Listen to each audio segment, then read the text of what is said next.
Ballantyne's Blue Lights. Chapter 1. Hot work in the Soudan. The false step.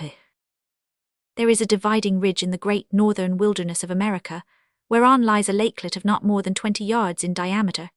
It is of crystal clearness and profound depth, and on the still evenings of the Indian summer its surface forms a perfect mirror, which might serve as a toilet glass for a redskin princess.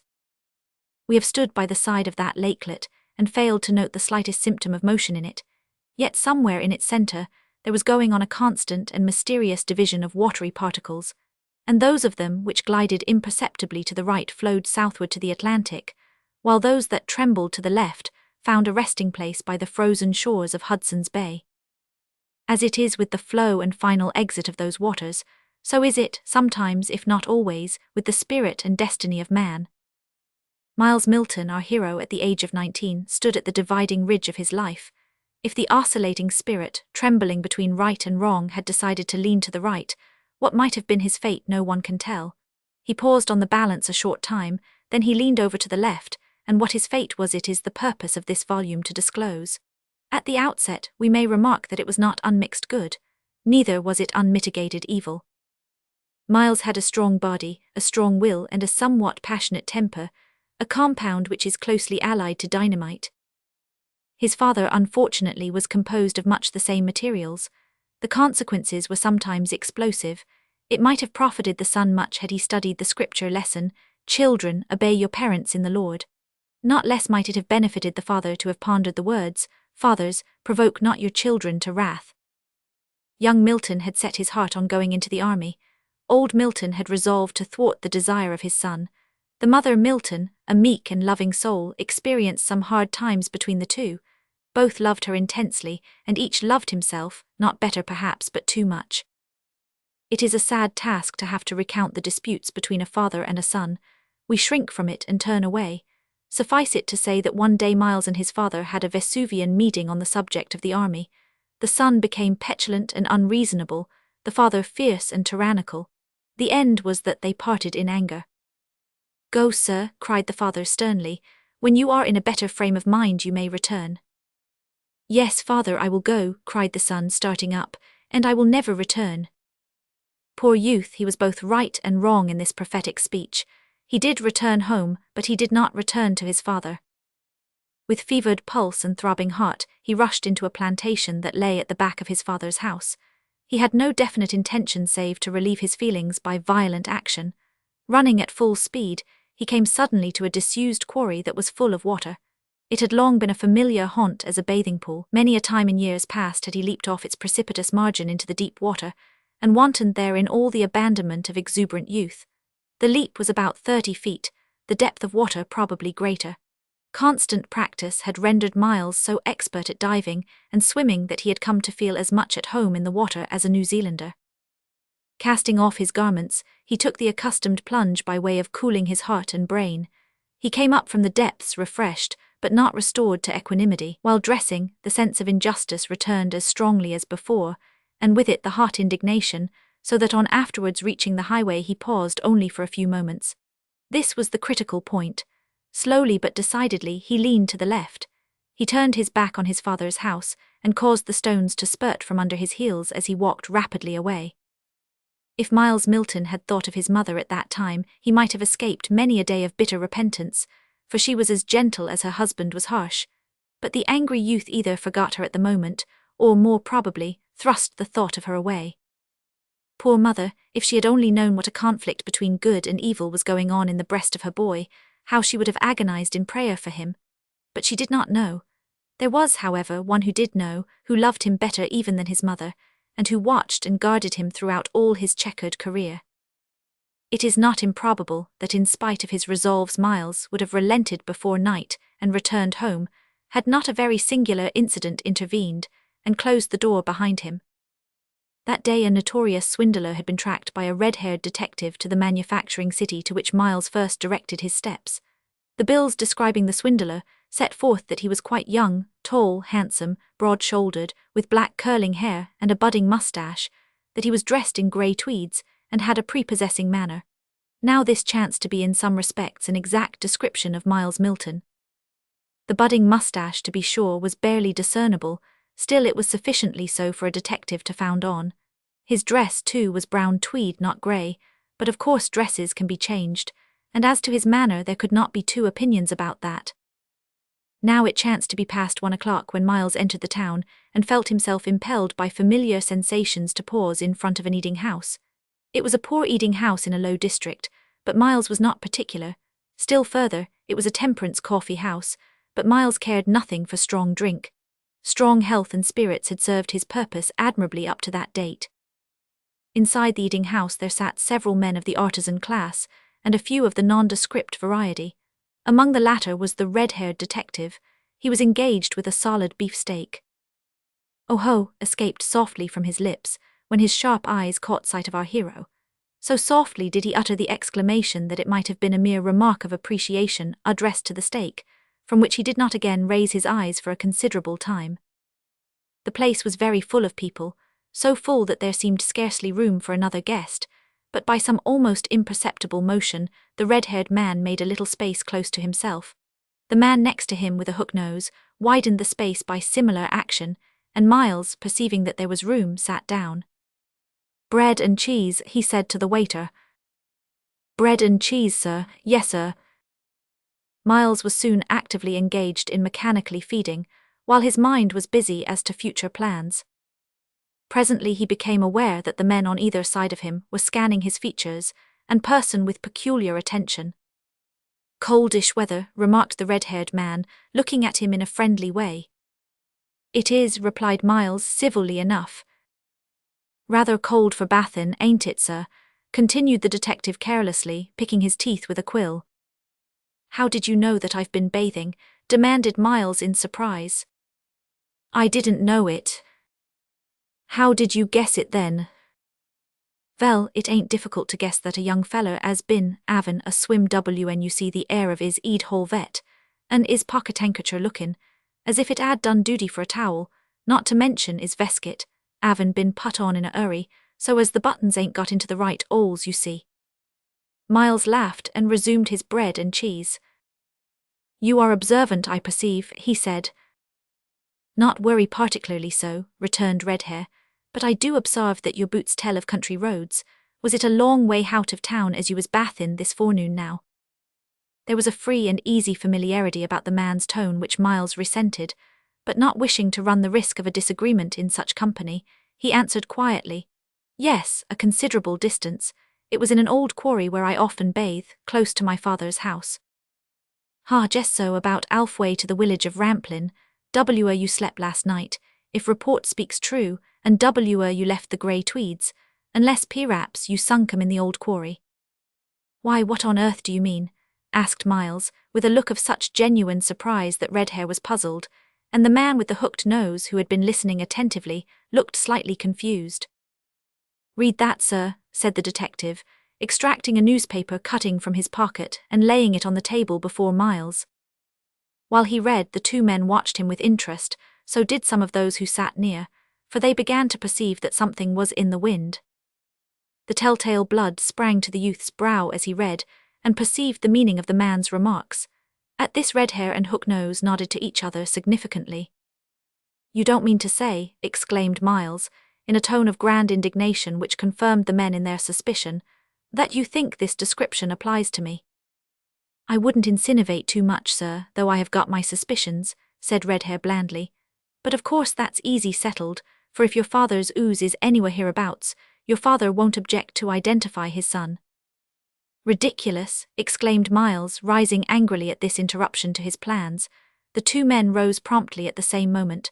"Of course my father will prove that you have made a mistake, but—" He hesitated in some confusion, for the idea of reappearing before his father so soon, and in such company, after so stoutly asserting that he would never more return, was humiliating. The detective observed the hesitation and became jocose. "If you'd rather not trouble your parent," said Redhair, "you've got no call to do it. The station ain't far off, and the sooner we get there the better for all parties." A slight clink of metal at this point made Miles aware of the fact that Hooknose was drawing a pair of handcuffs from one of his pockets. the full significance of his position suddenly burst upon him.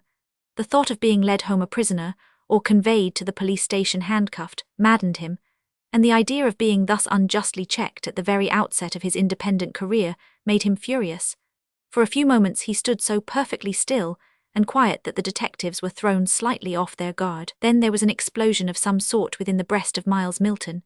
It expended itself in a sudden impulse, which sent Redhead flat on the table among the crockery, and drove Hook-Nose into the fireplace among the fire-irons. A fat little man chanced to be standing in the doorway. The same impulse, modified, shot that little man into the street like a cork out of a bottle, and next moment Miles was flying along the pavement at racing speed, horrified at what he had done, but utterly reckless as to what might follow.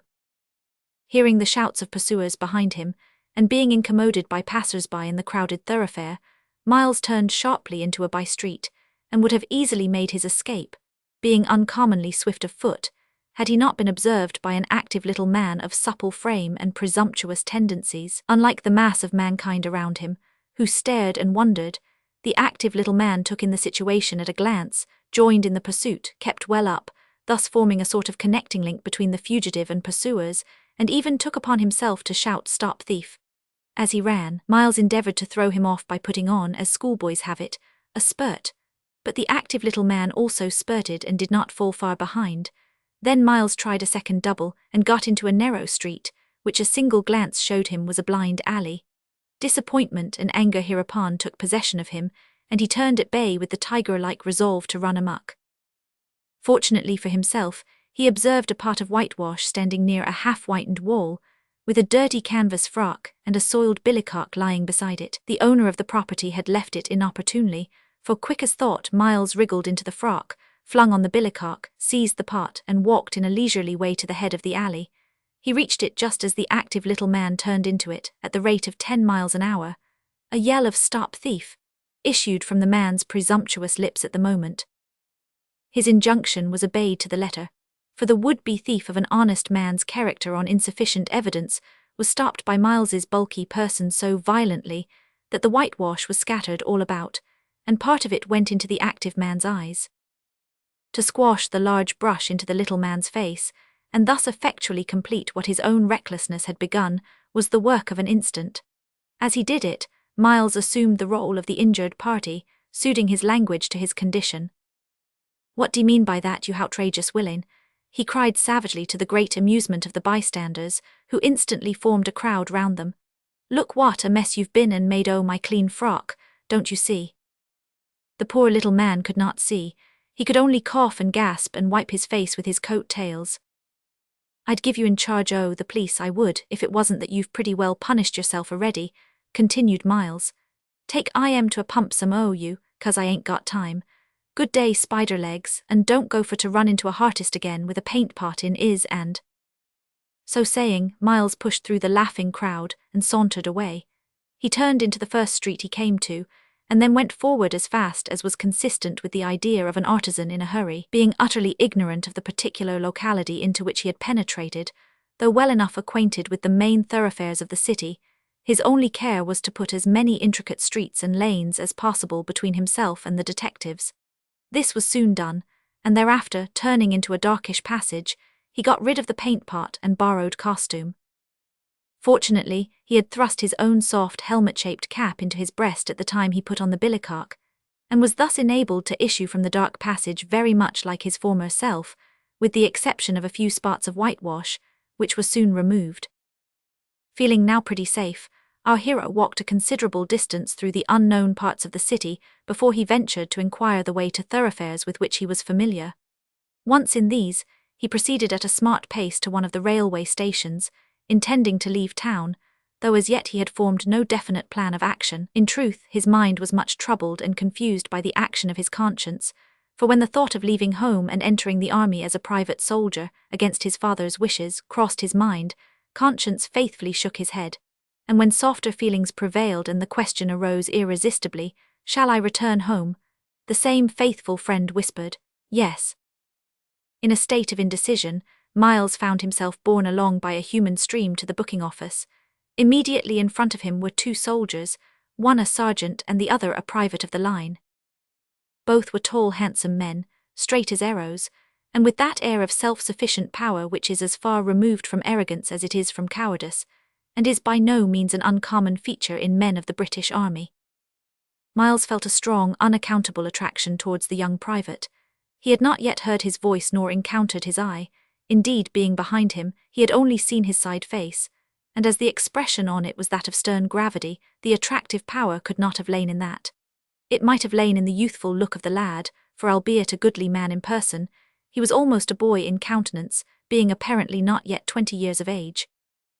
Miles was at last roused to the necessity for prompt and decisive action by the voice of the sergeant saying in tones of authority, "Portsmouth 3rd 2 single." "That's the way to go it, Lobster," remarked a shabby man next in the line behind Miles. The grave sergeant paid no more regard to this remark than if it had been the squeak of a mouse. "Now then, sir, your carriage stops the way. Evo Eid, shall I help you?" said the shabby man. Thus admonished, Miles, scarce knowing what he said, repeated the sergeant's words. "Portsmouth 3rd 2 single." "Why, you ain't agoin' to pay for me, are you?" exclaimed the shabby man in smiling surprise. "Oh, beg pardon, I mean one," said Miles to the clerk quickly. The clerk retracted the second ticket with stolid indifference, and Miles, hastening to the platform, sat down on a seat, deeply and uncomfortably impressed with the fact that he possessed little or no money. This unsatisfactory state of things had suddenly burst upon him while in the act of paying for his ticket. He now made a careful examination of his purse, and found its contents to be exactly 7 shillings and 6pence, besides a few coppers in his trousers pocket. Again indecision assailed him. Should he return, it was not too late. "Yes," said conscience with emphasis. "No," said shame. False pride echoed the word and self-will re-echoed it. Still our hero hesitated, and there is no saying what the upshot might have been if the bell had not rung at the moment, and "Now then, take your seats," put an end to the controversy. Another minute, and Miles Milton was seated opposite the two soldiers, rushing towards our great southern seaport at the rate of 40 miles an hour. Chapter 2 shows some of the consequences of the false step, and introduces the reader to peculiar company. Our hero soon discovered that the sergeant was an old campaigner, having been out in Egypt at the beginning of the war, and fought at the famous Battle of Tel el-Kebir. In his grave and undemonstrative way and quiet voice, this man related some of his experiences, so as not only to gain the attention of his companion in arms, but to fascinate all who chanced to be within earshot of him, not the least interested among whom, of course, was our friend Miles. As the sergeant continued to expatiate on those incidents of the war which had come under his own observation, 3 points impressed themselves on our hero. First, that the sergeant was evidently a man of serious, if not religious, spirit. Second, that while he gave all due credit to his comrades for their bravery in action, he dwelt chiefly on those incidents which brought out the higher qualities of the men, such as uncomplaining endurance, forbearance, etc., and he never boasted of having given a thorough licking to the Egyptians, nor spoke disparagingly of the native troops. Lastly, that he seemed to lay himself out with a special view to the unflagging entertainment of his young comrade. The reason for this last purpose he learned during a short halt at one of the stations. Seeing the sergeant standing alone there, Miles, after accosting him with the inevitable references to the state of the weather, remarked that his comrade seemed to be almost too young for the rough work of soldiering. "Yes, he is young enough, but older than he looks," answered the sergeant. "Poor lad, I'm sorry for him. Indeed, he does not seem to me a fit subject for pity. Young, strong, handsome, intelligent, he seems pretty well furnished to begin the battle of life, especially in the army." "Things are not what they seem," returned the soldier, regarding his young questioner with something between a compassionate and an amused look. "All is not gold that glitters. Soldiering is not made up of brass bands, swords, and red coats." "Having read a good deal of history, I am well aware of that," retorted Miles, who was somewhat offended by the implication contained in the sergeant's remarks. "Well then, you see," continued the sergeant, "all the advantages that you have mentioned, and which my comrade certainly possesses, weigh nothing with him at all just now, because this sudden call to the wars separates him from his poor young wife." "Wife," exclaimed Miles. "Why, he seems to me little more than a boy, except in size and perhaps in gravity." "He is over 20, and as to gravity, well, most young fellows would be grave enough if they had to leave a pretty young wife after 6 months of wedded life. You see, he married without leave, and so, even if it were a time of peace, his wife would not be recognized by the service. In wartime, he must of course leave her behind him. It has been a hard job to prevent him from deserting, and now it's all I can do to divert his attention from his sorrow by stirring him up with tales of the recent wars. At this point the inexorable bell rang, doors were banged, whistles sounded, and the journey was resumed. Arrived at Portsmouth, Miles was quickly involved in the bustle of the platform. He had made up his mind to have some private conversation with the sergeant as to the possibility of entering Her Majesty's service as a private soldier, and was on the point of accompanying his military travelling companions into the comparative quiet of the street, when a porter touched his cap. "Any luggage, sir?" "Luggage, no luggage." It was the first moment since leaving home that the thought of luggage had entered into his brain. That thought naturally aroused other thoughts, such as lodgings, food, friends, funds, and the like. On turning to the spot where his military companions had stood, he discovered that they were gone. Running to the nearest doorway, he found it to be the wrong one, and before he found the right one and reached the street, the two soldiers had vanished from the scene. "You seem to be a stranger here, sir. Can I direct you?" said an insinuating voice at his elbow. The speaker was an elderly man of shabby genteel appearance and polite address. Miles did not quite like the look of him. In the circumstances, however, and with a strangely desolate feeling of loneliness creeping over him, he did not see his way to reject a civil offer. "Thank you, I am indeed a stranger and happen to have neither friend nor acquaintance in the town, so if you can put me in the way of finding a respectable lodging, a cheap one, you will greatly oblige me." "With pleasure," said the man, "if you will accompany—" "Stay, don't trouble yourself to show me the way," interrupted Miles. "Just name a house and the street, that will." "No trouble at all, sir," said the man. "I happen to be going in the direction of the docks, and know of excellent as well as cheap lodgings there." Making no further objection, Miles followed his new friend into the street. For some time, the crowd being considerable and noisy, they walked in silence. At the time we write of, Portsmouth was ringing with martial music and preparations for war. At all times the red coats and the blue jackets are prominent in the streets of that seaport, for almost the whole of our army passes through it at one period or another, either in going to or returning from foreign parts. But at this time there was the additional bustle resulting from the Egyptian war. Exceptional activity prevailed in its yards and hurry in its streets. Recruits, recently enlisted, flocked into it from all quarters, while on its jetties were frequently landed the sad fruits of war in the form of wounded men. "Have you ever been in Portsmouth before?" asked the shabby genteel man, on reaching a part of the town which was more open and less crowded. "Never, I had no idea it was so large and bustling," said Miles. "The crowding and bustling is largely increased just now, of course, in consequence of the war in Egypt," returned the man. "Troops are constantly embarking and others returning. It is a noble service. Men start in thousands from this port, young, hardy, healthy, and full of spirit. They return, those of them who return at all, sickly, broken down, and with no spirit at all except what they soon get poured into them by the publicans. Yes, commend me to the service of my queen and country."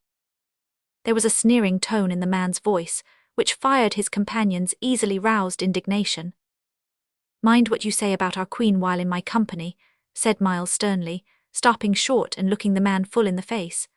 "I am a loyal subject, and will listen to nothing said in disparagement of the Queen or of Her Majesty's forces." "Bless you, sir," said the man quickly, "I'm a loyal subject myself and wouldn't for the world say a word against Her Majesty. No more would I disparage her troops, but after all the army ain't perfect, you know. Even you must admit that, sir. With all its noble qualities there's room for improvement." There was such an air of sincerity, or at least of assumed humility, in the man's tone and manner that Miles felt it unjustifiable to retain his indignation. At the same time he could not all at once repress it, and was hesitating whether to fling off from the man or to forgive him, when the sound of many voices and of feet tramping in regular time struck his ear and diverted his attention. Next moment the head of a regiment, accompanied by a crowd of juvenile admirers, swept round the corner of the street. At the same instant a forest of bayonets gleamed upon the youth's vision, and a brass band burst with crashing grandeur upon his ear, sending a quiver of enthusiasm into the deepest recesses of his soul, and stirring the very marrow in his bones. Miles stood entranced until the regiment had passed, and the martial strains were softened by distance. Then he looked up, and perceived that his shabby companion was regarding him with a peculiar smile. "I think you've a notion of being a soldier," he said with a smile. "Where is that regiment going?" asked Miles instead of answering the question. "To barracks at present, to Egypt in a few days. There'll be more follow in it before long." It was a distracting as well as an exciting walk that Miles had through the town, for at every turn he passed couples or groups of soldiers or sailors or marines, and innumerable questions sprang into and jostled each other in his mind, while at the same moment his thoughts and feelings were busy with his present circumstances and future prospects.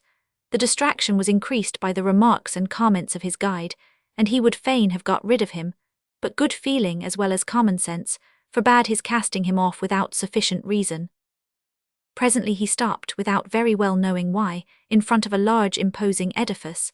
Looking up, he observed the words Soldiers' Institute in large letters on the front of it. "What sort of an institute is that?" he asked. "Oh, it's a miserable affair where soldiers are taken in cheap, as they say, and done for," returned the shabby man hurriedly, as if the subject were distasteful to him. "Come along with me and I'll show you places where soldiers, aye, and civilians too, can enjoy themselves like gentlemen and get value for their money." As he spoke, two fine-looking men issued from a small street close to them and crossed the road, one a soldier of the line, the other a marine. "Here it is, Jack," exclaimed the soldier to his friend, "Miss Sarah Robinson's institute that you've heard so much about. Come and I'll show you where you can write your letter in peace." Thus much was overheard by Miles as they turned into a side street and entered what was obviously one of the poorer districts of the town. "Evidently that soldier's opinion does not agree with yours," remarked Miles as they walked along. "More's the pity," returned the shabby man, whose name he had informed his companion was Sloper. "Now we are getting among places, you see, where there's a good deal of drinking going on." "I scarcely require to be told that," returned Miles curtly, for he was beginning to feel his original dislike to Mr. Sloper intensified. It did not indeed require any better instructor than eyes and ears to inform our hero that the grog shops around him were full, and that a large proportion of the shouting and swearing revellers inside were soldiers and seamen. By this time it was growing dark, and most of the gin palaces were beginning to send forth that glare of intense and warm light with which they so knowingly attract the human moths that constitute their prey. "Here we are," said Sloper, stopping in front of a public house in a narrow street. "This is 1 the respectable lodge in S. Most the others are disreputable. It's not much of a neighbourhood, I admit." "It certainly is not very attractive," said Miles, hesitating. "You said you wanted a cheap one," returned Sloper, "and you can't expect to have it cheap and fashionable, you know. You've no occasion to be afraid. Come in." The arguments of Mr. Sloper might have failed to move Miles, but the idea of his being afraid to go anywhere was too much for him. "Go in then," he said firmly, and followed. The room into which he was ushered was a moderately large public house, with a bar and a number of tables round the room, at which many men and a few women were seated, some gambling, others singing or disputing, and all drinking and smoking. It is only right to say that Miles was shocked. Hitherto he had lived a quiet and comparatively innocent country life. He knew of such places chiefly from books or hearsay, or had gathered merely the superficial knowledge that comes through the opening of a swing door. For the first time in his life he stood inside a low drinking shop, breathing its polluted atmosphere and listening to its foul language. His first impulse was to retreat, but false shame, the knowledge that he had no friend in Portsmouth or place to go to, that the state of his purse forbade his indulging in more suitable accommodation, and a certain pride of character which made him always determined to carry out what he had resolved to do. All these considerations and facts combined to prevent his acting on the better impulse. He doggedly followed his guide to a small round table and sat down. Prudence, however, began to operate within him. He felt that he had done wrong, but it was too late now, he thought, to retrace his steps.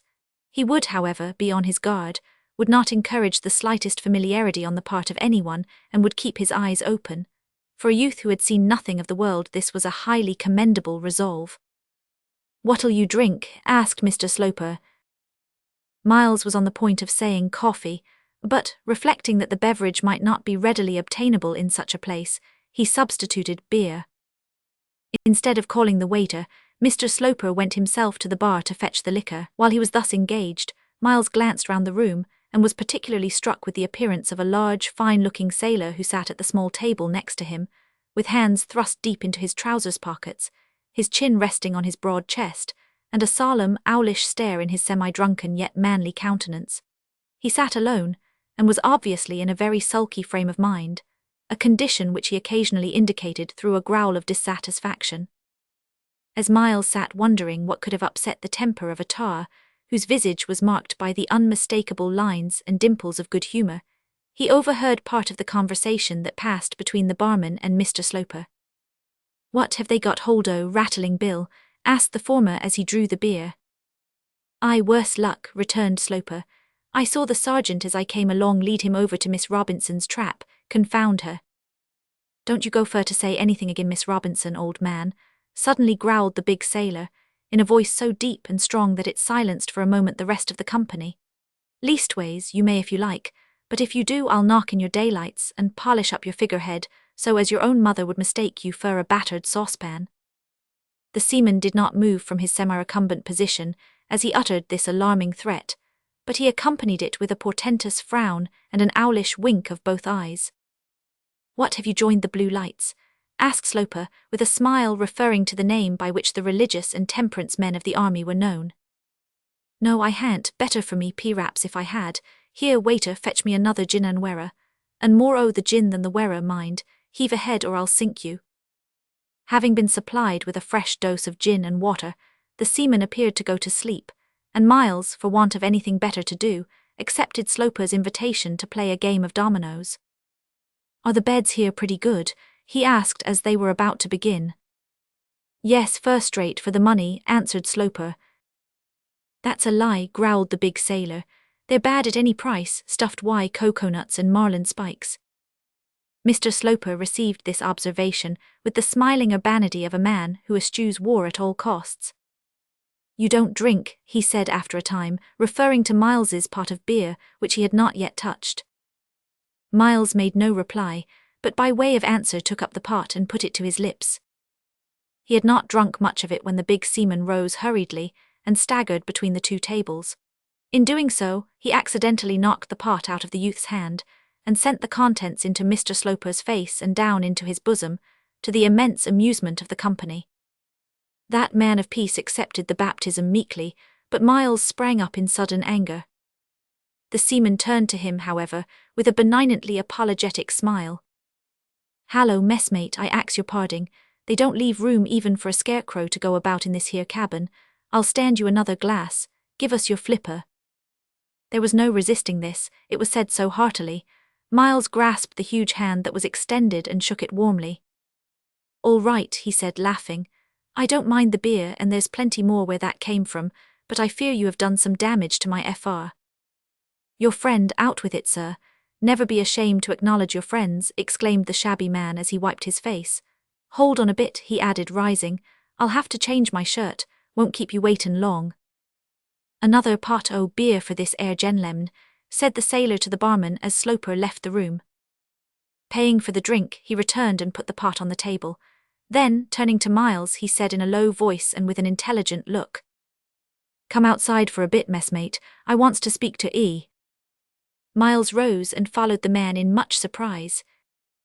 "You'll excuse me, sir," he said when a few yards away from the door, "but I see that you're green and don't know what a rascally place you've got into. I've been fleeced there myself, and yet I'm fool enough to go back. Most o' the parties there, except the sailors and sojers, are thieves and blackguards. They've drugged your beer, I know. That's why I capsized it for you, and the feller that has got hold o' you is a well-known decoy duck. I don't know how much of the ready you may have about you, but this I does know, whether it be much or little, you wouldn't have a rap of it in the mornin' if you stayed the night in this here house." "Are you sure of this, friend?" asked Miles, eyeing his companion doubtfully. "Aye, as sure as I am that my name's Jack Marley." "But you've been shamming drunk all this time. How am I to know that you are not shamming friendship now?" "No, young man," returned the seaman with blinking solemnity. "I'm not shammin' drunk. I only wish I was, for I'm 3 sheets in the wind at this minute, and I've a splittin' headache do I the mornin'. The way is you've got to find out whether I'm fair and above board is to look me straight in the face and don't wink. If that don't settle the question, perhaps it'll convince you I tells you that I don't care a rap whether you go back to that there grog shop or not. Only I'll clear my conscience, leastways what's left of it, by tellin' ye that if you do, you'll wish as how you hadn't, suppossin' they leave you the power to wish anything at all. Well, I believe you are a true man, Mr. Mall. Don't Mr. me, mate, interrupted the seaman. My name's Jack Marley at your service, and that name don't require no handle, either Mr. or Esquire, to prop it up. The way in which the sailor squared his broad shoulders when he said this rendered it necessary to prop himself up, seeing which, Miles afforded the needful aid by taking his arm in a friendly way. But come, let us go back, he said. I must pay for my beer, you know. Your beer is paid for, young man, said Mall, stopping and refusing to move. I paid for it, so you've only got to settle with me. Besides, if you go back you're done for, and you've no call to go back to say farewell to your dear friend Sloper, for he'll only grieve over the loss of your tin. As to the unpearlitness o' the partin', he won't break his heart over that. No, you'll come wi' me down to the sailors' welcome near the dock gates, where you can get a good bed for 6pence a night, a heavy blowout for 10pence with a splendid reading room, full o' rockin' chairs, and all the rest of it for nothing. And there's a lavatory, that's the name that they give to a place for cleaning of yourself up, a lavatory where you can wash yourself if you like till your skin comes off. When I first put up at the welcome, the messmate as took me there said to me, says he, Jack, says he, you was always fond o' water. Right you are, says I. Well, says he, there's a place in the sailors' welcome where you can wash yourself all day if you like for nothing. I do believe it was that as induced me to give in.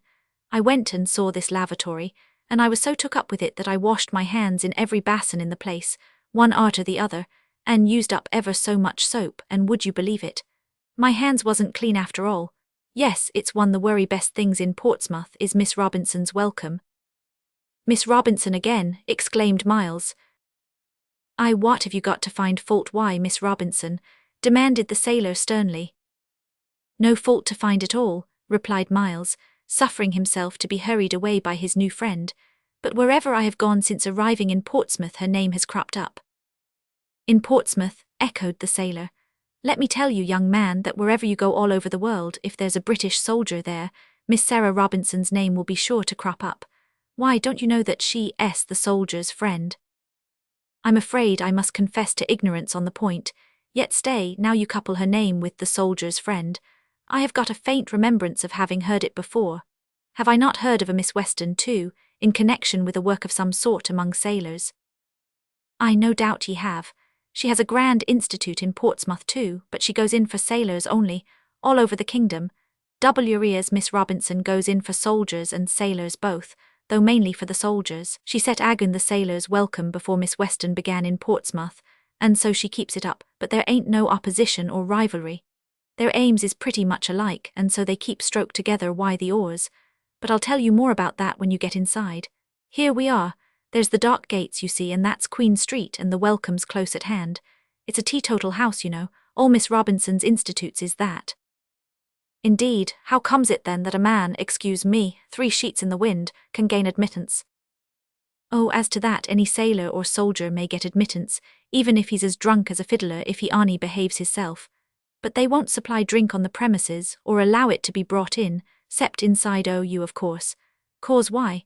You can't help that, leastwise not without the help of a stomach pump. Plenty o' men who ain't abstainers go to sleep every night at the welcome, 'cause they find the beds and other things so comfortable.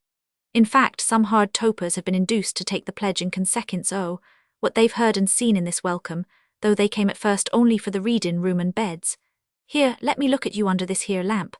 Yes, you'll do, you're something like a sea dog already. You won't object to change hats, why me? Why, asked Miles, somewhat amused. Never you mind that, mate. You just put yourself under my orders if you'd sail comfortably before the wind. I'll arrange matters and you can square up in the morning.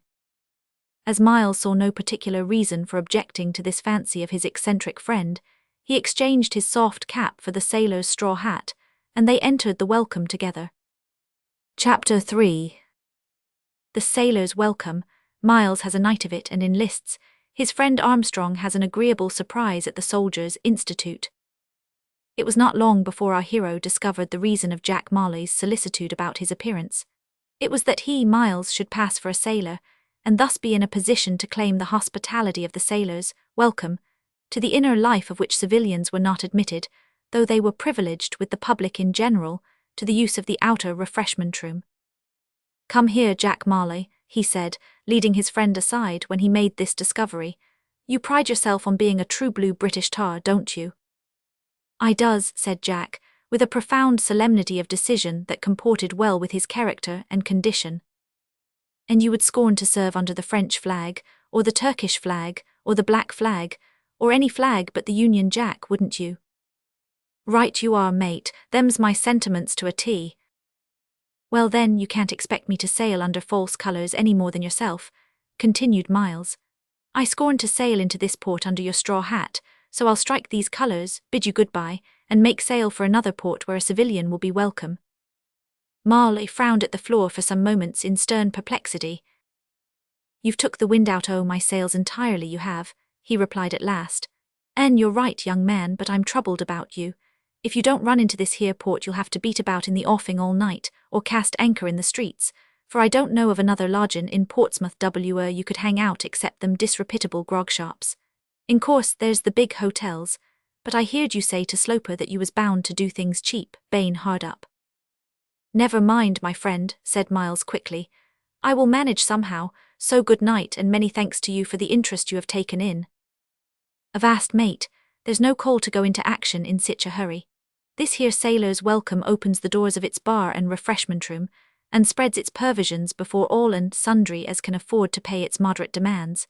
It's only the after cabin you're not free to, so you'll have a bit supper me before you set sail on your night cruise." Being by that time rather hungry as well as fatigued, Miles agreed to remain for supper.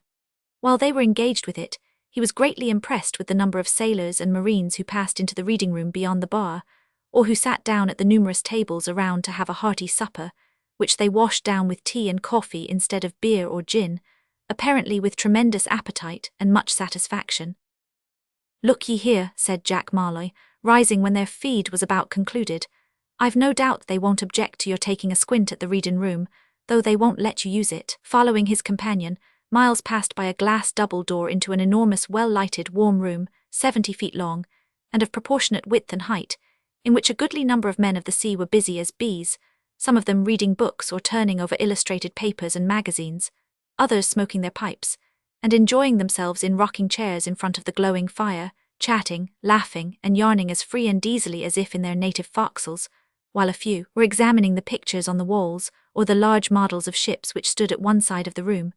At the upper end, a full-sized billiard table afforded amusement to several players, and profound interest to a number of spectators, who passed their comments on the play with that offhand freedom which seems to be a product of fresh gales and salt water. A door standing partly open at the upper end of this apartment revealed a large hall, from which issued faintly the sound of soft music. "Ain't it snug, and there's no gamblin' agoon on there," remarked Marley as they returned to their table. "That's not allowed, nor drinkin' nor card-playin', but that's all they put a stop to. She's a wise woman is Miss Robinson, she don't hamper us why no rules. Why, bless you, Jack ashore would never submit to rules. He gets more than enough o' them afloat. No, it's Liberty Hall here. We may come and go as we like at all hours o' the day and night, and do exactly as we please, so long as we don't smash up the furniture, or feed without payin', or make ourselves a general nuisance.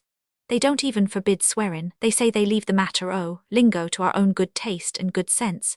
And do you know, it's wonderful what an amount o' both we've got we ain't worried about it. You'll scarce hear an oath in this house from mornin' to evenin', though you'll hear a deal o' snorin' durin' the night. That's how the place takes so well, DC. Then the welcome is well patronized, I suppose." "Patronized," exclaimed the seaman. "That's so and no mistake. Why, mate, but what's your name? I forgot to ax you that all this time." "Call me Miles," said our hero with some hesitation. "Call you Miles, ain't you, Miles?" "Well, yes, I am. Only there's more of my name than that, but that's enough for your purpose, I dare say." "All right, well, Miles, you was askin' how the house is patronized. I'll tell 'ee.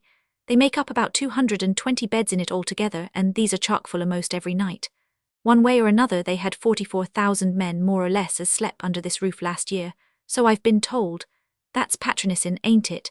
To say nothin' o' the fellers as comes for grub which, as you found, is good for the money, and the attendance is civil. You see, they're always kind and attentive here, 'cause they professes to think more of our souls than our bodies, which we've no objection to, DC, for the look-in, arter our souls includes the look-in arter our bodies, and they don't bother us in no way to attend their Bible readings and sich like.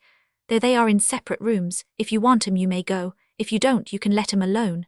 No compulsion, which comes quite handy to some on us, for I don't myself care much about sich like things. So long's my body's all right, I leaves my soul to look arter itself. As the seaman said this with a good-natured smile of indifference, there sprang to the mind of his young companion words that had often been impressed on him by his mother. What shall it profit a man if he should gain the whole world and lose his own soul? But he made no reference to this at the time. Howsever, continued Moll, as they don't worrit us about religion, except to give us a good word and a blessin' now and again, and mayhap a little book to read, we all patronizes the house. And it's my opinion if it was twice as big as it is we'd fill it chock full. I would board as well as sleep in it myself, for it's full o' conveniences, sich as lockers to put our things in, and baths, and what not, besides all the other things I've mentioned. But the want o' drink staggers me. I can't get along without a drop o' drink. Miles thought that his nautical friend appeared to be unable to get along without a good many drops of drink, but he was too polite to say so. Man alive, continued Jack Marley, striking his huge fist on his thigh with emphasis, it's a wonderful place is this Welcome, and it's a lively place too. Why, a fellow hanged hisself in the bunks overhead not long ago. You don't mean that, exclaimed Miles, rather shocked. In course I does, but they heard I am gaspin' and cut him down in time to save him. It was drink, they say, as made him do it, and they got him to sign the pledge arterwards. I believe he's kep' it too. Leastwise I know many a hard drinker as have been induced to give it up and stuck to it, all through Carmen here to have a snooze in a comfortable hunk. They give the bunks names, cubicles they calls 'em in the lump. Separately there's the Commodore Goodenough cart, and the Little Nelly cart, and the Sunshine cart, so called 'cause it hain't got a porthole to let in the daylight at all, and the Billy Rough Un. The what? The Billy Rough Un, arter the ship that name you know. Oh, you mean the Bellerophon. Well, young man, and didn't I say the Billy Rough Un? Then there's the but what's your hurry, said the seaman as Miles rose. It's getting late now, friend.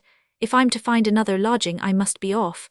Doubtless I'll find some respectable house to take me in for the night. Miles suppressed a yawn as he put on his cap. I don't believe you will, returned Marley, also rising and giving full vent to a sympathetic and vociferous yawn. Howsever, a young feller insists on having his way. It's best to give him plenty of cable and let him swing. He's sure to find out his mistake by experience. But look ye here, Miles, I've took a fancy to you, and I'd be sorry to think you was in difficulties. If, he continued, thrusting a hand into his breeches pocket and bringing up therefrom a mass of mixed gold, silver and copper, if you don't object to accept of a loan of. Thank you, no, my friend, it is very kind of you, said Miles quickly, but I have quite enough for present necessities, so good night. All right, returned the sailor, thrusting the money back into his pocket, but if you should ever want a jaw with Jack Marl, while you're in this here port you've only got to hail him at the Sailor's Welcome, and if he should happen to be out, they always can tell you where he's cruisin'. Good night, and luck go why ye. Another tremendous yawn finished the speech, and next moment Miles found himself in the street, oppressed with a strange and miserable sensation which he had never before experienced. Indeed, he had to lean against the house for a few minutes after coming out into the fresh air, and felt as if the power of connected thought was leaving him. He was aroused from this condition by the flashing of a light in his eyes. Opening them wide, he beheld a policeman looking at him earnestly. Now then, young fellow, said the guardian of the night, do you think you can take care of yourself? Oh yes, quite well. It's only a giddy feeling that came over me. I'm all right, said Miles, rousing himself and passing on. He staggered slightly, however, and a short humph from the policeman showed that he believed the youth to be something more than giddy. Ashamed to be even unjustly supposed to be intoxicated, Miles hurried away, wondering very much what could be the matter with him, for he had not tasted a drop of strong drink, except the half-glass of beer he had swallowed before Moll chanced to knock it out of his hand. Suddenly he remembered that the sailor had said the beer was drugged. If he could have asked the barman who had served him, that worthy could have told him that this was true, that the whole glassful, if swallowed, would, ere long, have rendered him insensible, and that what he had already taken was enough to do him considerable damage. As he walked onward, he became rapidly worse. The people and the streets seemed to swim before him. An intense desire to sleep overpowered every other feeling, and at last, turning into a dark entry, he lay down and pillowed his head on a doorstep. Here he was found by a policeman. A stretcher was fetched, and he was conveyed to the station as drunk and incapable. When brought before the inspector the following morning, shame and reckless despair were the tenants of his breast. Those tenants were not expelled, but rather confirmed in possession when the inspector, after numerous questions, to which Miles returned vague unsatisfactory replies, adopted the role of the faithful friend, and gave him a great deal of paternal advice, especially with reference to the avoidance of strong drink and bad companions. Miles had the wisdom, however, to conceal his feelings, and to take the reproof and advice in good part. Afterwards, on being set free, he met a recruiting sergeant, who, regarding him as a suitable subject for the service of Her Majesty, immediately laid siege to him. In his then state of mind, the siege was an easy one. In short, he capitulated at once and entered the Queen's service, under the name of John Miles. We need scarcely say that his heart misgave him, that his conscience condemned him, and that, do what he would, he could not shut out the fact that his taking so hasty and irrevocable a step was a poor return for all the care and anxiety of his parents in years gone by. But as we have said, or hinted, Miles was one of those youths who, when they have once made up their minds to a certain course of action, fancy that they are bound to pursue it to the end. Hence it was that he gave his name as John Miles instead of Miles Milton, so that he might baffle any inquiries as to what had become of him. Once enlisted, he soon began to realize the fact that he was no longer a free agent, at least not in the sense in which he had been so up to that period of his life. Constant drill was the order of the day for some weeks, for there was a demand for more troops for Egypt at the time, and regiments were being made up to their full strength as fast as possible. During this period Miles saw little of his companions in arms personally, save that group of recruits who were being licked into shape along with him.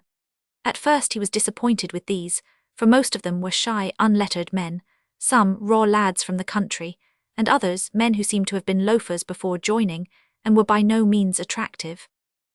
The drill sergeant, however, was a good, though stern man, and soon recognized the differences in character, aptitude, and willingness among his raw recruits. This man, whose name was Hardy, made a powerful impression on our hero from the first. There was something so quiet and even gentle about him, in spite of his firm and inflexible demands in regard to the matters of drill and duty. To please this man, Miles gave himself heart and soul to his work, and was soon so efficient as to be allowed to join the regiment. And here he found, to his surprise and satisfaction, that the sergeant and young soldier with whom he had travelled to Portsmouth were members of the company to which he was attached. As we have said, Miles had taken a great fancy at first sight to the young private, whose name was William Armstrong. Our hero was of an affectionate disposition, and would have allowed his warm feelings to expend themselves on a dog, rather than have denied them free play. No wonder, then, that he was attracted by the handsome manly countenance and deferential manner of Armstrong, who, although an uneducated youth and reared in the lower ranks of life, was gifted with those qualities of the true gentleman which mere social position can neither bestow nor take away. His intellect also was of that active and vigorous fibre which cannot be entirely repressed by the want of scholastic training. The affection was mutual, for the contrasts and similarities of the two men were alike calculated to draw them together. Both were tall, broad, square-shouldered, erect, and soldierly, yet withal modest as well in demeanour as in feeling, and so exactly like to each other in size and figure, and in the quiet gravity of their expressions, that they might well have been taken for twin brothers. When in uniform the two strode along the streets of Portsmouth, people were apt to turn and look at them, and think, no doubt, that with many such men in the British army it would go hard with the foes of Old England. The bond of union was still further strengthened by the fact that while the comparatively learned Miles was enthusiastic and communicative, the unlettered Armstrong was inquisitive and receptive, fond of prying into the nature of things, and always ready as well as competent to discuss, not merely to argue. Observe the distinction, good reader. Discussion means the shaking of any subject into its component parts with a desire to understand it.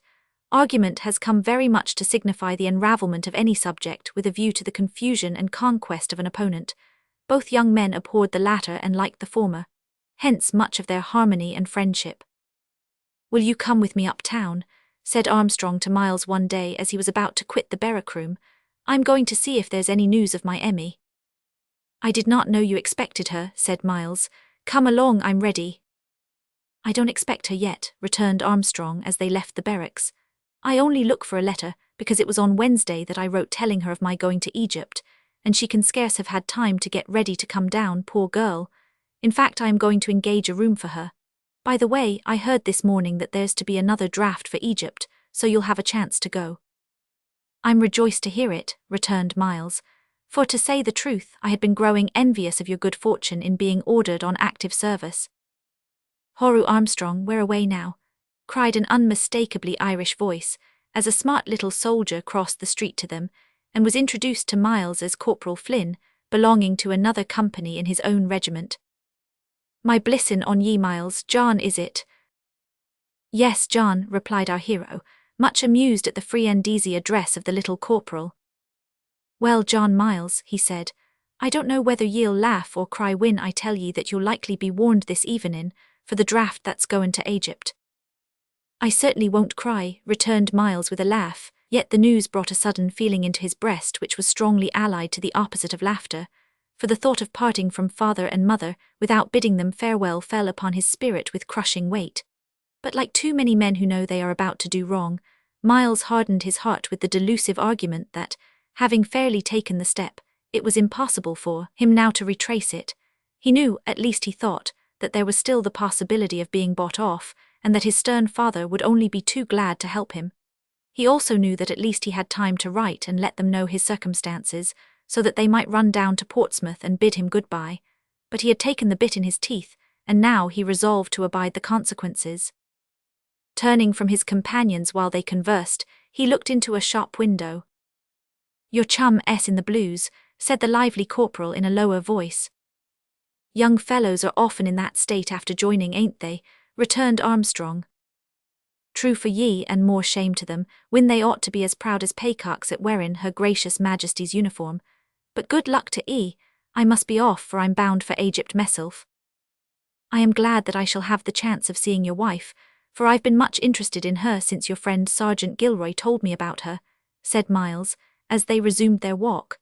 "Surely it is hard of them to refuse to let her go with the regiment." "Well, it is hard," returned the young soldier, "but after all I cannot find fault with the powers that be, for I married with my eyes open. I knew the rule that those who marry without leave must leave their wives at home, for only a certain number of families can go abroad with a regiment, and that only in peacetime." "It might have been well," continued Armstrong slowly, while a sad expression clouded his face for a few moments, "if I had waited, and many a time has my conscience smit me for my haste, but what could I do? Emmy most unaccountably fell in love. Why me, thank God, for I do think that the greatest earthly blessing that can be given to mortal man is the love of a gentle, true-hearted girl. The wealth of the Indies cannot purchase that, and nothing else in life can supply the want of it. Can you wonder that I grasped the treasure when within my reach?"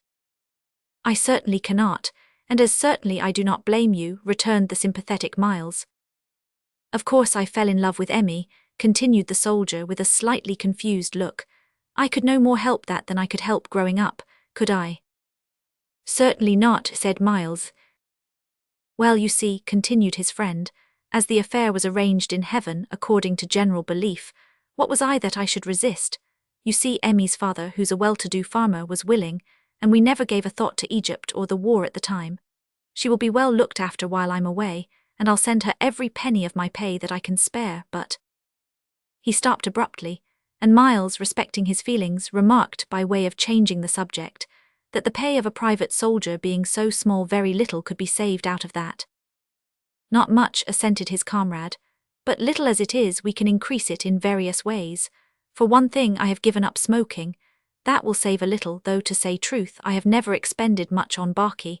Then I have joined Miss Robinson's temperance band." "Strange how often that lady's name has been in my ears since I came to Portsmouth," said Miles.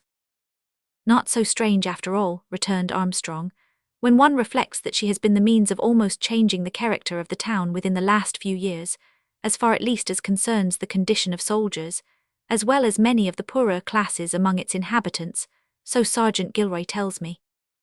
As some of the information given by Sergeant Gilroy to the young soldier may be interesting to many readers, we quote a few of his own words. "Why, some years ago," he said, "the soldiers' wives, mothers, and sisters who came down here to see the poor fellows set sail for foreign parts found it almost impossible to obtain lodgings, except in drinking houses which no respectable woman could enter. Some poor women even preferred to spend a winter night under railway arches, or some such shelter, rather than enter these places. And soldiers out of barracks had nowhere else to go to for amusement, while sailors on leave had to spend their nights in them or walk the streets. Now all that is changed. The Soldiers' Institute supplies 140 beds, and furnishes board and lodging to our sisters and wives at the lowest possible rates, besides reception rooms where we can meet our friends, a splendid reading room where we find newspapers and magazines, and can write our letters if we like in peace and quiet, a bar where tea and coffee, bread and butter, buns, etc. can be had at all reasonable hours for a mere trifle, a coffee and smoking room, opening out of which are 2 billiard rooms, and beyond these a garden, where we can get on the flat roof of a house and watch the arrival and departure of shipping. There is a small charge to billiard players, which pays all expenses of the tables, so that not a penny of the Institute funds is spent on the games. Of course no gambling is allowed in any of Miss Robinson's institutes. Then there are Bible class rooms, and women's workrooms, and a lending library, and bathrooms, and a great hall, big enough to hold 1,000 people, where there are held temperance meetings, lectures with dissolving views, entertainments, and tea fights, and Sunday services. No wonder that, with such an agency at work for the glory of God and the good of men, Portsmouth is almost a new place. Indeed, although Miss Robinson met with powerful opposition at first from the powers that be, her institute is now heartily recognized and encouraged in every way at the Horse Guards. Indeed, it has recently been visited by the Prince of Wales and the Duke of Cambridge, and highly approved of by these and other grandees. While the two soldiers were chatting about the past and present of the institute, they arrived at its door. "Here we are, come into the reception room, Miles, while I make inquiry about my letters." They entered the house as he spoke. The reception room is on the right of the passage. Armstrong opened the door and looked in, but instead of advancing he stood transfixed, gazing before him open-mouthed as though he had seen a spectre, for there in front of the fire sat a beautiful, refined-looking girl, with golden hair and blue eyes, gazing pensively at the flickering flames. Miles was not kept long in suspense as to who she was. "Emmy. Oh, Willie." These were exclamations which would have revealed all in a moment, even though Emmy had not sprung up and rushed into Willie's open arms. How she ever emerged from the embrace of those arms with unbroken bones is a mystery which cannot be solved, but she did emerge in safety, and with some confusion on observing that Miles had witnessed the incident with admiring gaze. "Never mind him, Emmy," said the young soldier, laughing. "He's a good friend, a comrade. Shake hands with him." The action, and the ease of manner with which Emmy obeyed, proved that grace and small hands are not altogether dependent on rank or station. "Excuse me," said Miles after a few words of salutation, "I'll go and have a look at the library." So saying he quitted the room, leaving the young couple alone, for there chanced to be no other visitors to the reception room at the time. In the lobby he found several soldiers and a couple of sailors enjoying coffee at the bar, and was about to join them when a man came forward whose dress was that of a civilian, though his bearing proclaimed him a soldier. "Hallo, Brown," exclaimed one of the soldiers, "do you know that a troopship has just come in?" "Know it, of course I do. You may trust the people of this house to be first in hearing such news. Mr. Tufnell told me of it. I'm just going down to the jetty to boil the kettle for them." As he spoke, 2 ladies of the Institute descended the broad staircase, each with a basket on her arm. They entered into conversation for a few minutes with the soldiers at the bar, and it was abundantly evident to Miles, from the kindly tone of the former and the respectful air of the latter, that they were familiar acquaintances, and on the best of terms. "Are you all ready, Brown?" asked one of the ladies of the soldier-like civilian, whom we have already mentioned. "All ready, miss. A man has already gone to order the bread and butter and light the fire. I hear the vessel is crowded, so we may expect a full house tonight." Miles pricked up his ears on hearing this, and when Brown went out, leaving the 2 ladies to finish their conversation with the soldiers, he followed him. "Pardon me," he said on overtaking the man, "did I understand correctly that a troopship has just arrived?" "Right," said Brown. I am just going down to the embarkation jetty to get coffee ready for the men. You seem to have joined but a short time, apparently, for though I am familiar with your uniform, I have not seen yourself before. True, it is not long since I joined, and this is my first visit to the Institute. I hope it won't be the last, friend, returned Brown heartily. Every soldier is welcome there, and for the matter of that, so is every sailor and marine. I have heard as much. May I accompany you to this jetty to see the troops arrive, and this coffee business that you speak of? You may and welcome, said Brown, leading his companion through the town in the direction of the docks, and chatting as they walked along about the army and navy, about his own experiences in the former, and about the condition of soldiers at the present time as contrasted with that of the days gone by. Chapter 4. The embarkation jetty, and nipped in the bud. Bronzed faces under white helmets crowded the ports and bulwarks of the great white leviathan of the deep, the troopship Orontes, as she steamed slowly and cautiously up to the embarkation jetty in Portsmouth harbour. On the jetty itself, a few anxious wives, mothers, and sisters stood eagerly scanning the sea of faces in the almost hopeless endeavour to distinguish those for which they sought. Yet ever and anon an exclamation on the jetty, and an answering wave of an arm on the troopship, told that some at least of the anxious ones had been successful in the search. "Don't they look weather-beaten?" remarked Miles to his companion. "Sure, it's more like sun-dried they are," answered a voice at his side. Brown had gone to the shed to prepare his coffee and bread against the landing of the troops, and a stout Irishwoman had taken his place. Close to her stood the two ladies from the Institute with baskets on their arms. "You are right," returned Miles with a smile. "They look like men who have seen service. Is your husband among them?" "Faix, I'd be surprised if he was," returned the woman, "for I left him in Ould Ireland in the only landed property he ever held in this world, 6 foot by 2 and 5 deep. He's been in possession 6 years now, and it wouldn't be aisy to drive him out that anyhow. No, it's my son Terence I've come to look after. Ark, there he is. Look, that's him close by the funnel. Don't ye see I am? Blissins on his good-looking face. Horu, Terence Flynn, don't ye recognise your old mother? Sure, and he does, though we haven't met for 10 year. My, hasn't he got the hair on his lips too, and his cheeks are like shoe leather, my darlint." As the enthusiastic mother spoke in the tones of a public orator, there was a general laugh among those who were nearest to her, but she was forgotten immediately, for all were too deeply intent on their own interests to pay much regard to each other just then. The great vessel was slow in getting alongside and making fast to the jetty, slow at least in the estimation of the impatient, for although she might leap and career grandly in wanton playfulness, while on her native billows, in port a careless touch from her ponderous sides would have crushed part of the jetty into fragments. Miles therefore had ample time to look about him at the various groups around. One young woman specially attracted his attention, for she stood apart from everyone and seemed scarcely able to stand because of weakness. She was young and good-looking. Her face, which was deadly pale, contrasted strongly with her glossy raven-black hair, and the character of her dress denoted extreme poverty. The ladies from the Institute had also observed this poor girl, and one of them, going to her side, quietly addressed her. Miles, from the position in which he stood, could not avoid overhearing what was said. "Yes, miss, I expect my husband," said the woman in answer to a question. "He's coming home on sick leave. I had a letter from him a good while ago saying he was coming home in the Orontes." "I hope you will find that the sea air has done him good," said the lady, in that tone of unobtrusive sympathy which is so powerfully attractive, especially to those who are in trouble. "A sea voyage frequently has a wonderful effect in restoring invalids. What is his name?" "Martin, Fred Martin. He's a corporal now." "You have not recognized him yet, I suppose?" "Not yet, miss," answered Mrs. Martin with an anxious look, and shivering slightly as she drew a thin worn shawl of many patches closer round her shoulders. "But he wouldn't expect me to meet him, you see, knowing that I'm so poor and live far from Portsmouth.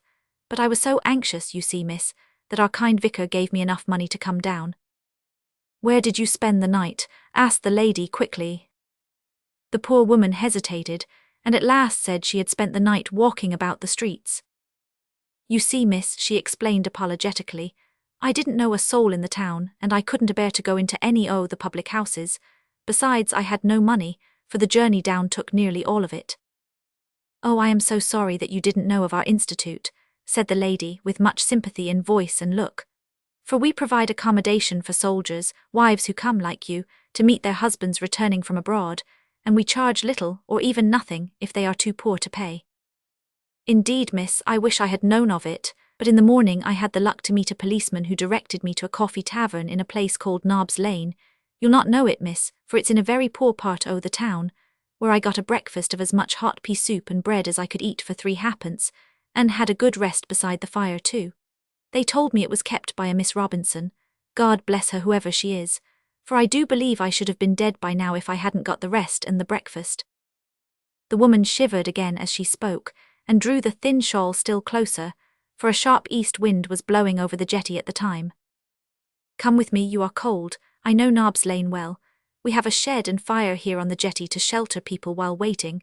There you need not fear to miss your husband, for the men won't land for a long time yet. May I follow you, madam? Said Miles, stepping forward and touching his cap in what he supposed to be the deferential manner of a private soldier. I am interested in your work, and would like to see the shed you speak of. The lady looked up quickly at the tall young soldier who thus addressed her. I saw you in the lobby of the Institute this morning, did I not? You did, madam. I was waiting for a friend who is a frequenter of the Institute. One of your own people brought me down here to see the arrival of the Orontes and the coffee shed, but I have lost him in the crowd, and know not where the shed is. Here it is, returned the lady, pointing to an iron structure just behind them. You will find Mr. Brown there busy with the coffee, and that small shed beside it is the shelter room. You are welcome to inspect all our buildings at any time.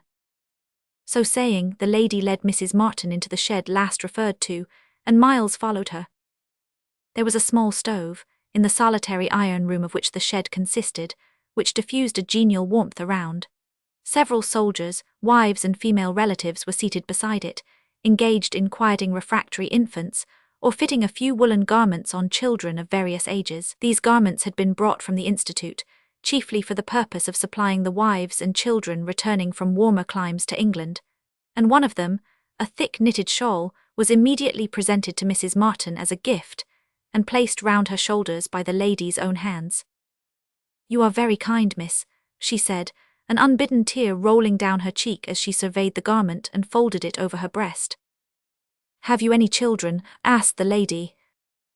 None, we had one, a dear baby boy, answered the young wife sadly, born after his father left England. God took him home when he was 2 years old. His father never saw him, but we shall all meet again, she added brightly, in the better land. Ah, it makes me glad to hear you say that God took him home. Only the Spirit of Jesus could make you regard heaven as the home where you are all to meet again. Now I would advise you to sit here and keep warm till I go and make inquiry about your husband. It is quite possible, you know, that he may be in the sick bay, and they won't let anyone on board till the vessel is made fast. You are quite sure, I suppose, that it was the Orontes in which your husband said he was coming? Yes, quite sure. The lady had asked the question because a vague fear possessed her regarding the cause of the soldiers, not having been seen looking eagerly over the side like the other men. Hurrying from the shed with her basket on her arm, she made for the gangway, which had just been placed in position. She was accompanied by her companion, also carrying her basket.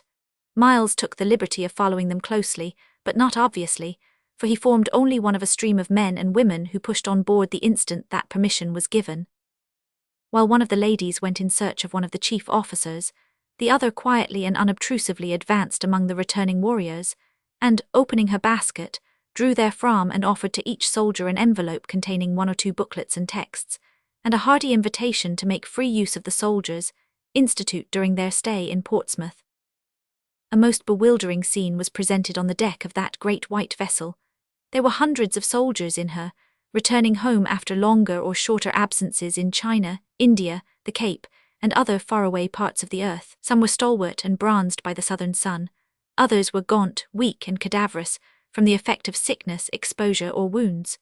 But all were more or less excited at having once again set eyes on old England, and at the near prospect of once more embracing wives, mothers, and sweethearts, and meeting with old friends. The continual noise of manly voices hailing, exclaiming, chaffing, or conversing, and the general babel of sounds is indescribable.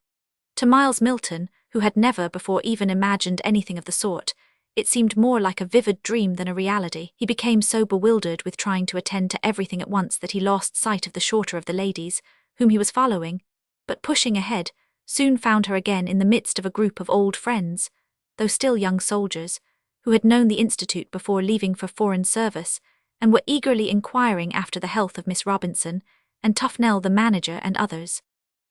During his progress through this bustling scene, Miles observed that the soldiers invariably received the gifts from the lady with respect, and many of them with hearty expressions of thanks, while a few stopped her to speak about the contents of the envelopes.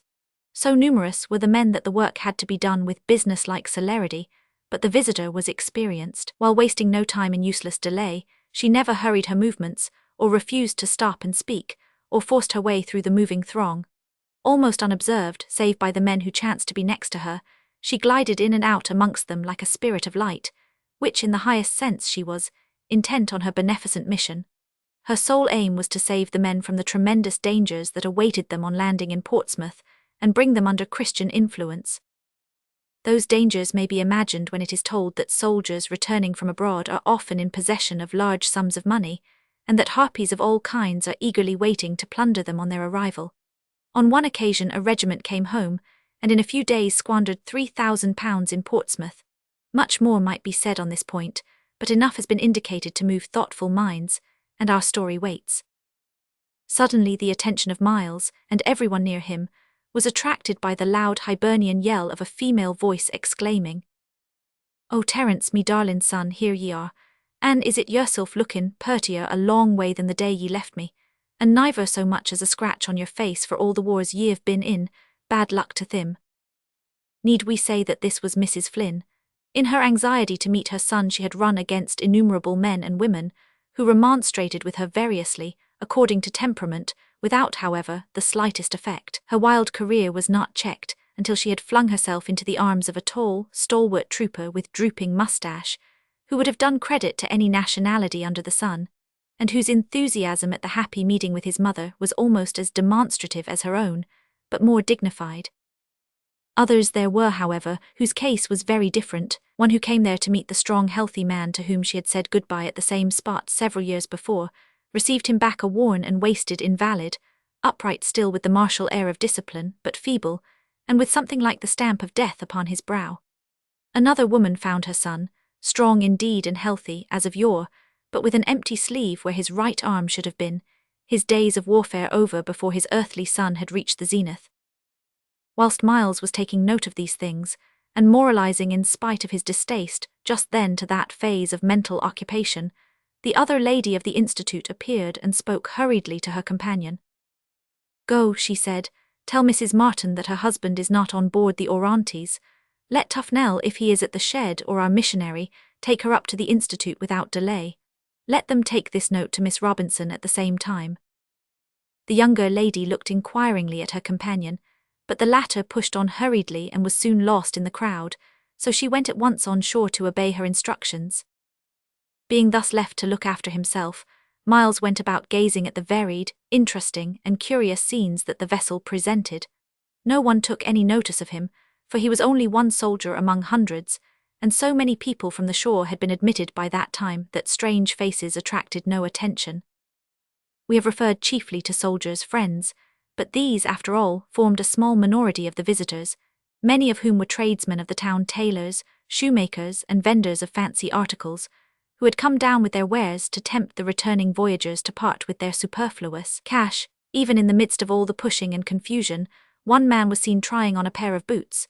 Near to him was a sailor, carefully inspecting a tailor's book of patterns with a view to shore-going clothes, while another, more prompt in action, was already being measured for a suit of the same.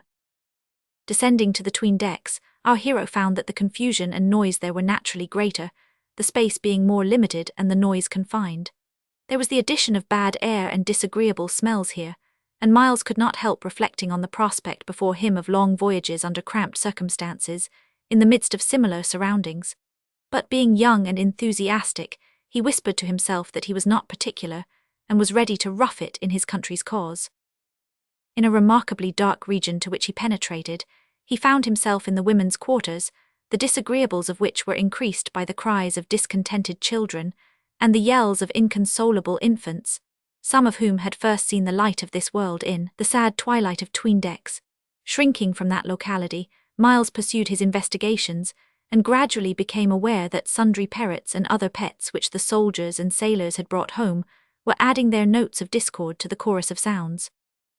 While he was looking at, and attempting to pat, a small monkey, which received his advances with looks of astonished indignation, he became conscious of the fact that a number of eyes were looking down on him through a crevice at the top of a partition close to his side.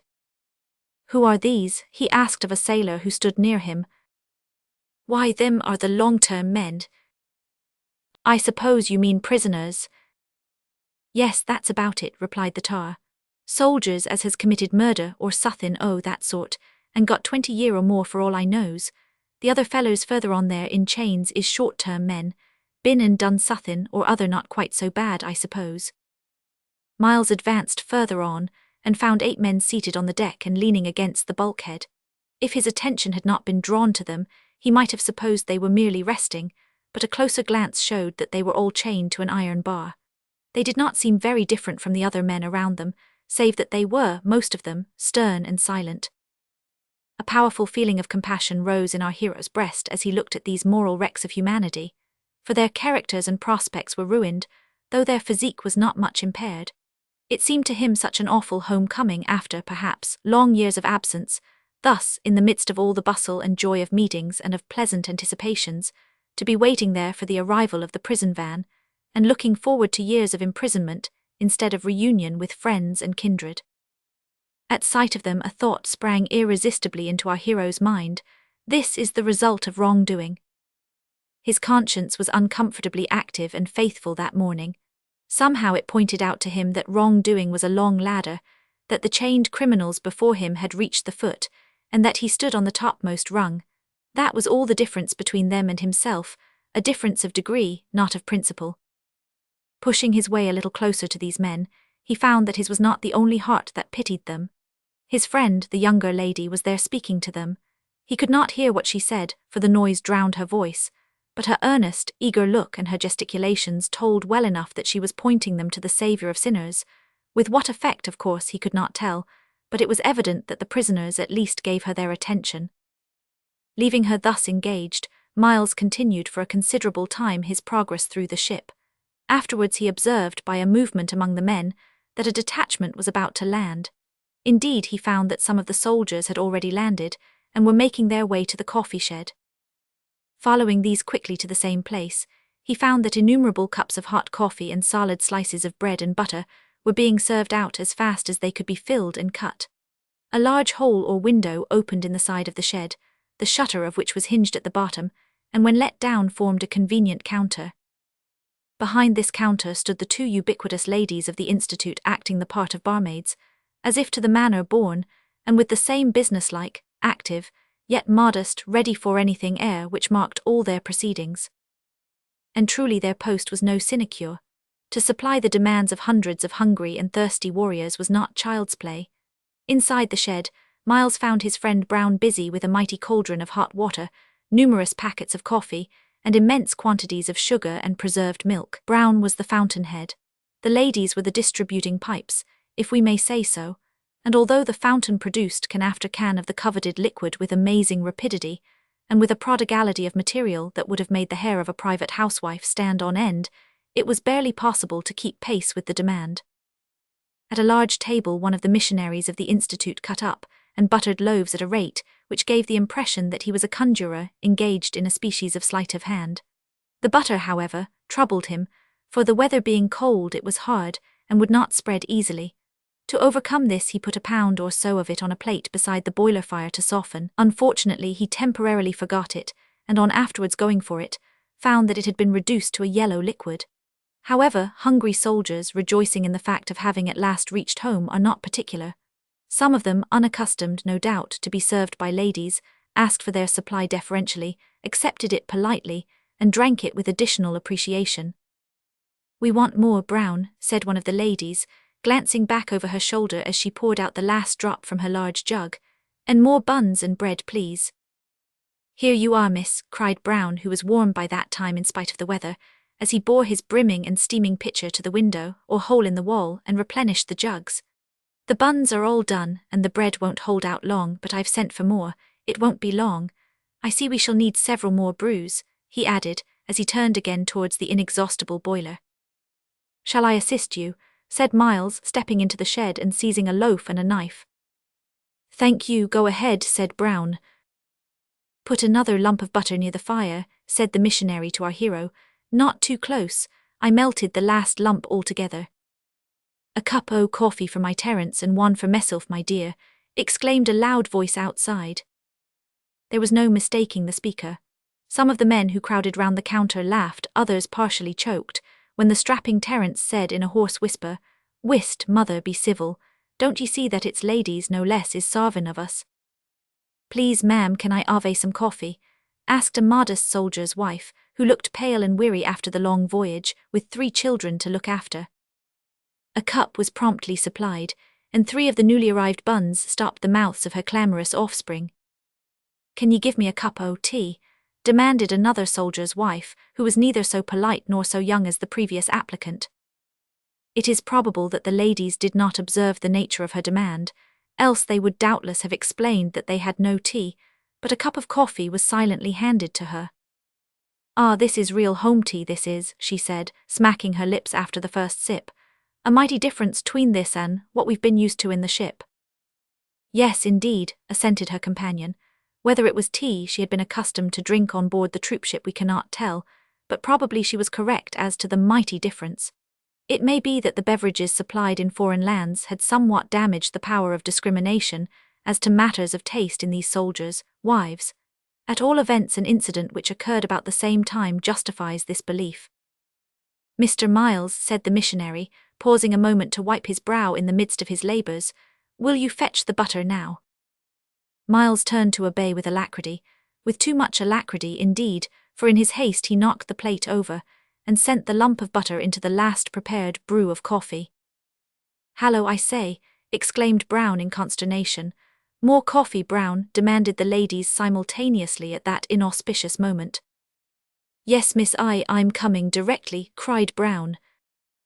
Do be quick, please. What's to be done?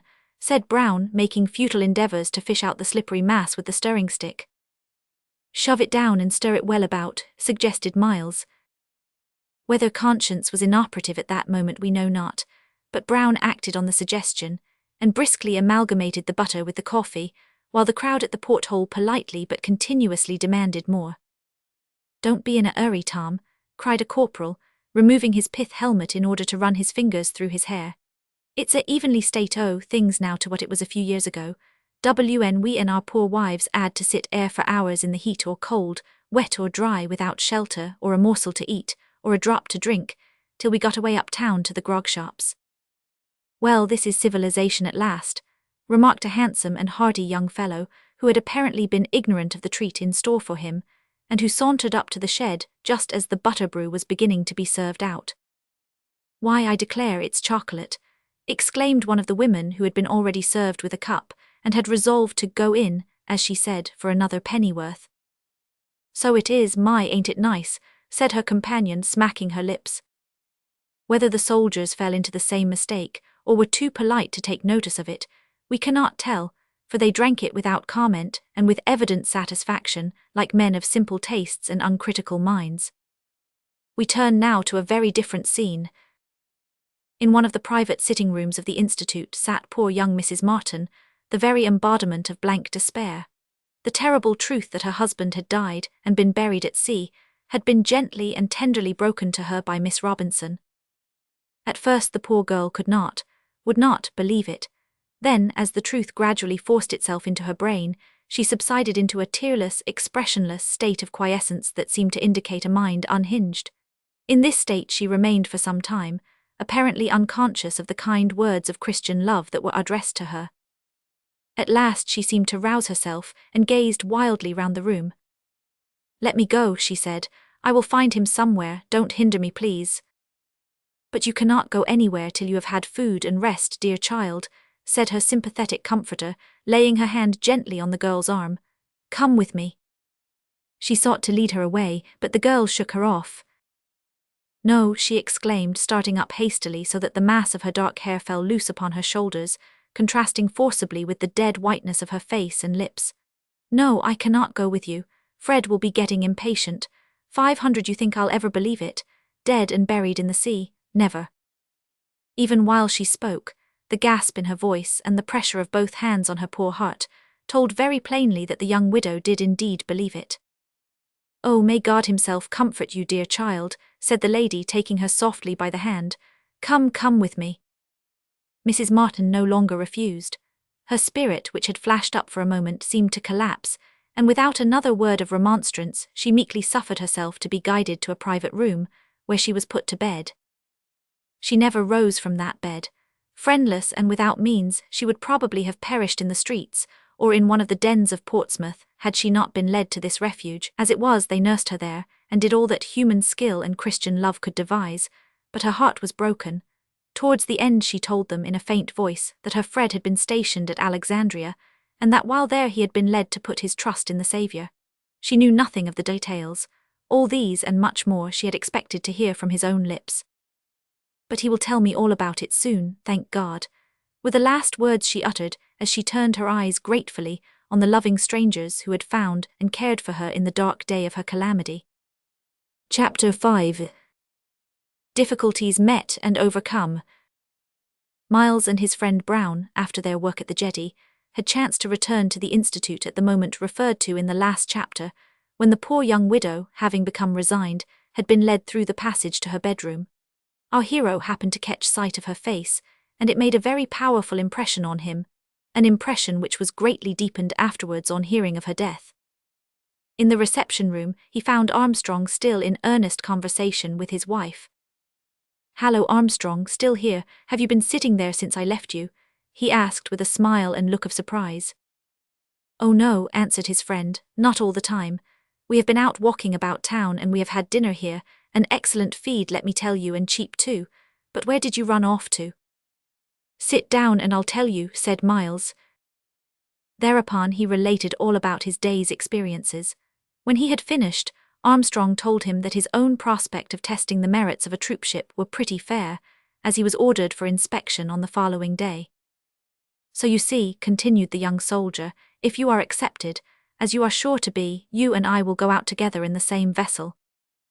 "I'm glad to hear that anyhow," returned Miles. "And I am very glad too," said little Emily with a beaming smile, "for Willie has told me about you, Mr. Miles, and how you first met and took a fancy to each other, and it will be so nice to think that there's somebody to care about my Willie when he is far away from me."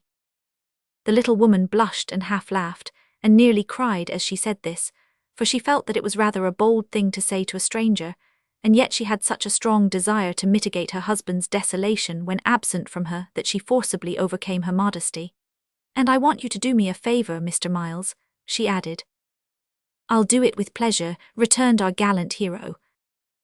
"I want you to call him Willie," said the little woman, blushing and looking down.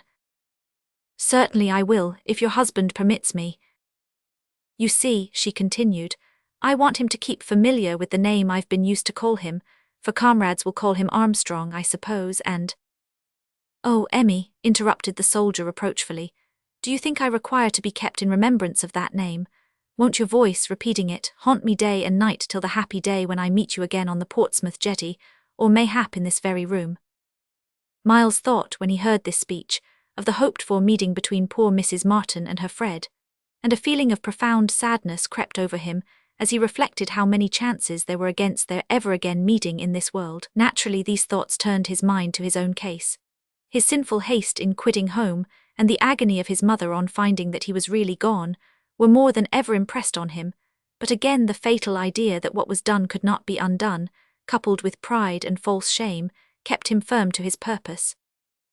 That evening, in barracks, Miles was told by his company sergeant to hold himself in readiness to appear before the doctor next morning for inspection, as to his physical fitness for active service in Egypt.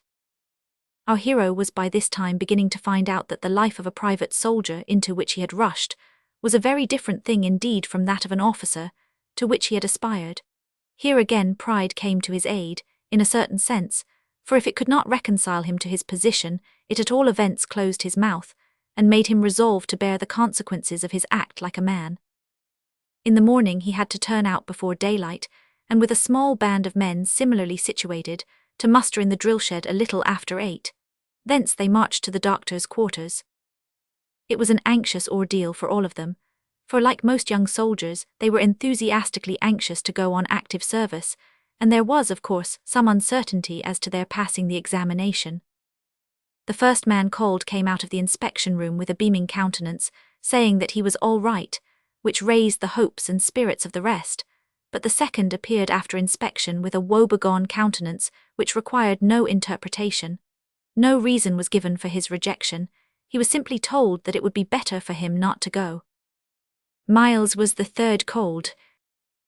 As he presented himself, the doctor yawned vociferously, as if he felt that the hour for such work was unreasonably early. Then he looked at his subject with the critical air of a farmer inspecting a prize ox. "How old are you?" he asked. 19, sir." "Are you married?"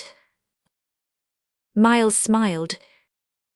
"Did you hear me?" asked the doctor sharply. "You don't need to smile. Many a boy as long-legged and as young as you is fool enough to marry. Are you married?"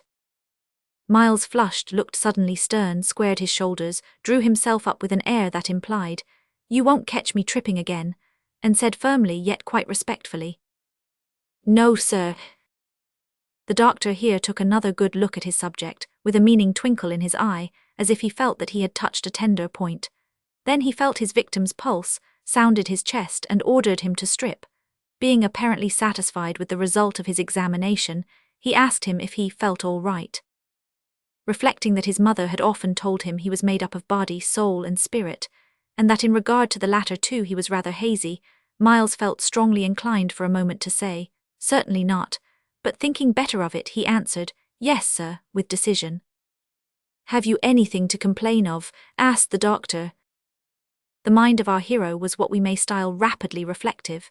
In regard to the decrees of fate, things in general and his father's conduct in particular, he had a decided wish to complain, but again he laid restraint on himself and said, "No, sir." "And do you wish to go to Egypt?" "Yes, sir," was answered with prompt decision. "Then you may go," said the doctor, turning away with an air of a man who dismisses a subject from his mind. When all the men had thus passed the medical examination, those of them who were accepted mustered their bags and kits before Captain Lacey, commander of the company to which they were attached, and those who wanted anything were allowed to draw it from the stores.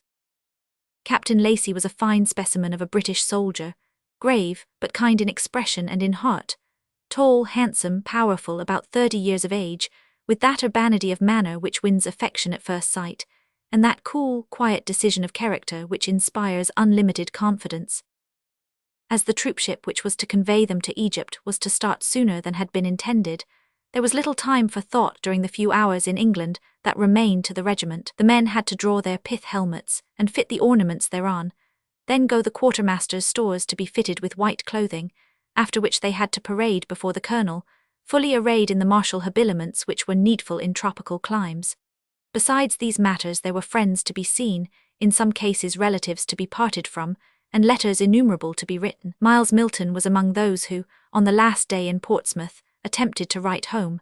He had been taken by Sergeant Gilroy the previous night to one of the Institute entertainments in the Great Hall. The sergeant had tried to induce him to go to the Bible class with him, but Miles was in no mood for that at the time, and he was greatly relieved to find that neither the sergeant nor any of the people of the Institute annoyed him by thrusting religious matters on his attention.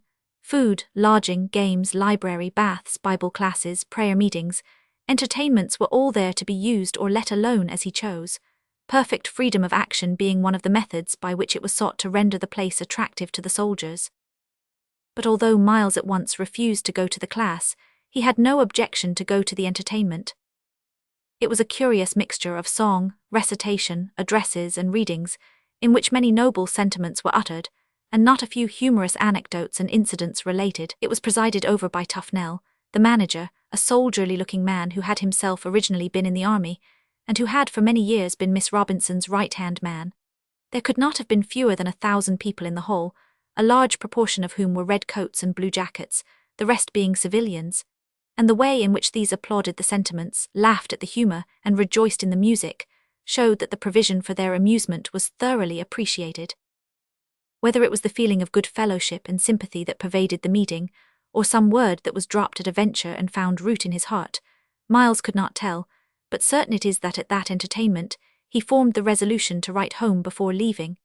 Not that he had yet repented of the step he had taken, but he was sorry for the manner in which he had done so, and for allowing so much time to elapse that now the opportunity of seeing his parents before starting was lost. As it was impossible for him to write his letter in the noise of the barrack-room, he went off next day to the reading-room of the Institute, and there, with no other sounds to disturb him than the deep breathing of some studious redcoats, and the chirping pen of a comrade engaged like himself, he began to write. But his thoughts somehow would not work, his pen would not write, he even fancied that it had a sort of objection to spell. So it had when not properly guided by his hesitating hand. The first part went swimmingly enough. "Dearest mother, I'm so sorry." But here he stopped, for the memory of his father's severity re-aroused his indignation, and he felt some doubt as to whether he really was sorry. Then, under the impulse of this doubt, he wrote a long letter in imagination in which he defended his conduct pretty warmly, on the ground that he had been driven to it. "Driven to what?" asked something within him. "To the course which I have taken and am now defending," replied something else within him hotly. "Then the course was a wrong one, else you wouldn't have to defend it," rejoined the first something. "Well, yes and no it wasn't," returned the second something doggedly. Before this internal dispute could be carried further, Miles was aroused by a sudden burst of noisy voices, as if a lunatic asylum had been let loose into the hall below. Rising quickly, he hurried down with his studious comrades to see what it could be all about. "It's only another troopship come in, and they've all come up here without giving us warning to get ready," said Tufnell, as he bustled about, endeavouring to introduce order into what appeared to Miles to be the reproduction of Babel, minus the bricks. The fact was that a troopship having arrived rather suddenly, a sergeant had driven up in hot haste from the docks to make arrangements for the reception of the soldiers, wives and children. "Look sharp," he cried on entering the hall abruptly. 16 families are on their way to you."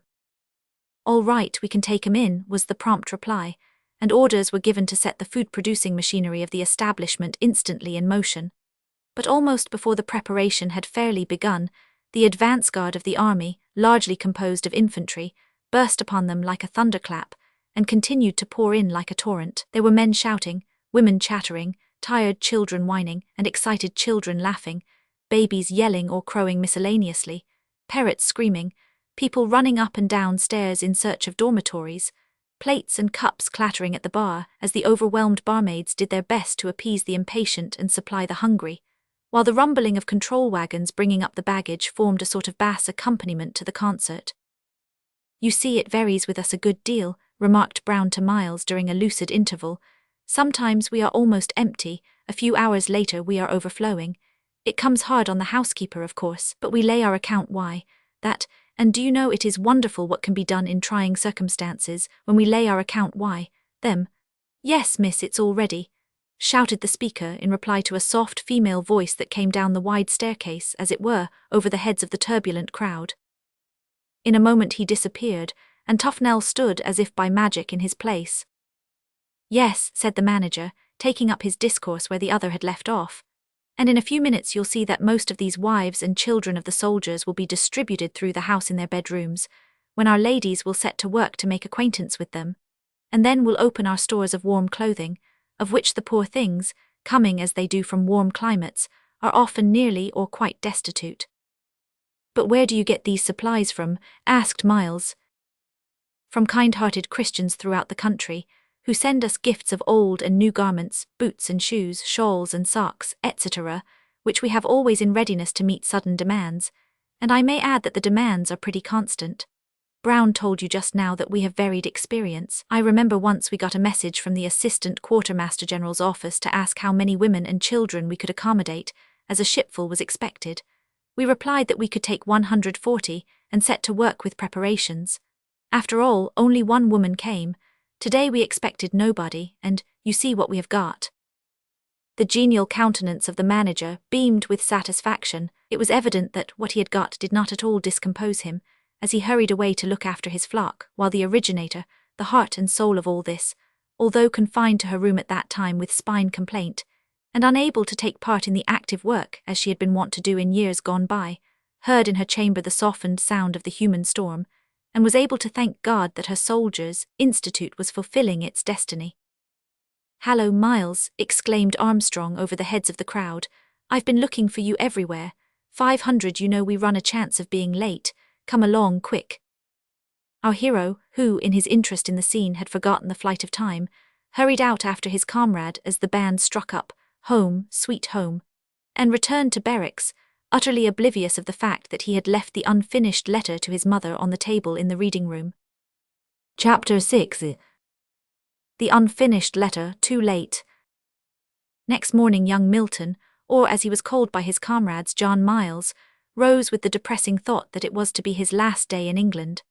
As he was dressing, it flashed across him that he had left his unfinished letter on the reading-room table, and concluding that it would be swept away in the rush of people there, at all events that not having been folded or addressed it could not be posted, his depression was deepened.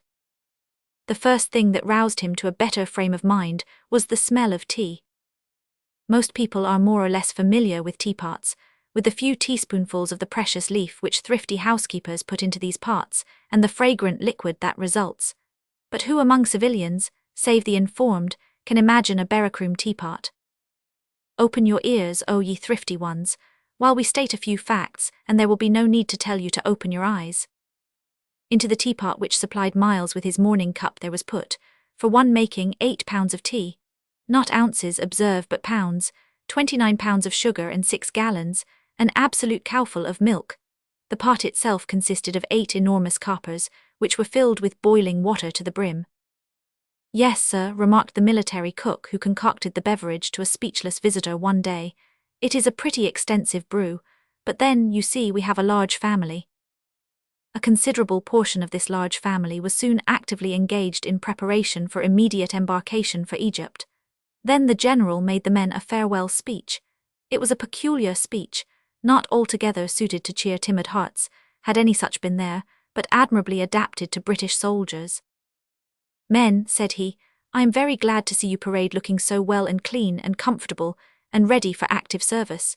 You will be dirty enough sometimes where you are going, for the country is hot and unhealthy and not over clean. You will have hardships, hard times, and plenty of hard work, as well as hard beds now and then, and very likely the most of you will never come back again. But you would be unworthy of the name of British soldiers if you allowed such thoughts to trouble your minds. I sincerely express the hope, however, that you will all come home again safe and sound. I have not the slightest doubt that every man of you will do his duty in the field faithfully and well, but I'm not so sure of your wisdom in camp and barracks, so I will give you a word of advice. There is far more danger in getting drunk in hot countries than in England. Let me advise you then not to get drunk, and I would warn you particularly against the vile stuff they will offer for sale in Egypt. It is rank poison. If you had stomachs lined with brass you might perhaps stand it, not otherwise. Then I would warn you against the sun. In Egypt the sun is sometimes like a fiery furnace. Never expose yourself when you can avoid doing so, and above all never go outside your tents without your helmets on. If you do you'll repent it, and repentance will probably come too late. I wish you all a prosperous voyage, and may God keep you all." Delivered in a sharp, stern, unsentimental tone, this brief speech had probably a much more powerful effect on the men than a more elaborate exhortation would have had. The impression was deepened by the remarks of an old officer, who made a very brief, soldierly speech after the general, winding up with the information that he had himself been in Egypt, and assuring them that if they did not take care of themselves, there was little chance of a man of them returning alive. "May you have a pleasant passage out," he said in conclusion, "and in the name of the Portsmouth Division, I wish you victory in all your battles, and a hearty goodbye." The men who were not going away were then called on to give their departing friends 3 cheers, which they did with right good will. Captain Lacey, who was in charge of the detachment, stepped to the front, drew his sword, gave the order to shoulder arms, form 4s, right turn, quick march, and away they went with the united bands of 2 regiments playing "The Girl I Left Behind Me." The girls they were about to leave behind them were awaiting them at the barrack gates, with a considerable sprinkling of somewhat older girls to keep them company. Many of the poor creatures were in tears for the men whom they might never see again, and lumps in several manly throats rather interfered with the parting cheer delivered by the detachment at the gate. Most of them accompanied the soldiers as far as the dockyard gates. Emily Armstrong was not among them. She had parted the previous night from her husband at his earnest request, and returned by rail to her father's house, there to await, as patiently as she might, the return of her Willie. Noble defenders of our country, observed an enthusiastic citizen as they passed through the gates. Food for powder, remarked a sarcastic publican, as he turned away to resume his special work of robbing powder of its food, and his country of its defenders. Proceeding to the embarkation jetty, the detachment was marched on board the troopship, where the men were at once told off to their respective messes, and proceeded without delay to make themselves at home by taking possession of their allotted portion of the huge white-painted fabric that was to bear them over the waves to distant lands. Taking off their belts and stowing them overhead, they got hold of their bags, exchanged their smart uniforms for old suits of clothes, and otherwise prepared themselves for the endurance of life on board a transport.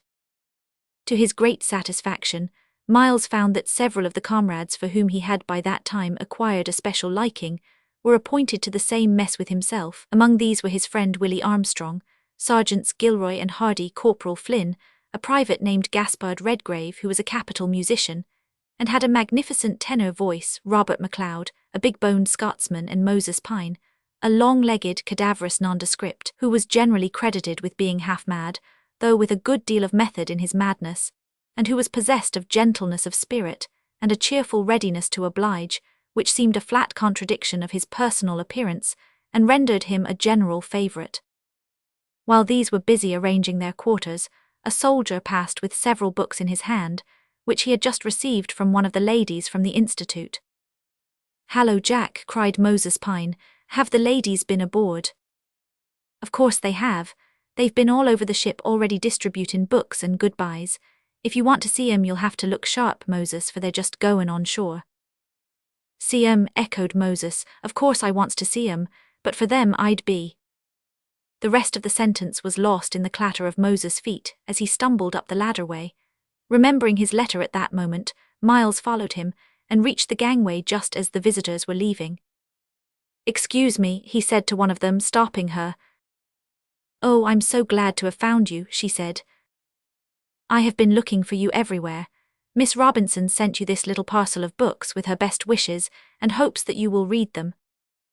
"Thanks very much, I will with pleasure. And will you do me a favour? I left a letter on the reading-room table." A sudden and peremptory order of some sort caused a rush which separated Miles from the visitor and cut short the sentence, and the necessity for the immediate departure of all visitors rendered its being finished impossible. But Miss Robinson's representative did not require to be told that a forgotten letter could only want posting.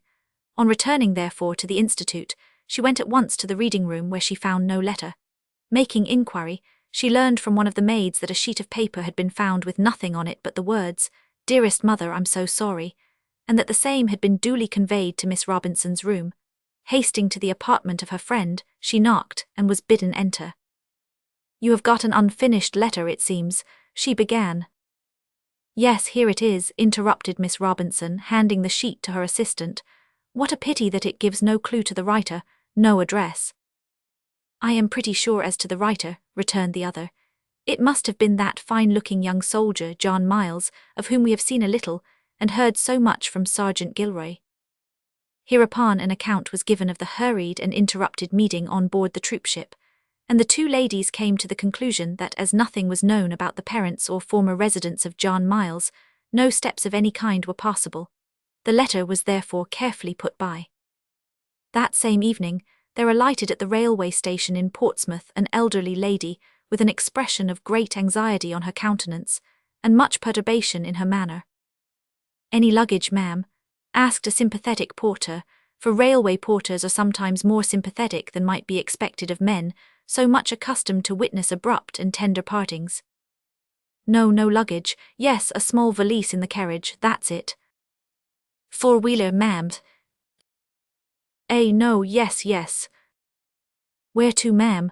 asked the sympathetic porter after the lady was seated in the cab. "Where to?" echoed Mrs. Milton, for it was she in great distress. "Oh, where shall I drive to?" Really, ma'am, I couldn't say, answered the porter with a modest look. I, my son, my dear boy, where shall I go to inquire?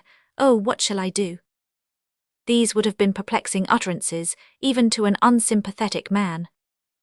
Turning away from the window and looking up at the driver, the porter said solemnly, "To the best hotel you know of, cabby, that's not too dear.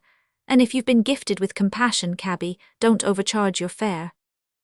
Accepting the direction, and exercising his discretion as well as his compassion, that intelligent cabby drove, strange to say, straight to an hotel styled the Officer's House, which is an offshoot of Miss Robinson's Institute, and stands close beside it. "A officer's lady," said the inventive cabby to the boy who opened the door, "wants to put up in this air ooze." When poor Mrs. Milton had calmed her feelings sufficiently to admit of her talking with some degree of coherence, she rang the bell and sent for the landlord. Mr. Tufnell, who was landlord of the Officer's House as well as manager of the Institute, soon presented himself, and to him the poor lady confided her sorrows. "You see, landlord," she said, whimpering, "I don't know a soul in Portsmouth, and in fact I don't even know how I came to your hotel, for I never heard of it before, but I think I must have been sent here, for I see from your looks that you will help me." "You may depend on my helping you to the best of my power, madam. May I ask what you would have me do?" With much earnestness, and not a few tears, poor Mrs. Milton related as much of her son's story as she thought necessary. "Well, you could not have come to a better place," said Tufnell, "for Miss Robinson and all her helpers sympathize deeply with soldiers. If anyone can find out about your son, they can. How were you led to suspect that he had come to Portsmouth?" "A friend suggested that he might possibly have done so. Indeed, it seems natural, considering my dear boy's desire to enter the army and the number of soldiers who are always passing through this town." "Well, I will go at once and make inquiry. The name Milton is not familiar to me, but so many come and go that we sometimes forget names." When poor Mrs. Milton was afterwards introduced to Miss Robinson, she found her both sympathetic and anxious to do her utmost to gain information about her missing son, but the mother's graphic descriptions of him did not avail much. The fact that he was young, tall, handsome, curly-haired, etc., applied to so many of the defenders of the country as to be scarcely distinctive enough, but when she spoke of my dear Miles, a new light was thrown on the matter. She was told that a young soldier answering to the description of her son had been there recently, but that his surname, not his Christian name, was Miles. Would she recognize his handwriting? "Recognize it?" exclaimed Mrs. Milton in a blaze of sudden hope. "Aye, that I would, did I teach him every letter myself. Didn't he insist on making his downstrokes crooked, and wasn't my heart almost broken over his square O's?" While the poor mother was speaking, the unfinished letter was laid before her, and the handwriting at once recognized. "That's his, bless him, and he's sorry. Didn't I say he would be sorry? Didn't I tell his father so, darling Miles, I—" Here the poor creature broke down, and wept at the thought of her repentant son. It was well, perhaps, that the blow was thus softened, for she almost fell on the floor when her new friend told her, in the gentlest possible manner, that Miles had that very day set sail for Egypt. They kept her at the Institute that night, however, and consoled her much as well as aroused her gratitude, by telling of the good men who formed part of her son's regiment, and of the books and kind words that had been bestowed on him at parting, and by making the most they could of the good hope that the fighting in Egypt would soon be over, and that her son would ere long return to her, God willing, sound and well. Chapter 7. Miles begins to discover himself, has a few rough experiences, and falls into pea soup, salt water and love. While his mother was hunting for him in Portsmouth, Miles Milton was cleaving his way through the watery highway of the world, at the rate of 15 knots. He was at the time in that lowest condition of misery, mental and physical, which is not unfrequently the result of a chopping sea in the Channel. It seemed to him, just then, an unbelievable mystery how he could at any time have experienced pleasure at the contemplation of food. The heaving of the great white ship was nothing to the heaving.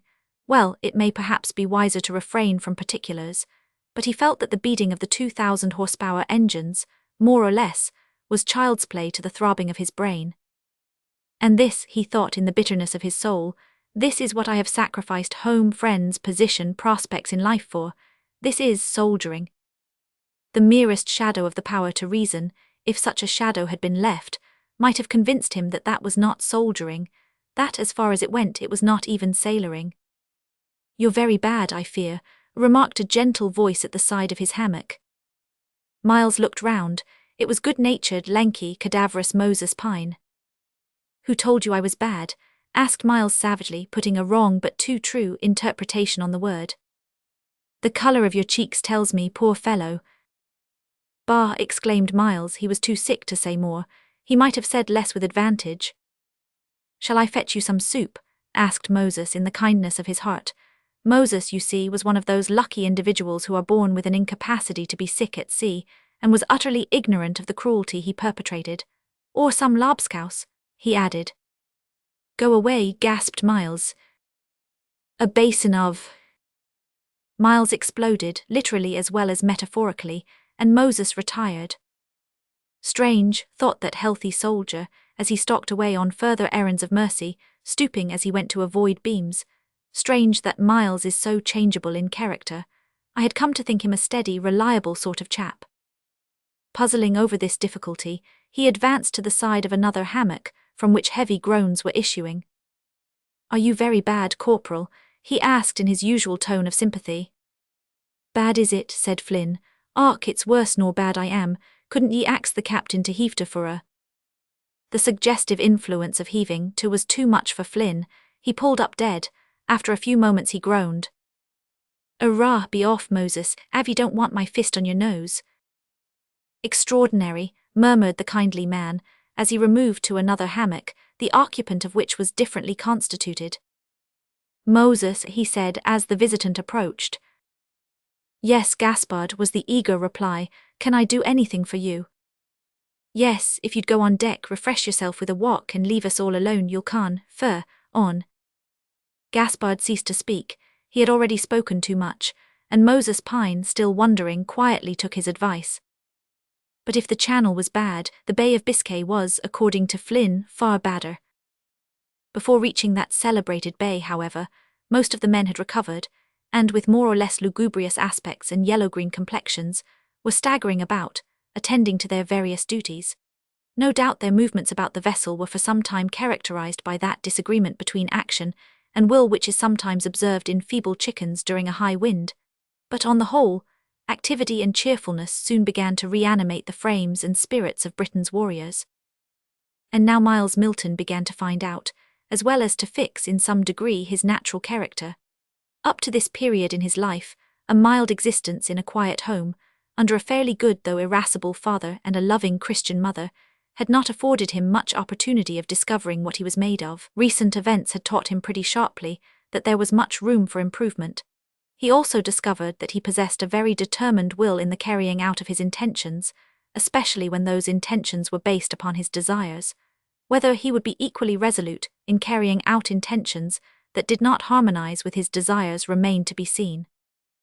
His mother, among her other teachings, had often tried to impress on his young mind the difference between obstinacy and firmness.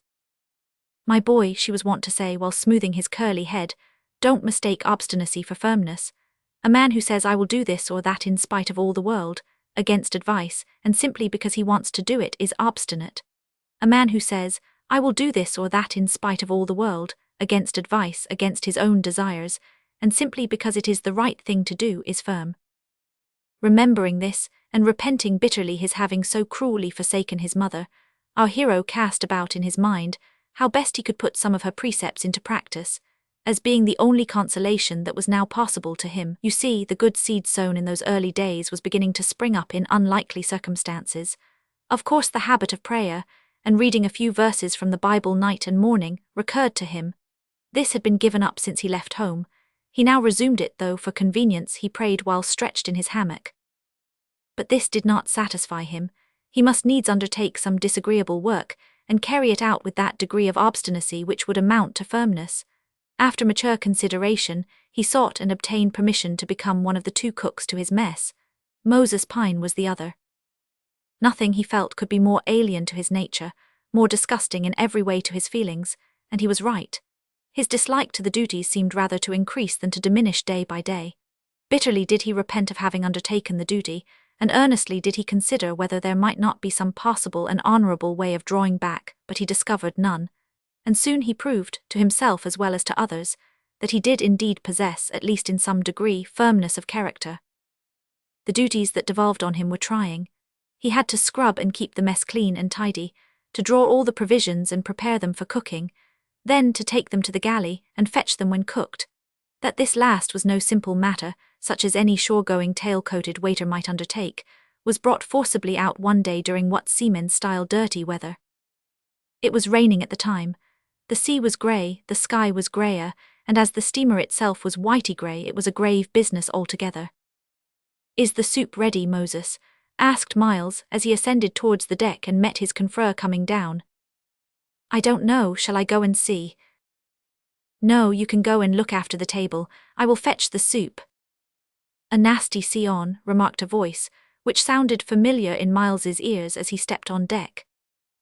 "Hallo, Jack Marley," he exclaimed, catching hold of a stanchion to steady himself, as a tremendous roll of the vessel caused a sea to flash over the side and send a shower bath in his face. "What part of the sky did you drop from? I thought I had left you snug in the sailor's welcome." "Very likely you did, John Miles," answered the tar, balancing himself with perfect ease and caring no more for spray than if he had been a dolphin. "But I'm here for all that. One o' the crew o' this here transport, though I means to volunteer for active sarvice when I gets out. And no wonder we didn't come across each other sooner. In sich a enormous tubful o' lobsters, etc., it's a wonder we've met at all. And p'raps you've been a good deal under hatches since you come aboard." Marley said this with a knowing look and a grin. Miles met the remark in a similar spirit. "Yes, Jack, I've been paying tribute to Neptune lately."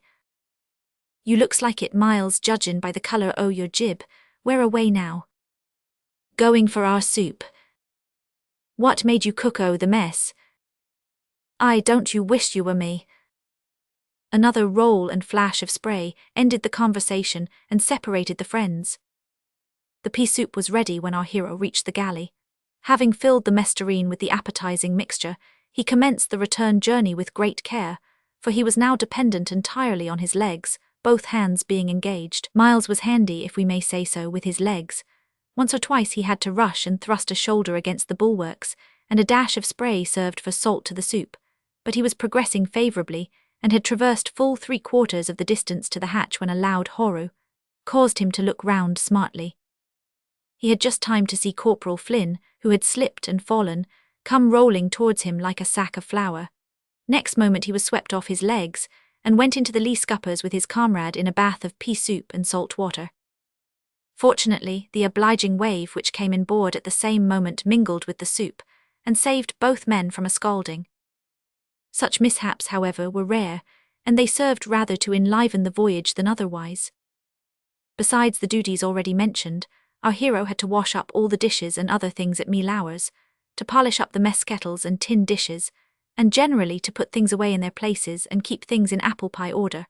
Recollecting another of his mother's teachings, whatever is worth doing at all is worth doing well, he tried his best, and was so ably seconded by the amiable Moses, that the Miles Moses mess came to be at last regarded as the best-kept one on board.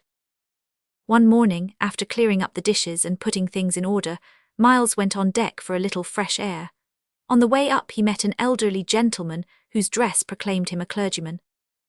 He looked earnestly at our hero, and nodding kindly, spoke a few words to him in passing. Miles had been aware that there was a clergyman on board going out to Egypt with his family, whether in connection with the troops or for health he did not know. He was much impressed with the looks and expression of this man. It seemed to him as if there were some sort of attractive power about him which was unaccountably strong, and he felt quite interested in the prospect of hearing him preach on the following Sunday. While on deck the previous day, he had seen the figures of 2 ladies, whom he rightly judged to be the family above referred to, but as there was nearly the whole distance of the ship's length between them, he could not distinguish their faces. On taking his place when Sunday came, he observed that the family were present, seated, however, in such a position that he could only see their backs. Speculating in a listless way as to what sort of faces they had, he whiled away the few minutes before the service began. He was recalled from this condition by the tones of the clergyman's voice, which seemed to have the same effect on him as his look and manner had the day they first met.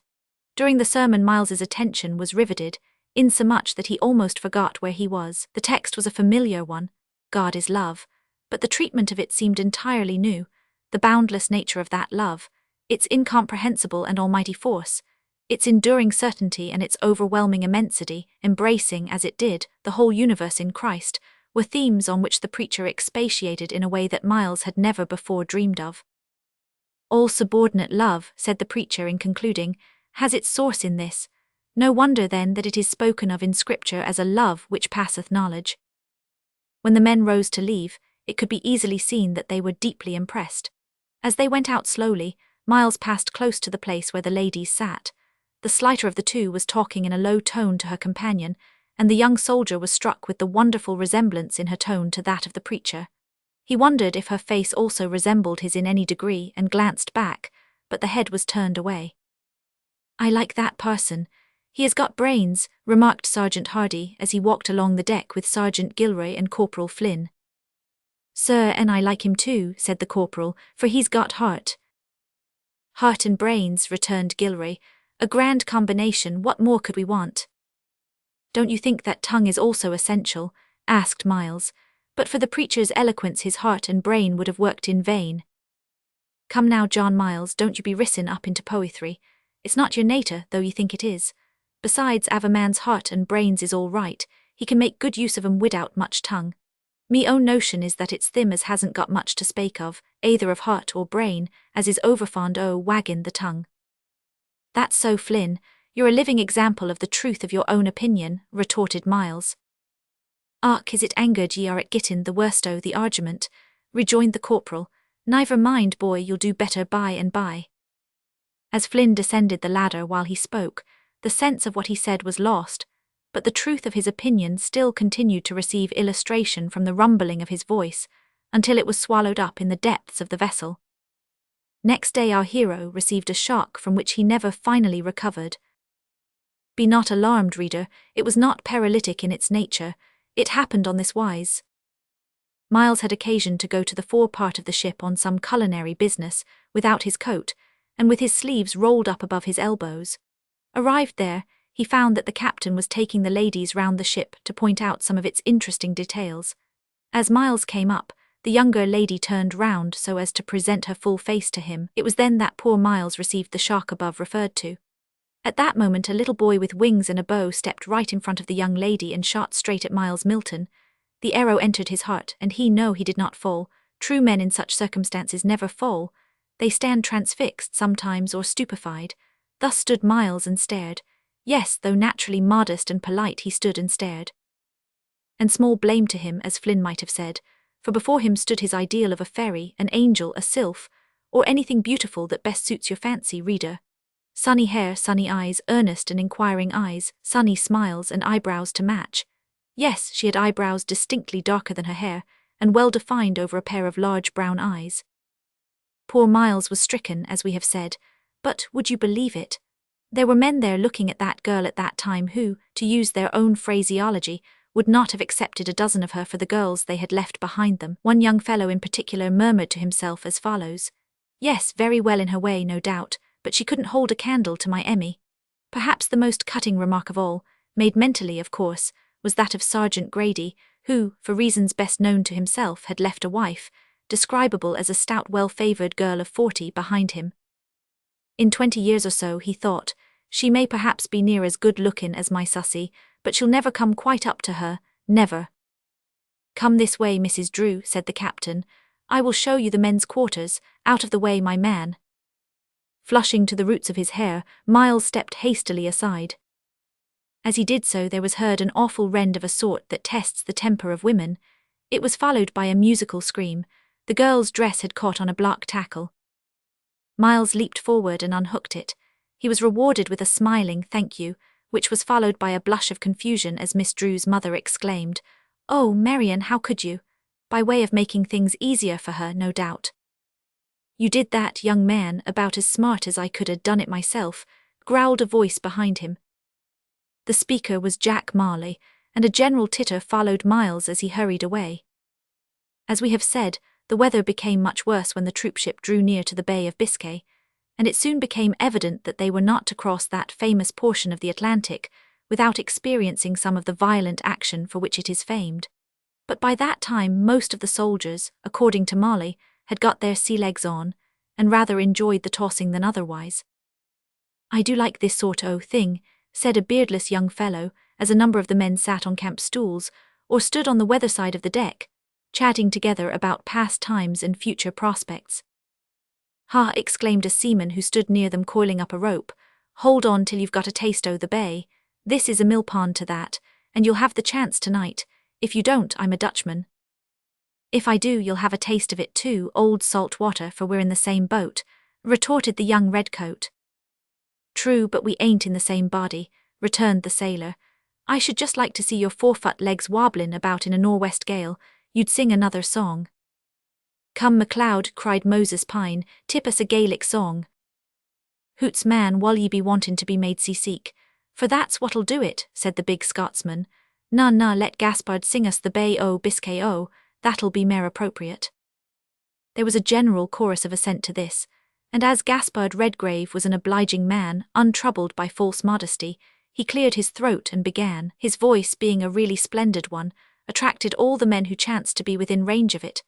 Among others, Miles, who was passing at the moment with a bag of biscuits in one hand and a meat can in the other. He leaned up against one of those funnels which send fresh air down to the stokers of steamships. He had listened only a few moments when Marian Drew glided amongst the men, and seemed to stand as if entranced with delight in front of him, steadying herself by a rope, for the vessel was pitching a good deal as well as rolling considerably. At the first chorus the crowd burst forth with wild enthusiasm. "As we lay on that day in the Bay of Biscay o'," dwelling with unnecessary length and emphasis on the o. At the close of the second verse, the men were preparing to burst forth again, when Miles observed an approaching billow which caused him to start in alarm. Although unused to the aspect of waves, he had an instinctive feeling that there was danger approaching. Voices of warning were promptly raised from different parts of the vessel, but already the loud chorus had begun and drowned every other sound. Miles dropped his biscuits and sprang towards Marian, who, with flashing eyes and parted lips, was gazing at Gaspard. He just reached her when the wave burst over the side, and catching most of the men quite unprepared, swept them with terrible violence towards the lee side of the deck. Marian was standing directly in the line of this human cataract, but Miles swung her deftly round into the lee of the funnel, a handle of which she happily caught, and clung to it like a limpet. Her preserver was not so fortunate. The edge of the cataract struck him, swept him off his legs, and hurled him with many comrades against the lee bulwarks, where he lay stunned and helpless in the swishing water. Of course soldiers and sailors ran from all parts of the vessel to the rescue, and soon the injured men were carried below and attended to by the doctors, and, considering the nature of the accident, it was matter for surprise that the result was no worse than some pretty severe contusions and a few broken ribs. When Miles recovered consciousness, he found himself in his hammock with considerable pain in various parts of his body, and the Reverend James Drew bending over him. "You're all right now, my fine fellow," he said in a low, comforting voice. "No bones broken, so the doctors say, only a little bruised." "Tell me, sir," said Miles, rousing himself, is your daughter safe?" "Yes, thanks be to God, and to your prompt assistance she is none the worse, save the fright and a wetting." Miles sank back on his pillows with a feeling of profound satisfaction. "Now you must try to sleep if you can," said the clergyman. "It will do you good." But Miles did not want anything to do him good. He was quite content to lie still and enjoy the simple fact that he had rescued Marian perhaps from death, at all events from serious injury. As for pain, what was that to him? Was he not a soldier, one whose profession requires him to suffer anything cheerfully in the discharge of duty? And was not love the highest duty? On the strength of some such thoughts, he forgot his pain and calmly went to sleep. Chapter 8 has reference to many things connected with mind, matter, and affections. The wave which had burst with such disastrous effect on the deck of the troopship was but the herald of one of those short, wild storms which occasionally sweep with desolating violence over the Atlantic Ocean, and too frequently strew with wreck the western shores of Europe. In the Bay of Biscay, as usual, the power of the gale was felt more severely than elsewhere. "There's some sort o' mystery about the matter," said Jack Marley to William Armstrong, as they cowered together under the shelter of the bridge. Why the Atlantic should tumble into this air bay with greater violence than elsewhere is beyond my comprehension, but any man why, half an eye can see that it do it. Just look at that. There was something indeed to look at, for even while he spoke, a mighty wave tumbled on board of the vessel, rushed over the foredeck like Niagara Rapids in miniature, and slushed wildly about for a considerable time before it found its way through the scuppers into the grey wilderness of heaving billows from which it sprang. The great ship quivered, and seemed for a moment to stagger under the blow, while the wind shrieked through the rigging as if laughing at the success of its efforts, but the whitey-grey hull rose heavily, yet steadily out of the churning foam, rode triumphant over the broad-backed billow that had struck her, and dived ponderously into the valley of waters beyond. "Don't you think," said the young soldier, whose general knowledge was a little more extensive than that of the seaman, "that the Gulf Stream may have something to do with it?" Marley looked at the deck with philosophically solemn countenance. Deriving no apparent inspiration from that quarter, he gazed on the tumultuous chaos of salt water with a perplexed expression. Finally and gravely, he shook his weather-beaten head. "Can't see that nohow," he said. "In course I knows that the Gulf Stream comes out the Gulf o' Mexico, cuts across the Atlantic in a nor'easterly direction, goes slap agin the west of England, Ireland and Scotland, and then scurries away up the coast o' Norway, though why it should do so is best known to itself. Perhaps it's arter the fashion of an angry woman accordin' to its own sweet will. But what has that got for to do why the Bay of Biscay that's what I wants to know." "More to do with it than you think, Jack," answered the soldier. "In the first place you're not quite, though partly, correct about the Gulf Stream." "Well, I ain't exactly a scientific student, you know, don't profess to be." "Just so, Jack, neither am I, but I have inquired into this matter in a general way, and here's my notions about it." "Draw it fine, Willem, don't be flowery," said the sailor, renewing his quid. "Moreover, if you'll take the advice of an old salt, you'll keep a tighter grip o' that belayin' pin you've got hold of, unless you wants to be washed overboard. Now then, fire away, I'm all attention, as the cat said at the mouth o' the mouse hole." "Well then," began Armstrong, with the slightly conscious air of superior knowledge, "the Gulf Stream does not rise in the Gulf of Mexico."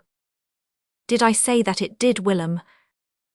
"Well, you said that it came out of the Gulf of Mexico, and no doubt, so far you are right, but what I mean is that it does not originate there."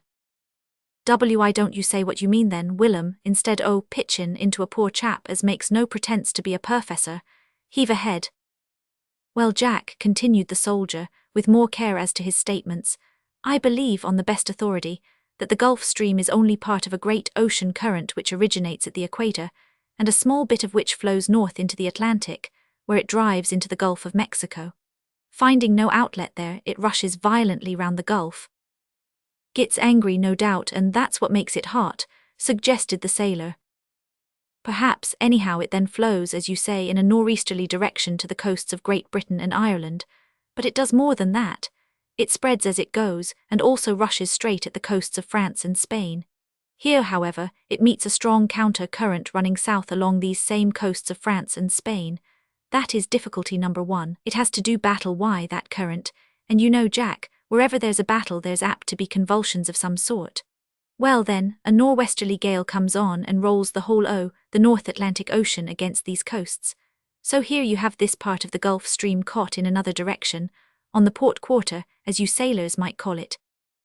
"Never mind what us sailors might call it, Willem. Wot for you say on that pint you're sure to be wrong. Heave ahead."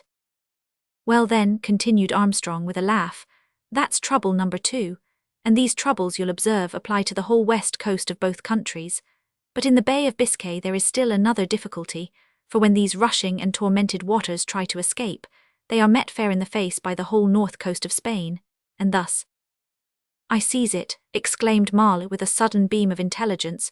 "You've hit the nail on the head, Willem. Gulf Stream flies at France in a hot rage, finds a cool current or customer flowin' down south that shouts belay there. At it they go, tooth and nail, when down comes a nor'wester like a wolf on the fold, takes the stream on the port quarter, as you say, and drives both it and the cool customer into the bay, where the north o' Spain cries, avast heaven, both o' you, and drives 'em back to where the nor'wester's driven 'em on.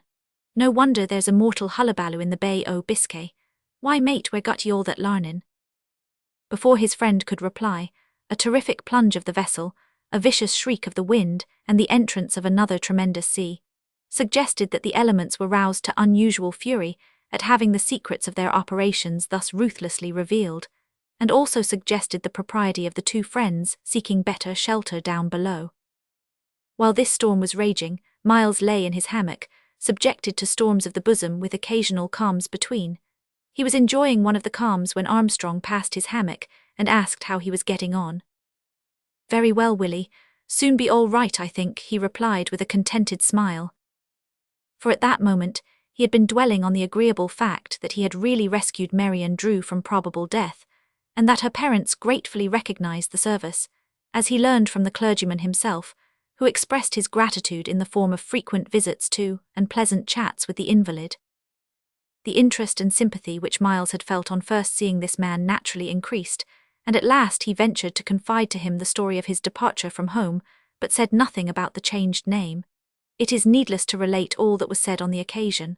One can easily imagine the bearing of a good deal of it. The result on Miles was not very obvious at the time, but it bore fruit after many days. The calm in our hero's breast was not, however, of long duration. The thought that, as a private in a marching regiment, he had not the means to maintain Marian in the social position to which she had been accustomed, was a very bitter thought, and ruffled the sea of his feelings with a stiff breeze. This freshened to something like a gale of rebellion when he reflected that his case was all but hopeless, for whatever might have been the truth of the statement regarding the French army under Napoleon, that every soldier carried a marshal's baton in his knapsack, it did not follow that soldiers in the British army of the present day carried commissions in their knapsacks. Indeed, he knew it was by no means a common thing for men to rise from the ranks, and he was well aware that those who did so were elevated in virtue of qualities which he did not possess. He was in the midst of one of his bosom storms when Sergeant Hardy came to inquire how he did. Somehow the quiet, grave, manly nature of that sergeant had a powerful effect, not only on Miles but on everyone with whom he came in contact. It was not so much his words as his manner that commended him. He was curiously contradictory, so to speak, in character and appearance. The stern gravity of his countenance suggested a hard nature, but lines of good humour lurking about the eyes and mouth put to flight the suggestion, and acts of womanly tenderness on many occasions turned the scale the other way. A strong, tall, stiffly upright and slow-moving frame led one to look only for elephantine force, but when circumstances required prompt action our sergeant displayed powers of cat-like activity, which were all the more tremendous that they seemed incongruous and were unexpected. From his lips you looked for a voice of thunder, and at drill you were not disappointed, but on ordinary occasions his speech was soft and low, bass indeed as to its quality but never harsh or loud. "A gale is brewing up from the northwest, so Jack Marley says," remarked Hardy as he was about to pass on. "Why, I thought it was blowing a gale now," returned Miles. "At least it seems so if we may judge from the pitching and plunging." "Ah, lad, you are judging from the landlubber's viewpoint," returned the sergeant. "Wait a bit, and you will understand better what Mal means when he calls this only a capful of wind." Miles had not to wait long. The gale, when fully brewed up, proved to be no mean descendant of the family of storms which have tormented the celebrated bay since the present economy of nature began, and many of those who were on board of the troopship at that time had their eyes opened and their minds enlarged as to the nature of a thorough gale, when hatches have to be battened down and the deadlights closed, when steersmen have to be fastened in their places, and the maddened sea seems to roar defiance to the howling blast, and all things movable on deck are swept away as if they were straws, and many things not meant to be movable are wrenched from their fastenings with a violence that nothing formed by man can resist, and timbers creak and groan, and loose furniture gyrates about until smashed to pieces, and well-guarded glass and crockery leap out of bounds to irrecoverable ruin, and even the seamen plunge about and stagger, and landsmen hold on to ring-bolts and belaying pins, or cling to bulkheads for dear life, while mighty billows, thundering inboard, hiss along the decks, and everything above, below, and around seems being swept into eternity by the besom of destruction. But the troopship weathered the storm nobly, and the good Lord sent fine weather and moderate winds thereafter, and ere long the soldiers were enjoying the sunshine, the sparkling waters, and the sight of the lovely shores of the blue Mediterranean. Soon after that broken bones began to mend and bruises to disappear, and our hero, thoroughly recovered from his accident, as well as greatly improved in general health, returned to his duties. But Miles was not a happy man, for day by day he felt more and more severely that he had put himself in a false position. Besides the ever-increasing regret for having hastily forsaken home, he had now the bitter reflection that he had voluntarily thrown away the right to address Marian Drew as an equal. During the whole voyage, he had scarcely an opportunity of speaking a word to her. Of course, the warm-hearted girl did not forget the important service that had been rendered to her by the young soldier, and she took more than one occasion to visit the forepart of the vessel for the purpose of expressing her gratitude and asking about his health after he was able to come on deck. But as her father accompanied her on these occasions, the conversation was conducted chiefly between him and the reverend gentleman. Still, it was some comfort to hear her voice and see her eyes beaming kindly on him. Once the youth inadvertently expressed his feelings in his look, so that Marian's eyelids dropped, and a blush suffused her face, to hide which she instantly became unreasonably interested in the steam winch beside which they were standing, and wanted to understand principles of engineering which had never troubled her before. "What is the use of that curious machine?" she asked, turning towards it quickly. "W.I., miss," answered Jack Marley, who chanced to be sitting on a spare yard close at hand working a Turk's head on a man-rope. "That's the steam winch, that is the thing what we uses when we wants to hoist things out o' the hold, or lower 'em into it." "Come, Marian, we must not keep our friend from his duties," said Mr. Drew, nodding pleasantly to Miles as he turned away. The remark was called forth by the fact that Miles had been arrested while on his way to the galley with a dish of salt pork, and with his shirt sleeves, as usual, tucked up. Only once during the voyage did our hero get the chance of talking with Marian alone. The opportunity, like most pieces of good fortune, came unexpectedly. It was on a magnificent night, just after the troopship had left Malta. The sea was perfectly calm, yet affected by that oily motion which has the effect of breaking a reflected moon into a million fragments. All nature appeared to be hushed, and the stars were resplendent. It was enough, as Jack Marley said, to make even a bad man feel good. "Do 'ee speak from personal experience, Jack?" asked a comrade on that occasion. "I might, Jim, if you wasn't here," retorted Mal, "but it's not easy to feel bad alongside o' you." "That's like a double-edged sword, Jack, cuts two ways. Which way d'ee mean it?" "Whichever way you please. As the man said when the alligator axed, whether he'd prefer to be chawed up or bolted whole." Concluding that, on the whole, the conversation of his friends did not tend to edification, Miles left them and went to one of the starboard gangways, from which he could take a contemplative view of nature in her beautiful robe of night. Curiously enough, Marian chanced to saunter towards the same gangway, and unexpectedly found him there. "A lovely night, Mr. Miles," she remarked. Miles started, and turned with slight confusion in his face, which happily the imperfect light concealed. "Beautiful indeed," he exclaimed, thinking of the face before him, not of the night.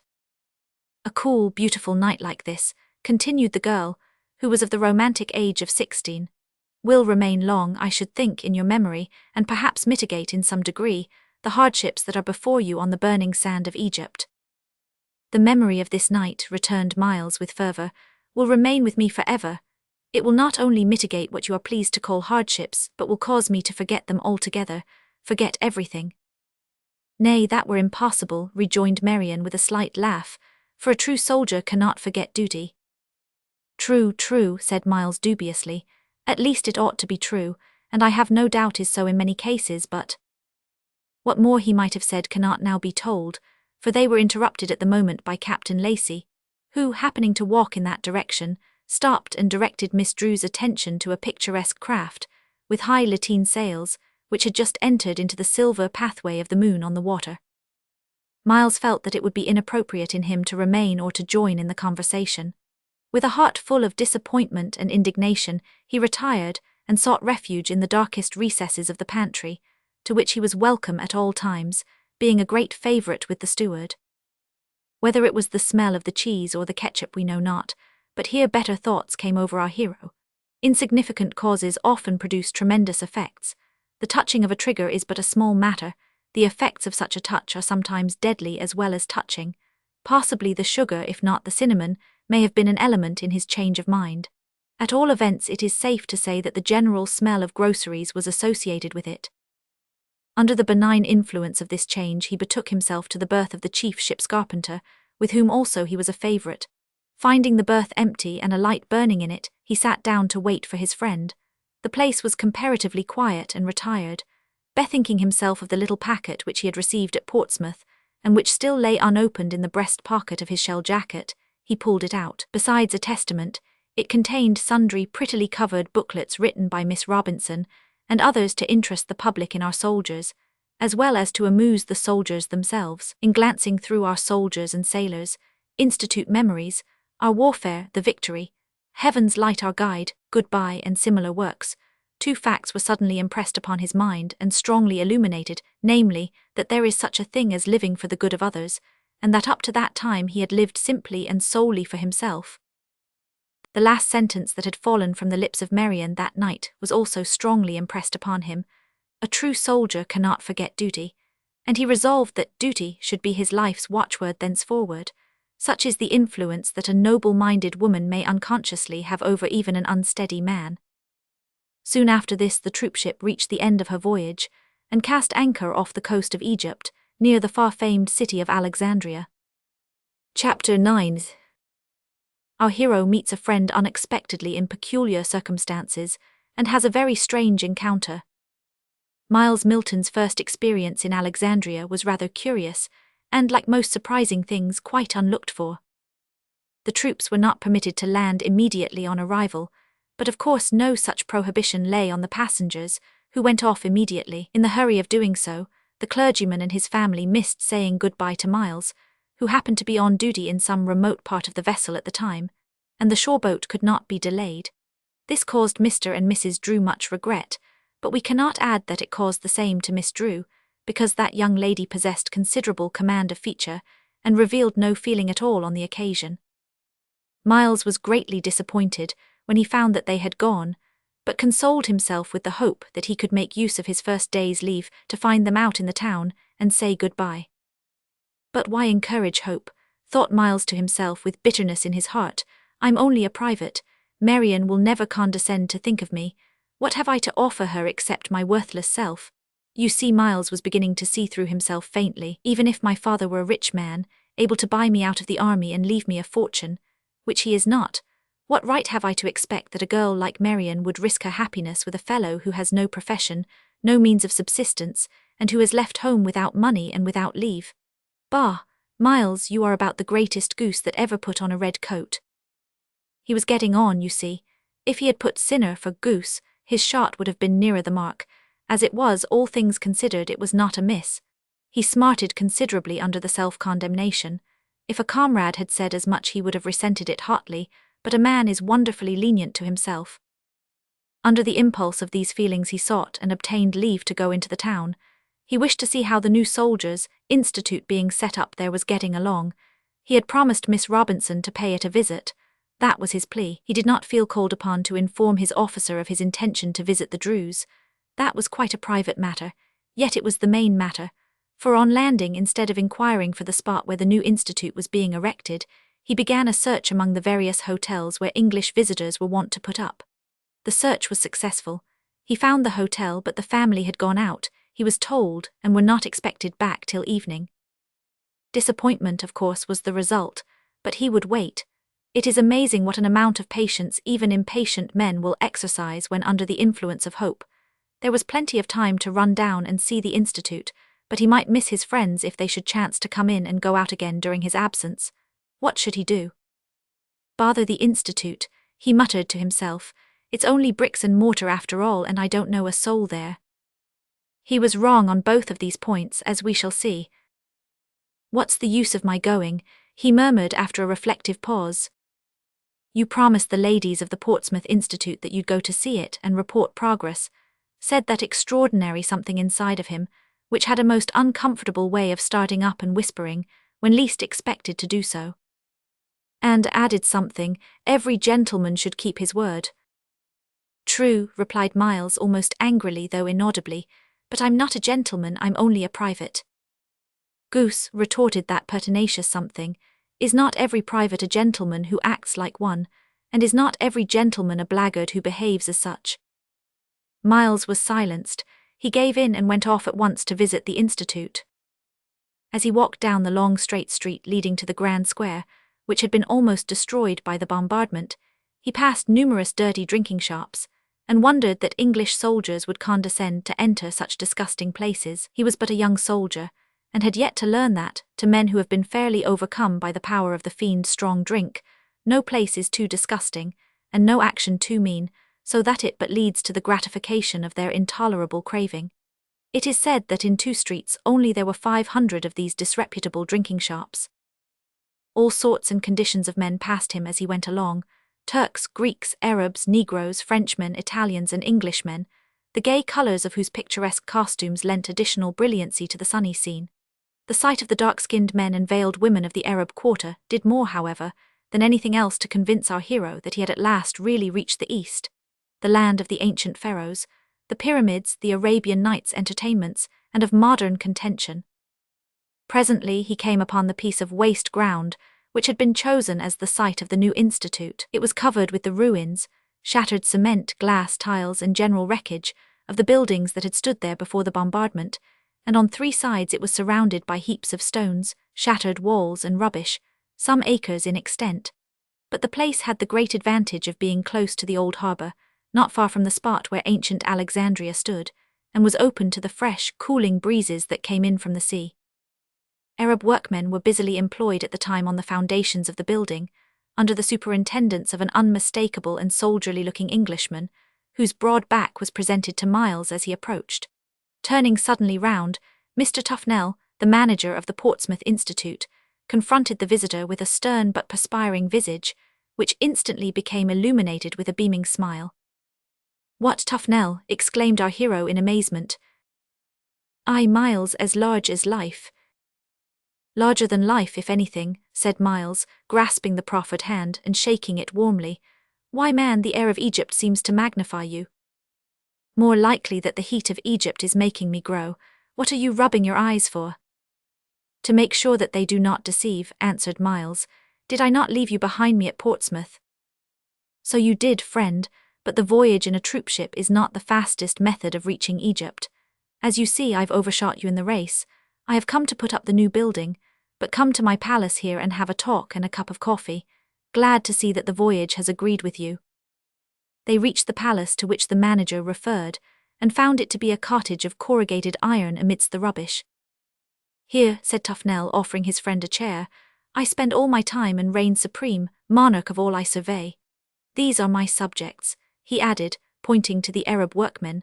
"That wilderness of rubbish is my kingdom, and yon heap of iron and stone is the material out of which we mean to construct our Alexandria Institute. To save time, the most valuable article in the world, if you'll believe me, Miss Robinson, as perhaps you may have heard, bought an old iron edifice in London known as the Brompton Oratory and sent it out here, like a convict, at government expense.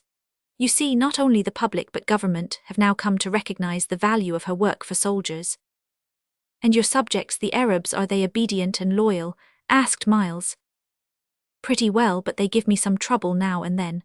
The other day, for instance, we had a sad accident, which at one time I feared would land us in serious difficulties. It is necessary, you must know, in laying foundations here, to dig through the sand some 12 to 15 feet till water is reached, and then we lay a solid stone foundation about 9 feet wide. Well, while digging this foundation, the sand fell in on one of the workmen.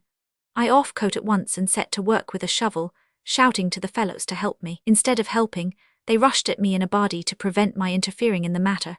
Then they quarrelled among themselves as to the best way of getting the man out, and the result was that the poor fellow was suffocated, though he might easily have been rescued by prompt action. But that was not the end of it. The relations and friends of the man came down, made Eastern howling and lamentation over him, and laid his corpse at the door of my cottage, holding me responsible for his life and demanding compensation. And it was not till I had paid a few francs to every brother and cousin and relative belonging to him that their grief was appeased, and the dead body carried away. Still, the matter did not end here, for next day the workmen said the accident was owing to the omission of a sacrifice at the commencement of the work, and they must have a lamb to kill on the ground, or more lives would certainly be lost.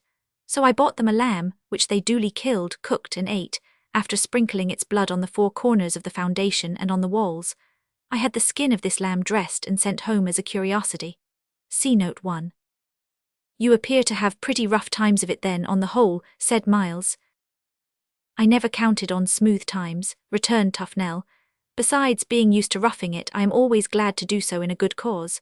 My palace, as you see, is not a bad one though small. It is pretty hot too, as you seem to feel.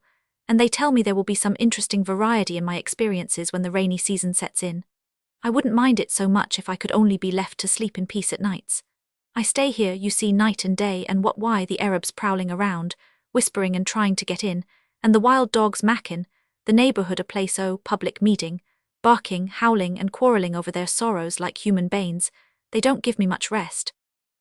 I have read of these dogs before, said Miles. Are they really as wild and dangerous as they get credit for? If you'd seen the fight I had them the other night, you'd have no doubt on that point. Why, a gang of 'em made a regular attack on me, and if it hadn't been that I was pretty active with my sword stick, they'd have torn me in bits. Let me advise you never to go out after nightfall without one. Is that one in your hand? No, it is merely a cane. Well, exchange with me, there's no saying when you may want it. Tufnell took a light sword stick which lay on the table and handed it to Miles, who accepted it laughingly, and without the slightest belief that he should ever have occasion to use it. In chatting about the plans of the building and the prospects of success, our hero became at last so deeply interested, partly, no doubt, because of his friend's enthusiasm, that he forgot the flight of time, and the evening was advancing before he rose to leave. Now, Tufnell, he said suddenly, I must be off, I have another call of importance to make. What, won't you stop and have a cup of coffee with me? Impossible, my business is urgent, I want to see friends whom I may not have the chance of seeing again. Good night. Good night then, and have a care of the dogs, specially after nightfall. On returning to the hotel shortly after sunset, Miles came to the conclusion that his love must certainly be true, for its course was not running smooth. His friends had not yet returned. Mrs. Drew had indeed come back alone in a cab, but she had Von Heddick and Vass go to the bed. Waiting about in front of the hotel for an hour or two proved to be too much for our hero's nerves. He therefore made up his mind to exhaust his nervous system by means of a smart walk. Soon he found himself in a lonely place, halfway between the Grand Square and the Ramley Gate, with a deliciously cool breeze playing on his brow, and a full moon sailing overhead. No one was moving about on the road along which he walked. He had it all to himself at first, and the evening would have been quiet as well as beautiful, but for the yelping dogs which had, by that time, come out of their day dens to search and fight for food and hold their nightly revels. All round him were the heaps of rubbish caused by bombardment, and the ruined houses which war had rendered tenantless, though here and there the uprising of new buildings proved that the indomitable energy of man was not to be quelled by war or anything else. A flickering oil lamp placed here and there at intervals threw a sickly yellow light into dark recesses which the moonbeams failed to reach. Intermingled with these were a few date palms and bananas. After a time he observed a couple of figures in advance of him, a man and woman, walking slowly in the same direction. Not wishing to have his thoughts disturbed, he pushed on, intending to pass the wayfarers. He had got to within 100 paces of them when he became aware of a violent pattering sound behind him. Stopping and looking back, he saw a pack of 8 or 9 of the wild, half-famished dogs of the place coming along the road at full gallop. He was quite aware that they were the savage, masterless creatures which keep close in hiding during the day, and come out at night to search for something to devour, but he could not bring himself to believe that any sort of dog was a dangerous animal. He therefore merely looked at them with interest as being natives of the place. They passed without taking notice of him, as ugly and wolfish a pack as one could wish to see, led by a big fellow like a ragged, disreputable collie. They also passed with apparent indifference the wayfarers in advance who had stopped to look at them. Suddenly, and without a note of warning, the whole pack turned and rushed back, yelling fiercely towards the man and woman. The latter clung to the left arm of the former, who raised his stick, and brought it down with such goodwill on the skull of the foremost dog that it reeled back with an angry howl.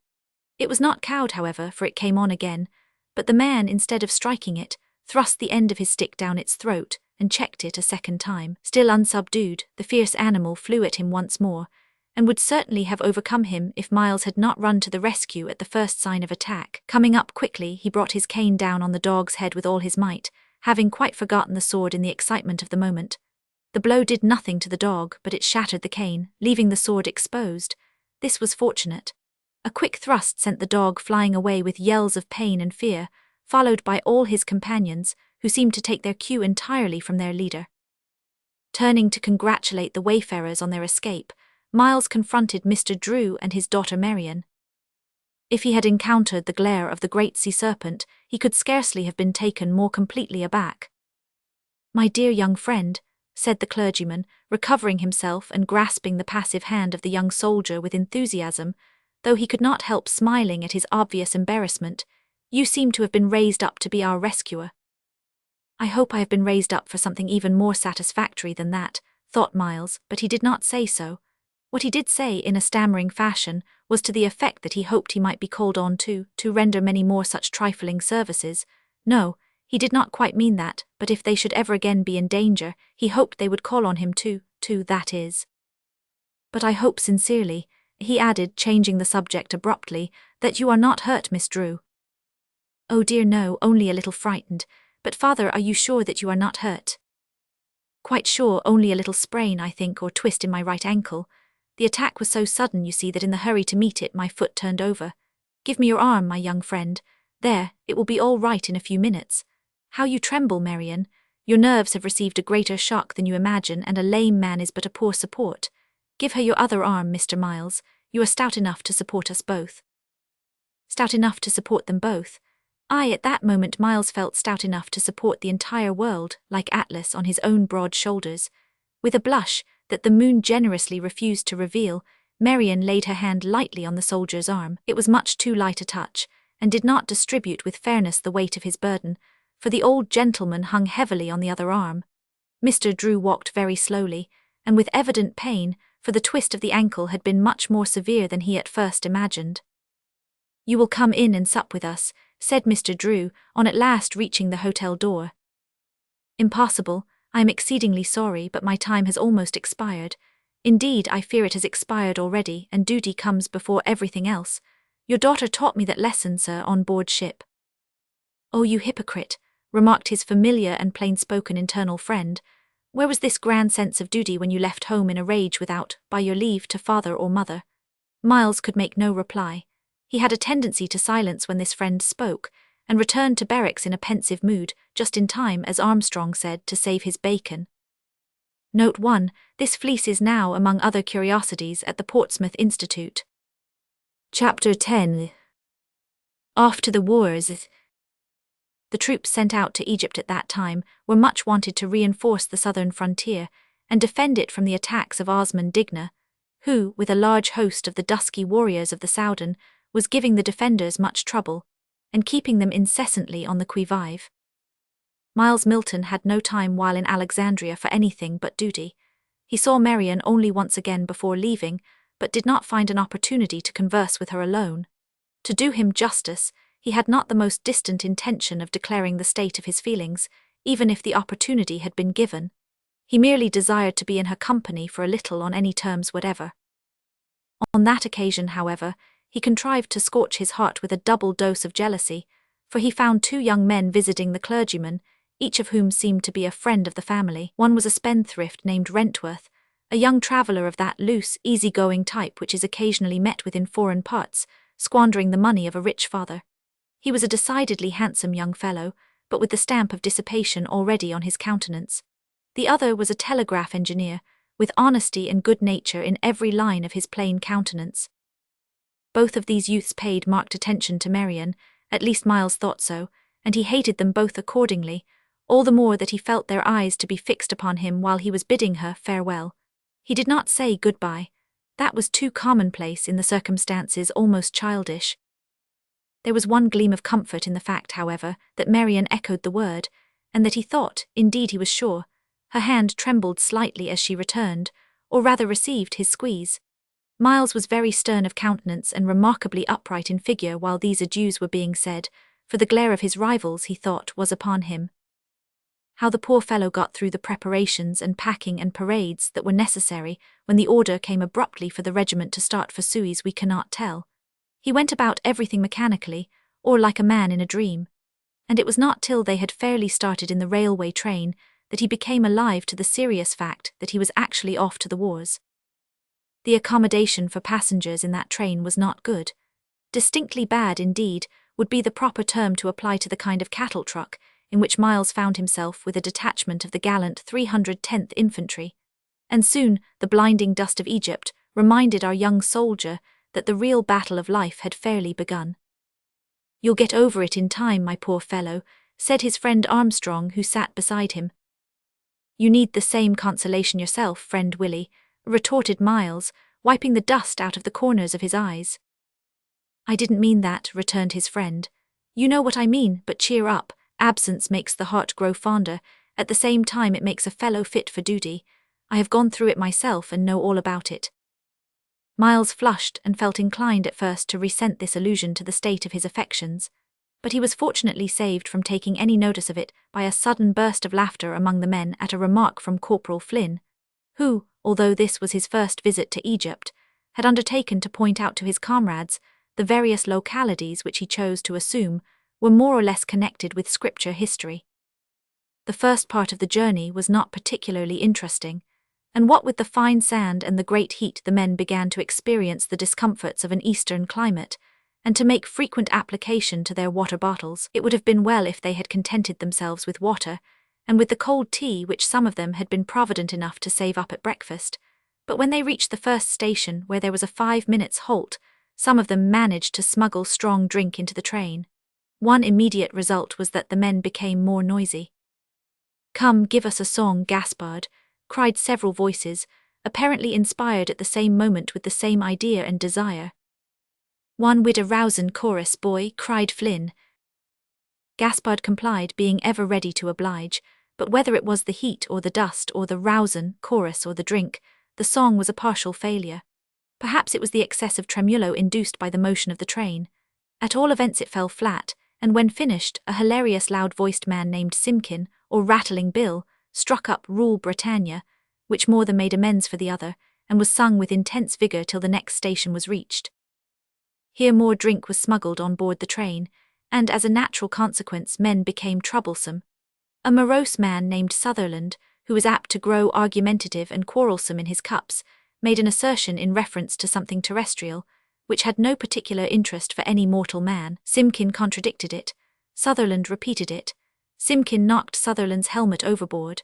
Sutherland returned the compliment in kind, and their comrades had to quell an intestine war, while the lost headpieces were left on the arid plain, where they were last seen surrounded by wonder-stricken and long-legged natives of the flamingo tribe. This loss was a serious one, for exposure of the head to the sun in such a climate is exceedingly dangerous, and the old hands had great difficulty in impressing the fact on Rattling Bill and Sutherland, who, with the obstinacy of greenhorns, made light of the danger and expressed disbelief in sunstroke. Of course considerable interest was manifested when the station of Tel el-Kebir was reached. "It's 2 miles from this, I've been told," said Flynn, "where the great battle was fought." "How d'ye know that, Flynn?" asked one. "How do I know anything I'm told but by belavin' it?" returned the corporal.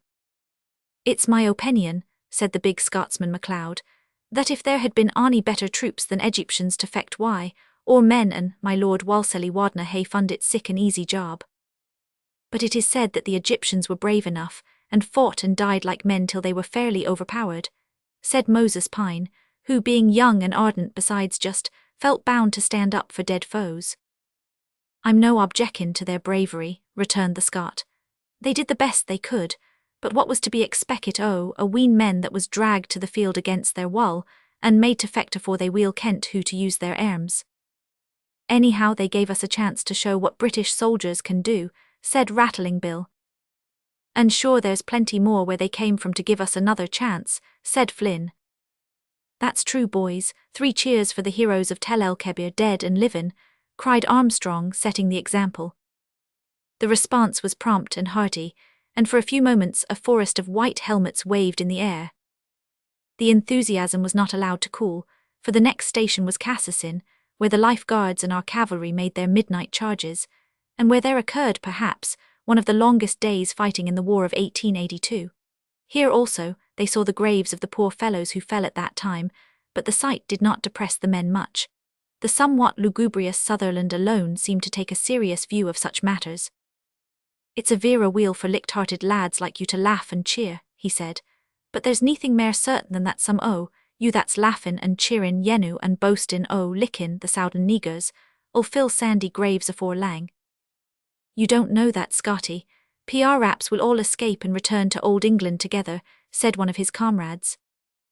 Arrah, if I did get into one the sandy graves ye spake of, remarked Flynn, I do belave I'd rise out of it just for the pleasure contradictin' you, Sutherland. Nae doot, contradictiousness whiles Max fouk lively that wad be dull and deed enuch without it. But did anybody ever hear a regiment gone oot to the wars and comin' back just as it went? That's the question. As Hamlet's ghost said when he was talkin' a night walk to cool hisself, interposed Simkin. It wasna his ghost, it was his feyther's ghost, cried Sutherland, and I'm no sure that.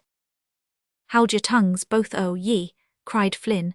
Sure the loss your helmets is beginning to tell on your heads already. What can the line be I see in the distance over there?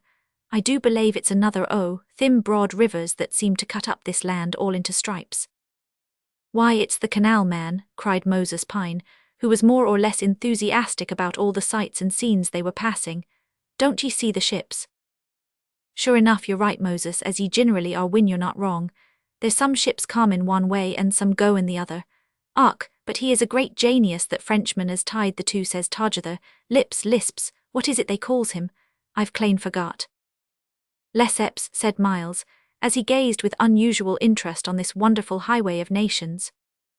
The troops reached Suez after a 10 hours' journey, the distance being about 230 miles. Our hero made the acquaintance here of a private of Marines named Stevenson, with whom he afterwards served in the Soudan, and with whom he became very friendly, not only because their spirits were sympathetic, but because, having been brought up in the same part of England, they had similar memories and associations in regard to home. Only those who have wandered long and far from their native land can understand the attractive influence that arises between men who meet abroad, and find that they can chat about the same places and persons in the old country. It was Saturday when the troops arrived at Suez, and the heavy dew that fell rendered the night bitterly cold, and felt to be so all the more because of the intense heat of the day. Sunday began with rousing out at 6, breakfast at 7, parade at 8, and divine service thereafter. As there was no clergyman at the place at the time, the duty was performed by one of the officers. Doubtless among the officers there are men who not only can read prayers well, but who have the spirit of prayer in them. That such, however, is not always the case may be gathered from the remark of one of the men upon this occasion. Tom, said this rather severe critic to his comrade confidentially, there's one advantage in fast readin', that it gets the business soon over, which is some sort comfort to fellows that has got to attend whether they like it or not, hot or cold, fresh or tired, unless duty prevents.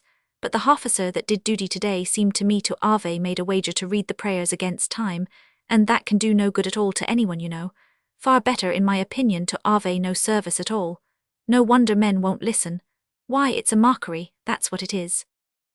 A walk round Suez with Armstrong and Stevenson till tattoo at 9:30 finished the day, and convinced Miles and his friends that the sooner they bade adieu to that place the better for all of them.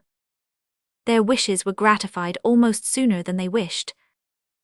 Chapter 11.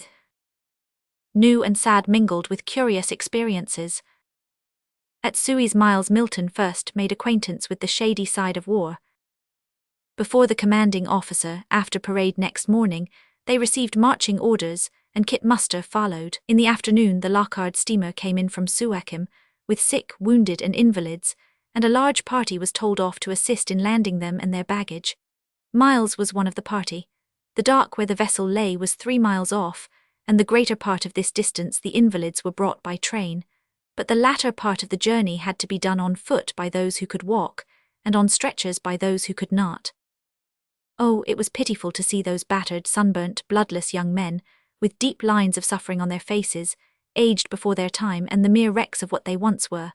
Men who had gone to that region strong, active, ruddy, enthusiastic, and who after a few months returned thus feeble and shattered, some irreparably so, others with perhaps years of joyless life before them, a few with the unmistakable stamp of death already on their brows. There were about 40 altogether. Some, as we have said, were carried from the vessel, and not one of the forlorn band could get on without the assistance of their fresh comrades from England. One tall, deep-chested young soldier, who must have been a splendid specimen of manhood when he landed in Egypt, was supported on one side by Miles, and on the other by Stevenson. "Halt a moment," said the invalid in a weak voice and with an apologetic smile. I can't get along quite as fast as I used to." His trembling legs and bowed back did not require the tongue or the large sunken eyes to confirm that obvious truth. "Poor fellow," said Miles with difficulty owing to the lump in his throat, "you ought to have had a stretcher. Here, sit down a bit on this stone. Have you been wounded?"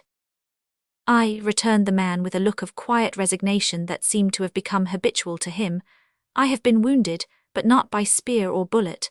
It's the climate that has done for me. I used to think that nothing under the sun could quell me, but the Lord has seen fit to bring down my pride in that matter. At the same time, it's only fair to say that he has also raised me up, and given me greater blessings than he has taken away. They told me in Portsmouth that he would, and it has come true." "At the Institute?" asked Stevenson eagerly. "Aye, the Soldiers' Institute," answered the invalid. "God bless you," returned the Marine, grasping his hand. "It was there I was brought to guard myself. Cheer up, brother, you'll soon be in hospital, where good food and physic and nursing will bring you round, mayhap, and make you as shipshape as ever." "It may be so if he wills it so," returned the trooper softly, "but I have a little book called Our Warfare, and a letter from the soldier's friend in my pocket, which has done me more good than all the hospitals and physic in Egypt can do. Come, let us go on. I'm better now." Rising and putting a long arm round the shoulders of each of his new friends, the trooper slowly brought up the rear of the touching procession, which had already passed them on its way to Suez. In the vessel which had brought those unfortunate men from Suakim, Miles and his comrades soon found themselves advancing down that region of sweltering heat called the Red Sea. The sight of the disabled men had naturally at first a depressing effect on the men, but the influence of robust health, youth, strong hope, and that light-hearted courage which makes the British soldier so formidable to his foes, soon restored to most of them their wonted free and easy enjoyment of the present and disregard for the future. Even the serving out of cholera belts and pocket filters failed to allay their exuberant spirits. The Lockhard, although doubtless a good ship for carrying coals, was very ill-suited to convey troops, but in times of war and in distant lands, soldiers lay their account with roughing it. They soon found that a little of the physic which is supposed to be rough on rats would have been of advantage. For the very first night many of the men were awakened by those creatures nibbling at their toes. Everything on board was dirty, the tin pannikins were rusty, the biscuit was mouldy and full of creatures that the captain called weevils and MacLeod styled wee devils. Some of the biscuit was so bad that it had to be thrown away, and the remainder eaten, as Moses said, with closed eyes. "It's an ill wind that blaws nobody gooid," said MacLeod to Moses Pine, as he came on deck to enjoy a pipe after their first dinner on board. "What d'ye think that queer cratter Flynn is doin' doon below?" "Nothing very useful, I dare say," said Moses. "Ye rang for ants.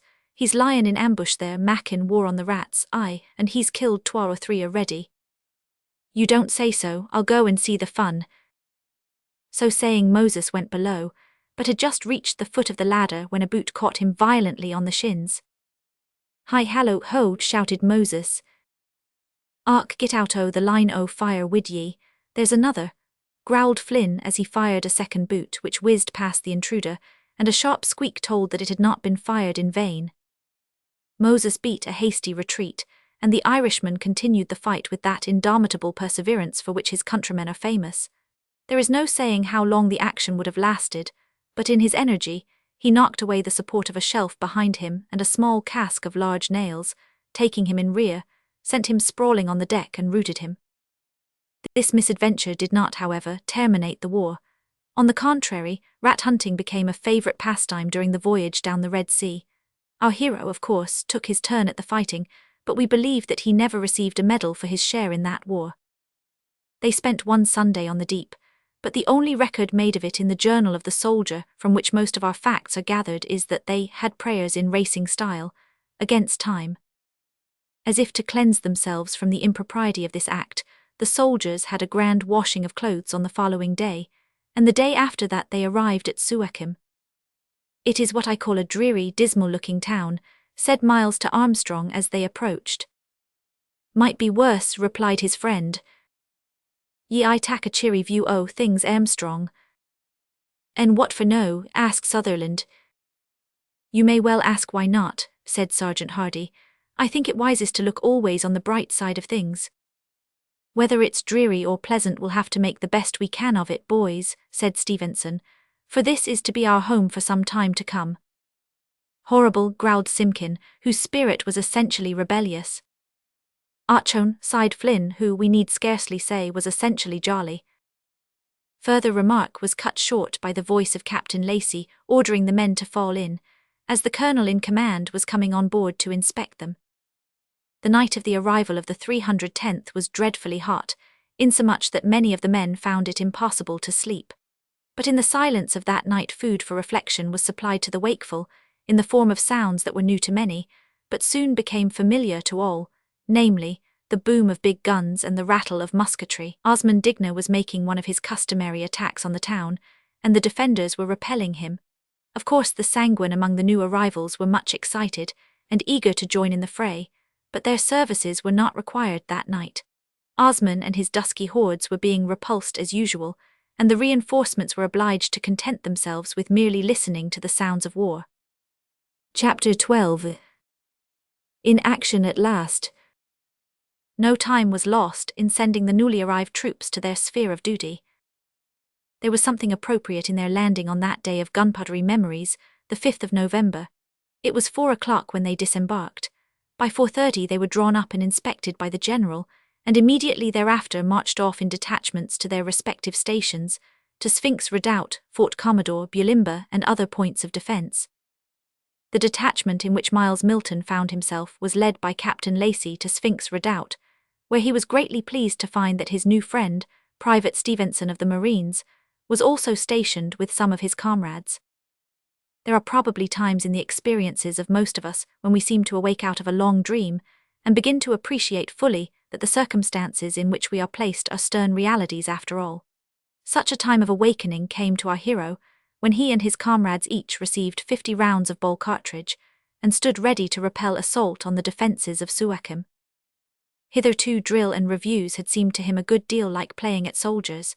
Even when the distant sound of the big guns and the rattle of small arms touched his ear, the slumber of unbelief was only broken, not quite dispelled, but now, weighted with the deadly missiles, with rifle in hand, with ears alert to every sound, and eyes open to every object that might present itself on the sandy waste beyond the redoubt, and a general feeling of expectancy pervading his thoughts and feelings, he became clearly convinced that the recent past was no flight of the imagination, that he was in very truth a soldier, and that his fighting career had in reality begun.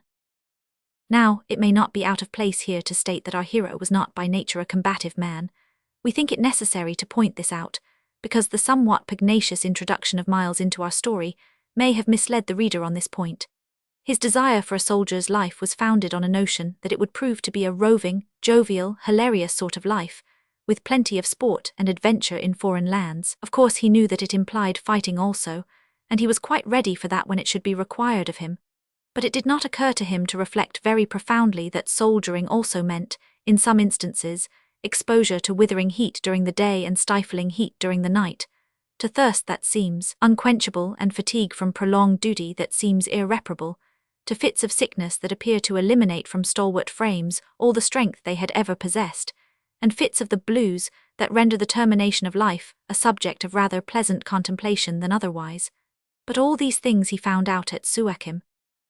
Moreover, it had not occurred to him to think deeply on the fact that fighting meant rushing at a fellow man whose acquaintance he had not made before, against whom he had not the slightest feeling of ill will, and skewering him with a bayonet, or sending a bullet into him which would terminate his career in mid-life, and leave a wife and children, perhaps a mother also, disconsolate. But he also found that out at Suakim. We repeat that Miles had no desire to fight, though of course he had no objection when the officer in command sent him and his comrades to their station, after the ball cartridge supply just referred to, and told them to keep a sharp lookout, for Osmond Digna was giving them a great deal of trouble at the time, and pointed out where they were to go if attacked, and warned them to be ready to turn out on the instant that the bugle should sound the alarm. Miles was as full of energy and determination to fight and die for his country as the best of his comrades, though he did not express so strong a wish for a brush with the enemy, as some of them did, or sympathize much with Corporal Flynn when he said, It's wishin' I am that Osman and his dirty nagers would come down on us this night, for we're fresh and hearty just off the say burnin' for fame and glory ivory mother's son of us, and fit to cut the black bastes up into mincemeat. Och, but it's thirsty I am. If ye spoke less and tharked mair ye wadna be sae dry maybe, remarked Saunders in a cynical tone. Hoots man, let the cratur alane, said MacLeod, as he busied himself polishing up some dim parts of his rifle. It's no muckle pleasure we're like to hae in this het place. Let the pure thing enjoy his boastin' while he may. Sure and we're not without consolation anyhow, retorted the corporal, for as long as we've got you Mac and your countrymen to cheer us wid your wise and lively talk we'll neither die o' the blues. As he spoke a tremendous explosion not far off caused the redoubt to tremble to its foundations. At the same moment the alarm sounded, the men sprang up, seized their arms and stood ready for an attack, but to their surprise no attack was made. Surely it must have been one of the mines you were telling me about, said Miles, in a low voice to Sergeant Gilray, who stood near to him. It was one of them unquestionably, for a corporal of the Berkshire Regiment told me Lieutenant Young placed the mine there yesterday. While Gilray was speaking, Lieutenant Young himself came along, engaged in earnest conversation with Captain Lacey, and stood still close beside Miles. What puzzles me is that they have not followed it up with a few volleys according to their usual custom, said the former in a low voice. Luckily they seldom do any harm, for they are uncommonly bad shots, but they generally try their best to do us mischief, and always make a good deal of noise about it. Perhaps, suggested Captain Lacey, your mine has done so much execution this time, and killed so many men that they've got a fright and run away. It may be so, but I think not. The Soudanese are not easily frightened, as we have some cause to know. Have you many mines about? Asked the captain. Yes, we have a good many, and they form a most important part of our defence, for we are not very well supplied with men, and the Egyptian troops are not to be depended on unless backed up by ours. These mines require to be carefully handled, however, for our shepherds take the cattle out to graze every day, so that if I were to fail to disconnect any of them in the mornings, we should have some of our cattle blown up. And if I failed to connect them again at night, the enemy would attack us more vigorously. As it is, they are very nervous about the mines. They have pluck to face any foe that they can see, but the idea of an unseen foe, who lurks underground anywhere, and may suddenly send them into the sky like rockets, daunts them a bit. And little wonder, returned the captain. From what you say I judge that you have the management of most of the mines. Of all of them, answered the lieutenant with a modest look. There was more than modesty in this young officer of engineers, there was heroism also. He might have added, though he did not, that this duty of connecting and disconnecting the mines each night and morning was such a dangerous service that he declined to take men out with him, and invariably did the work personally and alone.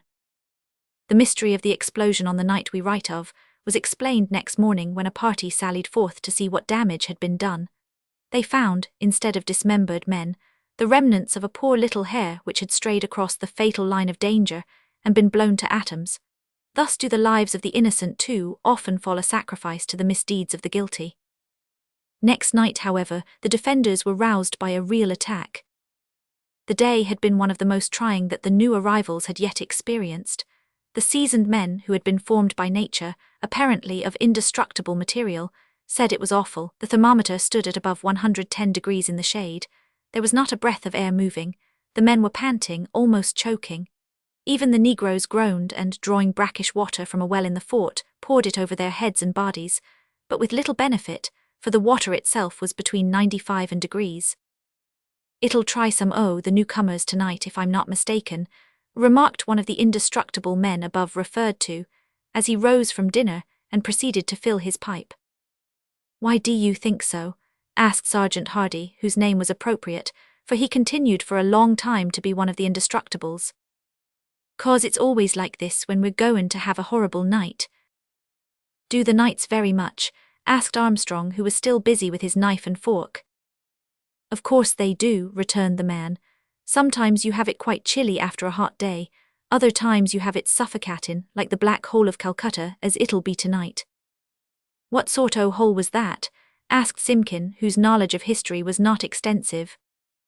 "It was a small room or prison into which they stuffed a lot of our men once, in India in awful hot weather, and kept them there waitin' till the Great Mogul, or some chap o' that sort, should say what was to be done wi' them.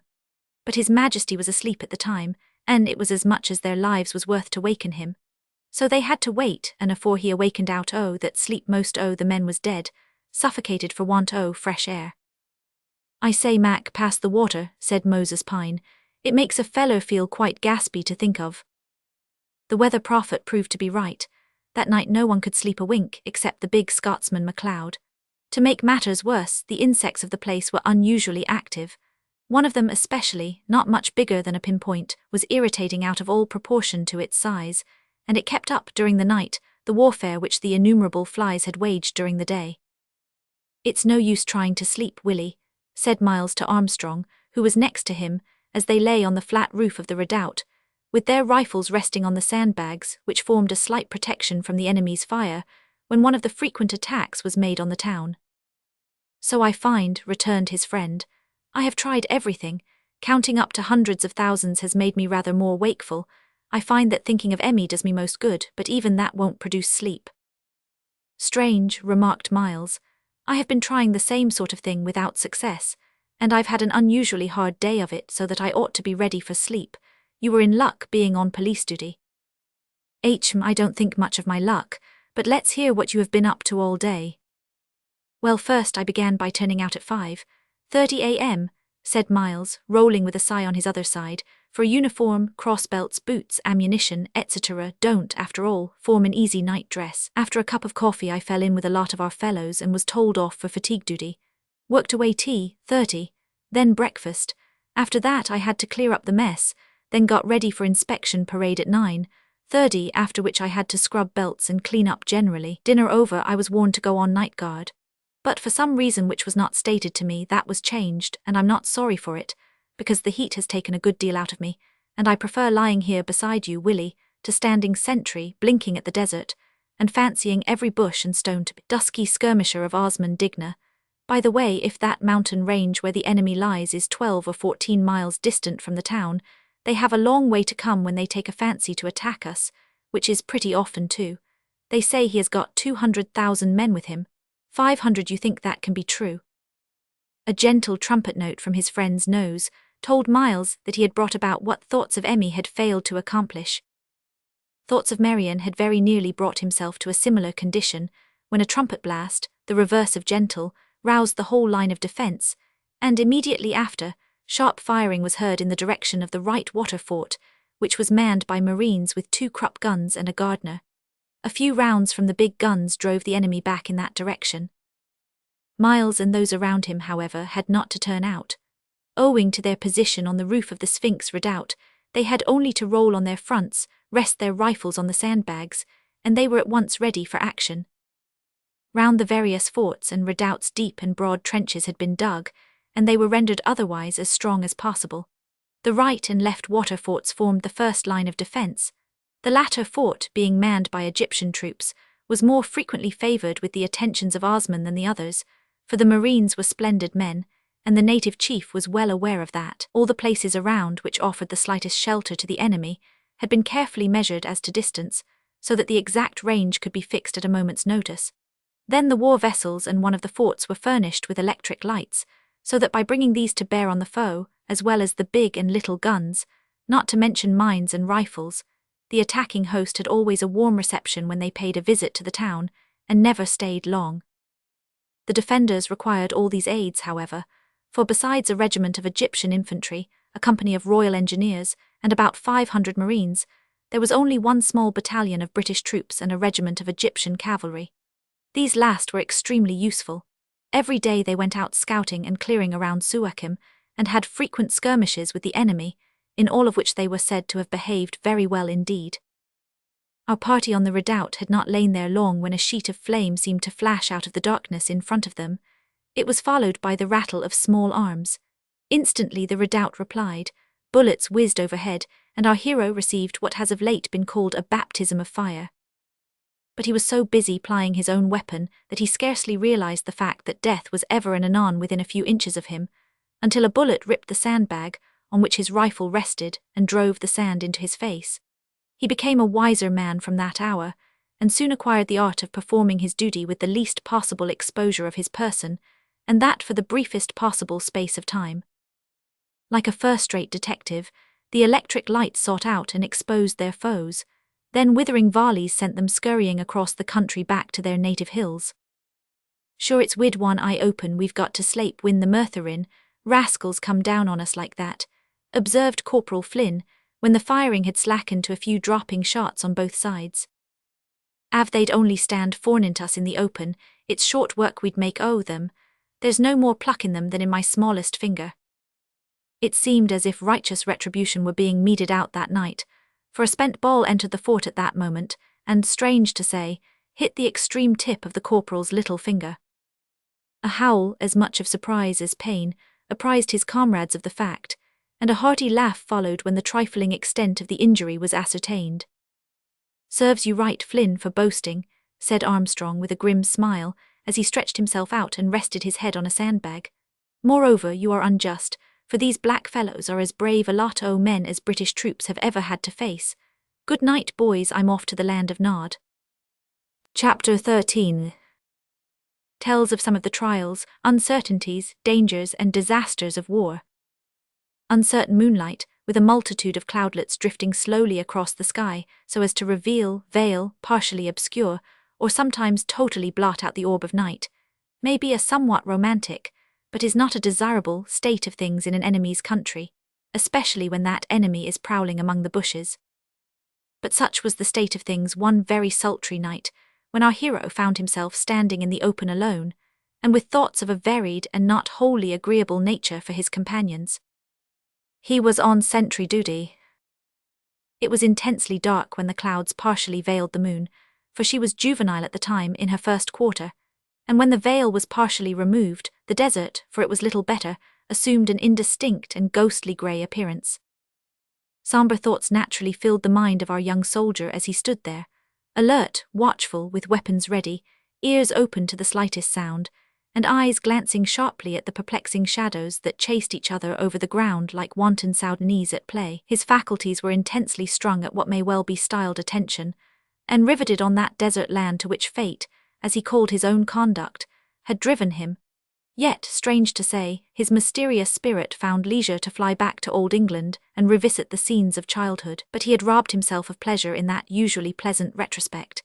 He could see only the mild, sorrowful, slightly reproachful, yet always loving face of his mother when in imagination he returned home. It was more than he could bear. He turned to pleasanter memories. He was back again at Portsmouth, in the reading room of the Soldiers' Institute, with red-coated comrades around him, busy with newspaper and illustrated magazine, while the sweet sound of familiar music came from the adjoining rooms, where a number of blue lights, or rather redcoats, who were not ashamed to own and serve their maker, were engaged with songs of praise. Suddenly he was back in Egypt with his heart thumping at his ribs. An object seemed to move on the plain in front of him. The ready bayonet was lowered, the trigger was touched. Only for a moment, however. The shadow of a cloud had passed from behind a bush, that was all, yet it was strange how very like to a real object it seemed to his highly strung vision. A bright moonbeam next moment showed him that nothing to cause alarm was visible. Mind is not so easily controlled as matter. Like a statue he stood there in body, but in mind he had again deserted his post, yet not to so great a distance as before. He only went the length of Alexandria and thought of Marian. The thought produced a glow, not of physical heat. That was impossible to one whose temperature had already risen to the utmost attainable height, but a glow of soul. He became heroic. He remembered Marian's burning words, and resolved that duty should henceforth be his guiding star. Duty, his heart sank as he thought of the word, for the something within him became suddenly active and whispered, "How about your duty to parents? You left them in a rage. You spent some time in Portsmouth, surrounded by good influences, and might have written home, but you didn't. You made some feeble attempts indeed, but failed. You might have done it several times since you landed in this country, but you haven't. You know quite well that you have not fully repented even yet." While the whispering was going on, the active fancy of the youth saw the lovely face of Marian looking at him with mournful interest, as it had been the face of an angel. And then there came to his memory words which had been spoken to him that very day by his earnest friend Stevenson the Marine. No man can fully do his duty to his fellows until he has begun to do his duty to God.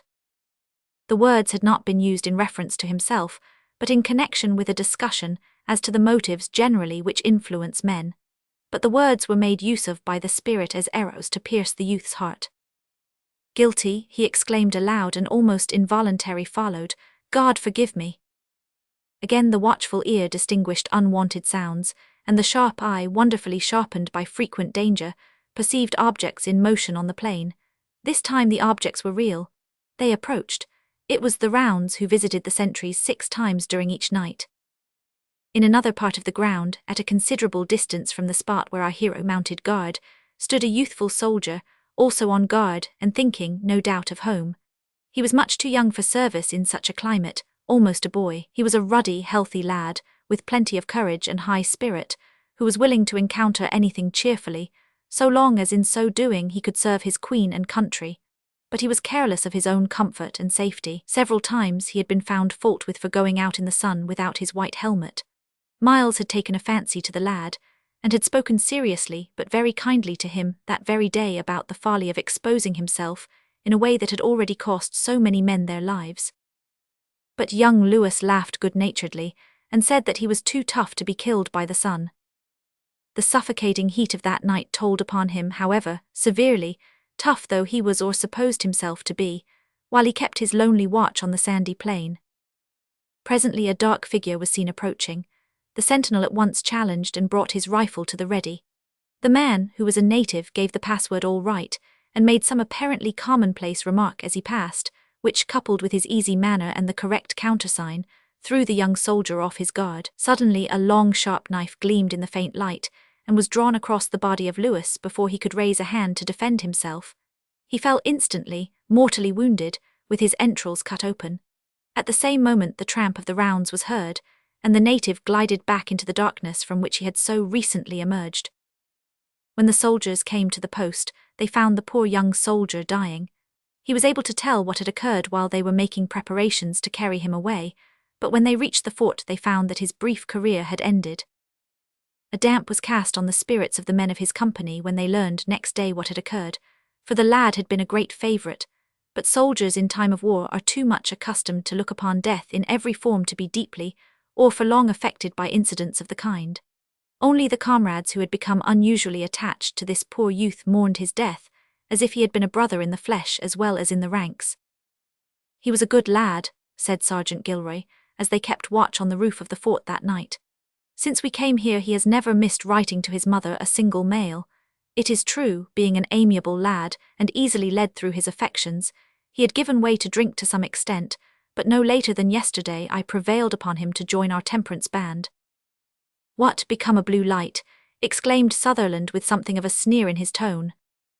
"Ah, comrade, and I hope to live to see you join our band also, and become one of the bluest lights among us," returned the sergeant good-humouredly.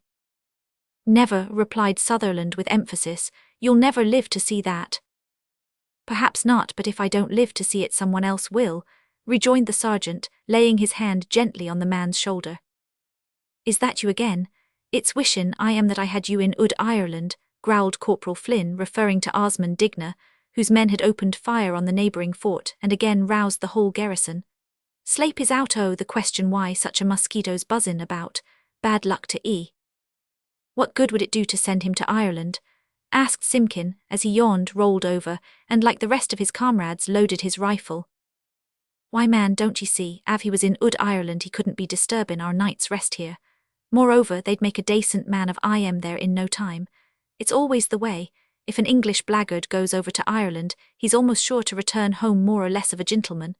That's why I've always advised you to go over, boy. And maybe if Osmond went he'd hallo."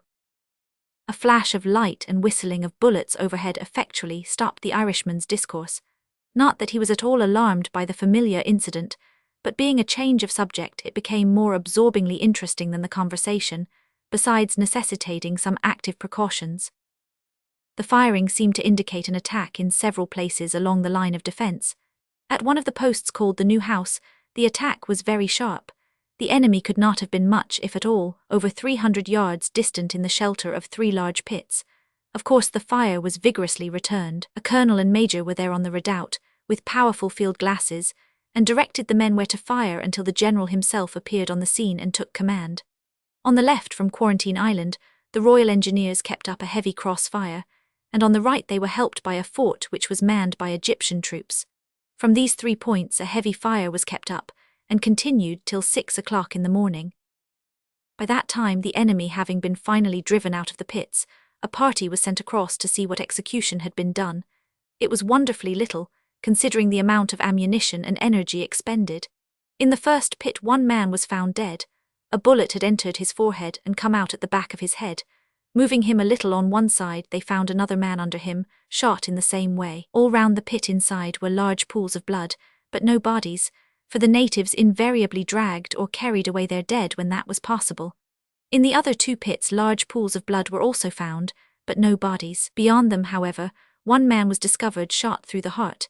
He had evidently been dragged along the sand, but the tremendous fire of the defenders had compelled the enemy to drop him. Still further on they found 12 more corpses which had been dragged a short way and then left. Close to these they observed that the sand had been disturbed, and on turning it up found that a dozen of bodies had been hastily buried there. Altogether they calculated that at least 50 of the enemy had been killed on that occasion, a calculation which was curiously verified by the friendly tribes asking permission to bury the dead according to the Soudanese custom. This was granted, of course, and thus the exact number killed was ascertained, but how many had been wounded no one could tell. 50 desolated homes, remarked one of the men when the number of killed was announced at mess that day. He was a cynical, sour-visaged man who had just come out of hospital after a pretty severe illness. 50 widows, mayhap, he continued, to say nothing o' children, that are just as fond o' husbands and fathers as ours are. Why, Jack Hall, if these are your sentiments you should never have enlisted, cried Simpkin with a laugh. I listed when I was drunk, returned Hall savagely. Ark then it sarves ye right, said Flynn. Even a pig would be ashamed to do anything when it was in liquor. The corporal's remark prevented the conversation taking a lugubrious turn, to the satisfaction of a few of the men who could not endure to look at anything from a serious point of view. What's the use, one of them asked, of pullin' a long face over what you can't change? Here we are, boys, to kill or be killed. My creed is, take things as they come and be jolly. It won't mend matters to think about wives and children.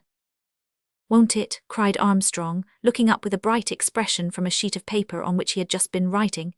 Here am I written home to my wife, in a hurry too, for I've only just heard that word has been passed, the mail for England goes today. I'm warned for guard tonight too, and if the night takes after the day we're in for a chance o' suffocation, to say nothing o' insects as you all know.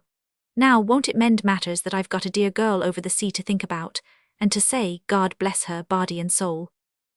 No doubt, retorted the take things as they come and be jolly man, but, cried Hall, coming promptly to his rescue, have not the Soudanese got wives and children as well as us? I dare say they have, some of 'em. Well, does the thought of your respective wives and children prevent your shooting or sticking each other when you get the chance? Of course it do, returned Armstrong with a laugh as he resumed his pencil. What would be the use o' comin' here if we didn't do that? But I haven't time to argue with you just now, Hall. All I know is that it's my duty to write to my wife, and I won't let the chance slip when I've got it. Bah! Exclaimed the cynic, relighting his pipe, which in the heat of debate he had allowed to go out. Several of the other men, having been reminded of the mail by the conversation, also betook themselves to pen and pencil, though their hands were more familiar with rifle and bayonet.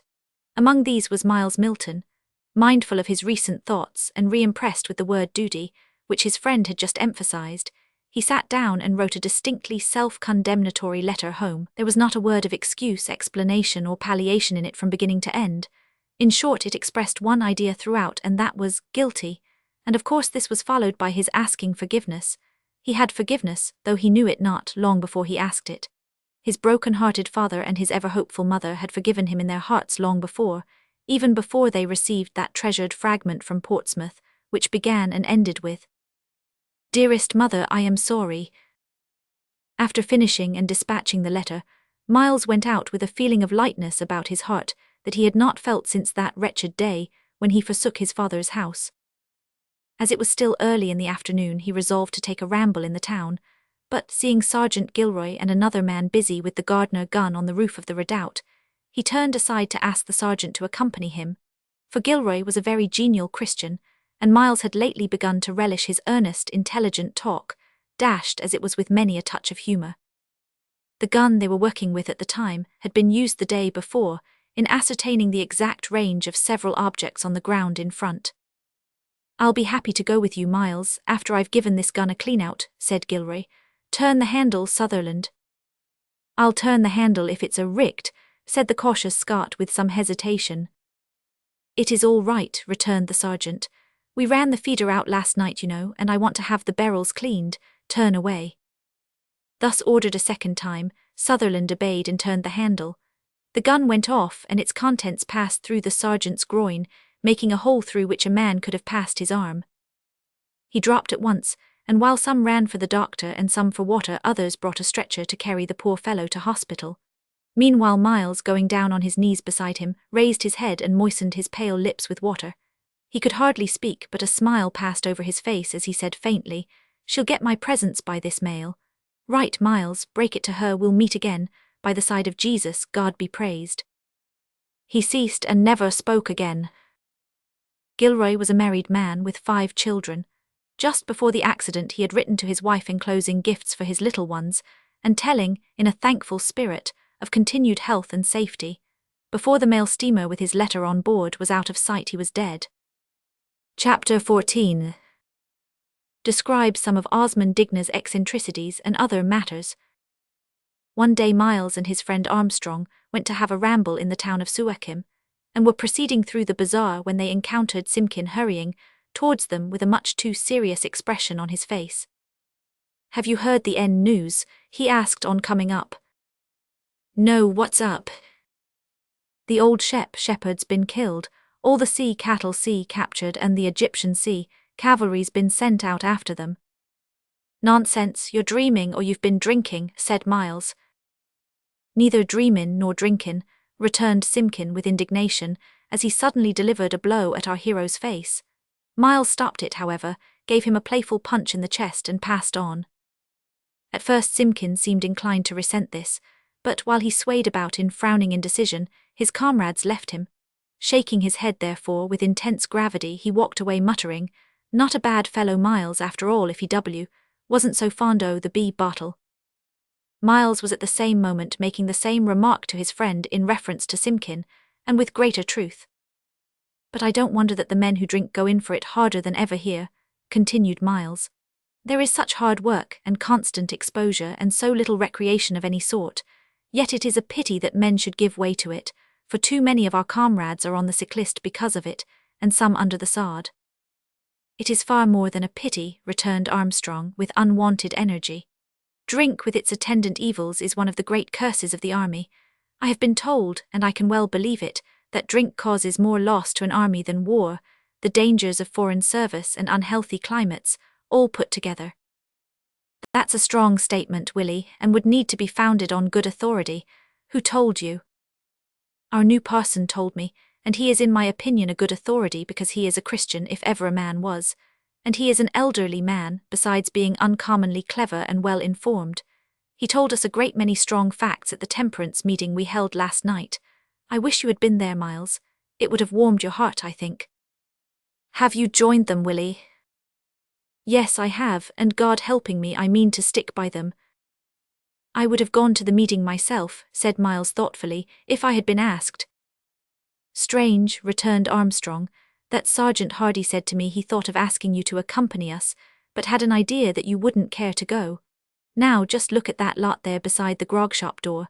What a commentary on the evils of drink."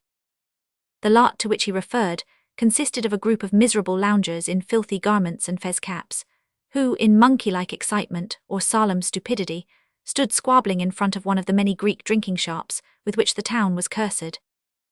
Passing by at the moment, with the stately contempt engendered by a splendid physique and a red coat, strode a trooper, one of the defenders of the town. His gait was steady enough, but there was that unmistakable something in the expression of his face which told that he was in the grip of the same fiend that had captured the men round the grog shop door. He was well known to both Armstrong and Miles. "Hallo, Johnson," cried the latter, "is there any truth in the—" He stopped and looked steadily in the trooper's eyes without speaking. "Oh yes, I know what you mean," said Johnson with a reckless air. "I know that I'm drunk." "I wouldn't say exactly that of you," returned Miles, "but—" "Well, well, I say it of myself," continued the trooper. "It's no use humbuggin' about it. I'm swimmin' by the current, goin' to the dogs like a runaway locomotive. Of course I see well enough that men like Sergeant Hardy and Stevenson of the Marines, who have been temperance men all their lives, enjoy good health. Would to God I was like 'em, and I know that drinkers are dyin' off like sheep, but that makes it all the worse for me, for, to tell you the honest truth, boys, and I don't care who knows it, I can't leave off drinkin'. It's killin' me by inches. I know likewise that all the old hard drinkers here are soon sent home ruined for life, such of 'em at least as don't leave their miserable bones in the sand, and I know that I'm on the road to destruction, but I won't give it up." "Ha, Johnson," said Armstrong, "these are the very words quoted by the new parson at the temperance meetin' last night, and he's a splendid fellow with his tongue. 'Hard drinker,' says he, 'you are humbuggin' yourself. You say you can't give up the drink. The real truth is, my man, that you won't give it up. If only I could persuade you in God's strength to say I will, you'd soon come all right. Now, Johnson, if you'll come with me to the next meetin'." "What, me go to a temperance meetin'?" cried the trooper with something of scorn in his laugh. "You might as well ask the devil to go to church. No, no, Armstrong, I'm past prayin' for, thank you all the same for invitin' me. But what was you askin' about news bane true? What news?" "Why, that the old shepherd has been killed, and all our cattle are captured, and the Egyptian cavalry sent after them." "You don't say so," cried the trooper with the air of a man who suddenly shakes off a heavy burden. "If that's so, they'll be wantin' us also, no doubt." Without another word, he turned and strode away as fast as his long legs could carry him. Although there might possibly be a call for infantry to follow, Miles and his friend did not see that it was needful to make for their fort at more than their ordinary pace. It was a curious and crowded scene they had to traverse. Besides the grog shops already mentioned, there were numerous coffee houses, where from diminutive cups natives of temperate habits slaked their thirst and discussed the news, of which, by the way, there was no lack at the time. For, besides the activity of Osman Digna and his hordes, there were frequent arrivals of mails, and sometimes of reinforcements from Lower Egypt. In the side streets were many smithies, where lance heads and knives were being forged by men who had not the most distant belief that such weapons would ever be turned into pruning hooks. There were also workers in leather, who sewed up passages of the Quran in leathern cases and sold them as amulets to be worn on necks and arms. Elsewhere, hairdressers were busy greasing and powdering with the dust of redwood the bushy locks of Hadendoa dandies. In short, all the activities of Eastern city life were being carried on as energetically as if the place were in perfect security, though the only bulwark that preserved it, hour by hour, from being swept by the innumerable hordes of Soudan savagery, consisted of a few hundreds of British and Egyptian soldiers. Arrived at the Sphinx fort, the friends found that the news was only too true. The stolen cattle belonged to the people of Suakim. Every morning at 6 o'clock, it was the custom of the shepherds to go out with their herds and flocks to graze, there being no forage in or near the town. All had to be back by sunset, when the gates were locked, and no one was allowed out or in till 6 the next morning. The women who carried all the water used in the waterless town had of course to conform to the same rule. Like most men who are constantly exposed to danger, the shepherds became careless or foolhardy, and wandered rather far with their herds. Osman was too astute to neglect his opportunities. On this occasion an old shepherd who was well known at Sphinx Redoubt had strayed too far. The Soudanese swept down, cut off his retreat, killed him, and, as we have said, carried off his cattle. It was to retrieve, if possible, or avenge this disaster that the Egyptian cavalry sallied forth. They were seen galloping after the foe when Miles reached the roof of the redoubt, where some of his comrades were on duty, while Captain Lacey and several officers were looking on with field glasses. "They are too late, I fear, to do much good," remarked one of the officers. "Don't I wish I was goin' with them," whispered Corporal Flynn to a comrade. "You wad be a queer object on the outside o' a horse," remarked MacLeod cynically. "Why, Mac, you wouldn't have me go inside of a horse, would ye?" "It wad be much the same which way ye went," returned the Scot. "Ah, Thin, the horse wouldn't think so unless he was a donkey." "Well done," exclaimed Captain Lacey at that moment, as the cavalry cut off and succeeded in recapturing a few of the cattle, and gave the enemy several volleys, which caused them to beat a hasty retreat. This, however, turned out to be a ruse on the part of Osman, who had his men concealed in strong force there. He tried to draw the cavalry away from Suakim and was very nearly successful. In the ardor of pursuit, the Egyptians failed to observe that the Soudanese were creeping round their rear to cut off retreat. On discovering their mistake, and finding that their small force of 200 men was being surrounded by thousands of Arab warriors, it was almost too late. Turning at once, they galloped back, and could be seen, through the field glasses, turning now and then gallantly to engage the pursuing foe. No help could be rendered them at first, as they were beyond the range of all the forts. Nevertheless, they got in safely, with little injury to man or beast, and driving before them the animals that had been recovered. Next day the body of the poor old shepherd was brought in and buried without a coffin, by his relations. Miles, being off duty at the time, went to see the funeral, and found that Eastern and Western ideas on this point, as on many others, are wide as the poles asunder. No doubt the grief of the near relations was as real as it was demonstrative, but it required more credulity than he possessed to enable him to believe that the howling, shouting, and singing of many mourners was indicative of genuine feeling. The creation of noise, indeed, seemed to be their chief method of paying respect to the dead. As deaths in Suakim were very numerous at this time, owing to much sickness among natives as well as troops, the sounds of mourning, whether by volley or voice, became so frequent that orders were at last given to cease firing over the soldiers' graves when they were buried.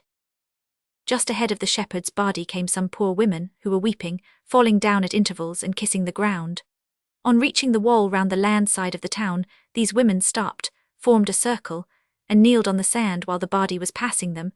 Then they leaned forward and kissed the ground, continuing in that position till all the procession had passed. There the women remained, not being allowed to go to the grave, and the singing and shouting were continued by boys, who kept running round the bier as it was borne along. On reaching the grave, the body was put in with the face toward the east and covered up with stones and mortar. Then the grave was filled up with sand, a brief prayer was offered, the mourners kneeling, after which the people went home. Sad thoughts filled the mind of our young soldier as he returned to the fort, but the sadness was soon turned to indignation when he got there. For some time past, a Soudanese youth of about 17 or 18 years of age had been coming about the Sphinx redoubt and ingratiating himself with the men, who took a great fancy to him, because he was amiable in disposition, somewhat humorous as well as lively, and handsome though black. They used to give him something to eat every time he came, and made quite a pet of him. One day while he was out in the open country, Osman's men captured this youth and took him at once before their leader, who, probably regarding him as a deserter, ordered both his hands to be cut off close to the wrists. The cruel deed was done, and the poor lad was sent back to Suakim. It was this that roused the wrath of Miles as well as that of his comrades. When they saw the raw stumps and the haggard look of the poor fellow, who had suffered much from loss of blood, they got into a state of mind that would have made them ready to sally forth, if so required, and assault the entire Soudan in arms. "Ark, av I only had I am here," said Flynn, clenching his teeth and fists at the same time. It's mincemeat you'd make of him," said Moses. "No, it's cat's mate the baste." The others were equally angry, though not quite so emphatic, but they did not waste their time in useless regrets. They hurried the young Soudanese to the doctor, who carefully dressed his wounds, and every care was thereafter taken of him by the men until completely restored to health. It may interest the reader to know that this poor fellow was afterwards well looked after. Some sort of employment in the garrison was obtained for him, and he was found to be a useful and willing servant, despite the absence of his hands. That night a furious sandstorm burst upon the town, accompanied by oppressive heat. "It always seems to me," said Miles to Gaspard Redgrave, who lay next him, "that mosquitoes and sand-flies, cats and dogs, and in fact the whole brute creation, becomes more lively when the weather is unusually hot. Just listen to these cats." "Like a colony of small children being murdered," said Gaspard. "It's awful," observed Saunders, in a kind of solemn astonishment as a frightful caterwaul burst upon their ears. "I wadna like to hear tigers in the same state o' mind." "Or elephants," murmured Moses Pine, who was more than half asleep. The cats were indeed a great nuisance, for not satisfied with getting on the flat roofs of the houses at nights, and keeping up a species of war dance there, they invaded the soldiers' quarters, upsetting things in the dark, thus demonstrating the absurdity of the proverb that cats see best in the dark, stealing whatever they could lay hold of, and inducing half-slumbering men to fling boots and shoes, or whatever came most handy at them. Rats also were innumerable, and to the great surprise, not to say indignation of the men, neither dogs nor cats paid the least attention to the rats. After a time the storm, both of animate and inanimate nature, began to abate, and the weary overworked soldiers were dropping off to sleep when a tremendous explosion effectually roused them. "There goes another mine," cried Armstrong, starting up. "It don't require a prophet to tell us that," growled Gaspard, as he yawned and slowly picked up his rifle. Explosions were of quite common occurrence at that time, but had to be attended to nevertheless. That Osman had taken advantage of the very dark night to make an earlier attack than usual was evident, for shots were fired immediately after the explosion occurred, as usual. These were replied to, but the effect of the explosion, it was supposed, must have been unusually severe, for the enemy withdrew after exchanging only a few shots. This surmise was afterwards proved to be correct. On going to the spot the following morning, they found that at least a dozen of their foes must have been blown up, for legs and arms and other human remains were picked up in all directions. These the soldiers gathered with the aid of the friendly natives and burned. No attack was made for 4 days after that, but then the untiring enemy became as troublesome as ever. Spies afterwards said that when Osman heard of this incident, and of the number of men killed, he said, "It served them right. They had no business to go touching things that did not belong to them." Chapter 15. Athletics. A new acquaintance turns up, an expedition undertaken, followed by a race for life. Energetic and exhilarating exercise has sometimes the effect of driving away sickness, which doctors' stuff and treatment fail to cope with successfully. In saying this, we intend no slight either to doctors' stuff or treatment. After the troops had been some time at Suakim, the effect of the climate began to tell on them so severely that a very large proportion of Europeans were in hospital, and many who strove hard to brave it out were scarcely fit for duty. Great heat did not, however, interfere with Miles Milton's health. He was one of those fortunates who seem to have been made of tougher clay than the average of humanity, but his friend Armstrong was laid up for a considerable time. Even Robert MacLeod was knocked over for a brief period, and the lively Corporal Flynn succumbed at last. Moses Pine, however, stood the test of hard work and bad climate well, and so, for a time, did Sergeant Hardy.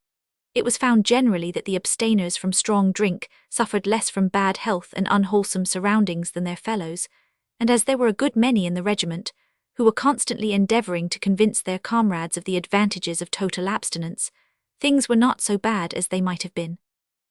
It was about this time that one of the generals who visited Suakim instituted athletic games, thereby vastly improving the health and spirits of the men.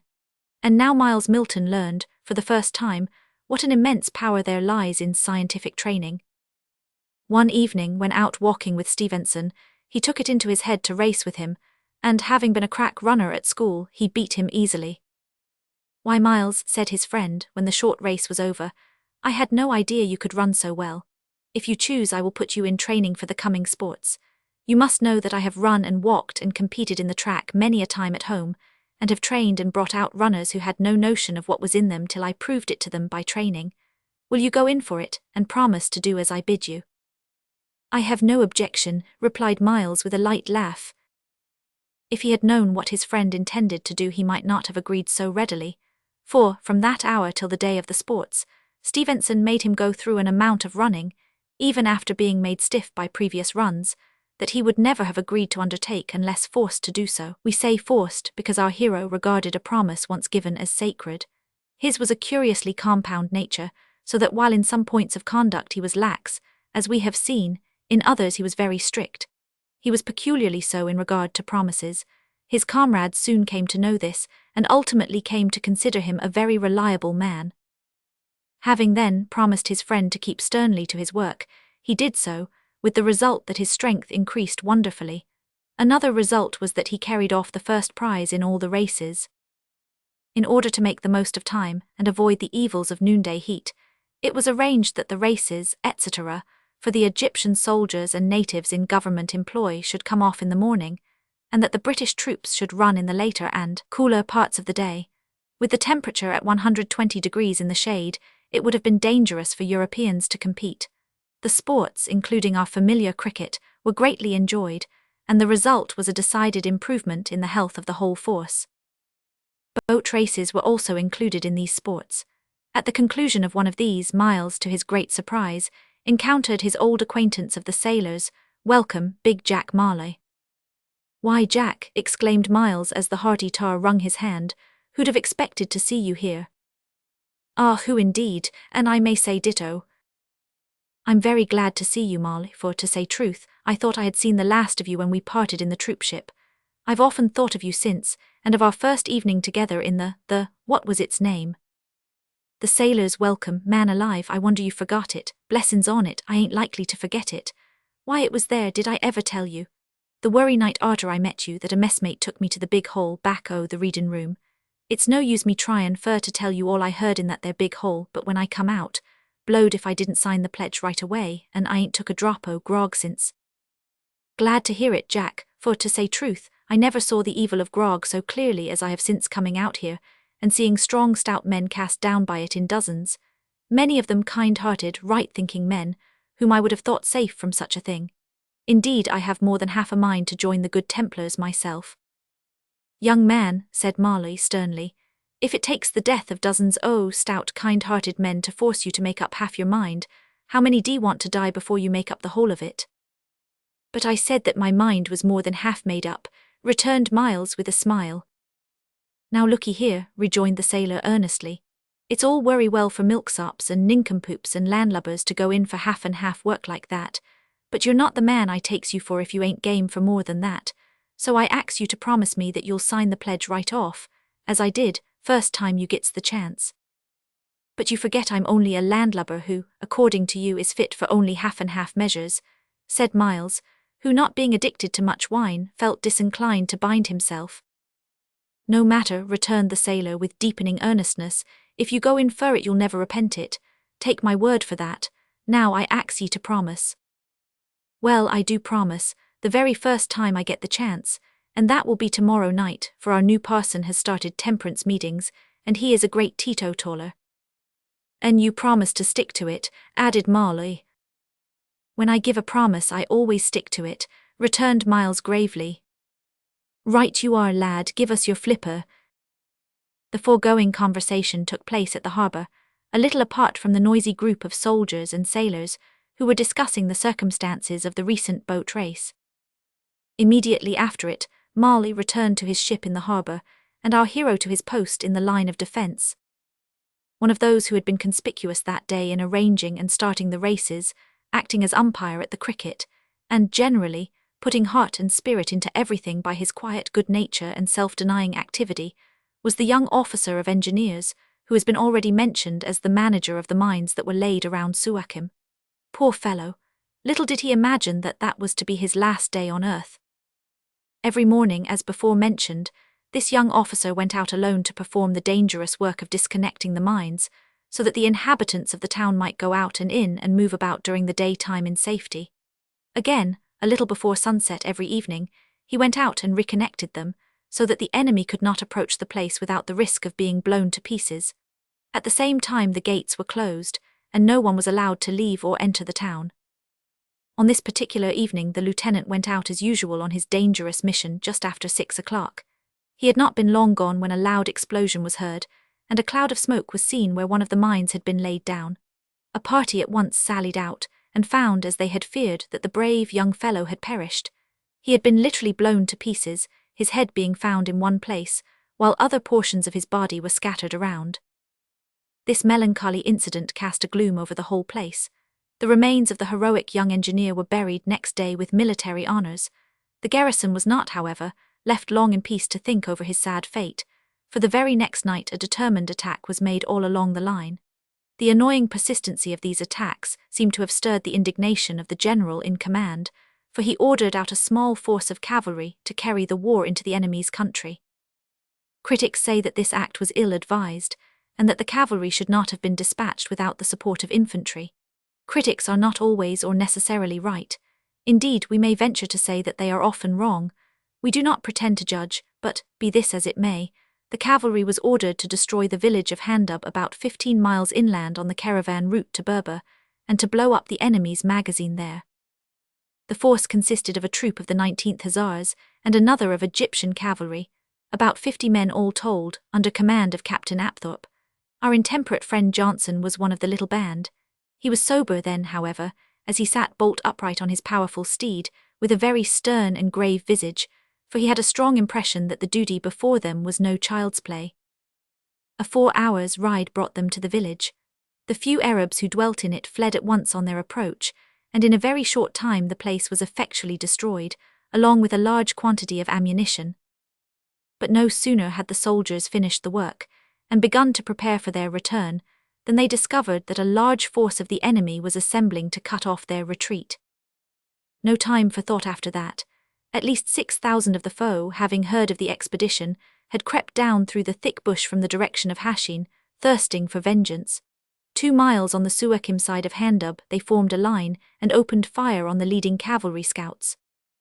Seeing that the Arabs were in such force, Captain Apthorpe at once made for their flank, in the direction of the sea-coast. At full speed, with horses fatigued by a 15 miles journey, they had to ride for life. It was neck or nothing now. The Egyptian cavalry under Captain Gregory, and accompanied by Captain Stopford of the Grenadier Guards and other officers, followed closely. As they went along at racing speed, with more than a dozen miles of wilderness to traverse and death behind them, Private King of the Hussars fell from his horse wounded. Captain Gregory came up with him, stopped, and took the wounded man up behind him. It was a generous but desperate act, for what could be expected of a double-weighted horse in such a region and with such a race before it?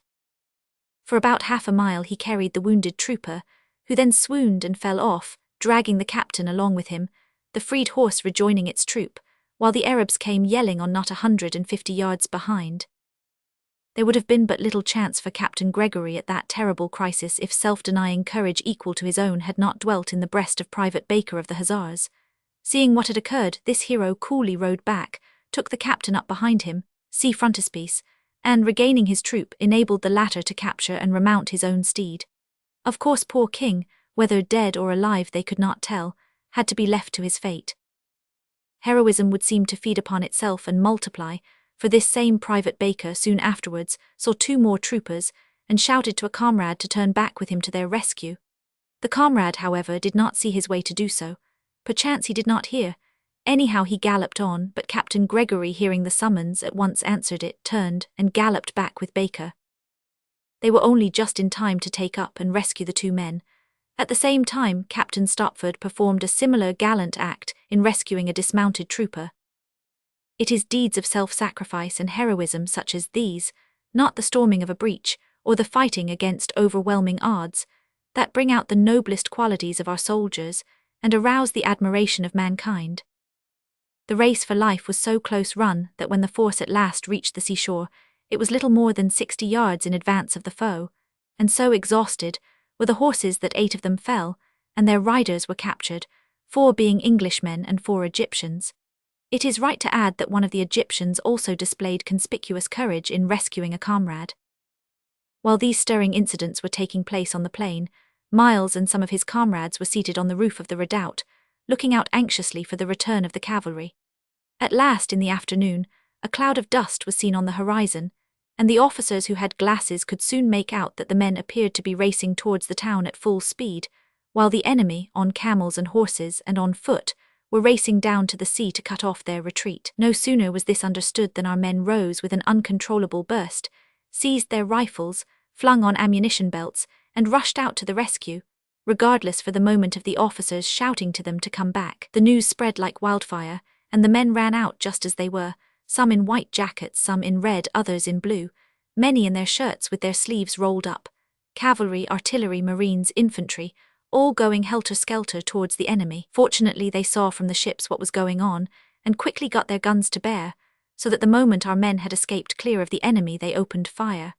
But for this more men would certainly have been lost, for the overtaxed horses were beginning to give in and lose ground.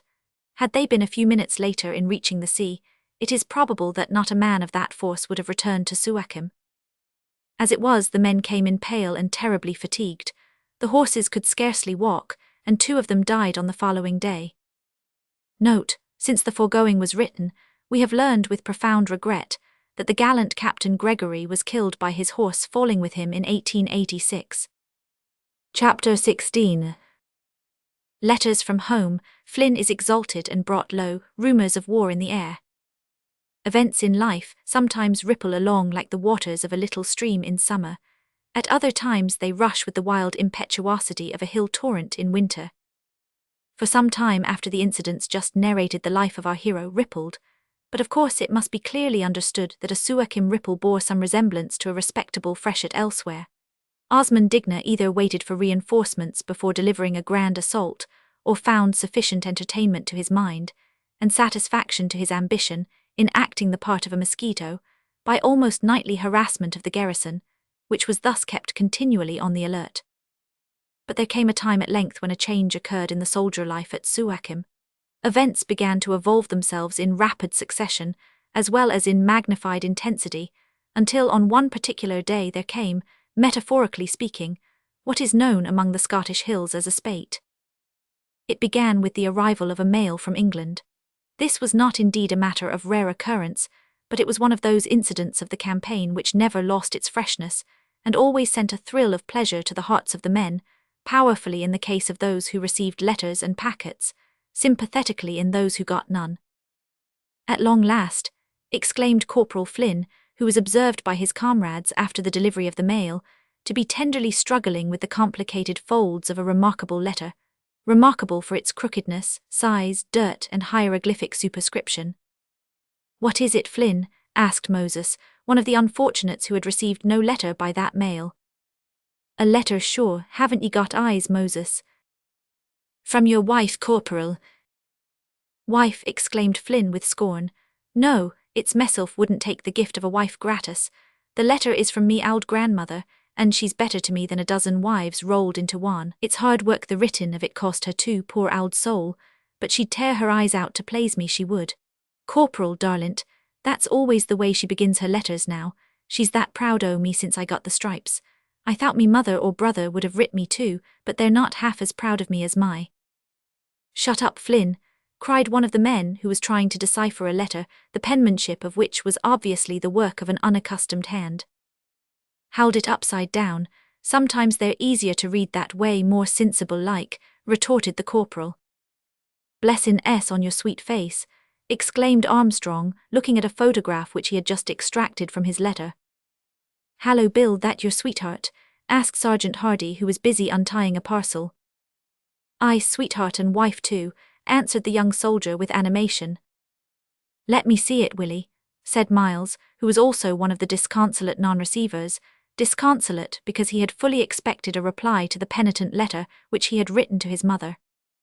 "First rate, that's Emmy to a T, a splendid likeness," exclaimed Miles, holding the photograph to the light. "Arrah, then it's dead he must be." The extreme perplexity displayed in Flynn's face as he said this, and scratched his head, produced a hearty laugh. "It's no laughin' matter, boys," cried the corporal, looking up with an expression so solemn that his comrades almost believed it to be genuine. "There's my old Uncle Macrath gone to his long home, and he was the support o' me grandmother. Och, what'll she do now wid him gone and me away at the wars?" "Won't some other relation look after her, Flynn?" suggested Moses. "Other relation?" exclaimed the corporal. "I've got no other relations, and them that I have are as poor as rats. No, Uncle Macrath was the only one wid a kind heart and a big purse. You see, boys, he was rich for an Irishman. He had a grand farm and a beautiful bit o' bog. Och, it'll go hard wid." "Read on, Flynn, and hold your tongue," cried one of his comrades. "Apps he's left the old woman a legacy." The corporal did read on, and during the perusal of the letter the change in his visage was marvellous, exhibiting as it did an almost magical transition from profound woe, through abrupt gradations of surprise, to intense joy. "Hooray!" he shouted, leaping up and bestowing a vigorous slap on his thigh. "He's gone and left the whole farm and the beautiful bog to me." "What hay ye got there, Sergeant?" asked Saunders, refolding the letter he had been quietly perusing without paying any regard to the Irishman's good news. "A parcel of booklets from the Institute," answered Hardy, turning over the leaves of one of the pamphlets. "Ain't it good of 'em?" "Right you are, Hardy. The ladies there never forget us," said Moses Pine. "Hand 'em round, Sergeant. It does a fellow's heart good to get a bit o' readin' in an out-o'-the-way place like this. Comes like light in a dark place, don't it, comrade? said Stevenson, the Marine who paid them a visit at that moment, bringing a letter which had been carried to the wrong quarter by mistake. It was for Miles Milton. I knowed you expected it, and would be awfully disappointed at finding nothing, so I brought it over at once. You come like a gleam of sunshine in a dark place. Thanks, Stevenson, many thanks, said Miles, springing up and opening the letter eagerly. The first words sent a chill to his heart, for it told of his father having been very ill, but words of comfort immediately followed. He was getting slowly but surely better, and his own letter had done the old man more good in a few days than all the doctor's physic had done in many weeks. Forgiveness was freely granted, and unalterable love breathed in every line. With a relieved and thankful heart he went on reading, when he was arrested by a sudden summons of his company to fall in. Grasping his rifle he ran out with the rest. "What is it?" he whispered to a sergeant as he took his place in the ranks. "Osman again." "No, he's too sly a fox to show face in the daytime. It's a steamer coming with troops aboard. We're going down to receive them, I believe."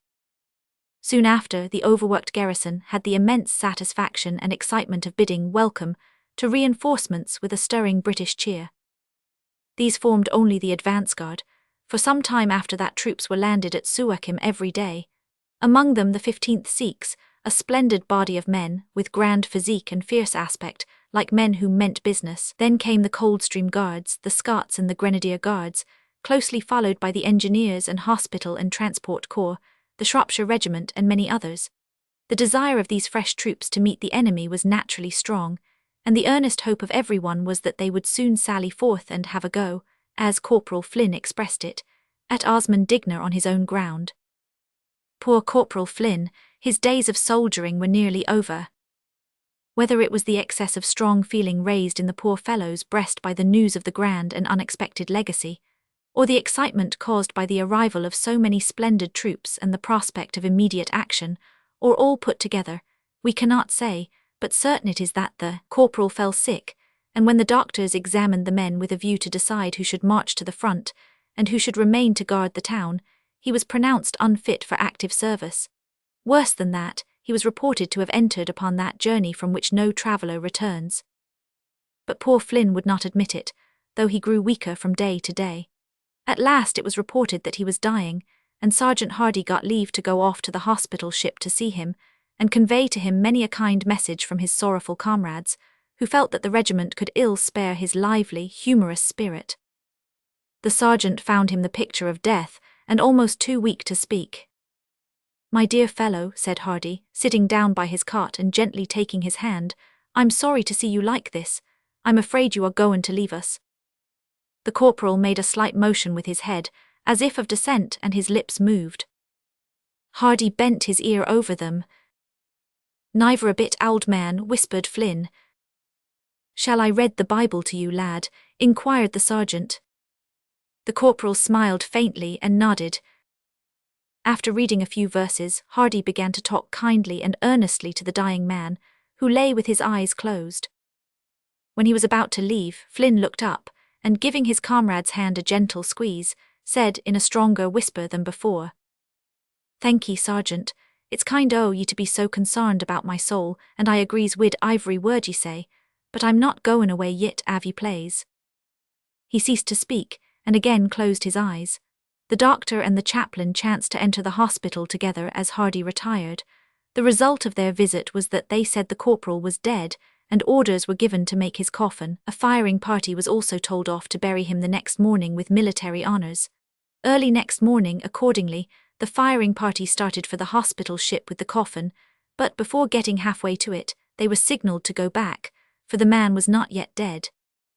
In short, Corporal Flynn had begun to talk in a wild way about his estate in Ireland and his old grandmother, and either the influence of these thoughts or Hardy's visit had given him such a fillip that from that day he began to revive.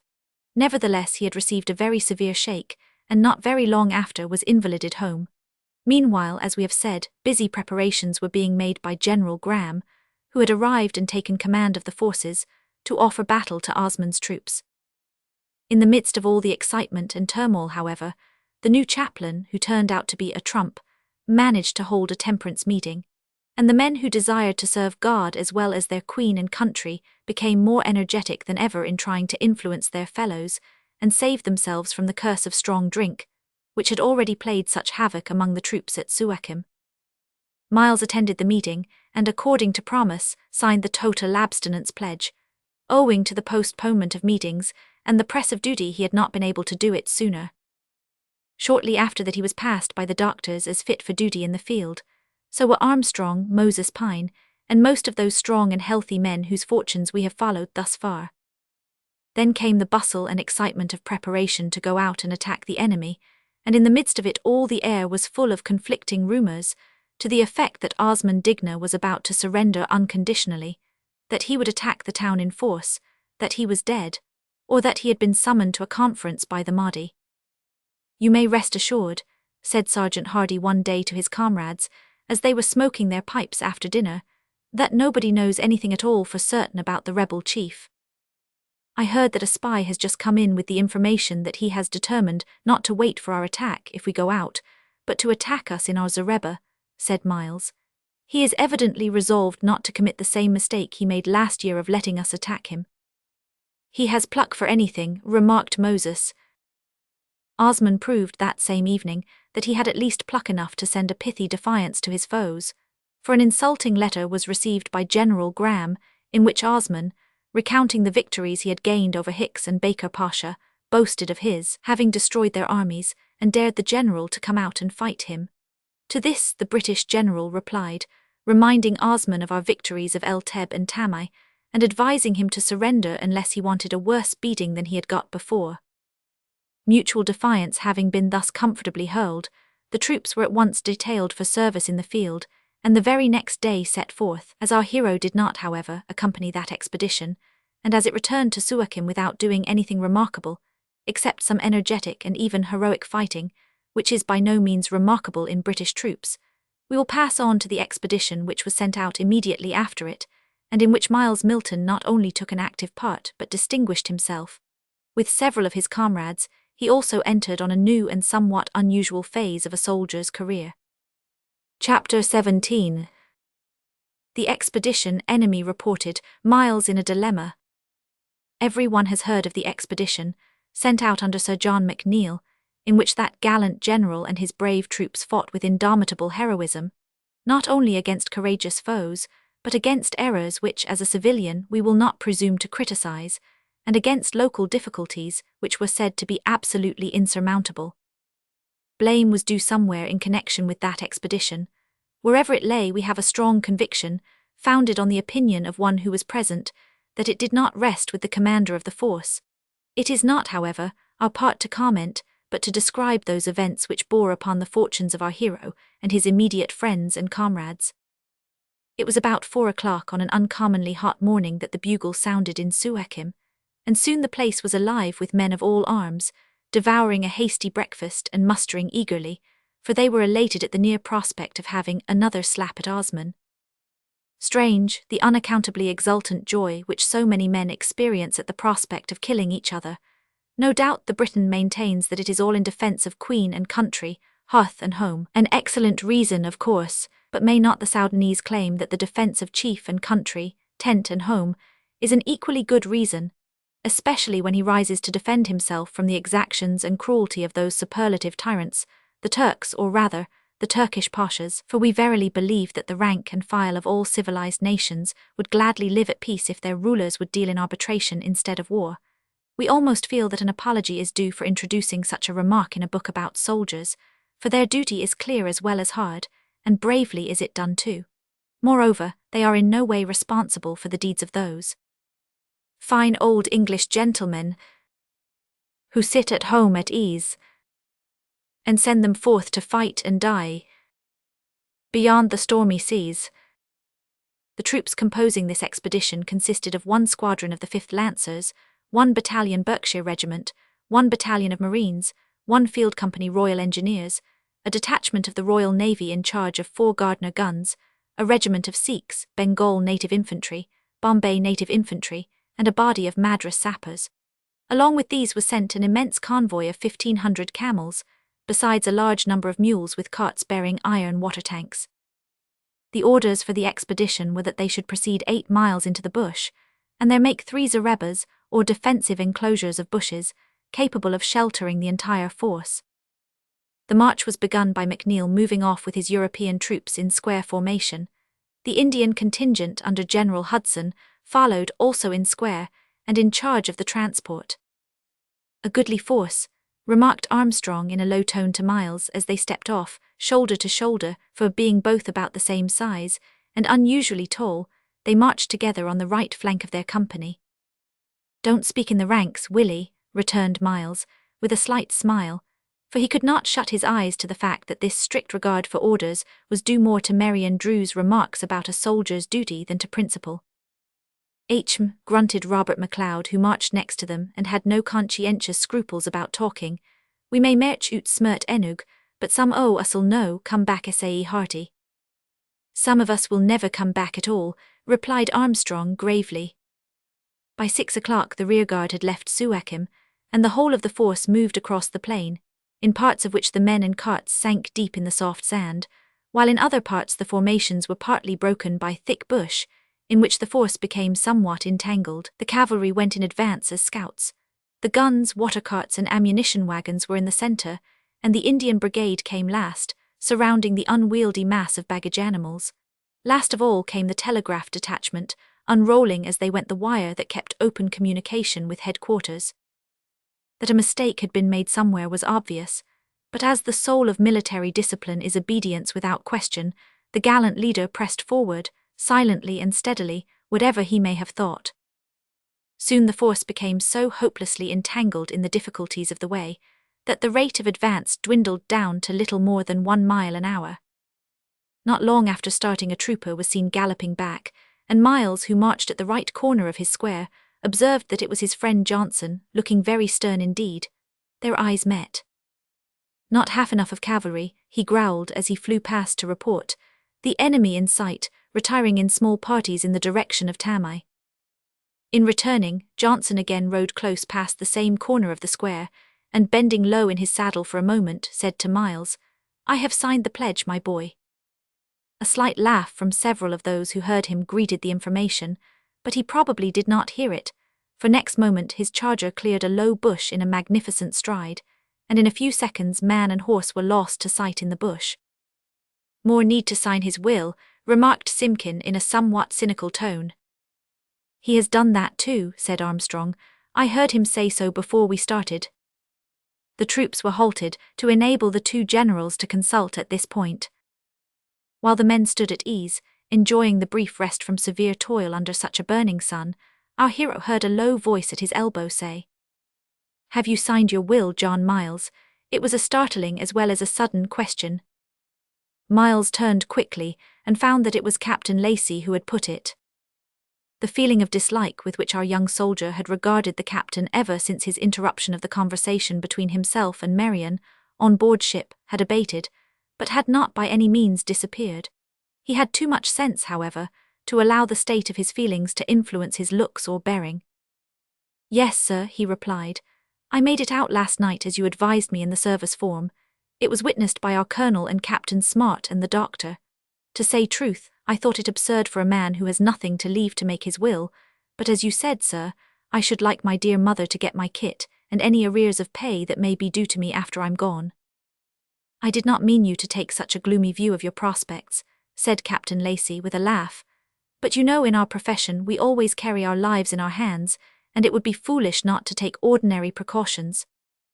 The order to resume the march here cut short the conversation, and the force continued its slow and all but impossible advance. Indeed, it was soon seen that to reach the distance of 8 miles out in the circumstances was quite beyond the power of the troops, willing, anxious, and vigorous though they were.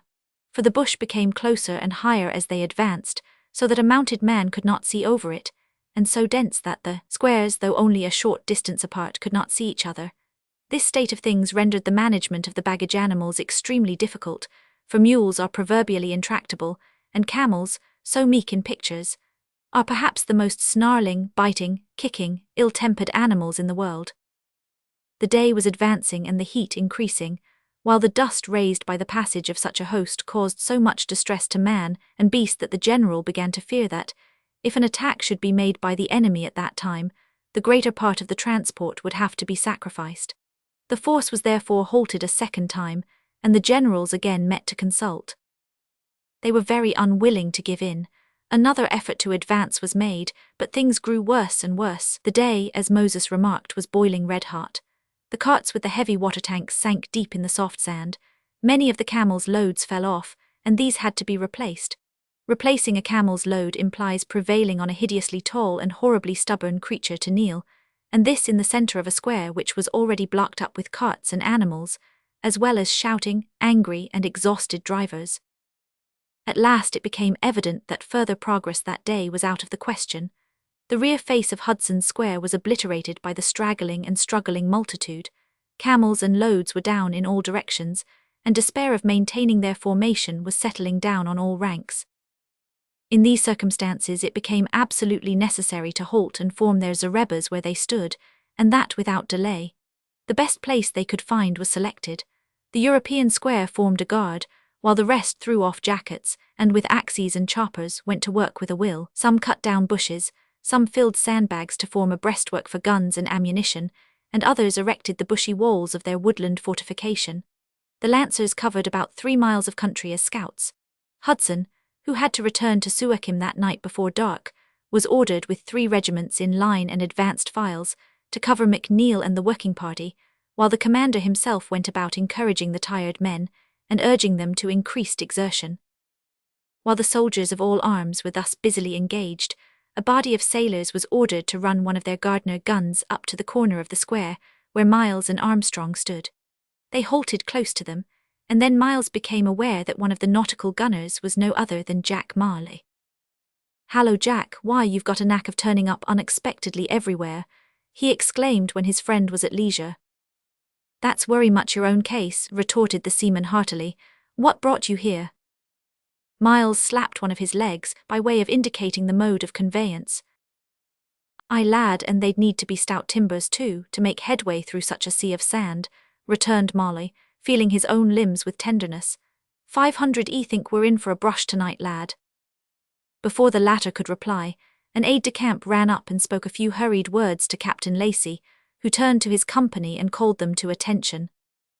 "Fours right, quick march," he said, and away they went past the flank of Hudson's men to guard a hollow which left that part of the square somewhat exposed. When halted and drawn up in line, several files were thrown out in advance. Miles and Sutherland formed the flanking file on the right, the latter being rear-rank man to the former. "It's a grand hiding-hole," observed Sutherland, as he peered cautiously over the edge of a low bank into a hollow where rocks and undergrowth were thickly intermingled. "Keep a sharp lookout on your left, Sutherland," said Miles. "I will guard the right." He stopped abruptly and threw forward his rifle, for at that moment he observed a swarthy, black-bearded Arab, of large proportions and muscular frame, creeping forward a short distance below him. Evidently he had not heard or seen the approach of the 2 soldiers, for he was gazing in a different direction from them. Miles raised his rifle and took aim at the man, but he felt an unconquerable repugnance to shoot. He had never yet met the enemy hand-to-hand. His experience heretofore had been confined to long-range firing at men who were firing at himself and his comrades, and in which, of course, he could not be sure that his bullets took effect. But now he was within 50 yards of a splendid-looking man who did not see him, who was, at the moment, innocent of any intention of injuring him, and whose expressive side face he could clearly distinguish as he crept along with great caution towards a rock which hid the zareba of the Europeans from his view. Miles was a good rifle shot. A touch of the trigger he knew would be certain death to the Arab. "I cannot do it," he muttered as he lowered his weapon and looked back over his shoulder at his comrade. The Scot, who was something of a naturalist, was engrossed at the moment in the contemplation of a little bird which was twittering on a twig in quite an opposite direction. Miles glanced again at the Arab in a flutter of agitation as to what was his duty. The man might be one of the friendly natives, he could not tell. At that moment another man appeared on the scene. He was a thin but powerful native, and armed with a short spear, such as is used when fighting at close quarters. He obviously was not troubled with scruples about committing murder, and Miles soon became aware that the thin man was stalking the big Arab, with what intent, of course, our soldier could only guess, but the malignant expression of the savage's countenance left little doubt on that point. Here was a complication. Our hero was on the point of calling Sutherland from the contemplation of his little bird when he saw the thin native pounce on the Arab, who was still creeping on hands and knees. He turned just in time to divert the first spear thrust, but not in time to draw his own long knife from its sheath as he fell. The thin savage holding him down, and having him at terrible disadvantage on his back, raised his spear, and was about to repeat the deadly thrust when Miles fired and shot him in the head. The Arab rose, shook himself clear of the dying man, and with astounding coolness walked calmly towards a large rock, though Miles was reloading in haste, and Sutherland was taking steady aim at him. He looked at the soldiers and held up his hand with something like a smile of remonstrance as Sutherland pulled the trigger. At the same moment Miles struck up the muzzle, and the ball whizzed over the Arab's head as he passed behind the rock and disappeared. "What for did ye that?" demanded the Scot fiercely. "Would you kill a man that was smiling at you?" retorted Miles. The two men ran back to report to their company what they had seen. At the same moment, the company, being recalled, doubled back to its position in the square. Here they found the defence work so far advanced that the generals were beginning to feel some confidence in their being able to repel any attack. At the same time, the men were working with tremendous energy, for news had just come in that the enemy was advancing in strong force. Chapter 18, wherein are described an assault, a furious fight, and some strange personal encounters. It was nearly 2 o'clock in the afternoon when Captain Lacey and his company resumed their place in the square. About that time, an officer of the Berkshire Regiment represented the condition of his men as requiring attention. They certainly did require it, for they had been without food since 4 o'clock that morning, and were consequently in urgent need of provender as well as rest and water, the last having been all consumed. As it was imperative that the work should go on, it was found necessary to serve out food by wings. Accordingly, the men of 1/2 battalion received rations and water, and were then sent to their zareba with the Gardner guns, while the other half, still lying in reserve by their piled arms, received their rations. The Marines also sat down for brief rest and refreshment. Among them was our sedate friend Stevenson, who invariably carried his small Bible with him in all his campaigns. After quickly consuming his allowance and while waiting for water, he sat down to read a few verses of the 23rd Psalm. For Stevenson was one of those quiet, fearless men who cannot be laughed out of doing right, and who have no fear of the face of man, whether scowling in anger or sneering in contempt. "Hallo, Tom," said a light-hearted comrade near him, "this is a queer time to be readin' your Bible. We'll be havin' you sayin' your prayers next." "I've said them already, Fred," replied the Marine, replacing the book in his pouch. "As you say, it is a queer time to be readin' the word, but not an unsuitable time, for this may be the last chance that you and I will ever have of readin' it. Our next orders may be to meet God face to face." Stevenson was yet speaking when a lancer was seen approaching at a wild gallop. He dashed up to the generals and informed them that the enemy was gathering in front. The message was barely delivered when another lancer rode up and reported the enemy close at hand. The order, "Stand to your arms," was promptly given and as promptly obeyed without flurry or disorder. Next minute a wild uproar was heard, and the lancers were seen galloping towards the square with thousands of the swarthy warriors of the desert at their heels, nay, even mixed up with them. On they came, a dark, frantic, yelling host, with irresistible fury and perchance patriotism. Shall we deny to those men what we claim for ourselves, love of hearth and home, of country, of freedom?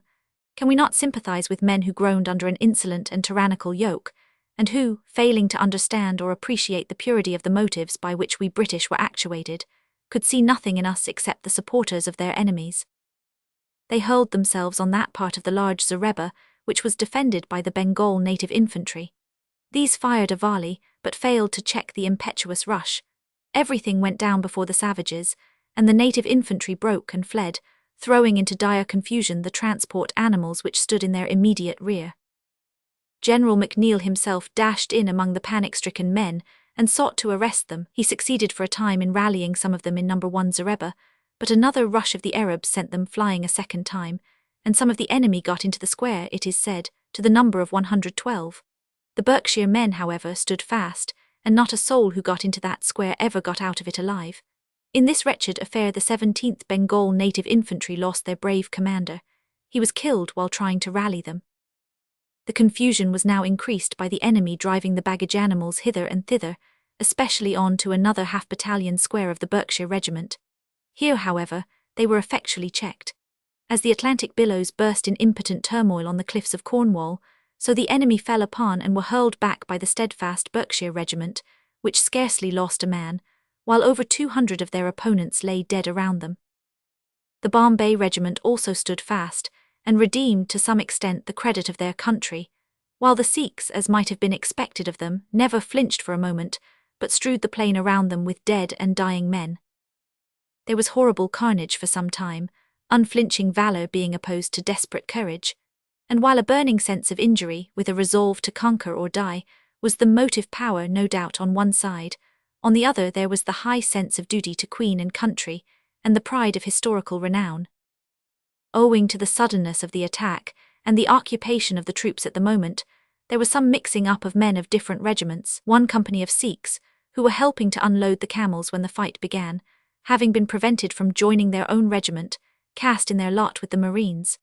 The better to help their European comrades, these vigorous fellows leaped outside the zareba and lay down in front of it, and the two bodies together gave the charging foe such a warm reception that they never got within 20 yards of them.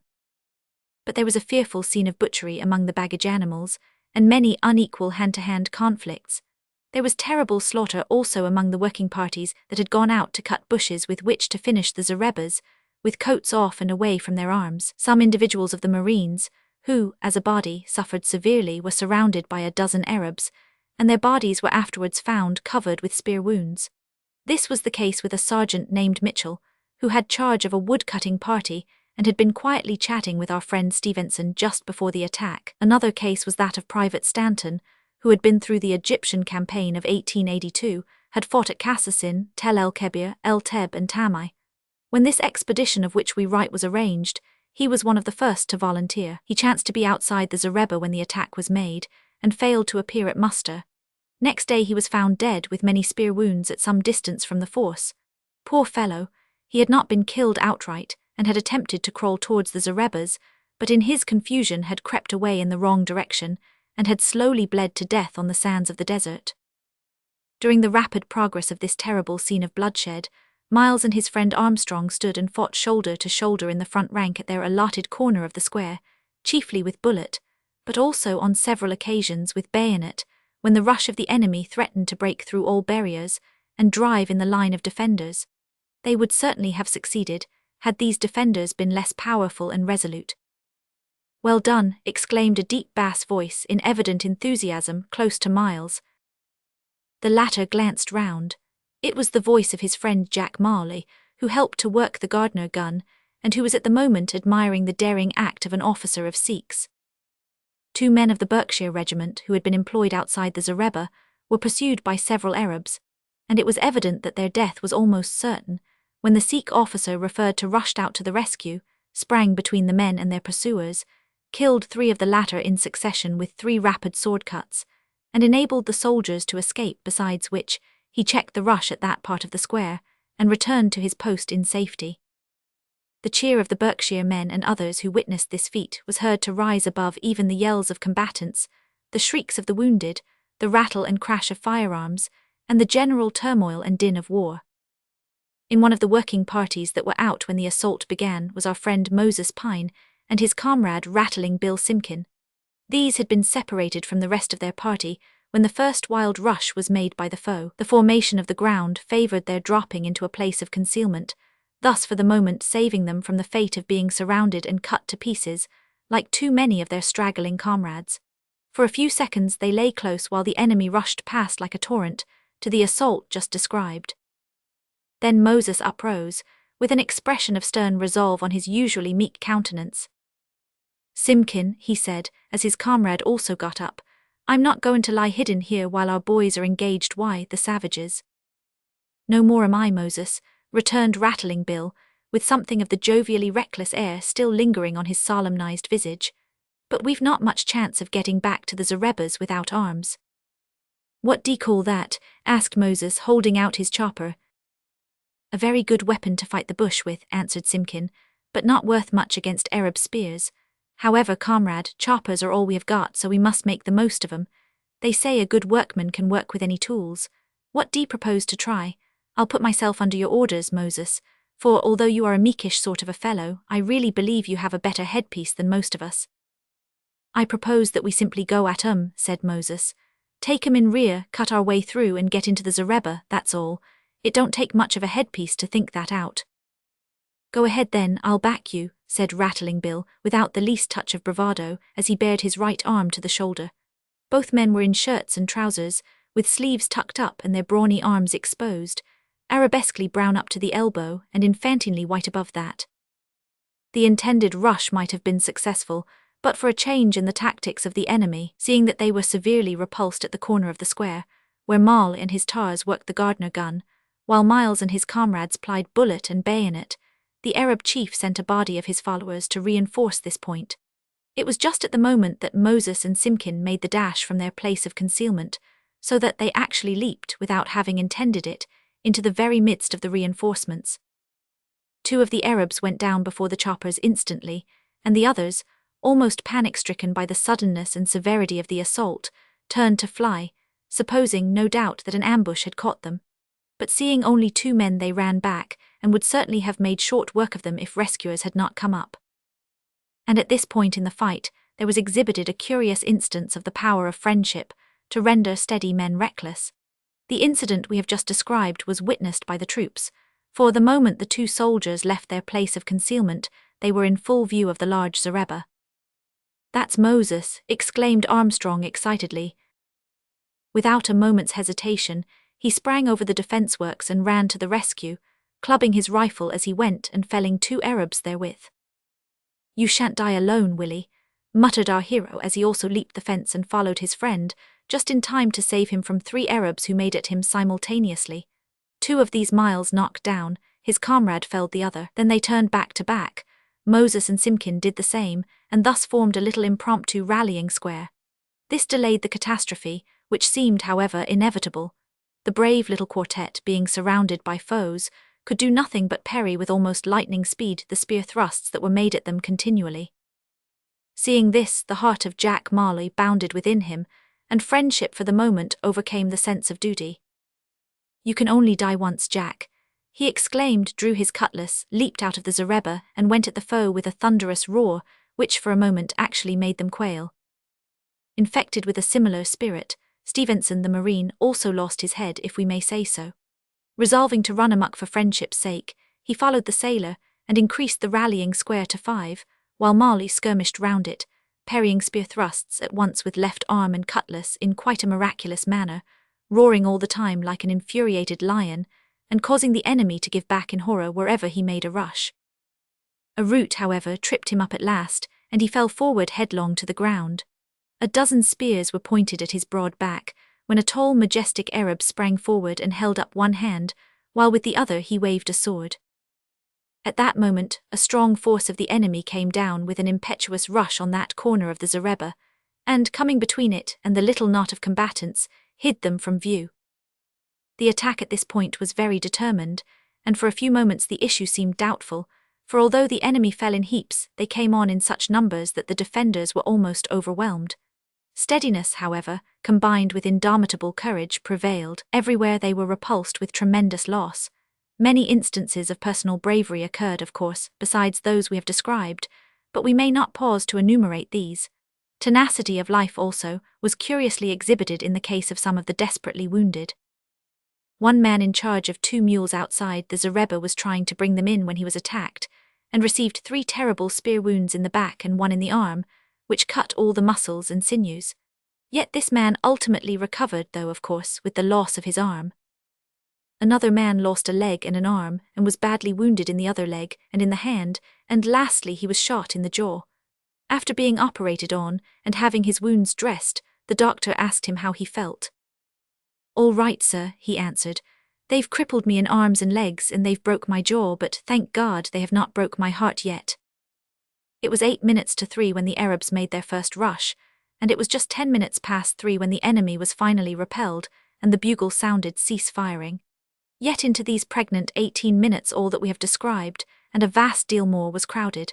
Nearly 400 of our men were killed and wounded, while the enemy, it is believed, lost over 2,000. It is said by those who were present at the engagement that the officers of the 17th Bengal Infantry were heard to say that if their men had not given way, there would have been no disaster at all. and General McNeill, instead of being accused of permitting himself to be surprised, would have got credit for a heroic defense against overwhelming odds. If he had carried out his instructions and pressed on to the end of 8 miles, instead of prudently halting when he did, there can be no doubt that the force would have been surprised and absolutely cut to pieces. Chapter 19 refers to Sergeant Hardy, amateur lawyer Sutherland, and other matters. Among the wounded in the great fight, which we have just described, was Hardy the sergeant.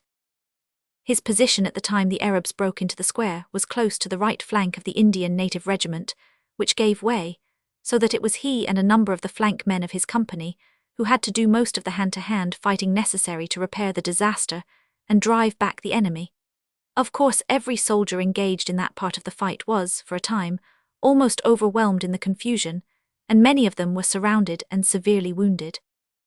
When the native infantry broke, Hardy's captain sprang to the front, sword in hand, and cut down 2 of the foe. As he did so, he was, for a moment, separated from his company and surrounded. A powerful Arab was on the point of thrusting his spear into the captain's back when Hardy observed his danger, bayoneted the Arab, and saved the officer. But it was almost at the cost of his own life, for another Arab with whom he had been fighting at the moment took advantage of the opportunity to thrust his spear into the chest of the sergeant, who fell, as was thought, mortally wounded. This, however, was not the case, for when the fight was over, his wound, although dangerous, was not supposed to be fatal, and he went into hospital on returning to Suakim. He was a blue light, and his temperance habits told in his favour. So did his religion, for the calm equanimity with which he submitted to the will of God and bore his sufferings went far to assist the doctor in grappling with his wound. But his religion did more than that, for when he thought of the heaven that awaited him if he should die, and of being forever with the Lord, his heart was filled with joy, and joy not only does not kill, it is absolutely a source of life. In the sergeant's case, it formed an important factor in restoring him to partial health. One evening, some time after the Battle of McNeill's Zareba, Sutherland and Gaspard Redgrave were seated beside the sergeant's bed, cheering him up a bit, as they said, and chatting about the details of the recent fight. Once or twice the sergeant had tried to lead the conversation to religious subjects, but without success, for neither Sutherland nor Gaspard was seriously disposed, and both fought shy of such matters. "Well, it's very kind of you to come and cheer me up, lads," said Hardy at last, "and I hope I may live to do the same for you if either of you ever gets knocked over. Now I want each of you to do me a favour. Will you promise?" "Of course we will," said Gaspard quickly. "If we can," said the more cautious Scot. "Well then, Gaspard, will you sing me a song? I think it would do me good." "With the greatest pleasure," answered the soldier, "but," he added, looking round doubtfully, "I don't know how they might like it here." "They'll not object, besides you can sing low. You've got the knack of singin' soft better than any man I ever heard." "Well, what shall it be?" returned the gratified Gaspard. "One of Sankey's hymns," said the sergeant, with the remotest semblance of a twinkle in his eye, as he took a small hymn book from under his pillow and gave it to his friend. Gaspard did not seem to relish the idea of singing hymns, but he had often heard the Blue Lights sing them, and could not plead ignorance of the tunes. Besides, being a man of his word, he would not refuse to fulfil his promise. "Sing number 68, Shall We Gather at the River? I'm very fond of that hymn." In a sweet, soft, mellow voice that charmed all who were within hearing, Gaspard began the hymn, and when he had finished there was heard more than one Amen and Thank God from the neighbouring beds. "Yes, comrades, we shall gather there," said the sergeant after a brief pause, "for the same Almighty Saviour who saved me died for you as well. I ain't used to wettin' my cheeks, as you know, lads, but I s'pose my wound has weakened me a bit. Now, Sutherland, the favour I have to ask of." "If ye're thinkin' o' askin' me to pray," broke in the alarmed Scotsman, "ye may save your breath. When I promised, I said if I can. Noo I cannot pray, and it's nae use askin' me to try. Whatever I may come to in this world, I'll no be a hypocrite for ony leavin' man." "Quite right, Sutherland, quite right. I had no intention of asking you to pray," replied Hardy with a faint smile. "What I want you to do is to draw out my will for me." "Oh, I'm quite willin' to do that," returned the relieved Scot. "You see," continued the sergeant, "one never knows what may be the result of a bad wound in a climate like this, and if it pleases my Father in heaven to call me home, I should like the few trifles I possess to go in the right direction." "That's a wise-like sentiment," returned his friend with an approving nod and thoughtful frown. Now, as you write a capital hand and know how to express yourself on paper, continued Hardy, it strikes me that you will do the job better than anyone else, and being a friend, I feel that I can talk freely to you on my private affairs, so you'll help me. I'm willing to try, Sergeant and AC, the legal advisor, amateur like ye ken. Thank you, can you come tomorrow morning? No, Sergeant, I canna, because I've to start early the mornin', why, a party to meet the Scots Guards comin' back frae Tamai, but the moment I come back I'll come to ye. That will do, thank you, and now Gaspard, what's the news from England? I hear that a mail has just come in. News that will make your blood boil, said Gaspard sternly. It would take a good deal of powerful news to boil the little blood that is left in me, said Hardy languidly. Well, I don't know, anyhow it makes mine boil. What do you think of McNeil's brave defense being represented in the papers as a disaster? You don't mean that? Indeed I do. They say that it was a disaster, whereas it was a splendid defense under singularly adverse circumstances. They say that General McNeil permitted himself to be surprised. If he had tried to carry out his instructions to the full extent, it would indeed have been such a surprise that the surprising thing would have been if a single man of us had returned alive to tell the tale, as you and I know full well. The truth is, it was the fault of the intelligence department that nearly wrecked us, and it was McNeil's prudence and our pluck that saved us, and yet these quill drivers at home, bah! The soldier rose in hot indignation and strode from the room. He's a wee thing roost, remarked Sutherland with a good-humoured yet slightly cynical grin, but gooid nish to ye, ma man, keep up hurtin', I'll come and draft your wull-eye the mornin'. So saying, the amateur lawyer took his departure, and was soon tramping over the desert sands with a band of his comrades. They were not, however, permitted to tramp in peace, for their indefatigable foe hung on their skirts, and annoyed them the greater part of the way.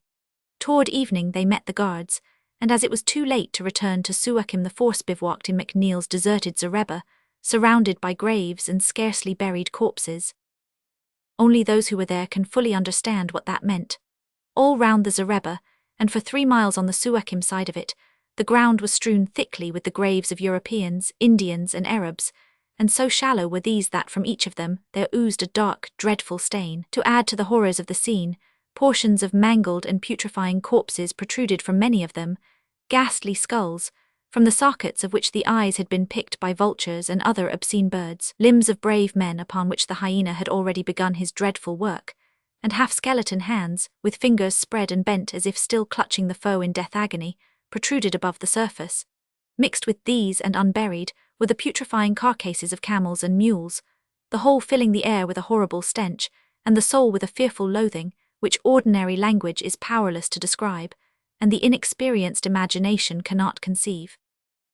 Oh, it is terrible to think that from the fall till now man has gone on continually producing and reproducing scenes like this, sometimes, no doubt unavoidably, but often, too often, because of some trifling error, or insult, on the part of statesmen, or some paltry dispute about a boundary, or not infrequently, on grounds so shadowy and complex that succeeding historians have found it almost impossible to convey the meaning thereof to the intellects of average men.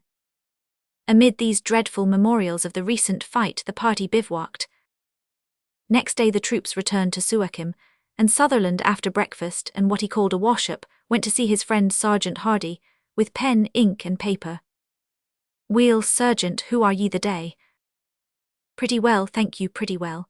Ah, Sutherland, I have been thinking what an important thing it is for men to come to Jesus for salvation while in their health and strength, for now, instead of being anxious about my soul, as so many are when the end approaches, I am rejoicing in the thought of soon meeting God, my Father.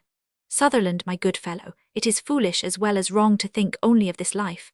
Of all men in the world we soldiers ought to know this."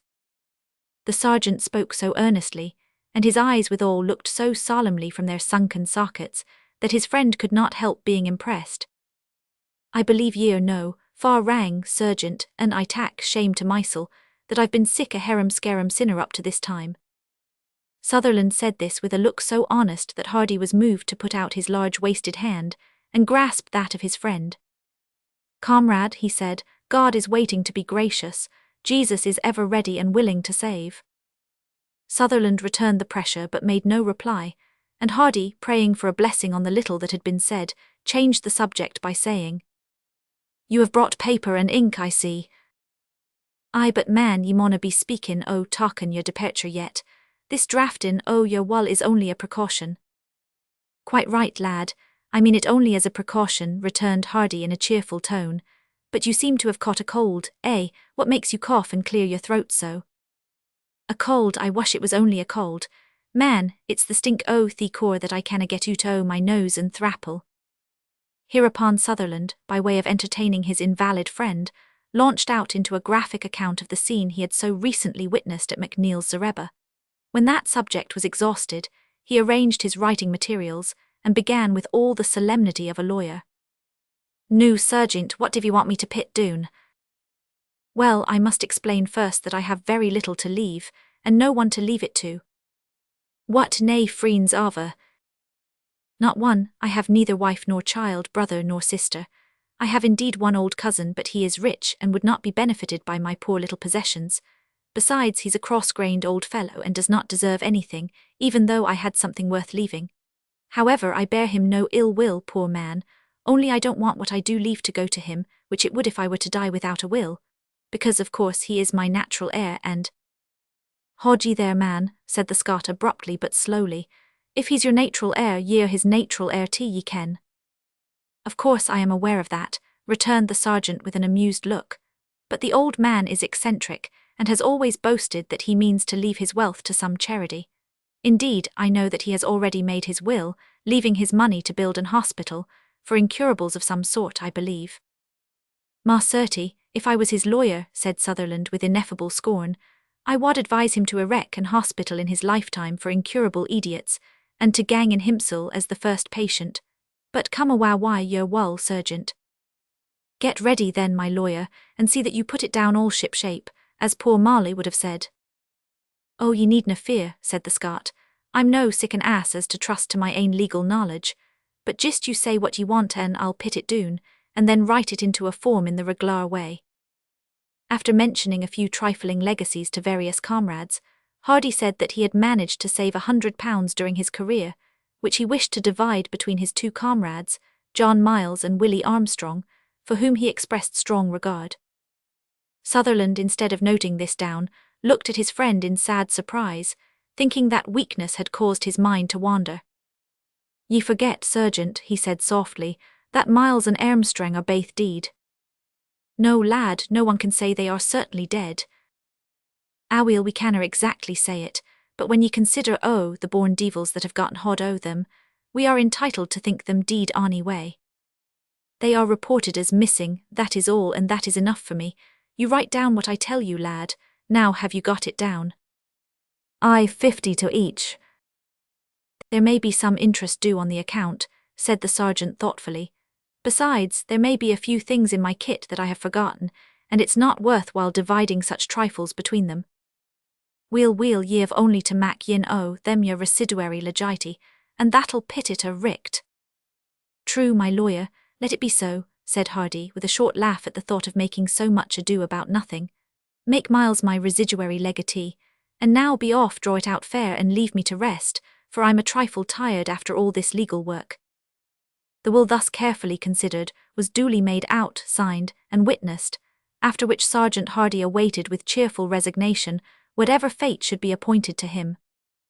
His strong frame and constitution, undamaged by youthful excess, fought a vigorous battle for life, and he began slowly to mend. But the climate of Suakim was so bad for him that he was finally sent down to the hospital at Alexandria, where, under much more favourable circumstances, he began to recover rapidly. One of the nurses there was very kind to him. Finding that the sergeant was an earnest Christian, she had many interesting talks with him on the subject nearest his heart. One day she said to him with unusual animation, "The doctor says you may go down to the Soldiers' Institute that has recently been set up here and stay for some time to recruit. It is not intended for invalids, you know, but the ladies in charge are intimate friends of mine and have agreed to let you have a room. The institute stands on a very pleasant part of the shore, exposed to the fresh sea breezes, and there are lots of books and newspapers and games, as well as lectures, concerts, prayer meetings, Bible readings, and—" "I just like Miss Robinson's Institute at Portsmouth," interrupted Hardy. "I know the sort o' thing well." "The Alexandrian Soldiers' Institute is also Miss Robinson's," returned the nurse with a pleased look. "So if you know the one at Portsmouth, there is no need for my describing the other to you. The change will do you more good in a week than months at this place, and I'll come to see you frequently. There is a widow lady staying there just now to whom I will introduce you. She has been helping us to nurse here, for she has great regard for soldiers, but her health having broken down somewhat, she has transferred her services to the Institute for a time. She is the widow of a clergyman who came out here not long ago and died suddenly. You will find her a very sympathetic soul." Chapter 20. Old Friends in New Aspects. On the evening of the third day after the conversation narrated in the last chapter, Sergeant Hardy sat in an easy chair on the veranda of the Soldiers' Institute at Alexandria, in the enjoyment of a refreshing breeze, which, after ruffling the blue waters of the Mediterranean, came like a cool hand on a hot brow, to bless for a short time the land of Egypt.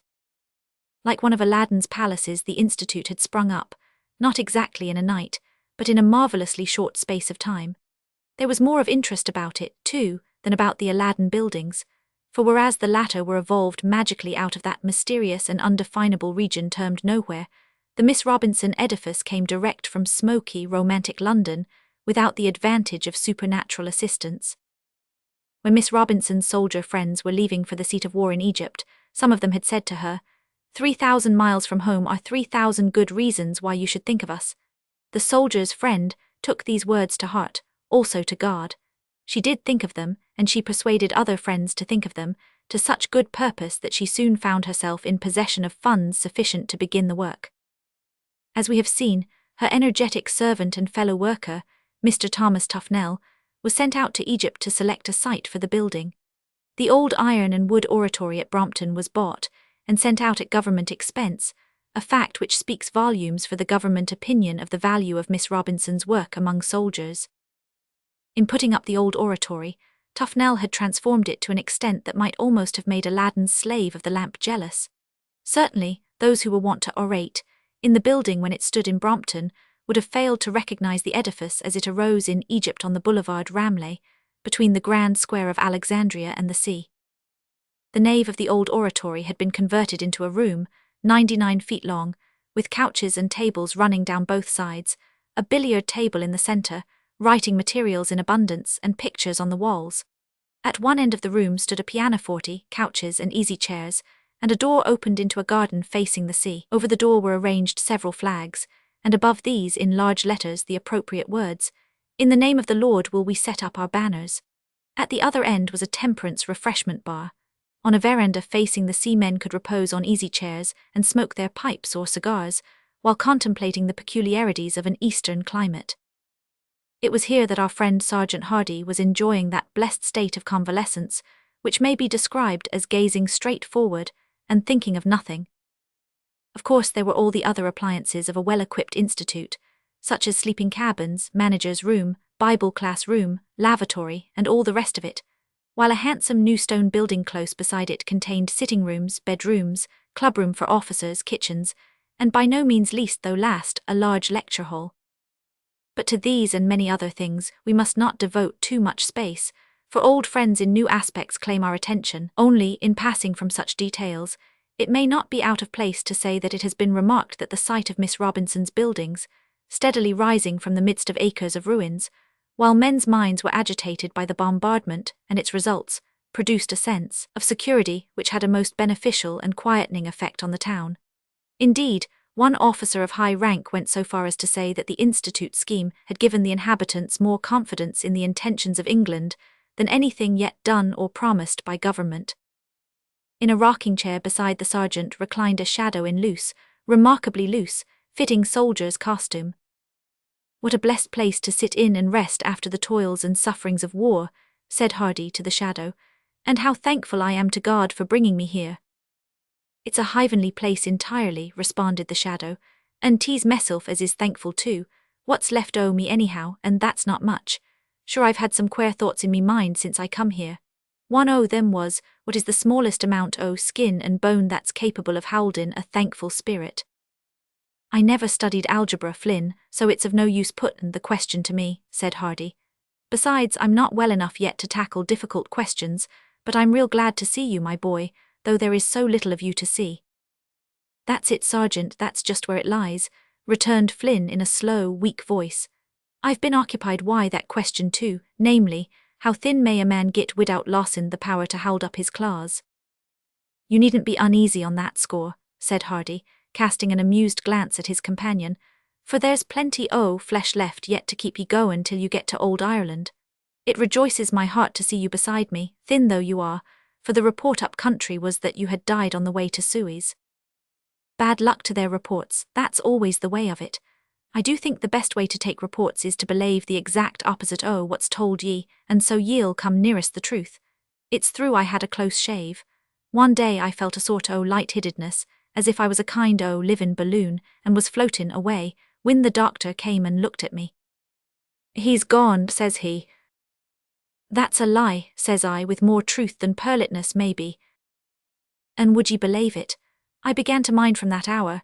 It was the doctor saved me widout intindin' to, good luck to him. Anyhow he kept me from slippin' my cable that time, but it was the good nursin' as brought me back, my blissin' on the dear ladies as give their hearts to this work all for love. By the way, continued Flynn, coughing and looking very stern, for he was ashamed of a tear or two which would rise and almost overflow in spite of his efforts to restrain them. But then you see he was very weak. By the way, he said, you'll never guess who one o' the nurses is. Who d'ye think? Guess. I never could guess right, Flynn. Tried. Well, little Mrs. Armstrong. Nonsense, man, why she's nursin' her old father in England, I suppose. Miss Robinson, then. You might as well say the Prime Minister. How d'ye s'pose the Portsmouth Institute could get along without her? No, it's our friend Mrs. Drew.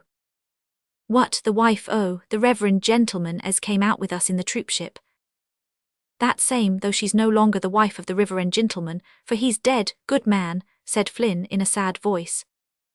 I'm grieved to hear that, for he was a good man, and the pretty daughter, what of her? That's more nor I can tell ye, boy. Sometimes her mother brings her to the hospital to let her see how they manage, but I fancy she thinks her too young yet to go in for sich work by herself. Anyhow, I've seen her only now and then, but the poor widdy comes rig'lar, though I do belave she does it without pay. The husband died of a flyer caught in the hospital a good while since.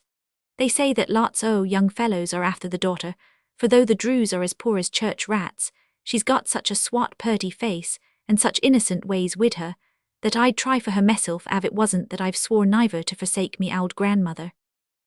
Chatting thus about times past and present, while they watched the soldiers and seamen who passed continuously in and out of the Institute, intent on a game, or some non-intoxicant refreshment, or a lounge, a look at the papers, a confab with a comrade, or a bit of reading, the two invalids enjoyed their rest to the full, and frequently blessed the lady who provided such a retreat, as well as her warm-hearted assistants, who, for the love of Christ and human souls, had devoted themselves to carry on the work in that far-off land.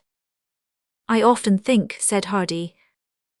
But what he thought was never revealed, for at that moment two ladies in deep mourning approached, whom the sergeant recognized at a glance as Mrs. Drew and her daughter Marian.